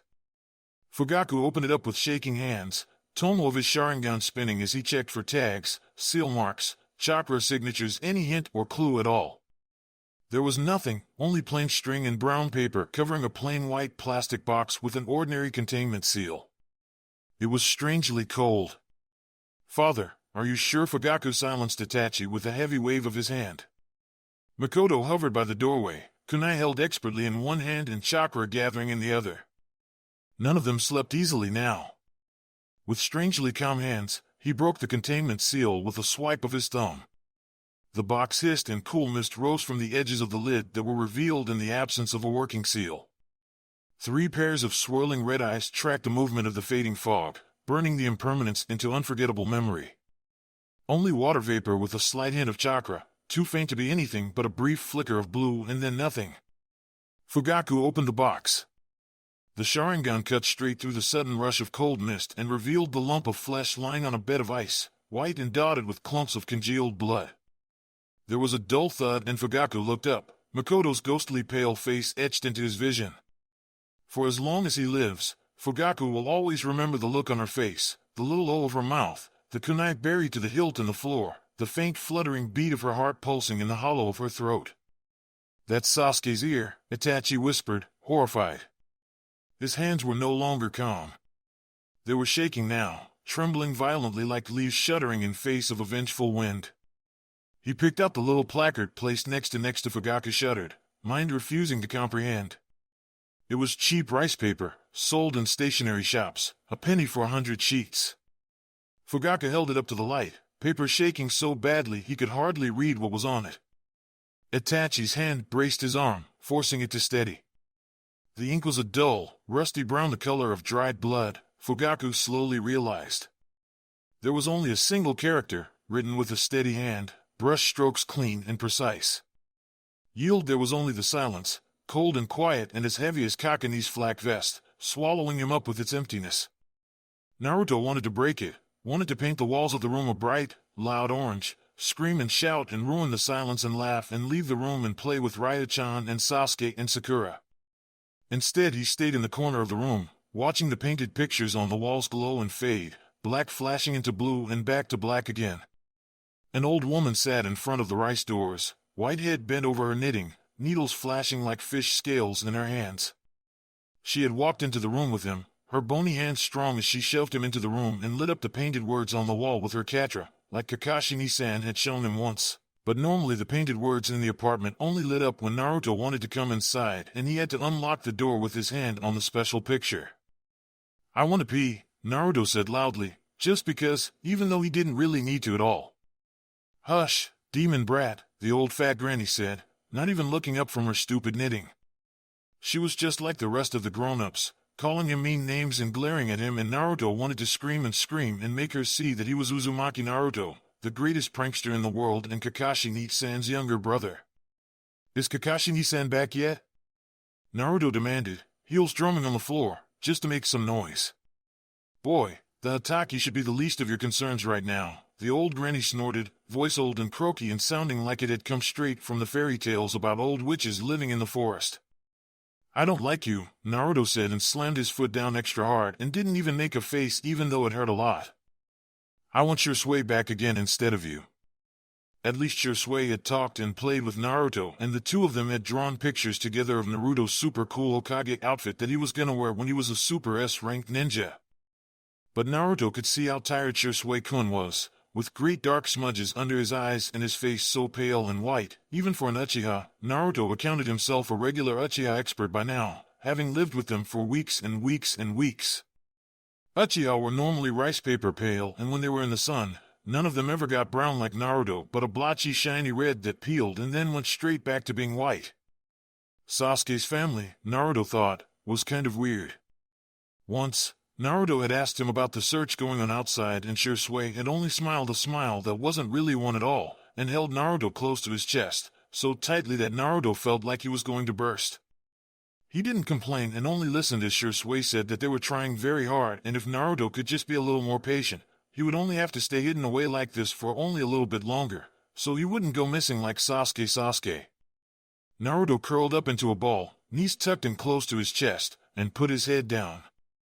He'd been waiting for so long, first for Kakashi-san to come back, and now Sasuke was gone and Naruto was stuck inside this stupid tiny room with the glowing pictures and the old fat lady, and he wouldn't cry. He was a big kid now, and big kids didn't cry, tch, the old woman said, and she put down her knitting for the first time since she'd walked into the room and hobbled over to Naruto, back bent and curved like an ancient tree.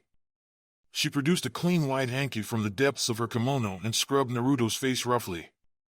"Blow, little brat," she commanded, holding it over Naruto's nose, and Naruto blew so loudly that he honked like a goose. He giggled and the old woman sniffed, putting the dirty hanky away. "We'll find him," the old granny said, and she sat down all proper like Fugaku-san made them sit for meal times. And Itachi will come back for you. But how do you know for sure? Naruto asked, looking down at his socks. They were his favorite, with little green frogs dancing all over the orange background. Kakashi-san had gotten them for him when they went on the big shopping trip after he'd told Naruto that they were going to be living together. Because I am very old and I know many things, old granny said, wrinkly prune lips pressed together. And I also know that it is past time for you to do your hiragana homework. PFFFBBBBBTTTT. Naruto blew air out from his pursed lips, puffed up cheeks slowly deflating. I hate homework, he muttered. The old granny gave him a mean look and Naruto grumbled, but started inching over to the work table in the far side of the room, dragging his butt slowly over the floor without ever quite raising it. Walk, the old lady said, her voice very stiff and cold. Naruto continued to slowly scooch his butt. Demon brat!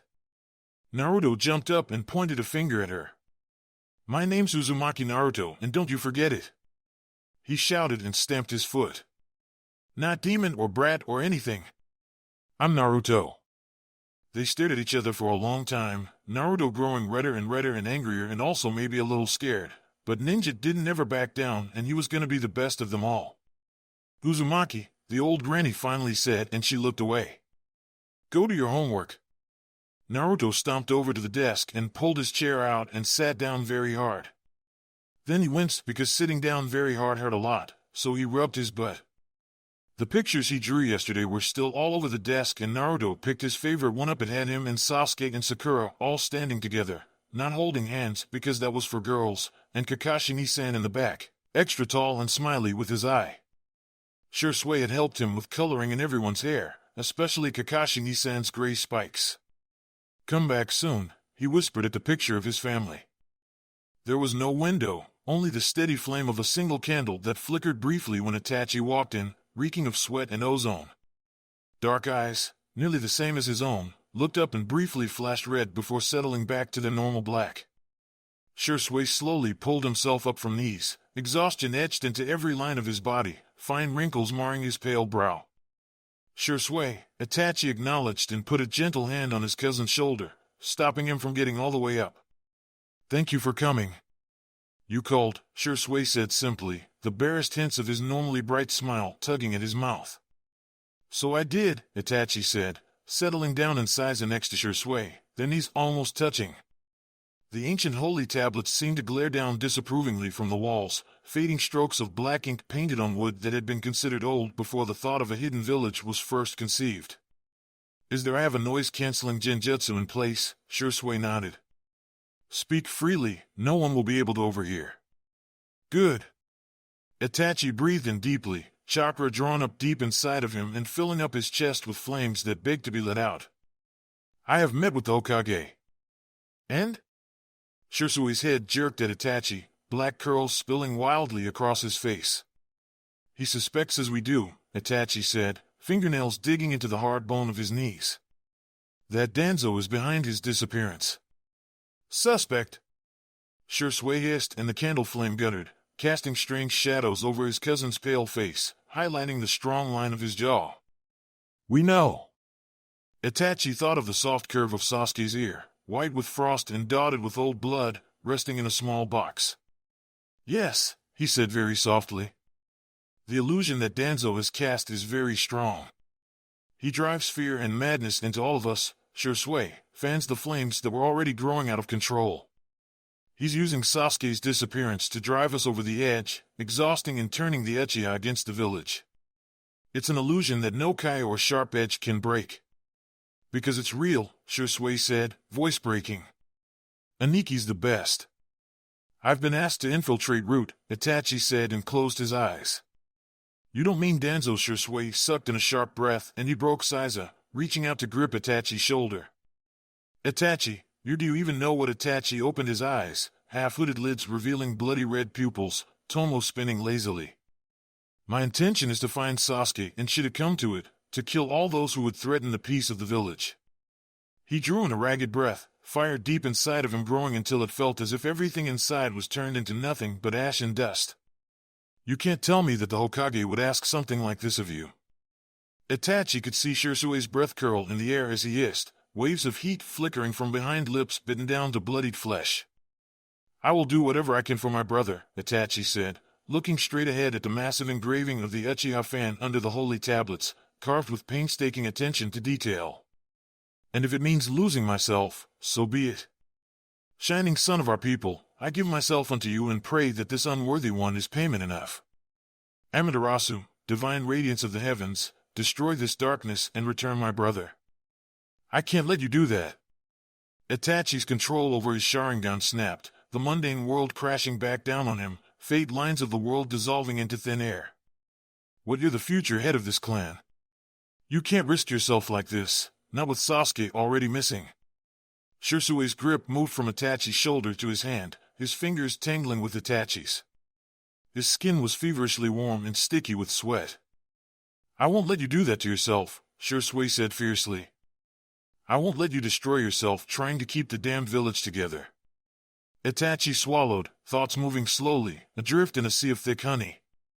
It doesn't matter, it matters to me, Shirsue said, grip tightening, eyes bright. Threaten the peace?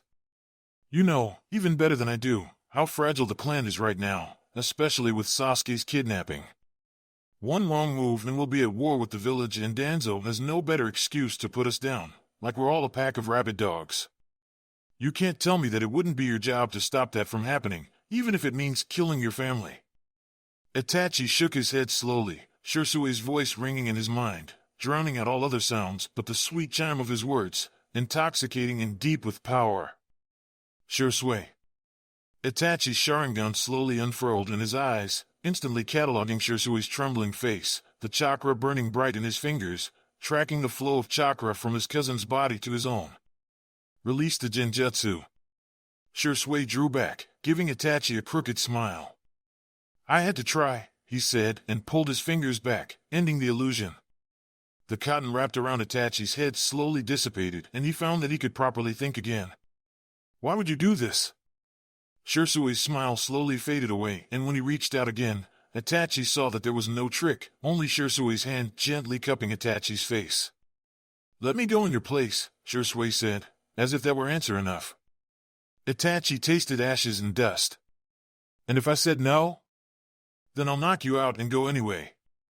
Shirsue's eyes bled red, and Itachi saw the pale reflection of his face mirrored in Shirsue's circling tomo, Sharingan reflected in Sharingan. I'm better suited for this job anyway. I'm stronger than you in Genjutsu, and Danzo has no reason to suspect anything from me. Better suited to kill clansmen? You needed to lead the resistance and convince the elders, Shirsue said quietly. I'm just a branch kid, blessed with the favor of the main family and a gift for party tricks. I'm replaceable. Shirsue's fingers tightened, the tips of his nails pressed against Itachi's cheekbone, tiny pinpricks of pressure.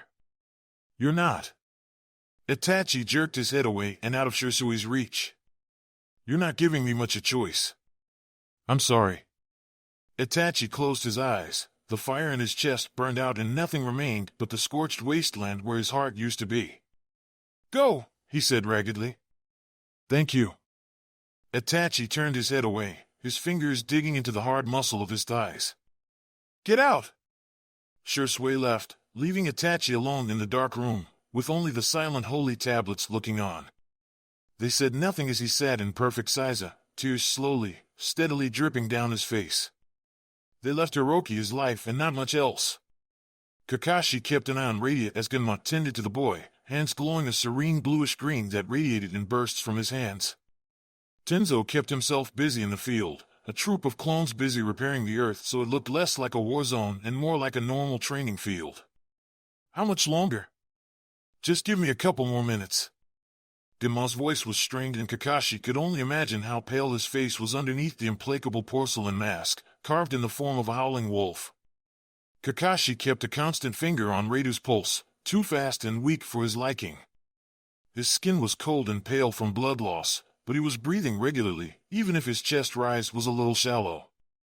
Kakashi took what good news he could get. I've done the best I can.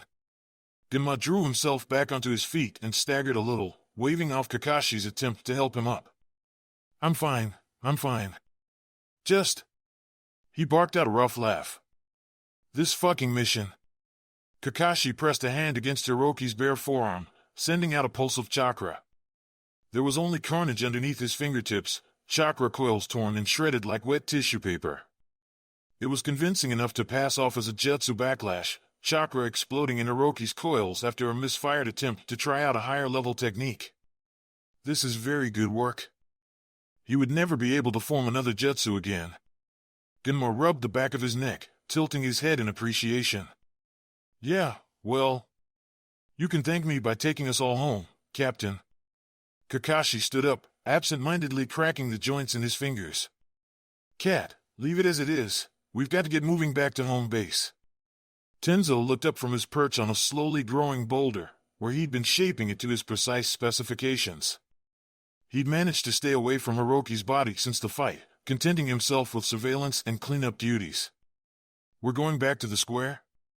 We have to maintain our cover. With Gari reported missing and Hiroki's freak accident, they're going to be suspicious of anyone who leaves IWA in a hurry. They're going to swing by to interrogate anyway. We're fresh-faced foreigners from Lightning Country. Genma shifted his mask enough to swig from his canteen. I can't wait until we're out of this damned hellhole. The strip of skin visible was pale and shiny with sweat.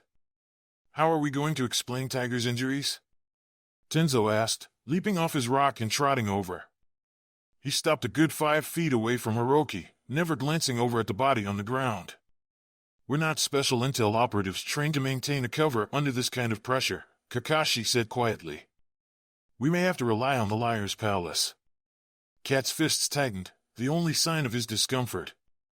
Oh. Try to contain your enthusiasm, Genma tried to joke, but it fell flat. The corners of his smile never reached his eyes. For what it's worth, Kakashi paused, throat working. He looked down at Reidu's still body, wrapped in spare blankets and covered in aluminum bunting to keep in heat. Normally, Reidu was a sprawl of limbs when asleep, a mountain of a man with giant feet sticking out from under a blanket that barely covered his ankles. There was nothing normal about him now, lying down ramrod straight, blood seeping through hasty bandages. I never intended to draw his attention to our team like this. We know, Genma said, not unkindly, but the corner of his mouth twisted downwards, and Kakashi looked away, unable to bear looking his subordinate in the eye. Let's get going, Kakashi said, clearing his throat, and bent down to carry Reidu in his arms. He was heavier than Kakashi remembered, a messy tangle of long limbs and mangled bits of plate armor. He carefully avoided looking at the half-healed remnants of Reidu's chest. You all right, kiddo? Genma asked, slinging his medic's kit over a shoulder with only a slight wince. Tenzo wrenched his gaze away from Hiroki's sleeping face and turned the face of his implacably smooth cat mask over to Genma. Yes, he said, calm. Seals on 3, Kakashi said and closed his one good eye, tasting ash and dust in his mouth. IWA Military Police. Kanryu knocked against the granite wooden door, stone rippling outward from the epicenter of his fist. Shizuka chewed absently on her toothpick, riffling through the papers the office monkeys had passed onto them on the way out. They must be piss-fucking poor if they're squatting in old Genjihara's dump. They're from Lightning. They probably don't the difference between a hovel and a garbage dump. Kanryu snorted and knocked again, hard enough to shift the grain of the stone. Besides, the Ministry of Imports probably billeted them here so they can pocket the difference and buy whores with the extra money. You have such a way with words, Kanryu, Shizuka said drily just as the door slid open, revealing a pale-faced young boy with large round eyes and hair messily tied into a topknot. How can I help you, sir, ma'am? He asked politely, eyes widening a little as he took in the police insignia embroidered onto the front of their vests and chakra sticks hanging off their belts. We're here to ask a few questions regarding an incident that occurred a few hours ago in the village, and we have reason to believe the culprit is around the area, Shizuka reeled off, adopting just enough of a hard and polished tone that the boy automatically straightened his back. Of course, the boy said. I don't know what's going on, but if you would like to come inside, I can get Ichiro-ni to answer some of your questions. Much obliged, Kanryu smiled, revealing tobacco-stained teeth and several gaps in his smile. The boy flinched a little at the sight and Shizuka gave him a slight kick, annoyed that he was frightening the little kid. Kanryu smiled even wider, enjoying the reaction. It never got old. They were politely seated in a tidy, though cramped sitting room, stuffed with boxes and boxes of what Kanryu assumed to be filled with fabric and whatever the hell the merchants were selling. Sorry about the mess, the boy apologized, clearing off a chair and kicking aside a box full of receipts and papers. We're packing up to leave soon, and it's gotten a little bit crazy. Not a problem, Shizuka said easily, kicking back in the chair and giving the kid a smile. Nice place you got here. Poor bastard flushed to the tips of his roots and mumbled something before scurrying out of the room, presumably off to find Ichiro Ni. And you kicked me for smiling at the kid, Kanryu muttered. You have no sense of mercy or fairness. Your smile isn't exactly the pinnacle of beauty, Shizuka shot right back. Yeah well, I could say the same of yours, Kanryu said and dodged a half-hearted punch to the arm. Their argument was cut short by the arrival of Ichiro Ni, hair slicked right back in the style that lightning countrymen favored, stinking of camphor grease and an overpowering cologne that made Kanryu's nose itch. He looked pale and overworked, dark circles coloring the skin under his eyes. It's an honor to meet you both, Ichiro said, exhaustion making his voice rough. My apologies for the wait. Quite all right, Shizuka said, leaning forward in her chair and giving the new boy a look up and down and sideways. You must be Ichiro Ni. Yes, that's me, Ichiro said, settling onto a ratty-looking footstool and running a hand through his greased hair. Ryu said you had some questions about some incident or another? Several hours ago, an important member of our community and his student went missing. The student was eventually found, but he's severely injured, and his master is still presumed to be missing. We believe that the culprit fled to this general area, judging by the evidence we have so far. Ryu, the boy who met them at the door, popped his head around the corner and colored a little at seeing Shizuka's face. Kanryu winked and made sure to flash his tattooed arms, enjoying the way the boy's face whitened. This is the first I've heard of anything like this. Ichiro shook his head and he looked truly regretful. Kanryu read nothing but pure stinking truth on his face and scratched the left side of his nose to let Shizuka know. I'm afraid I've been home all day and a good part of last night, so all of this is news to me. If I may ask what you were doing? Shizuka asked delicately, while Kanryu flexed his muscles to look as threatening as possible in the background. No need to let anyone know he was anything more than a dumb piece of hired muscle. My cousin and our hired bodyguard seemed to have come down with food poisoning, Ichiro sighed, and his shoulders slumped. I've been up all night cleaning up after them and trying to get their fevers down. Shizuka clucked her tongue. My sympathies. You can send them to Genjihara after I'm done with him, Ichiro frowned. It's the damned food they serve in this inn that made them sick. I know at least 3 other families on this floor who've complained about the meals here this entire month. It must have been a terrible ordeal, Shizuka nodded. And if I may be so rude as to ask, is there any way we can confirm your presence here? Ryo-kan, Ikuru gestured behind him and the boy smiled tentatively at them from behind the corner. He was with me all night, holding back Rika's hair as he threw up all over the bathroom. And let's see, old man Shinta downstairs at the reception desk. He's always down there and he can tell you that the last time he saw us was late yesterday afternoon. That's very helpful, Shizuka nodded and tapped her finger against her leg. We're done here.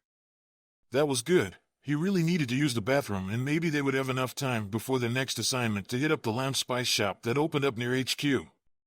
We're very grateful for your help, Ichiro-san. We've intruded on your hospitality long enough and we must get going anyway. But I haven't even offered you tea, Ichiro protested as Kanryu stood up, knees popping and joints cracking. Maybe next time, Shizuka smiled and got to her feet as well, chakra stick thumping against her hip. It was a pleasure meeting you, Ichiro-san. Kanryu gave his normal farewell nod and headed out the door, just in time to see Shizuka give the poor boy lurking in the background a smile and suggestive wink. They're cute when they're like that, Shizuka laughed, shutting the door closed behind her and sealing it with a sharp twist of her chakra. Kanryu rolled his eyes. Can't get any men your age, so you've stooped to robbing cradles now. Is that how it's going? Oh hush, Shizuka said, scribbling subjects 1472A clear, no follow-up recommended onto her notepad. Or we're gonna go spend our lunch break at Rico's cafe. No need to get nasty, Kanryu said grimly. The old hag likes touching me in inappropriate places too much for me to ever feel safe eating there. She pinched you but once. Shizuka laughed. The last man I saw touch you without your permission ended up in the hospital for a month and a half, Kanryu sniffed. I was being nice, Shizuka said, and she was admittedly right. The poor bastard right before that one had ended up permanently disabled. Lamb shop on Sakurai Street? Now we're talking, Kanryu said, and twisted his heel against the cool stone floor, turning rock-solid ground into a silk-smooth puddle. It felt pleasantly warm and dry against his bare feet. Next stop, lunch. Why is it that you're the one always initiating the burrowing jutsu? Shizuka complained, but she grabbed his arm all the same as they sunk into the ground, sucked in by a gently swirling vortex of molten stone. And you always do it funny, it makes me dizzy whenever I get out. No side-along comments while I'm working at jutsu, Kanryu snorted as they disappeared into the earth, the liquid floor instantly hardening into solid rock where they once stood. You're scheduled to leave in a few days, the Chunin commented idly as she looked over their papers and stamped them with the official seal of the Ministry of Borders. Why so early? We're all out of stock actually, Riku grinned, tossing his braid over her shoulder and giving her a wink. And we're a little homesick for real mountain air after a month here. Any plans on coming back? The Chunin smiled coyly, leaning against the desk so he was afforded a better look down her shirt. Maybe, Riku said, and with an elegant twist of wrist, wrested the papers out of her grasp and back into a worn leather pouch. What do you think about summer in a year? The Chunin laughed, loud and bright, throwing back her head to reveal the smooth curve of her neck. It's a miracle how you get any girls at all if that's all the smooth talking you have, she said. Riku wiggled his fingers at her. Ah, but I've got the magic touch. The Chunin's bright grin turned salacious. I'm beginning to see why, she said huskily. Oi, Riku, Ikeru shouted from the front of the wagon, impatiently flicking the reins. Put it back in your pants and let's get going. Riku gave her a regretful look and tucked his leather pouch away. Next time, my fair ninja lady? We'll see, she said, amused, and waved him away. Riku hopped up onto the wagon with a bounce in his step, jostling elbows with Ikeru as he fought for space on the front seat. It only took a sharp tug and a click of Ichiro's tongue to get them rolling and out of a Wagakure for the first time in almost a month. Genma visibly slumped forward, tension practically leaking out of him as they drew farther and farther away from Iwa's gates and towards home. Tired from flirting? Kakashi asked, feeling the faintest tendrils of genjutsu tangle themselves around him and hide the gates from view. There was a reason guides were only needed to bring people in and not out. Just tired, Genma said, pinching his nose and rubbing his temples. Got a massive headache that refuses to go away. Kakashi gave Genma a sidelong look. He was deathly white underneath his tan, with great dark bruises under and around his eyes. Kakashi wondered if those were lingering after effects from being in such close range with Gari's Kekkei Genkai. You're pushing yourself too hard, Kakashi quietly observed. You shouldn't have healed my leg last night. It's a necessary allocation of resources, Genma said immediately. You're the captain and you're the only one who knows how to get us out of this shitshow intact and back home.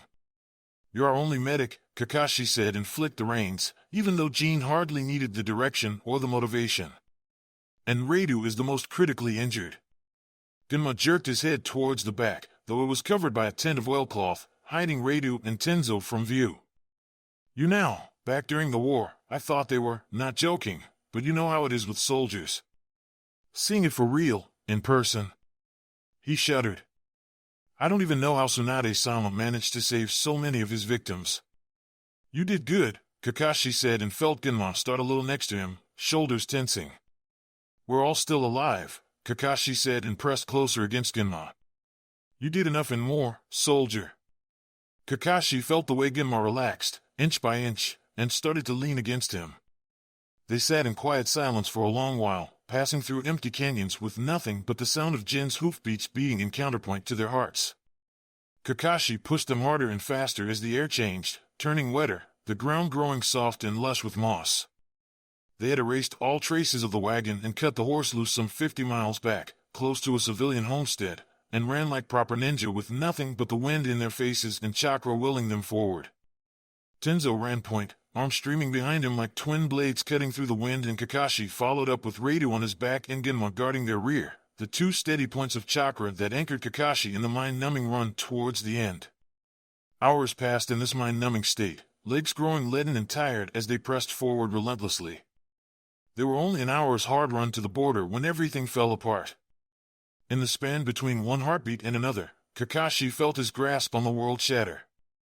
He slammed to a sudden stop, tightening his grip on Radu to keep him from slipping. Automatically he breathed in, searching desperately for the two anchors that kept him tethered. Ahead, Kakashi could see Tenzo's porcelain white cat mask, chakra signature fluttering and beating in confusion. On his back, Radu's much slower and fainter signature washed slowly at the edge of his senses. That only left Genma. Tenzo leapt past him and down onto the ground where Genma lay, crumpled in on himself. Genma, are you with me? His limbs were splayed like a broken doll's, face white in the reflected moonlight except for the great ugly big bruises circling his eyes. Kakashi carefully laid Radu down on the ground next to Genma and called forth a spark of lightning to his fingers. Carefully, he brought his fingers over to Genma's still face and Tenzo automatically drew back. He gently flicked open Genma's eyes and checked the pupils. Blown and unequal. Kakashi extinguished the light and reached down to pinch and twist Genma's earlobe. No reaction. Pulse, faint and irregular. What's going on? Kakashi didn't answer and instead tilted his head to the side, brushing aside Genma's hair to reveal deep purple bruises behind Genma's ears. With delicate fingers, he probed the base of Genma's skull and felt a slight depression near the bottom, right near the border of his occipital and temporal bones. Brain bleed, Kakashi said grimly. And it's a few days old, judging by the bruising and the state of his pupils right now. It's been 4 days since the fight with Gari, Tenzo said, horrified. You can't mean he hasn't. It's a miracle he's lasted this long, Kakashi said, quiet, remembering that brief moment when Genma's head had snapped back and hit the ground while cushioning Radu's impact. We're so close to grass, if we could just carry it hard enough with Radu on my back as it is, Kakashi said. Carrying Genma would just slow us down even more. You can't mean we abandon him to his fate, Tenzo hissed, shoulders tight. Not quite, Kakashi said and pulled his dog tags over his head. He held them out expectantly. Take this and run to the outpost we have by the grass fire border. But this is an order, Kakashi said flatly. Take my tags and run and get reinforcements. Grass is small enough that you can cross it in a few hours if you run hard enough, and we're close enough to the grass-earth border as it is from here. They'll have enough power there to use summoning transports to get here. Kakashi could see the Adam's apple in Tenzo's throat bob as he swallowed. Do you understand, soldier? Sir, yes sir, Tenzo said and he took the tags. Good. We'll be waiting. Tenzo saluted, fist over his heart. There was no better farewell than the sight of him dissipating into thin air, inky black cloak fading away until the only thing Kakashi could see was Tenzo's ghoulishly grinning cat mask, until that too disappeared into the night. Are you ready, Uchiha Shursui? Shursui held the mask up in the light. It looked surprisingly plain and ordinary looking in the fluorescent light, nothing like the mask of terrors that haunted every small child's nightmares, dripping with the blood of strange enemies. As ready as I ever will be, Hokage-sama, Shursui said and slid the mask over his face, securing it with a chakra string. He blinked, adjusting to the heavy weight of porcelain pressing against his face. You go with my blessings and the hopes of our village, Sandaime-sama said slowly, smoke-roughened voice especially hoarse. No pressure, Shursui tried to grin but the mask was too heavy and strange on his face to allow for any expressions. He settled for saluting instead, bowing deeply as he went down on one knee. You have asked for no better pair of eyes, Hokage-sama, Shursui said and rose up. I'll end this, one way or another. Sandaime-sama said nothing and watched as Shursui instantly vanished without even a disguising puff of smoke or leaves to hide the disturbance, living up to his nickname. He waited in silence for a few moments, before clearing his throat rather loudly in the empty room. You may come out now, Uchiha-kun, he said gently. Itachi stepped away from the corner, shadows dripping down his front and pulling at his feet until his entire front was revealed. Trace bits of inky shades still clung stubbornly to his hair and the curve of his jaw, giving him a faintly sinister appearance. Hokage-sama, Itachi bowed. I have done as you asked, Sandaime said. Mere words cannot express the depth of my gratitude. Itachi flicked a finger and the darkness at his feet seeped into the floor and faded away. Itachi paused and the unnaturally smooth facade of his face rippled. He is very important to me, Itachi continued, with some difficulty. If there were any other way, the Sandaime began and then stopped. Mere words could not express the depth of his regret and sorrow. If only, Itachi said and closed his eyes. Sandaime suspected it was to hide the Sharingan. Or, perhaps tears. He was not sure. Kakashi woke up, drowning in a pool of his own blood. He gagged, trying to deal with sudden influx of memories rushing in from the death of his watch clone. Bile rose up in his throat. He instantly spat it out and at the intruder hovering over his face. Muscle memory propelled chakra through his fingers, calling up the burning white lightning that left blue streaks in his visions. Kakashi thrust forward blindly and was rewarded with a sharp hiss and the smell of burning fat. Retreat, retreat. Kakashi scrambled backwards, feeling the comforting solid stone at his back and shoved his forehead protector up. Color bloomed into existence as Obito opened his eye and Kakashi recognized the telltale shock of white hair and round glasses. Kabuto! Kakashi bared his fangs and went in for the kill. Hard steel bit into the fleshy part of his palm, but he pushed forward, lightning crackling in his palm and cauterizing the wound shut instantly. He wrapped his bare hand around the blade and pulled. The intruder grunted in surprise and Kakashi brought his other hand to slam against bony ribs, hearing the satisfying crack crack crack as costal cartilage smashed under the force of his blow. It earned him a sharp whine of surprise and Kakashi growled, making sure to grind his fist even harder into bone and blood. Fingers scraped helplessly against his arm, but Kakashi paid it no mind. He flipped the blade in his bloody, chakra-blazing hand and held it against the fuckface's throat. "Hello," Kakashi said, glorying in the stink of fear and pain rolling off of Kabuto in waves. "That's very rude of you," dropping it unannounced. Kabuto whimpered, looking strangely young and vulnerable, round glasses nearly twice the size of his face. Kakashi frowned. This was Kabuto. He had the gray hair, the glasses, even his chakra moved the same way, sickly sweet and twisting in strange patterns that gave him a headache if he tried to focus too hard on it. And yet baby fat still clung to his cheeks and he was nowhere near as strong as Kakashi remembered. "Please," Kabuto moaned piteously. "Please don't hurt me. Oh please, oh please." Of course, Kabuto would be 10 years younger here. Kakashi had no idea how old the boy truly was back when Kakashi had first met him at the Chunin exams, but he looked about 12 or 13 here, round face only hinting at the hard plains it might become in the future. What was he doing here, in this godforsaken part of the country? "Please, sir, I didn't mean to." It took only a moment's hesitation and Kabuto opened his mouth, spewing out a cloud of poisonous gas that burned Kakashi's eyes and nose. He flew through a series of one-handed seals and blew it away with the strength of the north wind, watching in deep satisfaction as the jutsu also tore mercilessly at Kabuto's skin. The wind faded away in a few moments, leaving only a battered Kabuto leaning against the wall of the stone cave for support, armor torn to shreds. "Who the hell are you and what are you doing here?" Kabuto gave him a flat, unreadable look that sent uncomfortable shivers down Kakashi's back. "We could do this one way or another," Kakashi said and waved the blade in his hand, sending a single spark of lightning through it.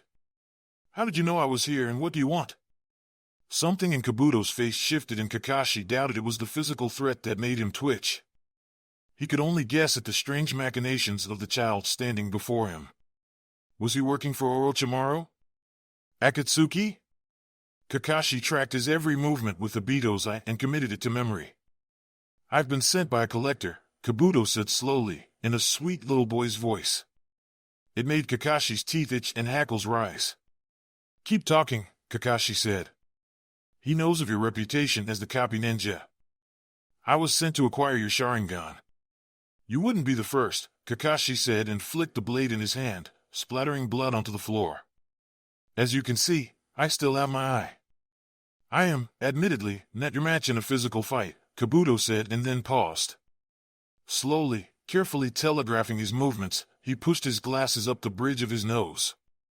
"Your teammate in the wolf mask currently has a basilar skull fracture, suffering from severe internal bleeding and increased ICP. If he doesn't receive treatment in the next 3 hours, it is almost certain he will die." Your teammate in the tiger mask is suffering from hypovolemic shock that is guaranteed to decompensate in the 10 hours and has a developing infection that's threatening to go septic. Kabuto smiled. I can heal them, he said, in exchange for your Sharingan. There was no point to stealth anymore. It was only out of habit that Kakashi silenced the sound of his footsteps, but both he and Kabuto remained in view as he crossed the width of the cavern, blade abandoned behind. Kabuto's smile grew fixed as Kakashi came closer and closer, but otherwise did not move. He stopped only inches away from the slender boy, close enough that he could see the fluttering beat of Kabuto's heart in his throat, close enough that stink of fear and excitement overwhelmed nearly everything else, except for the coppery tang of Reidu's blood. I am willing to heal your own injuries as a demonstration of my capabilities, Kabuto said, licking his cracked lips. I understand your hesitations, of course. But these are the terms of my services. Kakashi closed Obito's eye. Bolstered by the absence of the Sharingan, Kabuto's eyes glittered. I even came with a modified biosynthetic prosthetic suited to match your own. You need only to give up this one thing, in order to save your teammates. Kakashi tilted his head. Will you let them die just for the sake of your reputation? Who do you work for? There wasn't any hesitation as Kabuto smiled slowly, the only movement he made under Kakashi's stony gaze. Every second you waste, the more difficult it will be to render care, he said silkily. Decide quickly, Hatake Kakashi. And if I decide to keep it? Kabuto stared back boldly, belying the sour stench of fear leaking from his pores. Then the lives of your comrades rest upon your shoulders, he said very softly. Kakashi sighed and rocked back on the balls of his heels. All right, he said, looking down blindly at his feet. All right, he said again, fingers clenched into a tight fists. I'll do it. Kabuto straightened, hands coming up to clap as a beatific smile crossed his face. Excellent choice, Hatake-san. My master will be very pleased with your cooperation. He stepped forward, arms spread as if to embrace Kakashi. Kakashi snarled and made his move. Raw chakra exploded from his right fist as he punched straight through Kabuto's invitingly open torso, blood and fat vaporized into a fine mist. His hand tore through layers of muscle like wet tissue paper, instantly cauterizing the flow of blood even as soft wet organs burst under the pressure of his strike. Kabuto's young face, still round with baby fat and pink-cheeked, looked up at Kakashi uncertainty. Chunks of flesh dripped unsteadily from Kakashi's clenched fist as it emerged from Kabuto's back and onto the floor, an odd counterpoint to the soft patter of rainfall outside. But the profile, Kabuto said blankly, as if the pain from the blow had still not quite registered with him. The profile said that the odds of you accepting were very high. Kakashi gave him a grim smile. The profile was wrong, he said, voice deadly, and drew back his fist. Kabuto gasped and his legs suddenly collapsed underneath him, as if the strings controlling his limbs had been cut. There was a harsh crack as the back of his head snapped back to hit hard rock, glasses skittering away on the ground like a frantic spider. No! Kabuto breathed raggedly, one hand scrambling madly for the lenses. The other clutched at the ragged hole in his stomach, glowing a faint grass green under the lurid coating of blood. None of that, Kakashi said quietly as he stepped on Kabuto's wrist, feeling bone snap. The fingers froze into a mockery of a human hand, fingertips curved into claws. He ground the glasses into a fine dust underneath his heel, watching Kabuto's face grow winter pale. You won't be needing those anymore. Kakashi hunkered down into a crouch and pulled a kunai out of an thigh holster with his left hand. His right hand hung uselessly by his side, skin burned to a crisp and still dripping blood. Carefully, with neat economical motions, he used the blade to angle Kabuto's glowing green hand away from his body and pinned it down onto the ground, kunai buried to the hilt through his palm. They will die because of you, Kabuto whispered faintly, voice rough from pain. You will live with your Sharingan and with their lives forever hanging over your shoulders. You're right, that would have worked on me, Kakashi said, looking down at Kabuto's face. It looked even younger without the glasses, dark eyes round and fearful. But you see, I'm not the same person I was a few months ago, Kakashi said, pulling out another kunai. I know who you are, Kabuto. The boy's face whitened even further, the black of his eyes stark against his pale skin. And I mean to eke out every ounce of pain I can from you, for deeds past, present and future. Kakashi leaned in, pressing the razor-sharp edge of his blade against the tender skin of Kabuto's throat. A thin line of blood welled up, trembling, before trickling down into the hollow of his collarbone. "Tell me who you work for," Kakashi said, leaning in close enough that he only had to whisper to be heard. The kunai slid down, scraping Kabuto's skin before it hit the bone of his broken ribs, flesh stretched taut between the jagged edges. "I'll know when you lie." Kabuto gave him a sickly smile. "You can try." Shadows wrapped serpentine arms around Kakashi's eye, instantly blinding him. He growled and scrambled forward, hands clamping tight around Kabuto's throat through instinct. "What did you do?" He pitched forward into darkness and knew no more. "Shodai Sagiballs, I'm getting too fucking old to be doing this at my age." A hot gust of air ghosted over Kakashi's face. He could smell old pipe smoke, ink, and the faint remnants of last night's curry, filtered through the blood-stained mess of his mask. And underneath it all, a deeply familiar scent that lit up his fog-stuffed mind like a beacon. "I promised the kid bodies, and I got him bodies," the voice continued to mutter, Cotton whispering quietly as a body settled down next to his side, radiating heat. "Intact mind is another thing entirely." Kakashi's eyes snapped open and he caught the fingertip hovering just inches away from his mask. "Oh ho, guess who decided to join the land of the living?" Jiraiya rumbled as he gently disentangled his hand from Kakashi's shaking grip. "You know who you are?" "You're dead," Kakashi said, blank. "Ah." Jiraiya scratched his head and slapped his thigh. "Damn it, I really did scramble your brain." Kakashi struggled to sit up, flinching away when Jiraiya tried to lend him a hand. His wide eye absently took in the wet tile floor he was lying on, covered in hundreds of seal characters winding circuitous routes throughout the room. The effort took the wind out of his chest and he hunched over, wheezing. "Easy there, kiddo," Jiraiya said, rising from his crouch and hovering worriedly over Kakashi's head. "Didn't bring you back just to have you expire in front of me." Kakashi looked down at his shaking hands, at the battered metal backing of his ANBU-issue gloves. Grit and mud caked his nail beds, old blood flaking in the lines of his fingers. "You're not dead," he said, wondering. "Right in one." A heavy hand settled on his shoulder and Kakashi looked up at Jiraiya's battered old face. There were less lines than he remembered, but the Toad Sage looked much as the same as Kakashi last saw him, 10 years in the future. That was right, Kakashi was in the past, and in the past Jiraiya was alive. Kakashi swallowed hard and clasped Jiraiya's hand with his own. "It's good to see you," he said, voice hoarse. "Has it really been that long since we last saw each other?" Jiraiya asked, a little bemused. "I thought we bumped into each other at the old man's office a couple of months ago, during one of the festivals. The one honoring the new shrine consecrated in the village grounds." Kakashi gave him a lopsided shrug. Perhaps his old self would have remembered, but the last Kakashi had seen of the man was at his own funeral, face grim and lined in his official portrait, draped with black ribbons. "But first, a couple of questions to make sure I didn't knock your head too badly around during the summoning. Who am I? What is the last thing you remember, and what is the last date you can recall?"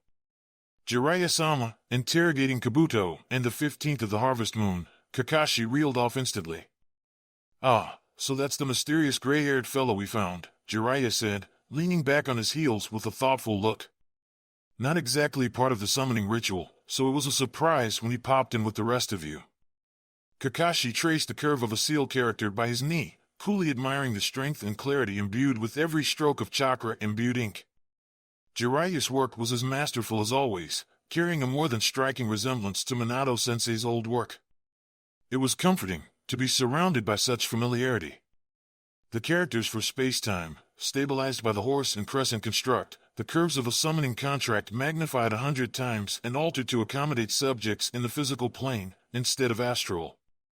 "You summoned us across half a country," Kakashi said slowly, a sense of awe mounting deep inside his chest. "Maybe more. Are we in grass?" "Clever boy," Jiraiya said, fond. "But how did?" "Timing, as you know," Jiraiya informed him, eyes glittering madly, "is everything. Imagine my surprise when I popped by the outpost, cooling my heels with a spot of tea, when a half-crazed ANBU drenched in sweat and dead on his feet from chakra exhaustion hurtles into the building, demanding a battalion of troops as reinforcements for a stranded ANBU team in Earth Country. He made it, then, Kakashi said, shoulders sagging in sudden relief. What about the rest of my men? Jiraiya's face stilled for a moment too long before it smoothed out into a fierce grin. Alive, which is more than I could say for you when I caught sight of your sorry ass. Oh, Kakashi said, and let him have his lie. Alive was enough for now. It had to be. Didn't sound like there was enough time to gather up men and head all the way back. So I thought, why not summon you all? Only Jiraiya was nonchalantly think of summoning an ANBU team across half a country. Why not indeed? What did you even use for a focus? Jiraiya stood up and trotted over to the center of the room, where 3 circles were outlined in a dark reddish-brown dried blood. Your dog tags, he explained, pointing at the first one. The second circle, Tenzo's med kit, stocked and stitched personally by Genma. In the last circle lay a heap of tattered black fabric, dark with blood and sweat. Namishi was tough. No obvious material available, so your boy stripped his clothes off in hopes that maybe even a little of Namishi's blood was on it. Risky, Kakashi said softly. It worked, Jiraiya shrugged. They're upstairs right now, being seen to. Kakashi's left fingers curled into a tight fist, nails digging blood-red crescents into the meaty flesh of his palm. And Kabuto? You were holding onto him pretty tightly, which is how I'm guessing he was pulled along for the ride. Jiraiya's dark eyes were hard and unreadable. He's not to be trusted, Kakashi hissed, bringing his fist up in a tight arc in half-remembered motion. Kind of gathered that, judging from the way you were choking what little life he had out of him, Jiraiya said, voice dry as a wind country desert. He's in max security, with every kind of chakra suppressant they have in this place. Kakashi forced in a deep breath, ignoring the agony flaring up deep inside his lungs. Good, he said, as steadily as he could manage. The grass outpost meant resources, a hot bath, food, and time to regroup and think about his next move. There was time enough to focus on Kabuto and figure out who was controlling him and what for. Rough mission? Kakashi gave him a lopsided grin under the mask. I guess you could call it that, he said. Keep yourself together, all right? Jiraiya straightened his back all the way, wincing as joints popped and crackled. I'd like to know that the next time I see you won't be at the wrong end of an ANBU mission. Take some time off, put yourself on the teaching rosters and take on a team. Live a little. My newest book just came out last year, you know. Branching out into a new genre, I think you'll like it. I'll get you a copy once we get all sorted out from this mess. I know, Kakashi said, deeply enjoying the gobsmacked look on the older man's face. I've read it a few times over by now. It's good. Merciful heavens, Jiraiya muttered, rubbing the stubble on his weathered face. Are you even old enough to read that kind of stuff? Kakashi hesitated, wondering now how to even calculate his age. Was he still 30? Or 20? Or perhaps the trick of it was to add up the numbers? Old enough to drink, even, he compromised. Jiraiya humphed, crossing his arms over his chest, sharp eyes missing nothing. Like the law ever mattered to you, he said. All right, kiddo, let's get you upstairs and into the hands of a medic Neen. Don't want you bleeding out on this damned floor. And once you're settled, I've got to get going. Old man's probably gonna chew my ass out for being late. Are you going back to the village? Kakashi winced as Jiraiya placed a steady arm around his shoulders, grateful for the support as he struggled to get his legs moving.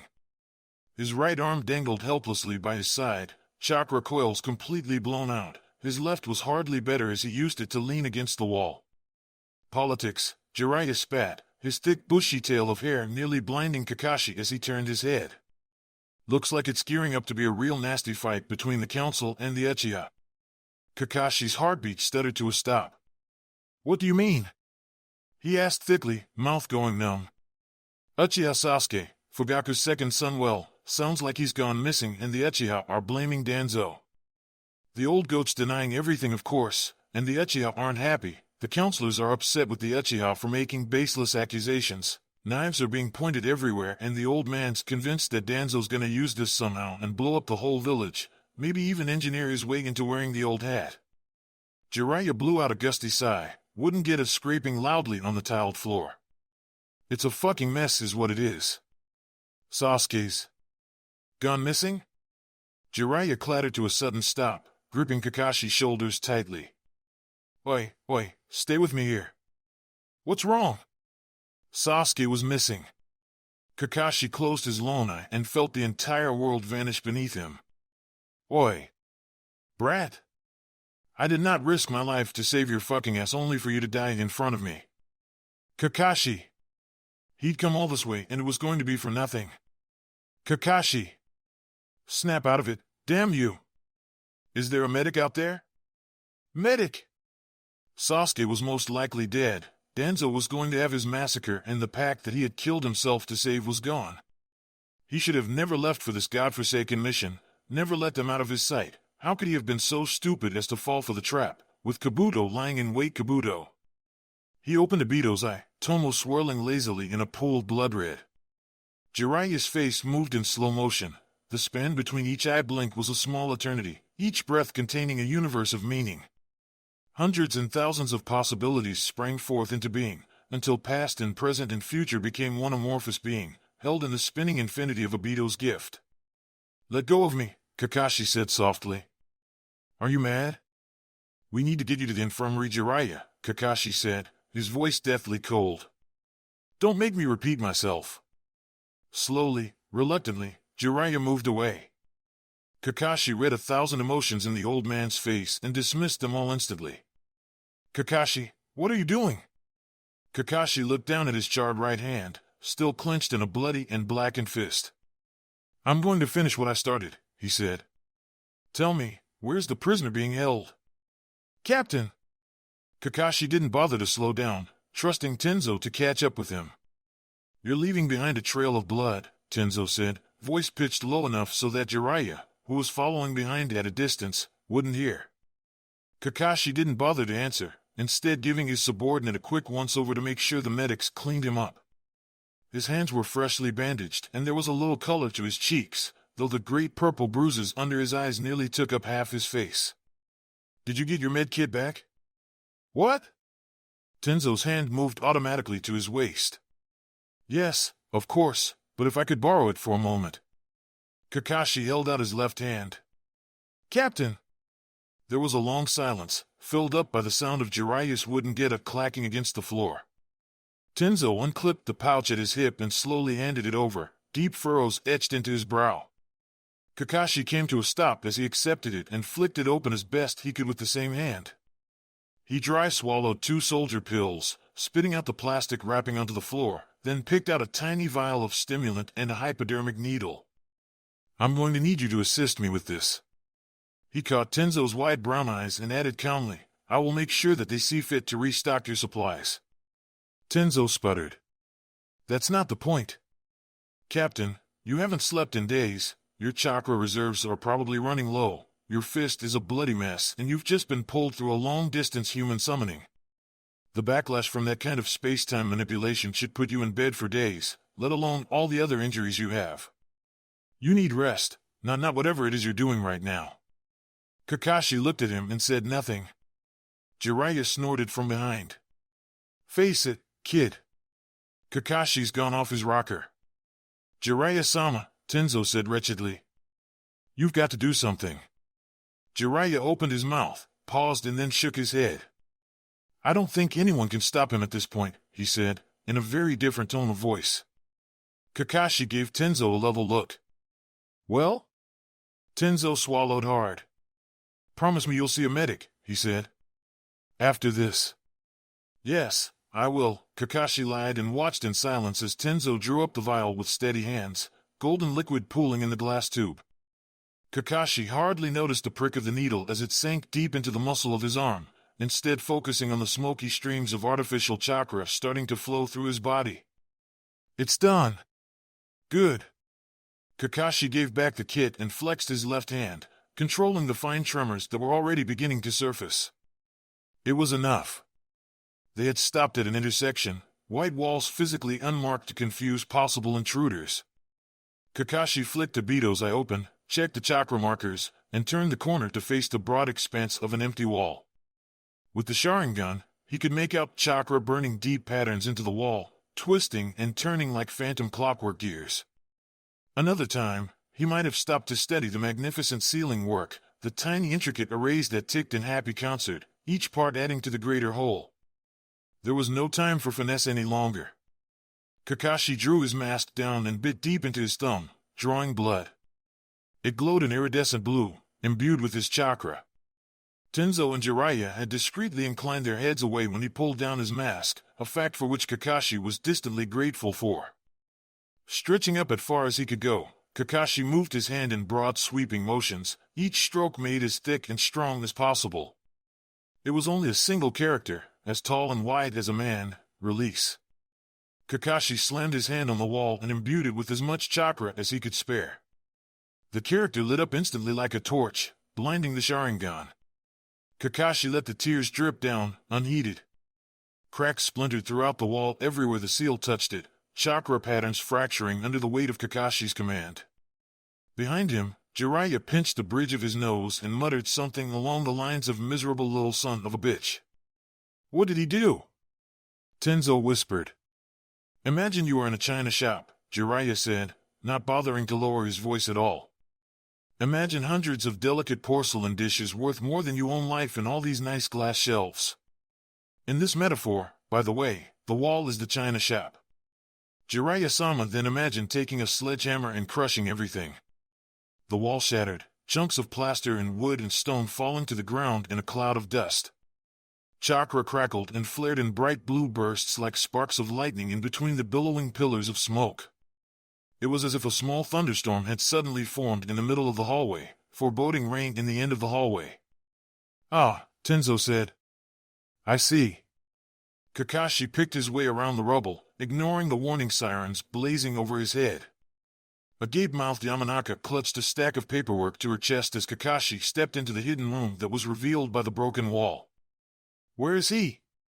She stared at him uncomprehendingly. "Where is he?" Kakashi said again and let his killing intent wash through the entirety of the room. "You broke the seals," the Yamanaka said stiltedly, blue eyes wide. Kakashi snarled. Jiraiya breezed past him and took the woman about the shoulders, smiling broadly. "Hanako-chan. Well, you've only grown more beautiful since I last saw you." She shuddered and seemed to wake from her daze, cheeks flushing a bright red when she caught Jiraiya sneaking a look down her shirt. "Jiraiya-sama." Jiraiya rubbed his cheek where she'd slapped him, grinning. "And just as strong as I remembered, too." "Sorry about the mess. Kakashi's just a little overexcited. You know how it is." Hanako swallowed and looked at what used to be the wall separating the interrogation cells from the main outpost. "No, not really," she said. Her eyes flicked over to Kakashi briefly. "I know it's a pain, but we're looking for the newest prisoner brought in just now. Goes by the name Kabuto, gray hair." "He's not fit to be questioned," Hanako said sharply. "He's been seriously injured, and I haven't even been able to give him the full pat-down physically, let alone mentally. He could have a cyanide tooth or a mental genjutsu planted on him. It's not safe." "He won't kill himself," Kakashi said flatly. "I won't let him." But she swallowed her protests as Kakashi looked at her, Obito's eye wide and unblinking. "He's in Unit 6A. Kakashi swept past her and through the doorway lodged innocuously in the corner, marked only by a small discreet seal. The rest of the room was filled with filing cabinets and desks. The only other doorway in the room had a very large and ostentatious padlock that Kakashi suspected to be just for show. The seal on the door jamb tore like wet paper as he applied a smaller release seal, thumb still dripping with blood. The overwhelming stench of bleach was the first thing he smelled when he opened the door. Everything was scrubbed meticulously clean, until he could hardly tell the wall from the floor from the ceiling. There were no windows, nor clocks, nor even pieces of art on the wall to differentiate place or time. Not even light. Kakashi stepped into the small piece of eternity and headed for the only occupied cell. Kakashi pressed his bloody hand against the seal of the cell door, blasting through rice paper and ink through sheer power. The cast-iron door swung inward silently, revealing a metal cot bolted to the wall, with a chamber pot secured to the ground next to it. Kabuto lay shackled to his bed, medical seals hiding the gaping hole in his middle. His chest rose in shallow, gasping motions, eyes closed as if in sleep. Kakashi bent over the sleeping boy and drew down his mask. "Hello, Kabuto," he smiled, baring his fangs. Kabuto's black eyes snapped open and Kakashi reveled in the sickly sourness of fear. "We were very rudely interrupted before," he said and drew out a fresh kunai. "Why don't we begin again? Even evil masterminds kept tidy offices." Shui slipped into the room in full uniform, mask loosely secured to his hip. The desk was unoccupied, with a tidy set of invoice boxes that Uncle Fugaku had in his office as well. Bookcases filled with philosophical treatises and dusty tomes dating back to the Shodai's time lined the walls. No windows, which said a lot more about the man than any kind of book he read or the type of office furniture he used. "Uchiha Shui, isn't it?" "Councilman." Shui automatically went down on a knee, fist pressed against his heart. A king tapped steadily on the floorboards, and from the corner of his eye, he could just make out deep black folds of cloth sweeping along the ground. "You may rise, Agent," Danzo said formally, and Shui pulled himself back up to his feet in one fluid motion, careful not to make direct eye contact with the man.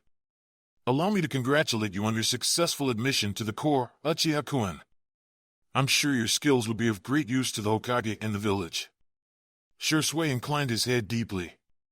"You honor me with your words, Councilman. You must be wondering why I've called you to this meeting." Sir Danzo held up a hand and Shui instantly fell silent. "No, let's not beat around the bush here." He gave Shui a creaky smile. "I'm afraid since my retirement I've grown rather tired of shinobi circuitousness." Shui swallowed. "The Sandaime personally nominated you for service," Danzo said, quiet. "I want to know why." Shui looked up and at Danzo for the first time, black eyes hard. "I asked him," he said simply. "Asked?" For one brief moment Danzo looked astonished, before he threw his head back and laughed, shoulders shaking. "You asked him Sage Willing. This sounds exactly like something Hiruzen would agree to." "Sir," Shui said stiffly.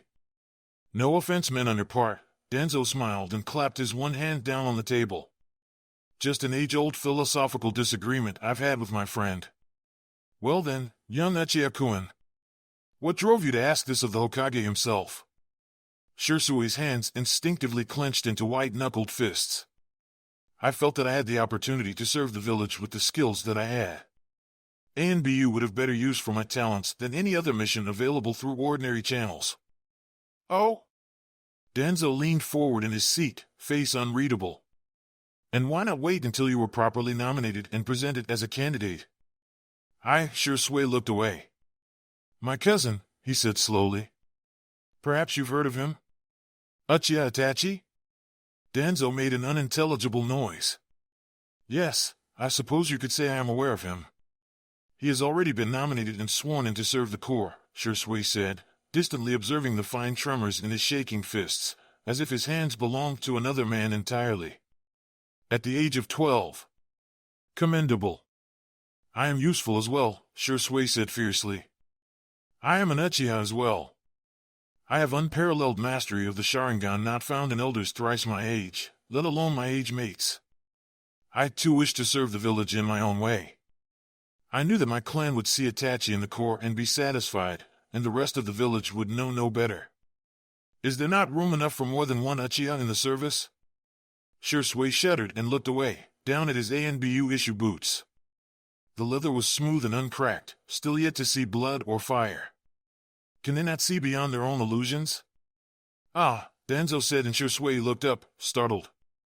The old man's eye was glittering, bright as a beetle's flashing carapace.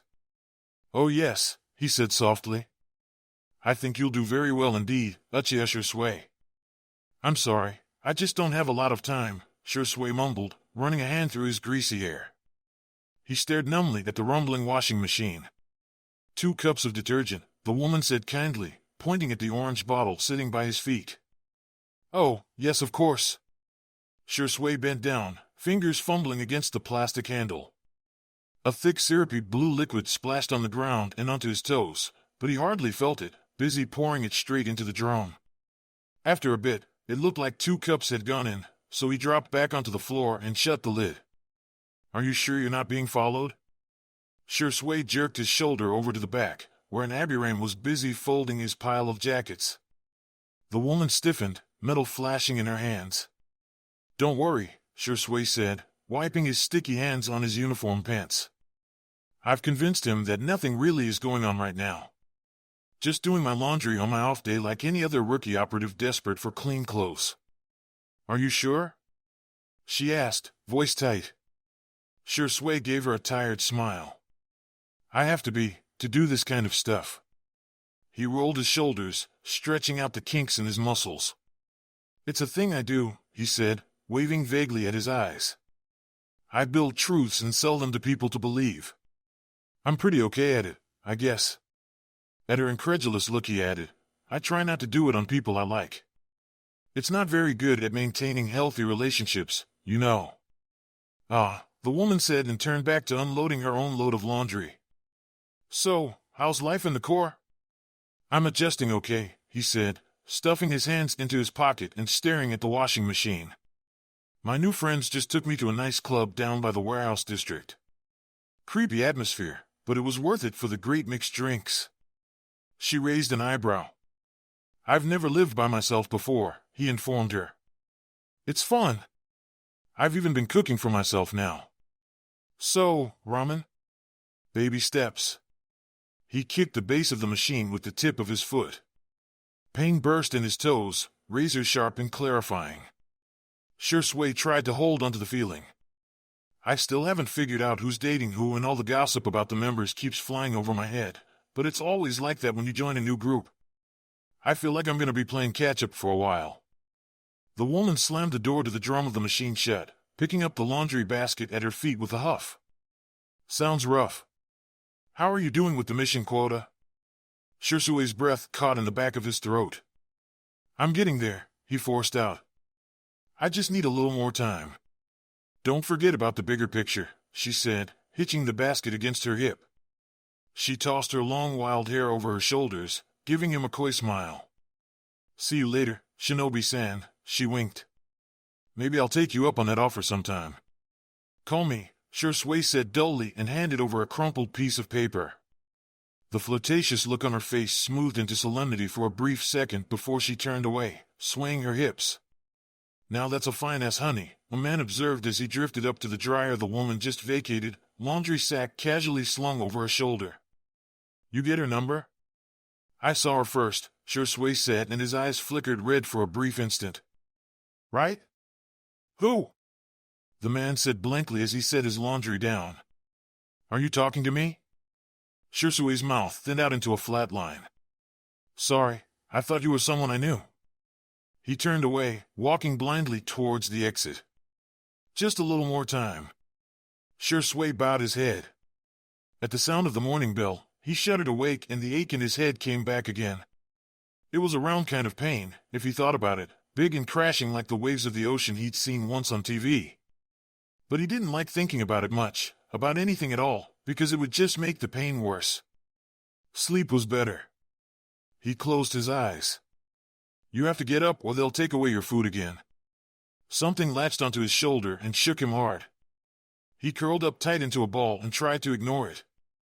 "Hey!" The blanket suddenly disappeared and cold air swept over his skin and made his teeth hurt, like the time he tried biting on aluminum foil. "New kid!" He hissed angrily and swiped at the hand. "You've got to get up. I know it sucks. But you've got to start eating or they'll take you away somewhere else. Somewhere bad." Something warm cupped his face. "All right?" He cracked open his eyes, soft blurry shapes slowly coming into focus. It was a big kid's face looking right at him, with strange white hair the color of snow. "Good," the big kid said, and he smiled, extra big and wide. "Time for breakfast." For a brief moment, it was like having him back again, even if the hair was all wrong and the big kid had brown eyes instead of black. He scrunched up his eyes tight so the tears wouldn't leak out. "Is he sick, Nissan?" "He will be if he doesn't get his butt out of bed," the big kid grumbled.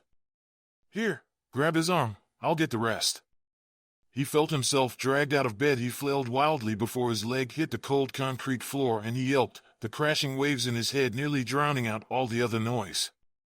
"Ah, I thought I told you to grab his arm." I did. He quickly wiped his eyes with the back of his sleeve and peered up blearily at the two boys standing above him. The other kid was smaller and had dark hair and black eyes and pale white skin, like his cousins. Like his family. Who are you guys? He croaked. I'm number 16, the big kid with the white hair grinned. And this he jerked a thumb towards the dark-haired boy. This is my little brother. He's number 22. What about you, new kid? You no longer have a name. Tools do not require them. I'm 36, he said.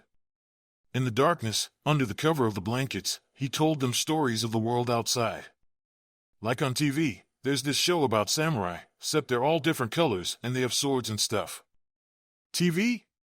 16 asked, curious. I thought it was that box they show all those boring lessons and stuff on. Like how to sharpen your kunai and stuff like that. That too, 36 said, waving his hands in the air. But it's like a box for videos and stuff, and then every Saturday morning, a video comes on about these samurai guys. 22 gave the two of them a warning pinch. He was the one pretending to sleep like a boy while 36 and 16 pretended to be the blankets at his feet, talking excitedly. Tomorrow, it would be 16's turn to sleep and 22's turn to argue over the stories 36 was telling. Sounds boring, 16 said, and there was a brief scuffle as 36 tried to punch him underneath the blankets. If it's so boring, then you can go back to sleep, 36 threatened. I'm only kidding, 16 said, and they quietened. So, what about these samurai guys? Well, they're like warriors, only they don't have chakra, they just have swords and they all have their own color. And the red one's the leader.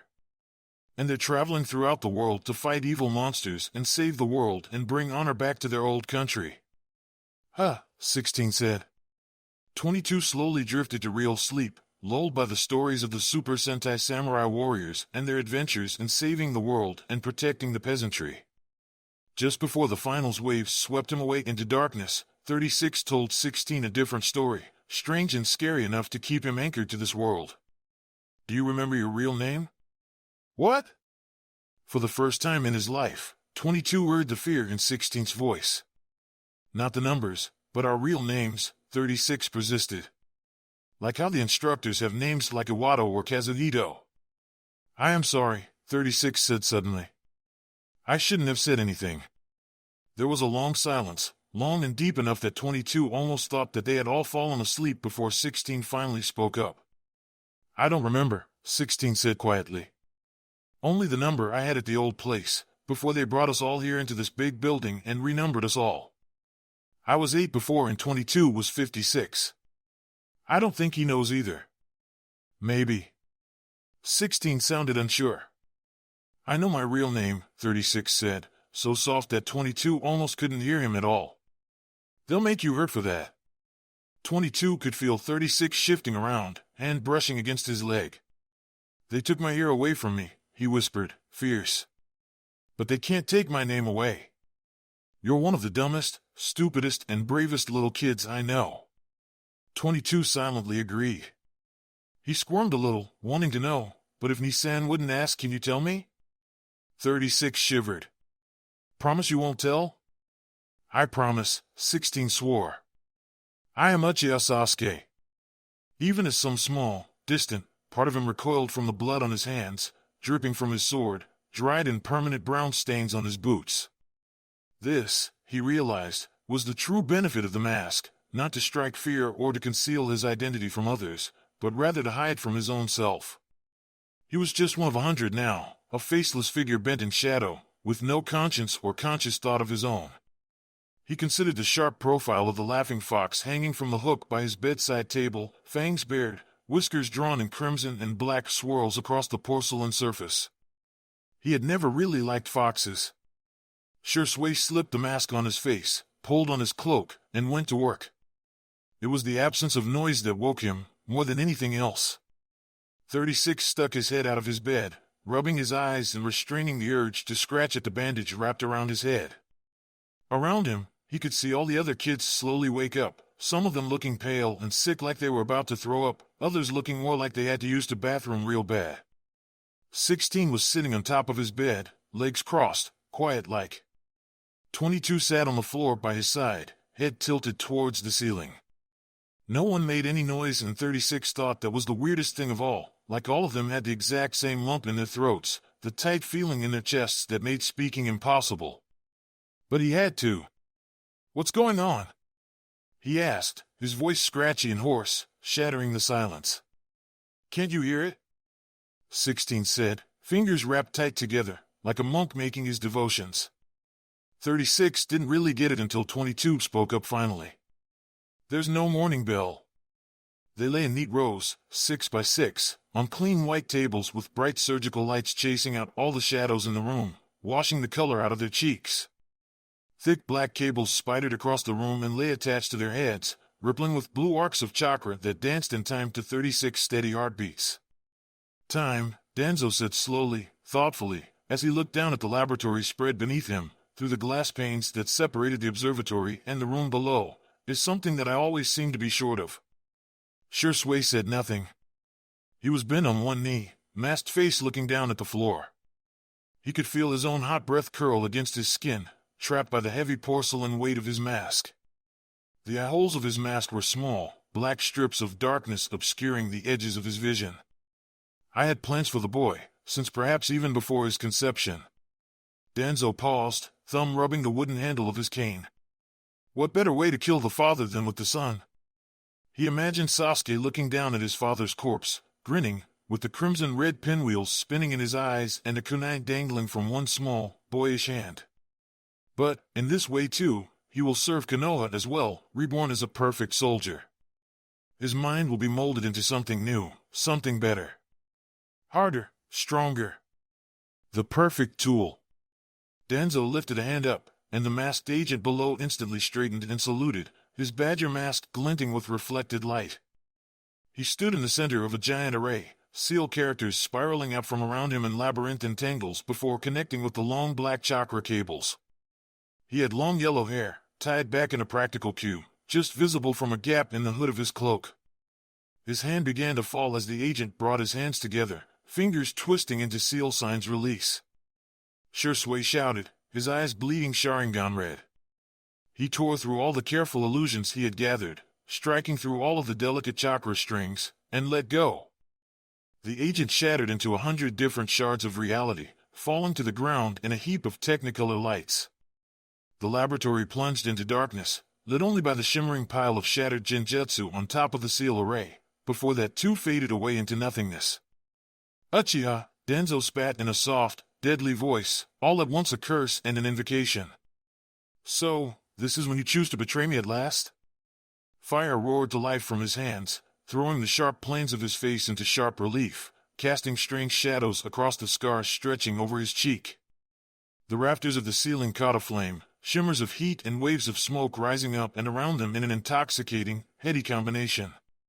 Behind them, the glass windows cracked in warning. Agent Shu? Danzo continued in that low voice, perfectly controlled fury sublimated into lethality. Dead, Shui said, and unsheathed his blade. As much as I sorrow for his loss, I cannot allow this to happen. In the name of the Sandai Hokage, upon his request and his command, I arrest you on highest charges of treason, murder, and the endangerment of Konoha citizens. Oh? Danzo laughed, a terrible noise that rose from the hollow depths of his chest. You dare accuse me of treason? Boy, what I am doing is for the good of the village, to protect it from weakness and poison. You think I don't know what your elders are planning, what Hiruzen refuses to see? Be that as it may, Shui said as steadily as he could. The sword never wavered in his hand.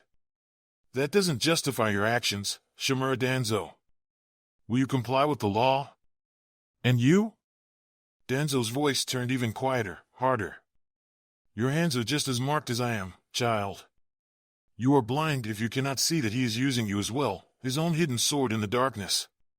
Be that as it may, Shui said again, his voice shaking with fear, with rage, with 100 different frightening emotions, but you hurt my cousin, you bastard. He lunged forward, chakra singing in his veins. Danzo smiled and drew his hands together in a seal. Now, he said, and the room exploded. Kakashi tugged open the shades of his window, letting the silver moonlight filter into his assigned room at the outpost. A laughing cat peered through the glass panes, whiskers like dark slashes across its smooth face. A hand, curled up into a fist, hovered over the glass. Had it only been a month since Tenzo had knocked on his window that fateful night, white-faced and trembling with fear? Had it only been 2 months since Kakashi had died in the middle of a war-torn future and woken up in the scattered nightmares of his past?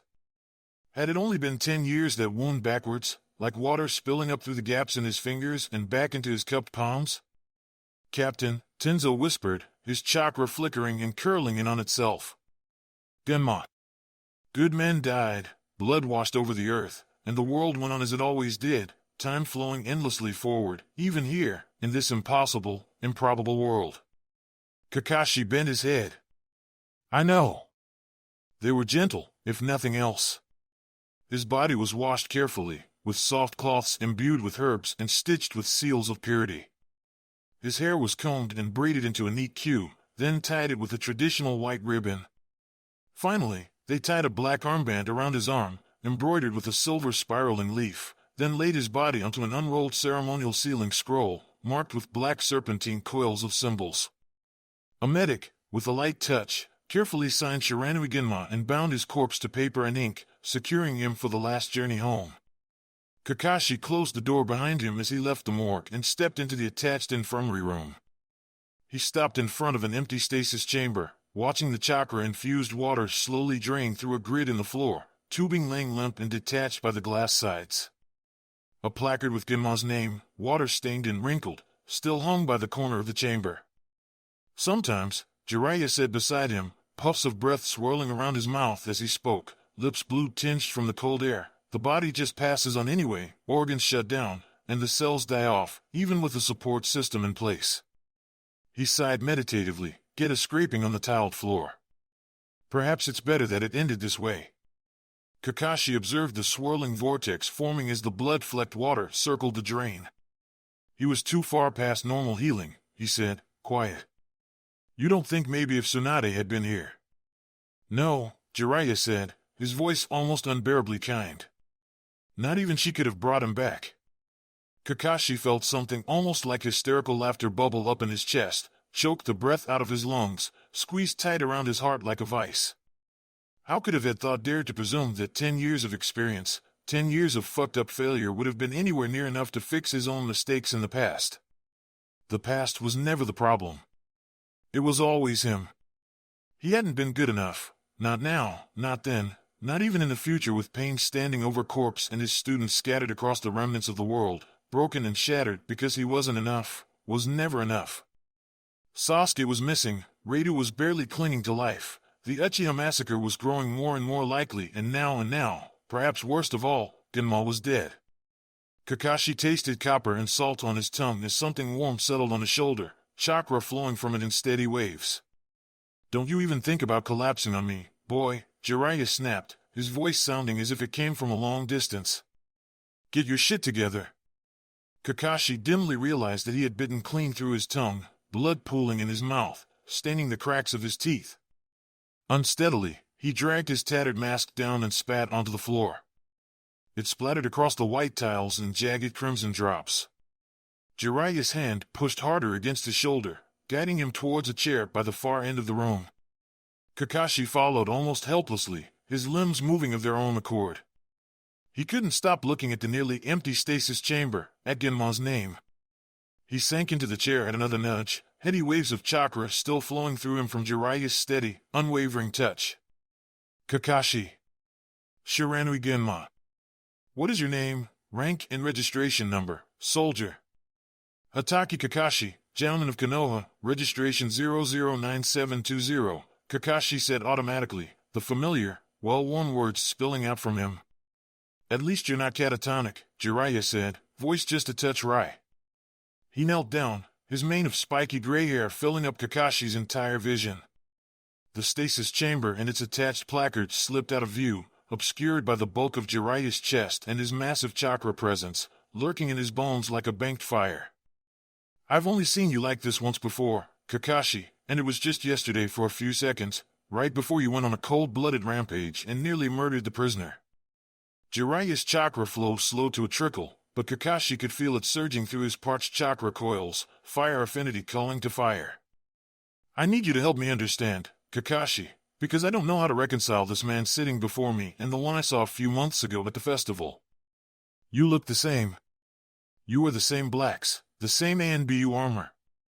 But I swear to the heavens and the Sage of Six Paths, you're not the same person. What changed? What's going on right now? How strange, Kakashi thought slowly, that he had been to this man's funeral and now Jiraiya was alive. How strange, that Genma had been alive and now he would have a funeral in this mixed up, fucked up hell of a past. I was supposed to save them, Kakashi said dully. My kids, my pack, my team. I couldn't. I can't, because I'm not good enough. Pain cracked like a whip across his cheek, burning bright like a lightning strike.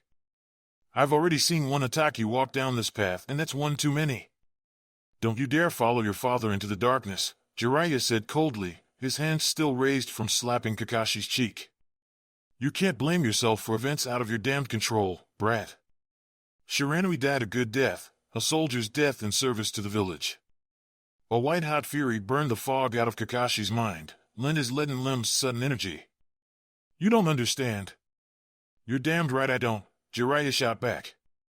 I know this isn't the first time you've had a teammate die on you, but it is the first time I've seen you lose it like this. What's different, this time? Why is it fucking you up like this? Because it's not just Genma, it's Sasuke, it's Naruto and Sakura, and the whole damned Uchiha clan. It's Danzo and Root and Akatsuki, Kakashi spit furiously. I came back to try and save my pack and all I've done is just make everything worse. Jiraiya's mouth didn't quite close. I need you to untangle that for me, he said, after a long moment.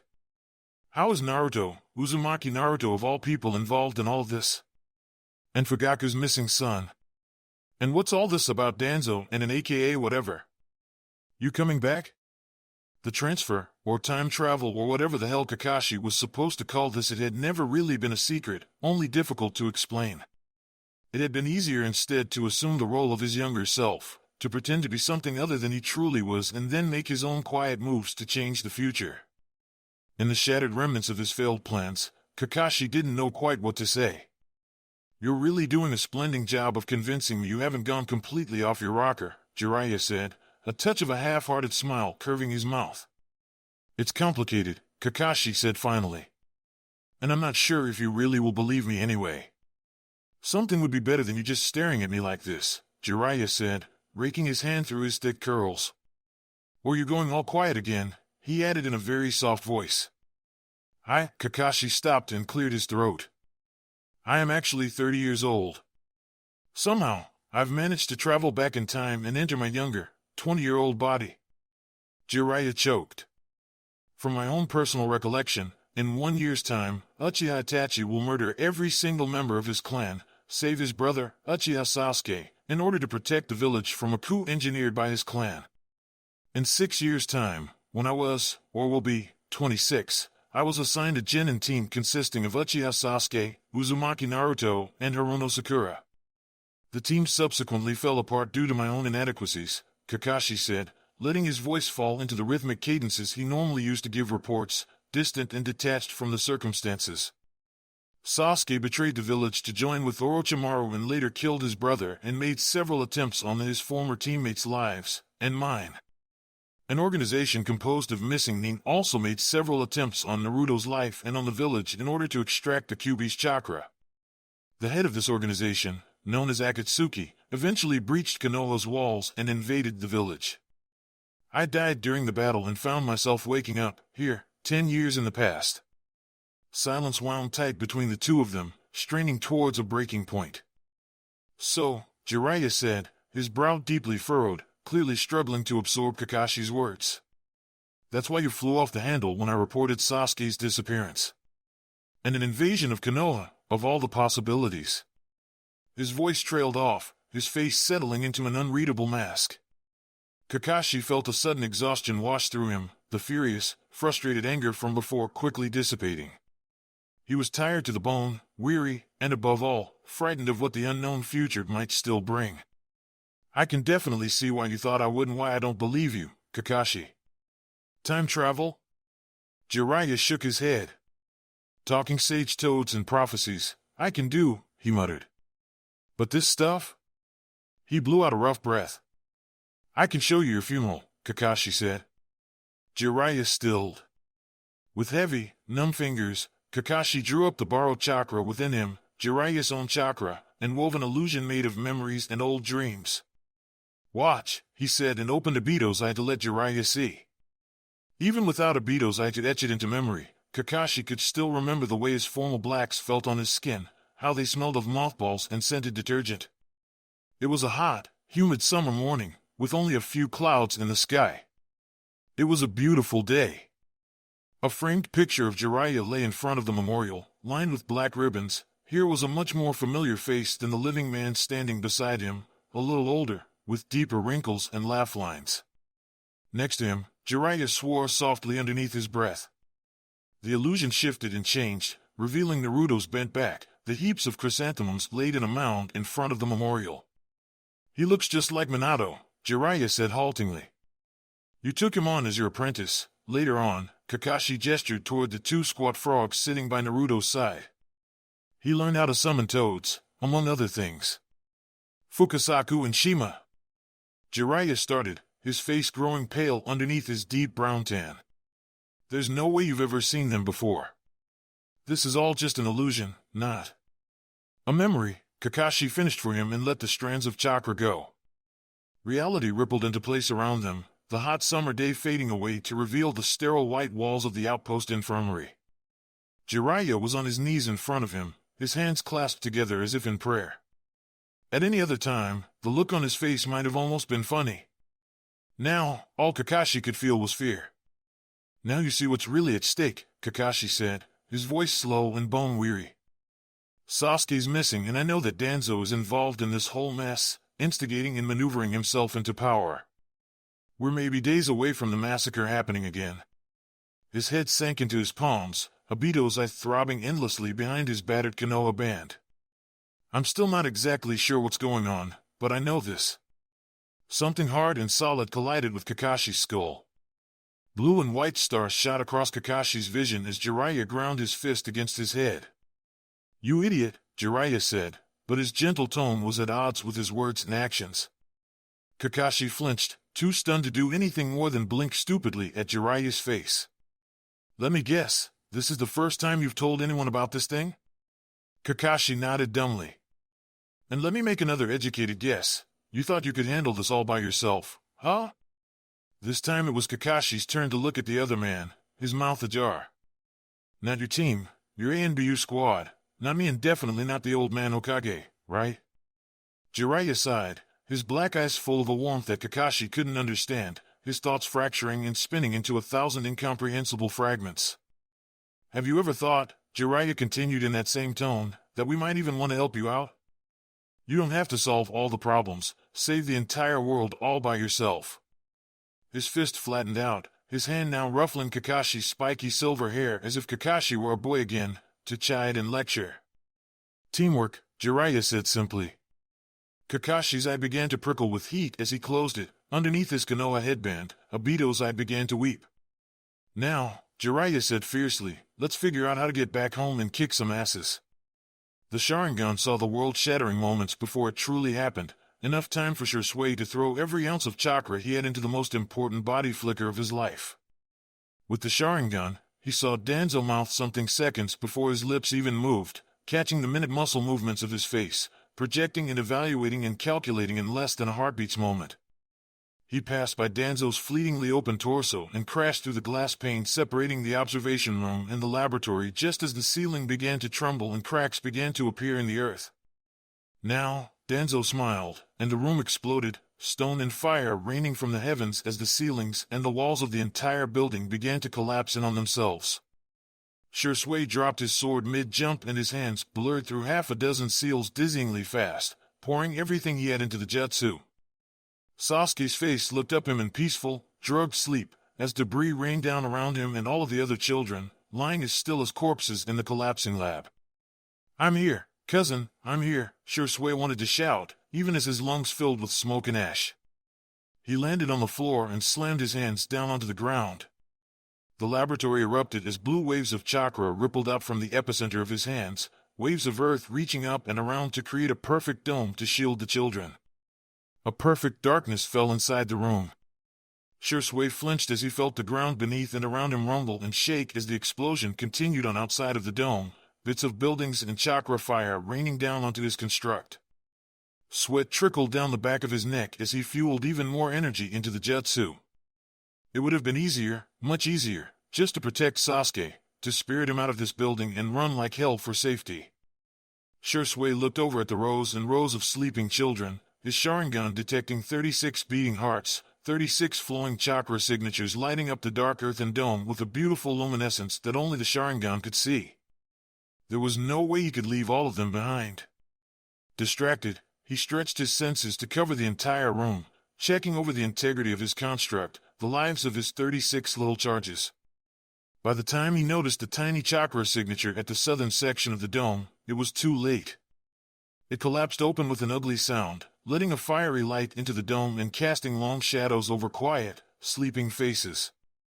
The sound of falling rocks grew louder, great slabs of concrete cracking open the earth and causing 100 little small tremors every moment. Danzo stooped a little to step into the gap and into the broken dome, wielding Shisui's sword. A root shadow hovered at his heels, chakra-hardened blades in their hands. "You disappoint me, Uchiha," Danzo said, his craggy face set into an unreadable mask. "I rather expected more from you than this." Shui spat onto the ground in answer. "Well," Danzo said, unruffled. "That's what you get for allowing your emotions and morals to cloud your mind and your duty. If you'd been smarter about this and abandoned the children, you most likely would have been able to escape with your life." "Fuck you," Shui said, quiet. "Sure," Danzo said, no longer smiling. "Finish him, but leave the eyes intact.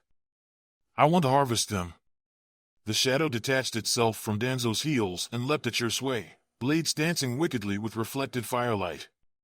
Shui looked up at the cloaked figure, the sliver of white mask visible in the dim light, and waited for the right moment.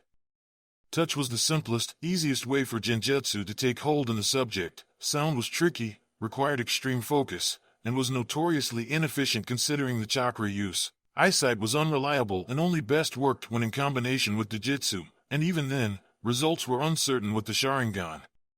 Shui needed only his own chakra.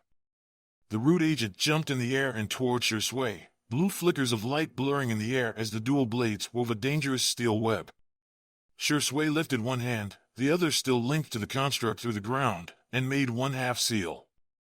The shadowed figure fell onto the ground like a rock, blades skittering onto the ground and landing with a clatter in front of Danzo's feet.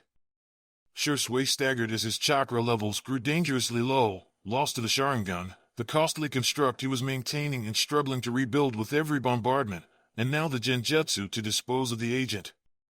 Danzo looked down distastefully at the ground and the crumpled figure of his tool. "Filth," he said in a low voice. Shui struggled to control his hard breathing, his hair now completely drenched in sweat and plastered to his scalp. "He deserved a better master than you," he said, his free hand clenched into a tight, white-knuckled fist.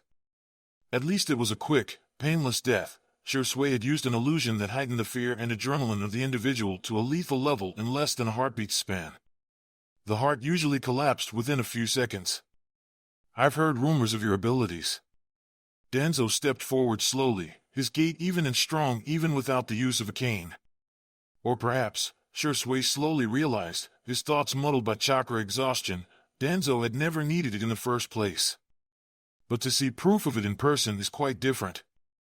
He lifted the sword in the air, pointing it steadily at Shusui's heart. "All I do for Konoha," he said, his voice solemn, and let the sword drop. Shui tensed and lifted his free hand into another half seal, gathering the remnants of his chakra within himself to prepare one final illusion. Danzo stepped forward and Shui watched in horror as the Sharingan read Danzo's movements towards Sasuke's table, his body anchored to the ground and to the dome construct he was sustaining. Shui wasted precious seconds looking over at the other children, the Sharingan registering the weak flow of their chakra, then back over to Danzo's advancing figure, Shusui's own sword growing closer and closer to Sasuke's heart. If he left his spot, The dome would collapse, unable to withstand the force of the collapsing building without his constant chakra support. The children would die, some crushed, others slowly suffocating in whatever small pockets of air that would form. If he didn't, Sasuke would die. Deep down, Shisui knew he had already made the decision, long before this moment ever came to pass. He tore his hands up from the ground and threw himself into one last body flicker. Around him, the dome groaned as it slowly began collapsing. The sword passed through Shisui's ribs, scraping against bone and punching through his lungs. Shisui doubled over Sasuke's body, his back curved over the little boy's face, as he coughed blood onto the floor. "Useless boy," Danzo said softly. "You've always been predictable." Shisui grinned up at him, flecks of bloody foam ringing his bruised mouth. "Yeah?" he said hoarsely. "Surprise, motherfucker," Shisui laughed. The dome above them stopped trembling and began glowing a powerful, blinding iridescent blue, stone quickly knitting back together in one cohesive whole. Danzo ripped the sword out viciously and Shisui nearly blacked out from the pain, blood bubbling up in his throat and his chest as he felt one lung slowly collapse. "How did you?" Danzo roared wildly. Stars and dots swam in Shisui's vision as he gasped desperately for air. "Did you really think that I would attack you without alerting someone for backup?" he wheezed. "The cavalry's finally arrived, asshole. You better run now if you don't want to get your ass caught." Even with the Sharingan he could barely even see Danzo's outline anymore. Distantly, Shisui thought it must be the blood loss, the pain and maybe even oxygen deprivation robbing him of sight. Even more distantly, Shisui thought he might be dying.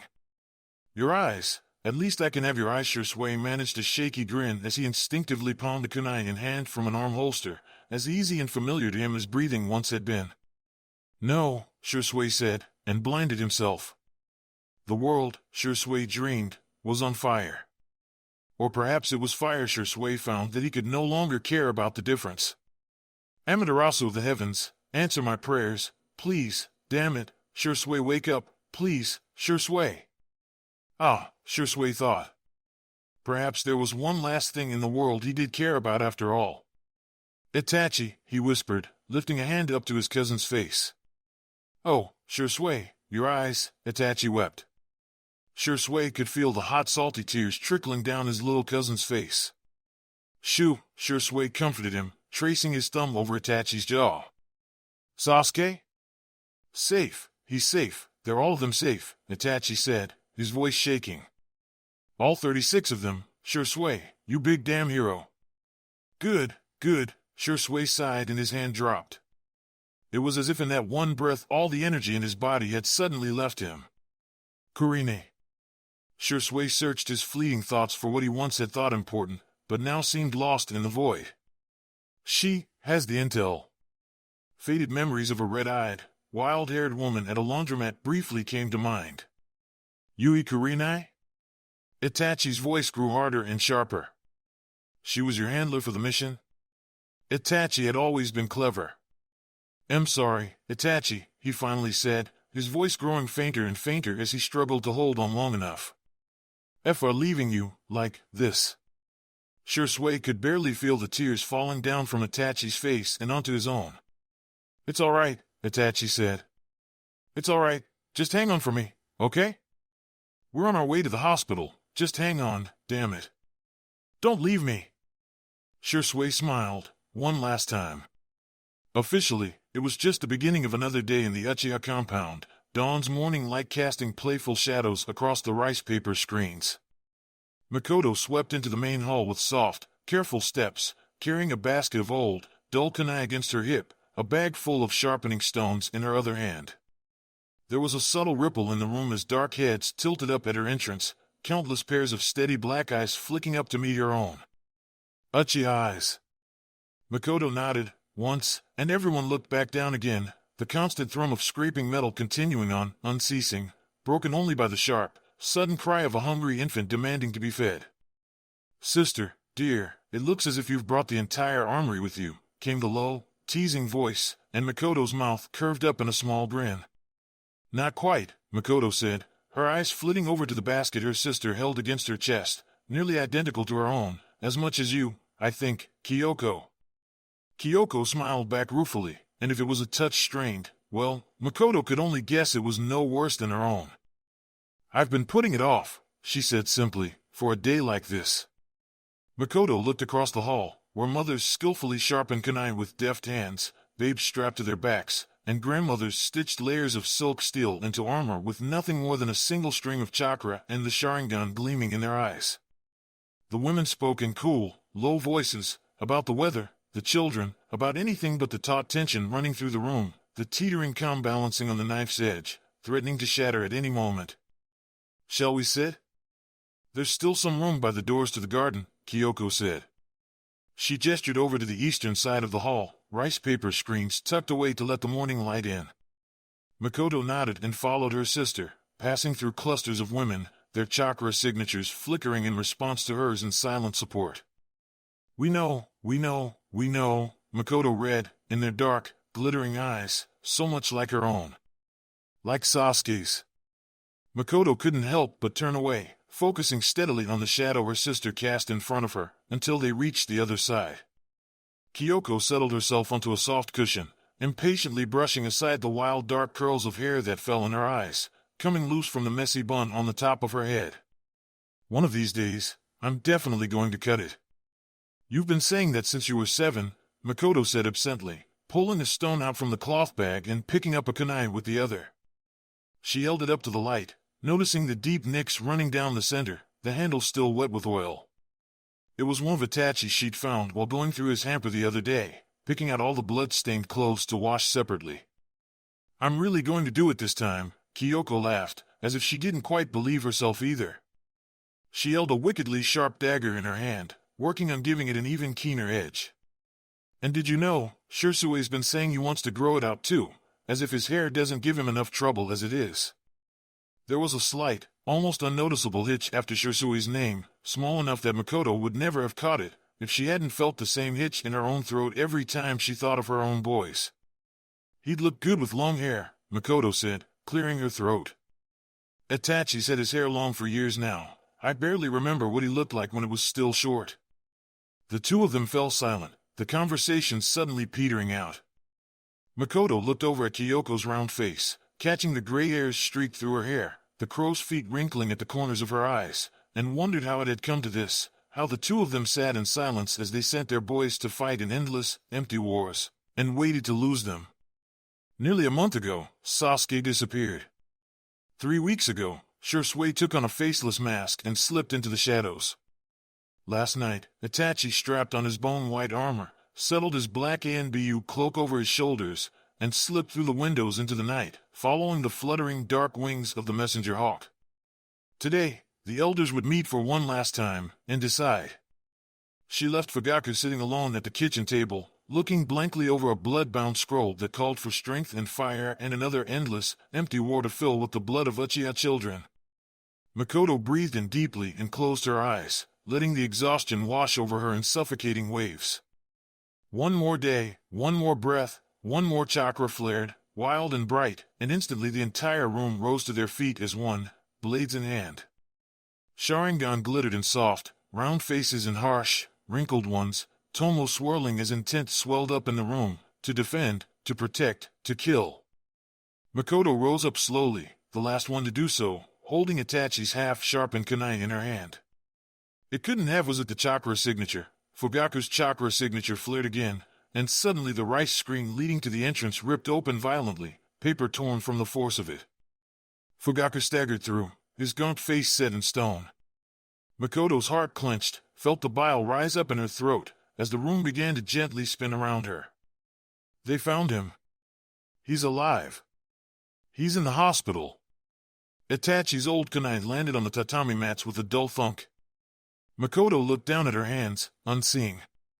He's alive, he's alive, he's alive. A warm arm wrapped around her shoulders and Makoto looked up when it she'd fallen to the floor. She thought distantly to see Itachi's bloodied face peering down at her tiredly, Fugaku standing above his shoulder, tears falling silently down his face in echo.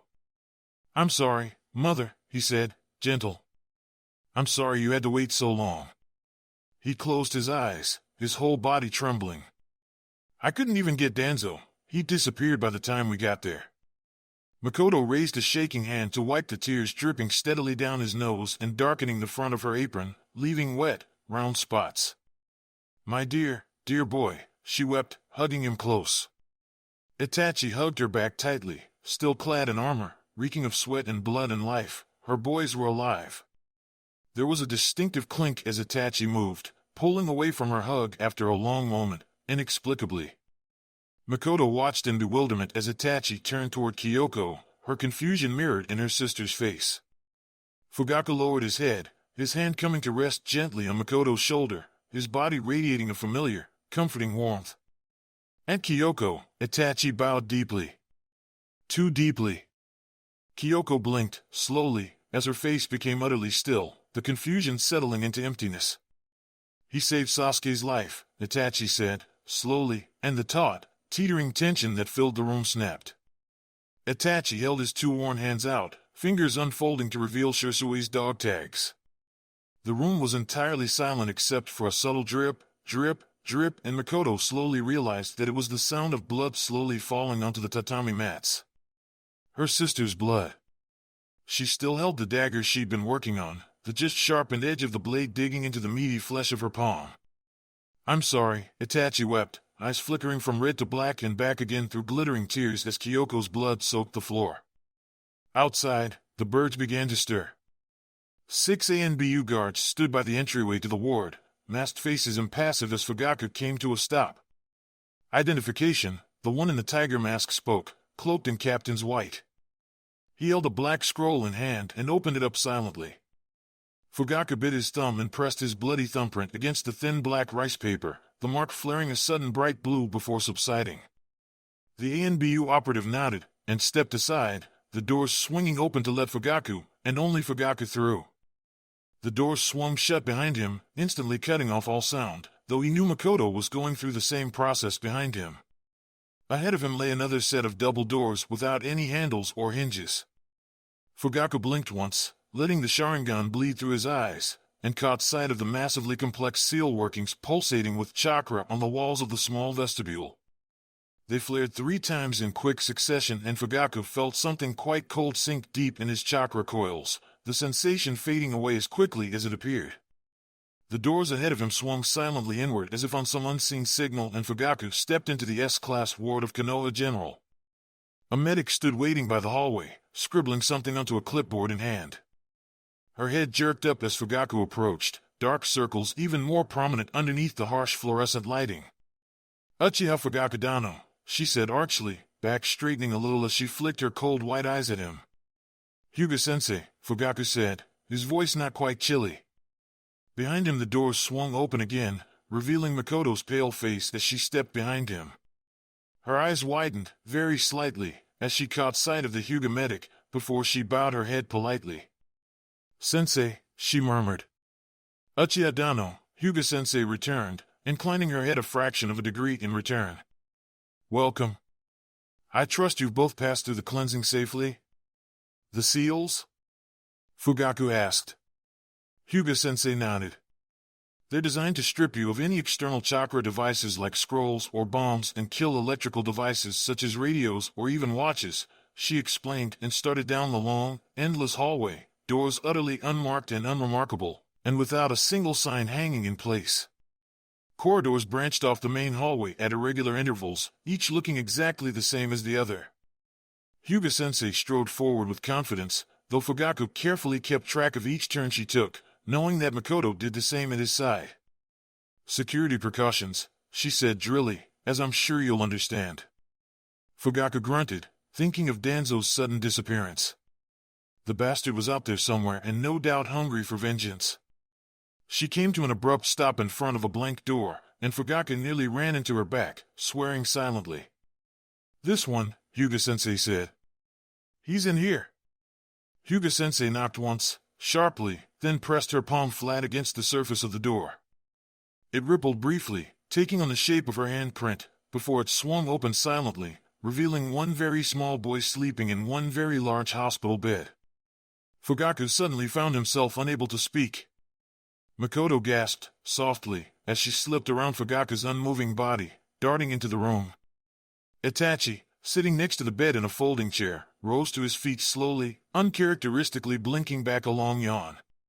Mother, father, he bowed, stiffly, and Fugaku suddenly wondered if Itachi had slept at all since the Hokage's hawk had come for him last night. The thought gave his strength back to him as he forced himself into the room, heading for his eldest son. Father, Itachi said, eyes widening. Are you? Fugaku caught Itachi around the shoulders in a tight hug, resting his chin on the top of Itachi's head. How long before he would no longer be able to do this? Fugaku squeezed even tighter. You did well, my son, he said, and he felt Itachi stiffen in his arms. Itachi choked out, his breath hot against the silk of Fugaku's stiff kimono top. I'm sorry, he said over and over again in a tight, miserable voice. It wasn't enough, I couldn't save him. Fugaku drew back sharply, looking down at Itachi's weary, heart-sick face. Don't demean his choice, he said, quiet. But Shursui gave his life to save Sasuke's, and Fugaku couldn't help the weakness in his voice as he spoke Sasuke's name. He chose to do so, and I grieve for it every moment of the day. But I respect it. No one forced his hand. He sacrificed himself of his own free will, for Sasuke. And for you. Itachi's eyes flickered again, black spinning into red, and for a startling moment Fugaku caught sight of what appeared to be pinwheels, before his eyes settled back. And that too doesn't mean you didn't do enough. The two of you gave so much. Fugaku's damned voice choked up again, and Fugaku couldn't but look away, only for his gaze to fall upon Sasuke's peacefully sleeping face. Damn it all to hell. Fugaku stiffened as he felt Itachi's arms slowly wrap around Fugaku's waist as he hugged back, head pressed against Fugaku's chest as if he were a little boy once more. Fugaku slowly relaxed and returned the hug, letting his hand rest on the back of Itachi's neck.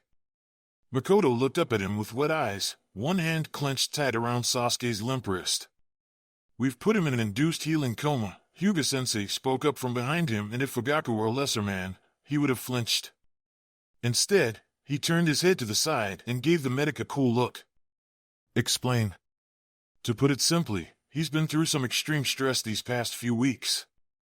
His body needs to heal, and so does his mind.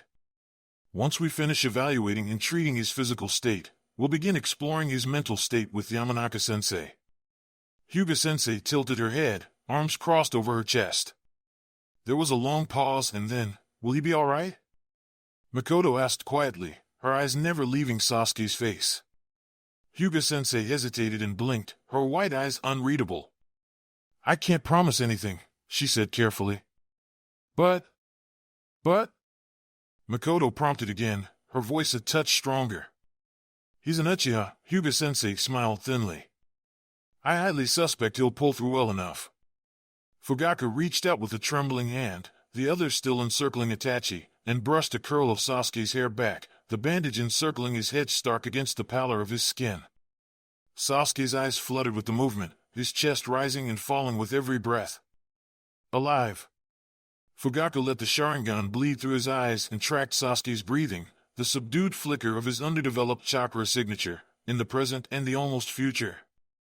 Alive, alive, alive in every single moment. There was a quick knock at the door, and the same ripple as before the door swung open, revealing another medic with long yellow hair wrapped up in a bun.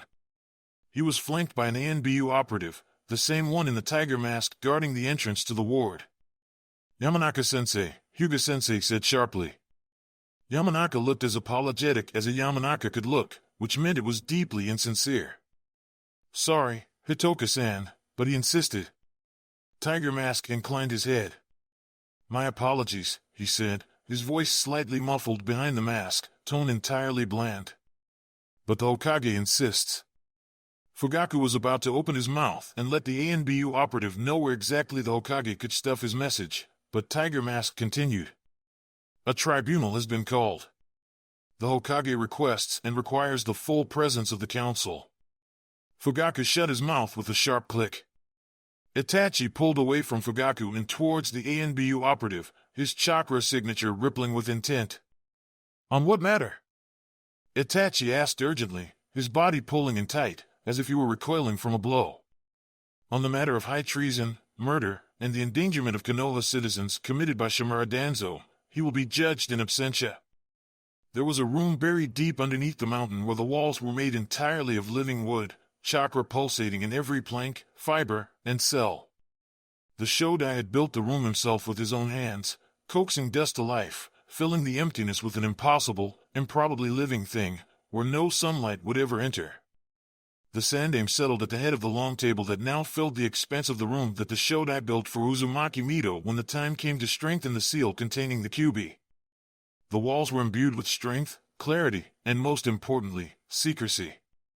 One by one, the room slowly filled as ANBU operatives guided each member of the council into the room, until every seat at the table was filled but two, Danzo's and Hitaki's.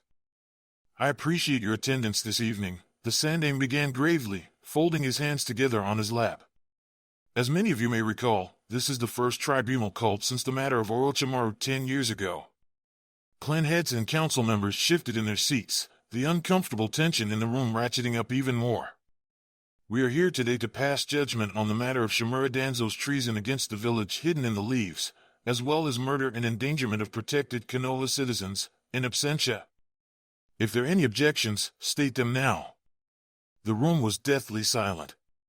Not a single member stirred. "Very well. We will begin with the full list of charges." The Sandaime gestured over to Hamura, who gave him a deeply unhappy look, before clearing his throat and reading aloud from the scroll that appeared before him. The Sandaime leaned back in his seat, considering the immovable faces set before him, watching them watch him. Shikaku's eyebrow went up, slightly, and the Sandaime very carefully did not respond at all. Hamura concluded with a cough and a long drink of water provided by a silently helpful ANBU guard standing behind his chair. There was one position behind every chair, in a ready position. Objections? There were none. "Very well," the Sandaime nodded. "Then we will move forward to the evidence." He made a subtle gesture, and the ANBU guard standing behind his own chair moved forward with a bundle of scrolls she placed on the table. The first exhibit. The Sandaime presented the very first piece of evidence he'd acquired, years and years and years ago, not long after that last tribunal in this room. "These are reports detailing the inventory of Orochimaru's hidden laboratory in the sewers," the Sandaime said quietly, tapping the first scroll. Duplicates appeared in front of every seat, each marked with a glowing chakra number, certifying it as a legitimate copy. Evidence that Danzo deliberately falsified the reports and hid a large amount of illegal laboratory equipment and the results of Orochimaru's experiments for his own purposes. There was a rustle of paper as clan heads and council members unsealed the scrolls with bloody thumbprints. And so it went on. Falsified death certificates from orphanages in order to recruit children to his cause. Funds diverted from the Orphans and Widows Trust in order to buy tools and equipment. The transformation of Orochimaru's old laboratory, hidden in the sewers, deep amongst the roots of the old trees that anchored Konoha, into what appeared to be Danzo's base of operations. Root HQ. The Sandaime hand paused over one scroll, remembering Shirsui's final promise. "I'll end this, one way or another." And so he had, the Sandaime thought sadly. "This report is compiled by intelligence gathered by a special operative who infiltrated Root," the Sandaime began. Shirsui had gathered it and Kurenai had pieced it all together into a coherent report, detailing Root's movements, its base of operations, its size, safe houses, educational facilities training the young Root recruits, and weapons caches located all over the village and beyond. Which leads us to this final, precipitating event. The Sandaime pulled the last scroll towards himself. He unsealed it open and swiped his bloody thumb again on the flat rice paper. There was a puff of displaced astral smoke as a small plain white plastic box with an ordinary containment seal appeared on the table. It was strangely cold. The Sandaime noticed Fugaku closed his eyes and breathed in deeply, unsteadily. It opened with a touch of his finger. Plumes of condensation arose in the air as the box unveiled a small, shriveled piece of flesh. A small child's ear, still wet with clotted blood, perfectly preserved since it had been placed there a few weeks prior. Uchiha Sasuke disappeared 3 weeks and 4 days ago. This parcel was delivered to Uchiha Fugaku's house the night of. It is confirmed to be Sasuke's ear, thanks to independent genetic testing performed by an impartial third party, the Sandaime said quietly. Uchiha Sasuke was rescued last night, along with 35 other individuals, all under the age of 10, in Root's care. Shimura Danzo was found on site, intending on re-educating the children with the use of Yamanaka techniques. Down the far end of the table, Inoichi looked sick, his expression mirrored in varying degrees by each member of the room, save for Fugaku's dull face, his eyes flat and unseeing in what the Sandame knew was actually blinding rage. Operatives engaged with Shimura Danzo, but he quickly disappeared, killing one and wounding several others. As of 10 minutes ago, he is still considered missing. Since his disappearance, you may have noticed that I have placed the village on high alert. The walls are at double strength and all passage in and out of the village is denied, save for emergencies. I believe that Danzo is our greatest threat to stability and peace since the release of the Kyuubi nearly 7 years ago. The Sandame paused, closely observing each member of the room. He drew in a measured breath and let it out. Then I believe we are at a conclusion. If there are no objections, then we shall move to the final deliberation. There was an ear-splitting scream as the ceiling of the room literally tore open, wooden chakra and living plants shredding apart amid plumes of chakra lightning and smoke. 25 ANBU operatives sprang into action, 2 immediately moving in to cover the Hokage, while 23 swords unsheathed like quicksilver. When the dust storm cleared, Hatake Kakashi stood in the middle of the table, reeking of dust and ozone. Sparks of lightning still danced around his fists as he casually ignored the 23 swords pointed at his throat. "Sorry, I'm late," he said. "But as the clan head of the Hatake, I would like to register my objection and submit one last piece of evidence, if I may, Sandame-sama." The Sandame gently pushed aside the ANBU guards hovering protectively over him. "You may, Hatake Dano." Kakashi pulled out a scroll from his flak vest, clothed in what looked like fresh, though borrowed Jounin blues. They were a touch short at the wrist, revealing a strip of pale white skin. He threw the scroll down onto the table, whip-like, and it unrolled the entire length of the table, falling to a stop in front of the Sandame. "Release," Kakashi said, coldly. One last puff of smoke erupted in the air, and once it cleared, the Sandame found himself peering down at what looked like Gari of Iwa's head, permanently removed from his body. "I would like to add to the list of charges. Shimura Danzo illegally misappropriated ANBU resources for his own gains, resulting in the violation of several inter-village peace treaties, as well as severe harm and death to loyal Konoha shinobi." Kakashi reeled off, looking terribly bored, his hands shoved in his pockets. "As evidenced by Gari's head, which he personally ordered Mimi to acquire and which can be independently confirmed by his servant, Yakushi Kabuto, held in the Sannin Jiraiya's custody." "Now," Kakashi snarled, and the room suddenly dropped a bone-chilling 15 degrees. "Tell me where he is so I can fucking kill him." "Well, aren't you an overdramatic little whelp? You ever hear of something called a door?" Tsum grinned wolfishly, the first one brave enough, or perhaps foolish enough to break the silence. She seemed entirely unaffected by the oppressive chill, the only sign of her discomfort revealed in Kuramaru's raised hackles, his canines bared for battle. "But you make a good point." Tsum tapped a clawed finger upon the table, the surface scattered with ashen dust and the remnants of what was once the ceiling. "I move to recognize Hatake Dano's motion to sentence the traitor Shimura Danzo to death." The balance of the world shifted on the smallest of movements, a knife to the heart, a kiss on the forehead, the truth, simply spoken. The Sandame made a small, silent gesture with his hand, and the array of swords disappeared in a flurry, ANBU operatives slickly sheathing their weapons and stepping back into position as if Hatake Kakashi hadn't, quite literally, crashed the tribunal. "Motion recognized," the Sandame said. "And seconding motions?" Fugaku raised his head. "I second," he said in a firm, if hoarse voice, as if he had already shouted himself raw in his own thoughts.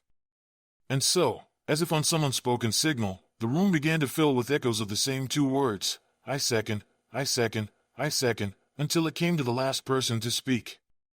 Hamura was silent for a long moment, his head bowed over his clasped hands. "He only ever thought about the village," Hamura said finally, the words slow and unsteady on his tongue. "He only ever thought of his duty to us all." The Sandame recalled one moment, so very long ago during the First War, when they had all gathered together during the freezing winter night, sharing cold, wet meal rations and warming their fingers with licks of tame chakra fire. Danzo alone sat apart, his hands wrapped around the hilt of his sword, watching, waiting, guarding them all from the enemy that lay beyond in the darkness. In some ways, the Sandaime thought, Danzo had never left that night. I know, the Sandaime said, gently. But that does not mean his actions have not caused us all great harm. I can understand, but I cannot forgive. Not in this. Hamura looked up, his deep-set eyes glittering behind his glasses. Then, at last, came the truth, simply spoken, I second. It is unanimous, the Sandaime said. We hereby pass judgment upon Shimura Danzo, in absentia, and find him guilty on all accounts. He is to be sentenced to death, effective immediately. The Sandaime paused, and raised his head to meet Kakashi's flat, unyielding gaze.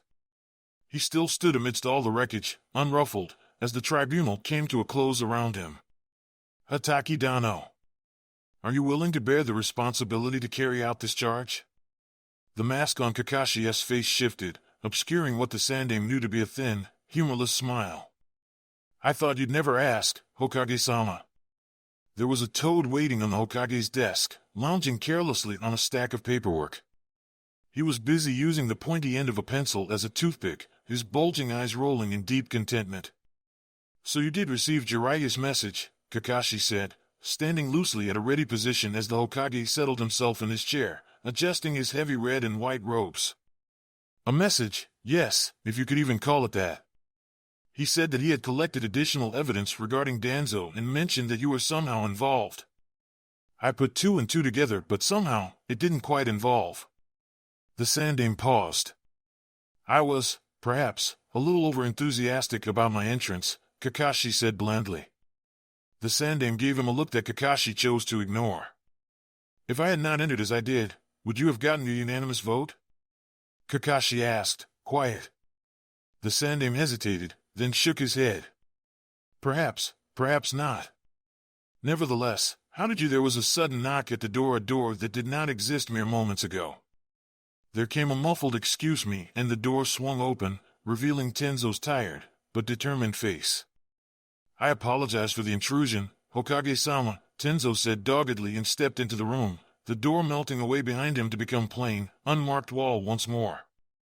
Your guards refused to let me through, but I had to get in anyway to stop Kakashi-senpai from doing something stupid again. Ah, the Hokage said, realization dawning on his face. Tenzo, did you, perhaps? I didn't know he was going to break the secret room when I told him where it was, Tenzo said, so aggrieved that all his normal deference had been purged out of him. He said it was an emergency and he had to talk to you and the council right away about something involving Danzo. He'll be happy to fix it, Kakashi interjected, ignoring the furious glare Tenzo shot his way. You have my thanks, Tenzo-kun, the Hokage said gravely. Tenzo immediately colored, as if suddenly remembering in what particular company he was in, and ducked his head, muttering something about it being an honor to be of service. Kakashi turned back to the Hokage, and he could feel the time ticking steadily on, unceasing, like water flowing through the gaps in his fingers. Nevertheless, you gave me this responsibility, he said, finishing the Hokage's earlier sentence. We're wasting time we don't have. Let me carry it out. I will give you his head, like I did Gaari's. The Sandaime looked at him, steadily, for a long moment, his deep craggy face unreadable. Very well. I will grant you whatever resources you require. A team, perhaps?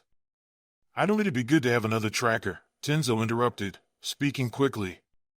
His face was still bright red. And of course we need to restock our supplies. I only managed to grab the bare minimum from the outpost before leaving for Konoha, he barreled on, rattling off the long list of supplies he required. You don't have to solve all the problems, save the entire world all by yourself. Teamwork. Kakashi was never more grateful for the mask that he wore than at that moment, as he turned his face away to meet the Hokage's amused eyes. I'll send word to Inuzuka Dano, the Hokage said, once Tenzo had finally run out of steam and he began to realize that Kakashi had yet to object to his participation. I'm sure she would be more than happy to contribute to your efforts. Tell her to move quickly. Kakashi looked up at the clock on the wall, the second hand ticking steadily. I want to be out in the field by the end of the hour. Yes, of course. The Hokage was interrupted again as there came a knock on the official double doors that led into the office. He looked briefly irritated, brow deeply furrowed, as he raised a hand in a swift gesture, the doors swinging open of their own accord. Kakashi watched the Hokage's face still and fall blank as the doors revealed one small, slender figure, clad not in the usual silk kimono, but in jounin blues and a worn flak vest. Her hair was neatly pinned back with silver combs shaped like fans. "My apologies, Hokage-sama," Uchiha Makoto said, and bowed politely. Behind her slight shoulders hovered two ANBU guards, somehow conveying deep embarrassment behind impassive porcelain masks. "But I thought I would offer my assistance as well." For a long moment, no one spoke. "You understand the risks," Kakashi said at last, breaking the silence. It wasn't a question. Makoto lifted her head and her eyes flickered red for a brief moment. Kakashi caught 3 full swirling tomo before they faded into black. "I am owed," she said, simply. They began with the empty, abandoned sanitation facility, its borders cordoned off by a string of red seal tags marking it as a scene under official investigation. Kakashi lifted the barrier up with a glowing blue hand and gestured forward. Makoto stepped under gracefully, hardly having to duck her head. Inuzuka Rinko followed, bearing a single canine in silent acknowledgement as she passed by Kakashi, her massive and heavily scarred bloodhound hard on her heels. Tenzo rounded them out, trading his usual ANBU uniform for blues and a flak vest that still looked stiff, not yet broken in by long, miserable missions in horrible weather. He tugged at the collar of his vest as he ducked under the swinging seal tags, one of them brushing his hair for a fraction of a second. He hissed, hackles rising in sudden shock. "The pain is supposed to be a deterrent for the nosy," Kakashi said, smiling underneath his mask. "Sorry," he added, a touch too sincerely. Tenzo gave him a withering look that cheered Kakashi tremendously but said nothing as he trailed after Rinko and Makoto. The facility was on the verge of falling apart, cracks spidering through the walls and the ceilings, held only together by hurried earth jutsu and slapdash seals to maintain the integrity of the building. Makoto flicked on her flashlight, stepped forward for a closer inspection. "This isn't from a lack of maintenance," she observed, the Sharingan stark against her pale, illuminated face. "I can see remnants of chakra workings that caused these stress fractures. These look similar to those set off by a triggered explosion." "Place still reeks of chakra too," Rinko said, bending down as her ninkin sniffed deeply at an innocuous pile of rubble on the ground. The air was still thick with the lingering odor of smoke and dust, the walls streaked with soot, and underneath it all, the overpowering stench of chakra fire. For a brief moment, Kakashi thought back to the trenches he'd grown up in. The war had smelled a little like this.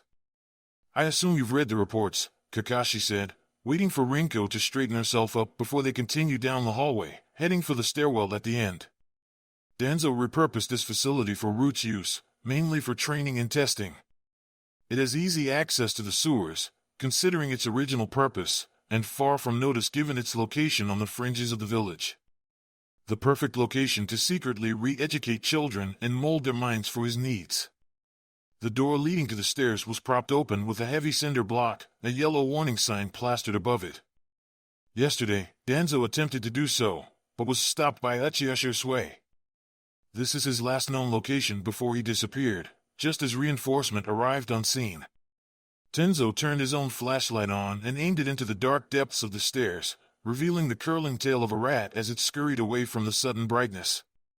"Well," Rinko said, her voice suddenly gruff. "I'll take point."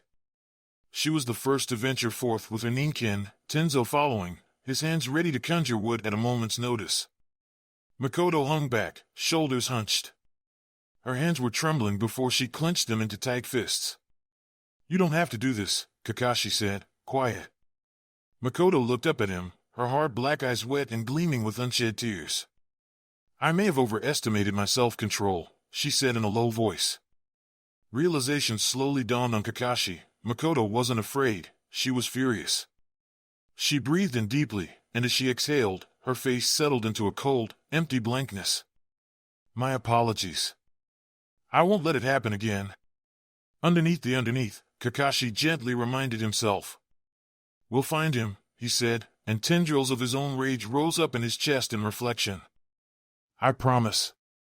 Their mismatched eyes met in perfect understanding. "Captain Kakashi-senpai," Tenzo called out from below, his voice echoing oddly off the walls. "I think you'll want to see this." Underneath the wreckage and the rubble, Kakashi could see how the basement would have served as a laboratory, with rows of glittering white surgical tables and thick coils of cables capable of channeling both chakra and electricity.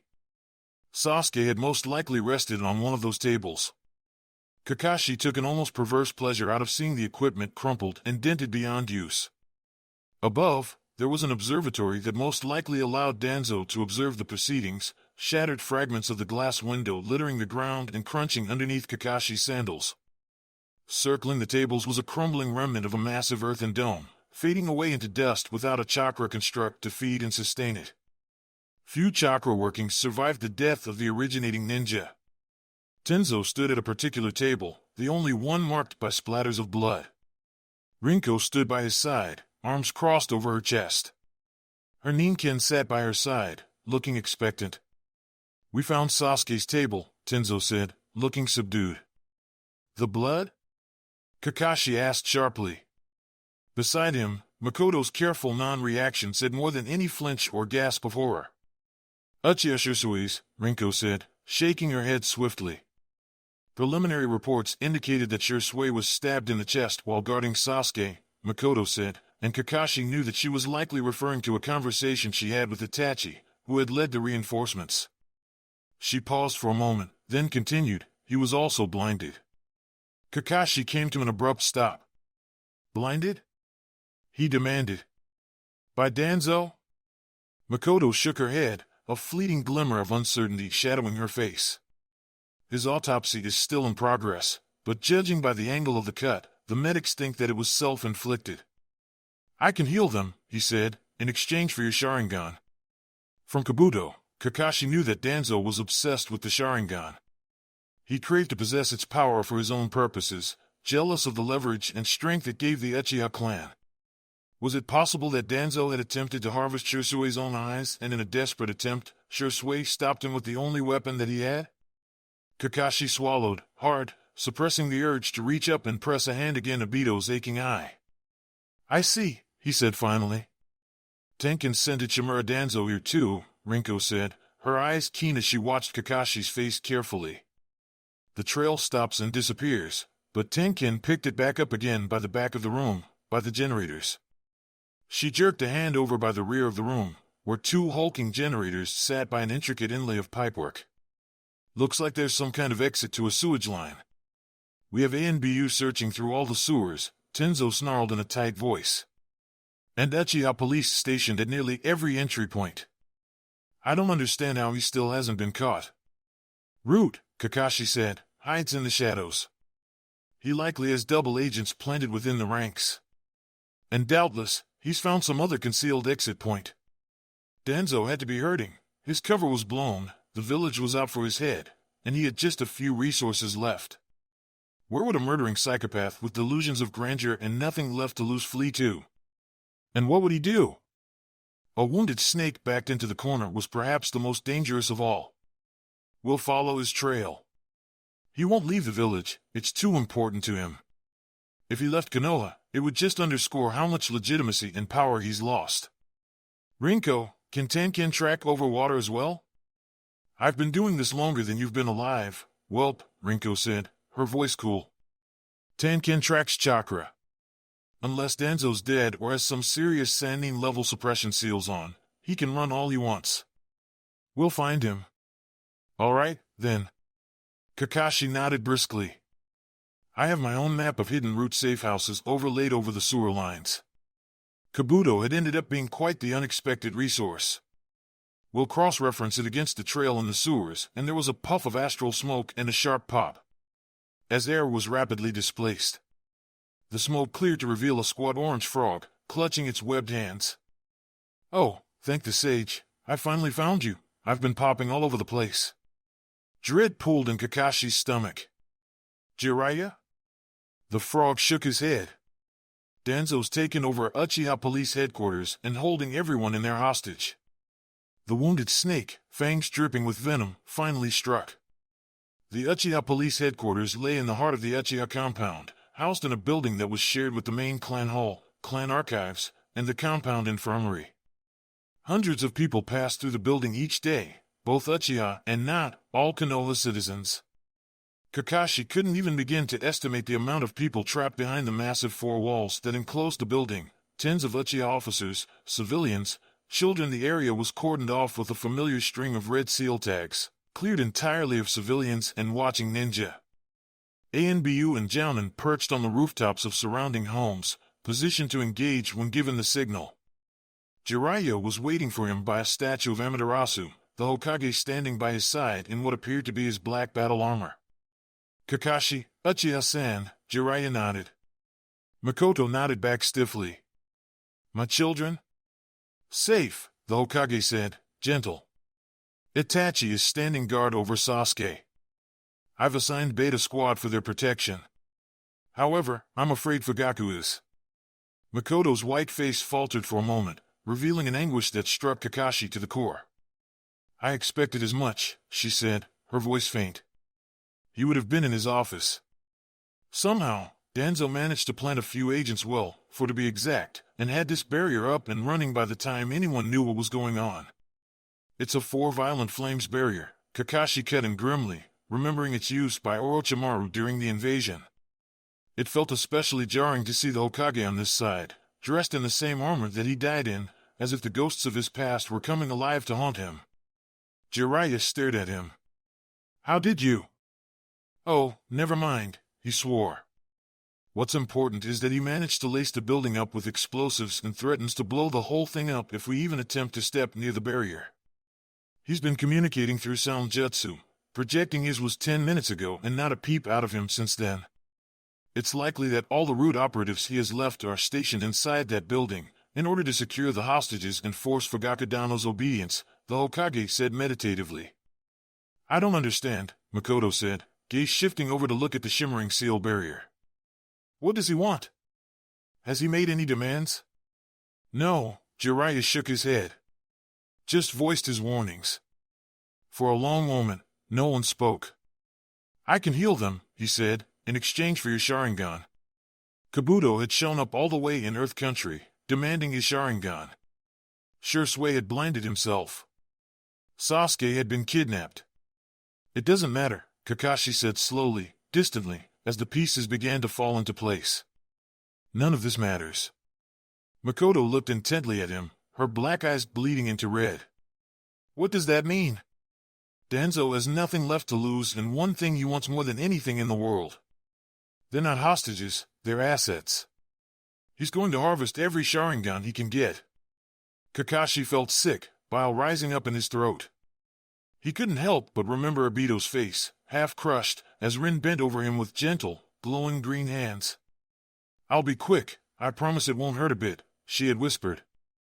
We have to get in there.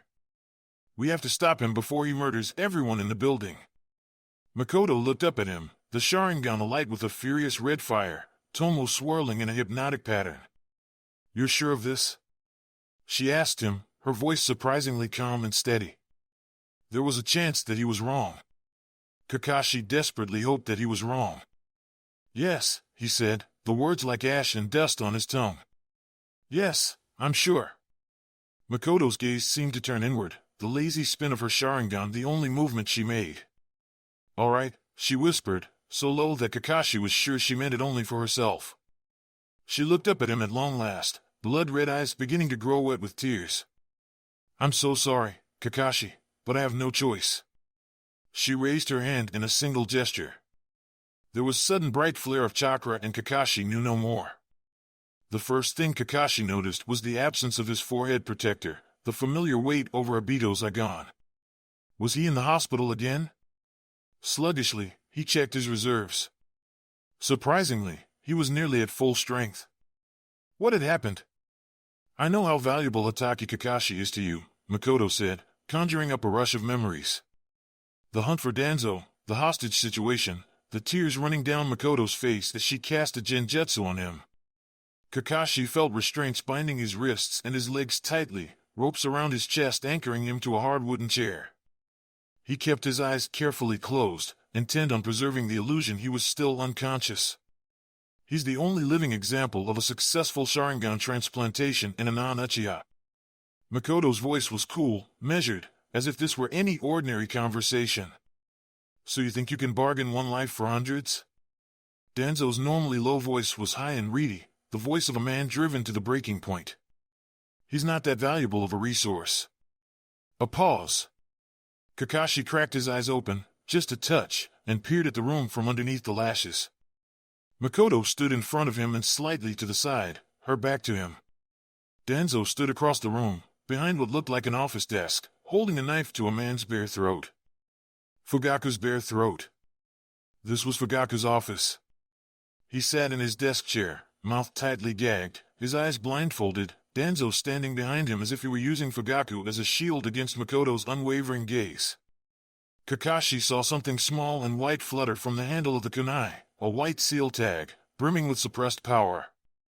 From across the room, Kakashi recognized the swirling curves of the seals, as familiar to him as the handle of a knife in his hand, the weight of lightning in his palm. It was a detonator for a chakra bomb, primed to ignite with a spark of chakra. "I don't care about everyone else," Makoto said, and in that cold, arch tone Kakashi heard Sasuke's own voice, 10 years in the future, cursing the name of the village. "I'll give you him for my husband. You can do as you like with the rest." "You love him?" The disbelief was clear on Danzo's face, and Kakashi realized with growing horror that the bandages normally obscuring his eye had been removed, revealing a gaping hole where an eye should be, knotted with old scar tissue and what appeared to be a wriggling mass of seals that preserved the eye socket, preparing it for a new eye to be transplanted. "A Sharingan. He's my husband. I don't expect you to understand, only consider what I'm offering. Will you agree or not?"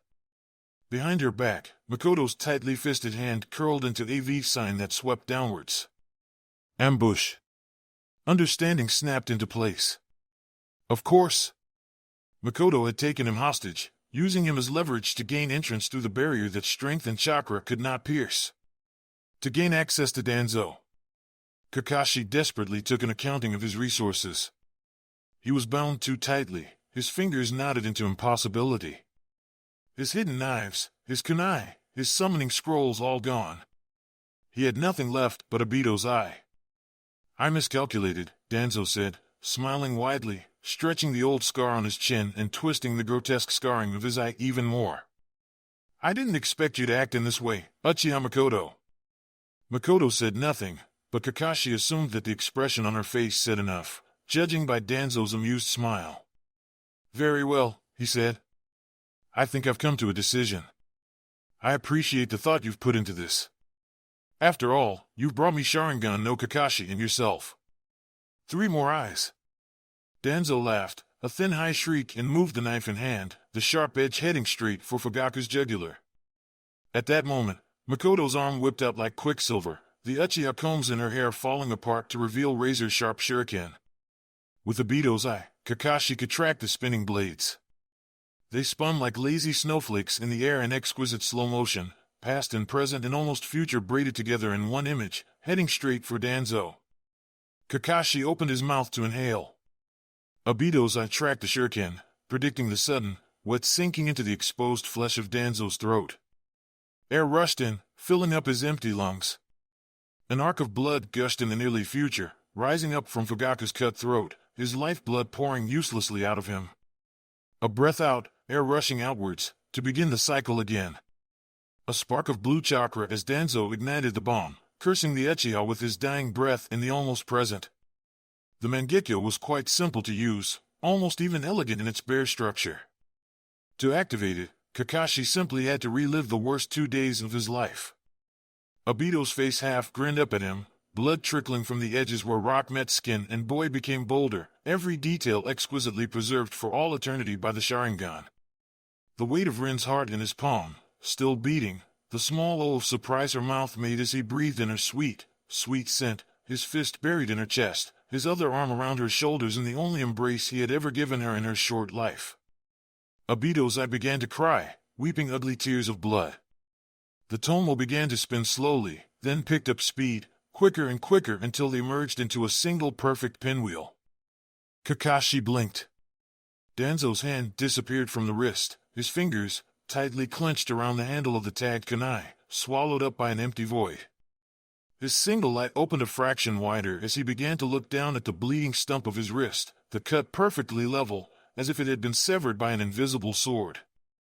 The Sharingan remembered all that had passed and read the lines of the future. With every blink of Obito's eye, Kakashi was given the choice to change the future. Danzo said, and then Makoto's spinning shuriken landed with a dull thunk in his throat. He gasped, blood bubbling up and gushing foam as he breathed, one last time. Slowly, without fanfare, Danzo's dead body slumped to the floor, his blood soaking Fugaku's bound body even as his heart pumped futilely, for a few remaining seconds. Kakashi looked up at Makoto, who stood in front of him as still as a statue. A single drop of blood streaked down a pale cheek, in imitation of a tear. "It's over," she said. And so it was. Kakashi cut effortlessly through the string of red seal tags encircling the Uchiha police headquarters with a tiny spark of lightning, the charred papers fluttering uselessly to the ground. All around him, ninja ebbed and flowed with purpose, with rhythm, bearing supplies, messages, hostages who were slowly being evacuated from the still treacherous building. He stepped over the blackened mark burnt deeply in the earth, the only sign of the shattered four violet flames barrier, putting one foot in front of the other, moving forward because it was the only thing he knew how to do.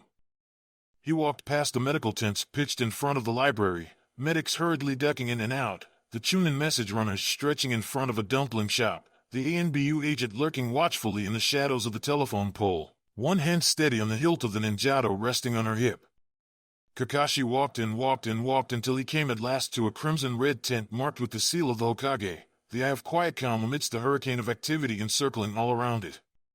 Two ANBU guards flickered to life by the entryway, slipping into existence in the fragile gap between breaths. "Hatake Kakashi," said one on the right, black cloak rippling over scarred shoulders. "The Hokage is expecting you." Kakashi passed through the flaps of the tent, foreign chakra hooking deep into skin, before melting away into emptiness. The inside of the tent was dimly lit and it took a moment for his eye to adjust, his chakra senses stretching out towards the two bright signatures flaring into life as he slipped through the wards. Time stretched like a rubber band, slowing down so Kakashi could make out the freshly dried tear tracks cutting through dusty cheeks, the individual strands and a halo of yellow hair floating in the breeze from the open tent flap, caught the faint hint of artificially scented banana shampoo through his mask. "Kakashi-ni-san." Naruto slammed into his shins and Kakashi felt time snap back into place all at once. He sank to his knees as he came to a final stop, caught in place by a small, sobbing boy. "You came back, you really came back," Naruto cried, his tears soaking through Kakashi's bloody chin and blues instantly and leaving rusty brown stains on his whiskered cheeks. "You're so late. You said it was only going to be for a little while and it was forever and ever and ever and I thought you weren't never ever gonna come back." Kakashi pressed his masked nose in Naruto's hair, breathing in the smell of fake bananas and sweat, and pure, unadulterated joy. He closed his eye. "Hi Naruto," Kakashi said at last, his voice hoarse. "I'm sorry I'm late. I got a little lost on my way back here." Naruto wriggled his way into Kakashi's chest, using the vest pockets and zippers as handholds, hauling himself up so they were face to face. His blue eyes stared directly into Kakashi's. "You kill all the bad guys?" Naruto demanded, and Kakashi's heart stuttered, because those were Minato's eyes and Kushina's sharp mouth and a determination that was all Naruto's own. "Yes," Kakashi said, thinking of the sound that Gari's head had made when it hit the ground, the rattling rasp of Danzo's final breath, the weight of Rin's still beating heart, nestled in his fist. These he would carry with him for the rest of his life, no matter his past, present, and future. "They're all dead now." He caught the eye of the Sandaime over Naruto's shoulder, his rich crimson robes blending in with the fabric of the tent. The Hokage's chakra signature lay deceptively dormant, the power banked like a coal fire at night. The Sandaime inclined his head a notch, the brim of his hat casting his eyes into shadow. "I'm finished. I've served the Hokage as I've sworn." Kakashi gently wiped at a tear falling down Naruto's cheek. "And I'm not going anywhere else for a long, long time. I promise." It was a beautiful morning, softly blue like a robin's egg, the air still smelling faintly of the night's rain and damp earth. Uchiha Shosui and Shiranui Ginmon were laid to rest with full honors, as hundreds of villagers spilled across the green in front of the memorial stone like liquid pools of solemn, shifting black. Uchiha fans brushed against the curling symbol of the Hyuga clan, the fangs of the Inuzuka, the waves of the Nara, all bearing and bound by the spiral leaf of Kanagakur, the village hidden in the leaves. Itachi observed this all underneath his long lashes, with a cold, numb detachment, and there was only one thought circling emptily in his head: this is what he died for. The Hokage raised his hands in the air rippling with intent. The crowd stilled. We have gathered here today to honor the sacrifice of our greatest shinobi. That's a little rude, isn't it? Watching from the shadows and not even bothering to grace your cousin's funeral with your real presence. Itachi tensed slightly as a freshly sharpened kunai hit the tree he was leaning on with a dull thunk, cutting away a few stray wisps of his bangs. And Kyoko, Itachi, his voice pitched so low that it was nearly indistinguishable from the leaves rustling in the wind. His aunt acknowledged him with a wide grin, too much like Shirsui's and yet not enough. Her curls whipped wildly in the wind, framing her pale face in a fluttering halo. That's a very good shadow clone you have there standing next to your father. She jerked her hand over to the sea of black, where a reflection of him stood stolidly next to his parents, indistinguishable in the crowd of mourners. Did you mix some genjutsu in there? Give it your actual clothes so it would smell like you too? Itachi said nothing. The wide grin fragmented into something jagged and broken, a gaping window that Itachi couldn't quite bear to peer into. You know, he really did love you, she said, quiet, and it hurt more than any flesh wound, more than if she had just cursed him and damned him to hell. He loved us all so much more than we deserved. Itachi flinched, his fingers digging into the tree for purchase. Kyoko turned away, looking distantly towards the horizon, past the memorial service and the gathered villagers.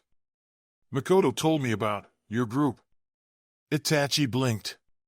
Kyoko turned her head back towards him. Your little rebellion. When was the last time you met? Before. Itachi cleared his throat, the words scraping his throat raw. Before Shisui left. Kyoko nodded sharply. I don't care about this stupid clan. I don't care what the elders want. Ambition, wealth, power, what does it mean to the mothers who lose their sons and daughters to endless wars? Honor and duty are cold comfort when we have sacrificed our flesh and blood. She stalked closer to him, her chakra burning as bright as the sun, a twisted, refracted echo of Shirsui's signature. Carry your regret with you for the rest of your life, she said, coldly. Remember your part in his death. She leaned into him, her eyes twin coals boring deep into his heart. And if you ever loved him, you will do your duty and honor his death by fixing this clan heir. Kyoko effortlessly tugged the kunai out of the tree trunk, bits of dust and chipped bark marring the clean black Itachi's mourning clothes. Gently, she placed the blade in his hand, then curled his fingers around the worn handle, her calluses catching against his. I'll be watching, she said, and in the small eternity between one heartbeat and the next, she vanished. They had no bells here. 22 had woken up for the past 3 days to the unusual sound of silence. Sometimes when he woke up, there was a strange woman who smiled kindly at him and prodded him with cold metal things on his chest and back. Other times, there was a meal tray sitting on the little table next to him, filled with weird things like grilled fish and soup with egg floating in it. 22 always ate quickly, keeping an eye on the door to make sure no one came in to take the tray away too early. He had some of the juice boxes they gave him inside his socks for safekeeping and emergency crackers underneath his bed, just in case. Today, there was a knock on the door, and the strange woman came in after a beat. This time she held a clipboard in her hand, and she had a big exaggerated smile that stretched her mouth, showing all of her teeth. Hello, she said. How are you? 22 looked at her silently, counting the teeth in her mouth. Well, she faltered a little over his assigned number, like she always did. 22. I have some good news. It's finally safe for you to go out, and it looks like physically, you're all okay. 22 counted up to 10 teeth, but forgot what came after 10. 11 teeth? Do you know what that means? 22 shook his head. It means you can join the other children in the playroom, she said, her voice pitched high and cheery. And you can finally begin your sessions with Yamanaka-sensei, who will help you sort out how you feel on the inside. How does that sound? 22 felt his heart squish into a tight ball. Where's 16? The strange woman blinked, her mouth parting into an O. 16? She looked down at the clipboard in her hand. 16. Let me see. He's my brother, 22 said solemnly. He has white hair.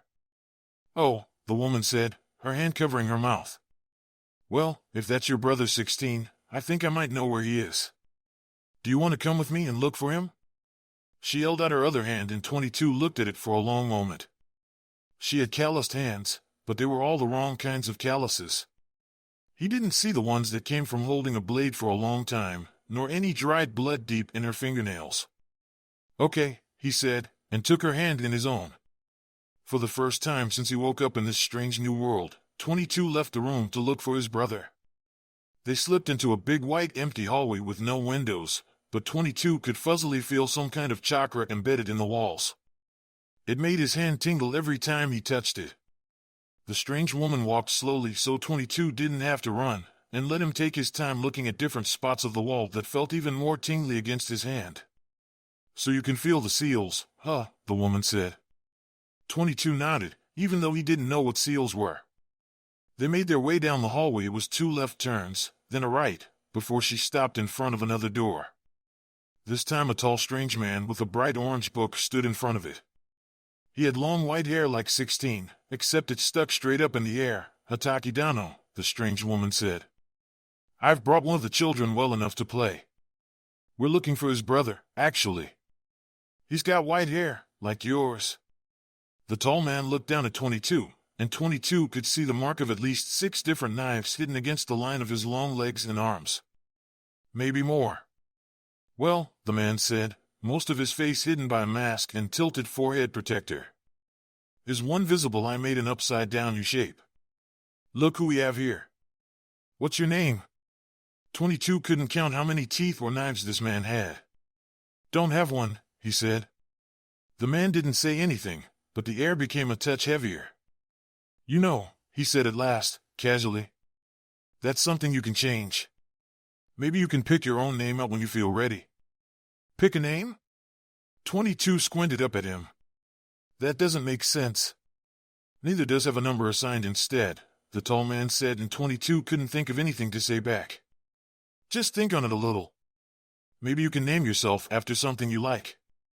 22 frowned, turning the tall strange man's words over in his head. At any rate, go on in. I've seen his brother play with my ward in there. Thank you, the lady said, and her hand flared a bright blue as she pressed it against the door. It swung open, revealing a big, wide, sunlit room, filled with colorful blankets and blocks and a group of other kids huddled around a television, in color. 22 saw with awe. The door slammed shut behind them and all of the kids looked around, but 22 paid that no mind. It's Super Sentai Samurai Warriors. 22 shouted. It's real. One of the kids jumped up to his feet, stumbling only a little bit as he pressed his hand against his bandaged head. I told you so. Uchiha Sasuke said. Now you believe me. Are you gonna come watch it or not? SHHHH, 16 hissed, elbowing Uchiha Sasuke. Hurry up and get over here, 22. You're missing the best part. Hey, one of the other kids said, and 22 didn't recognize him. He had bright yellow hair and funny lines on his face. What's going on? Who's this guy? He's one of Sasuke's friends that Kakashi Ni-san and Itachi Ni-san saved, obviously, another kid said scornfully. 22 also did not recognize her and her pink hair. They looked a little like the kid versions of the Super Sentai Samurai Warriors with their bright hair. Come and sit down, she said impatiently. Otherwise Sasuke's going to fall over again and then we all have to stop watching. I am not, Sasuke sulked, but he sat down again next to Naruto and 16, still looking a little wobbly.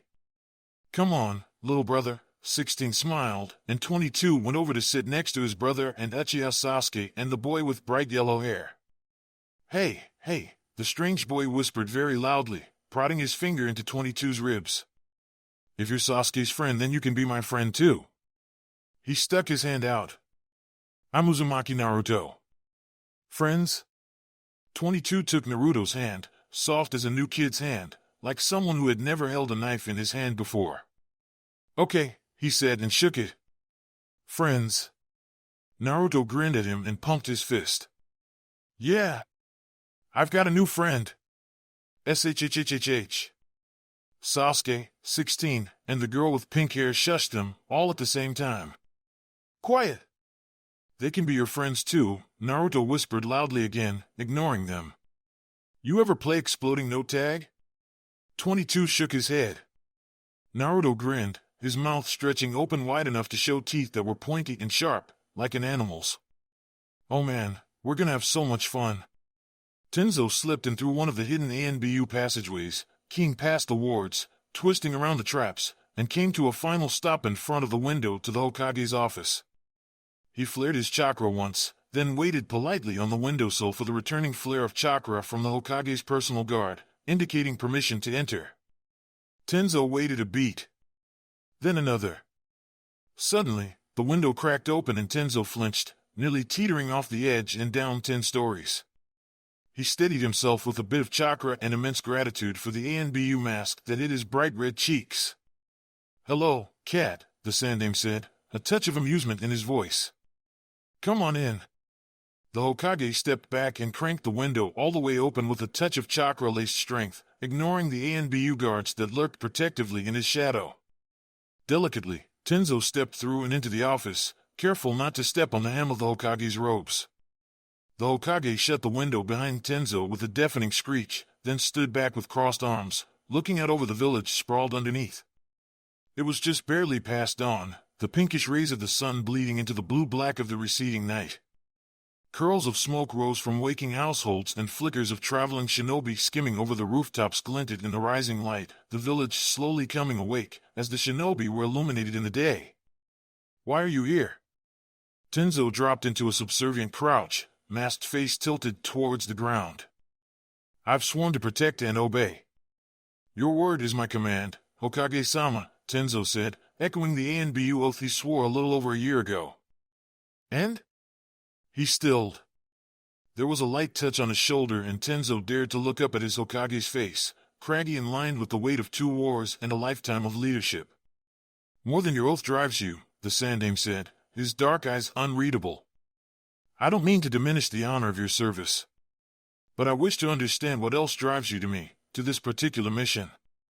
Tenzo breathed out slowly, the weight of his mask suddenly pressing heavily on his face, the ninjato tucked into the curve of his spine, steel against bone.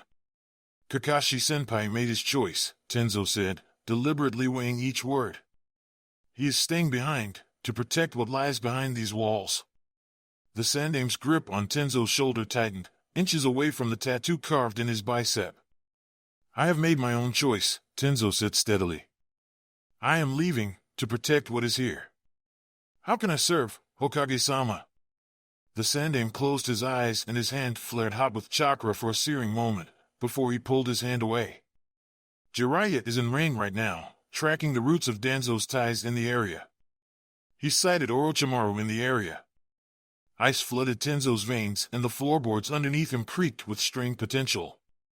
Your first mission will be to investigate Danzo's ties to Hanzo and potentially Orochimaru's in regards to the political regime that Hanzo has established. Are you ready for this? Yes, Tenzo said, and smiled. END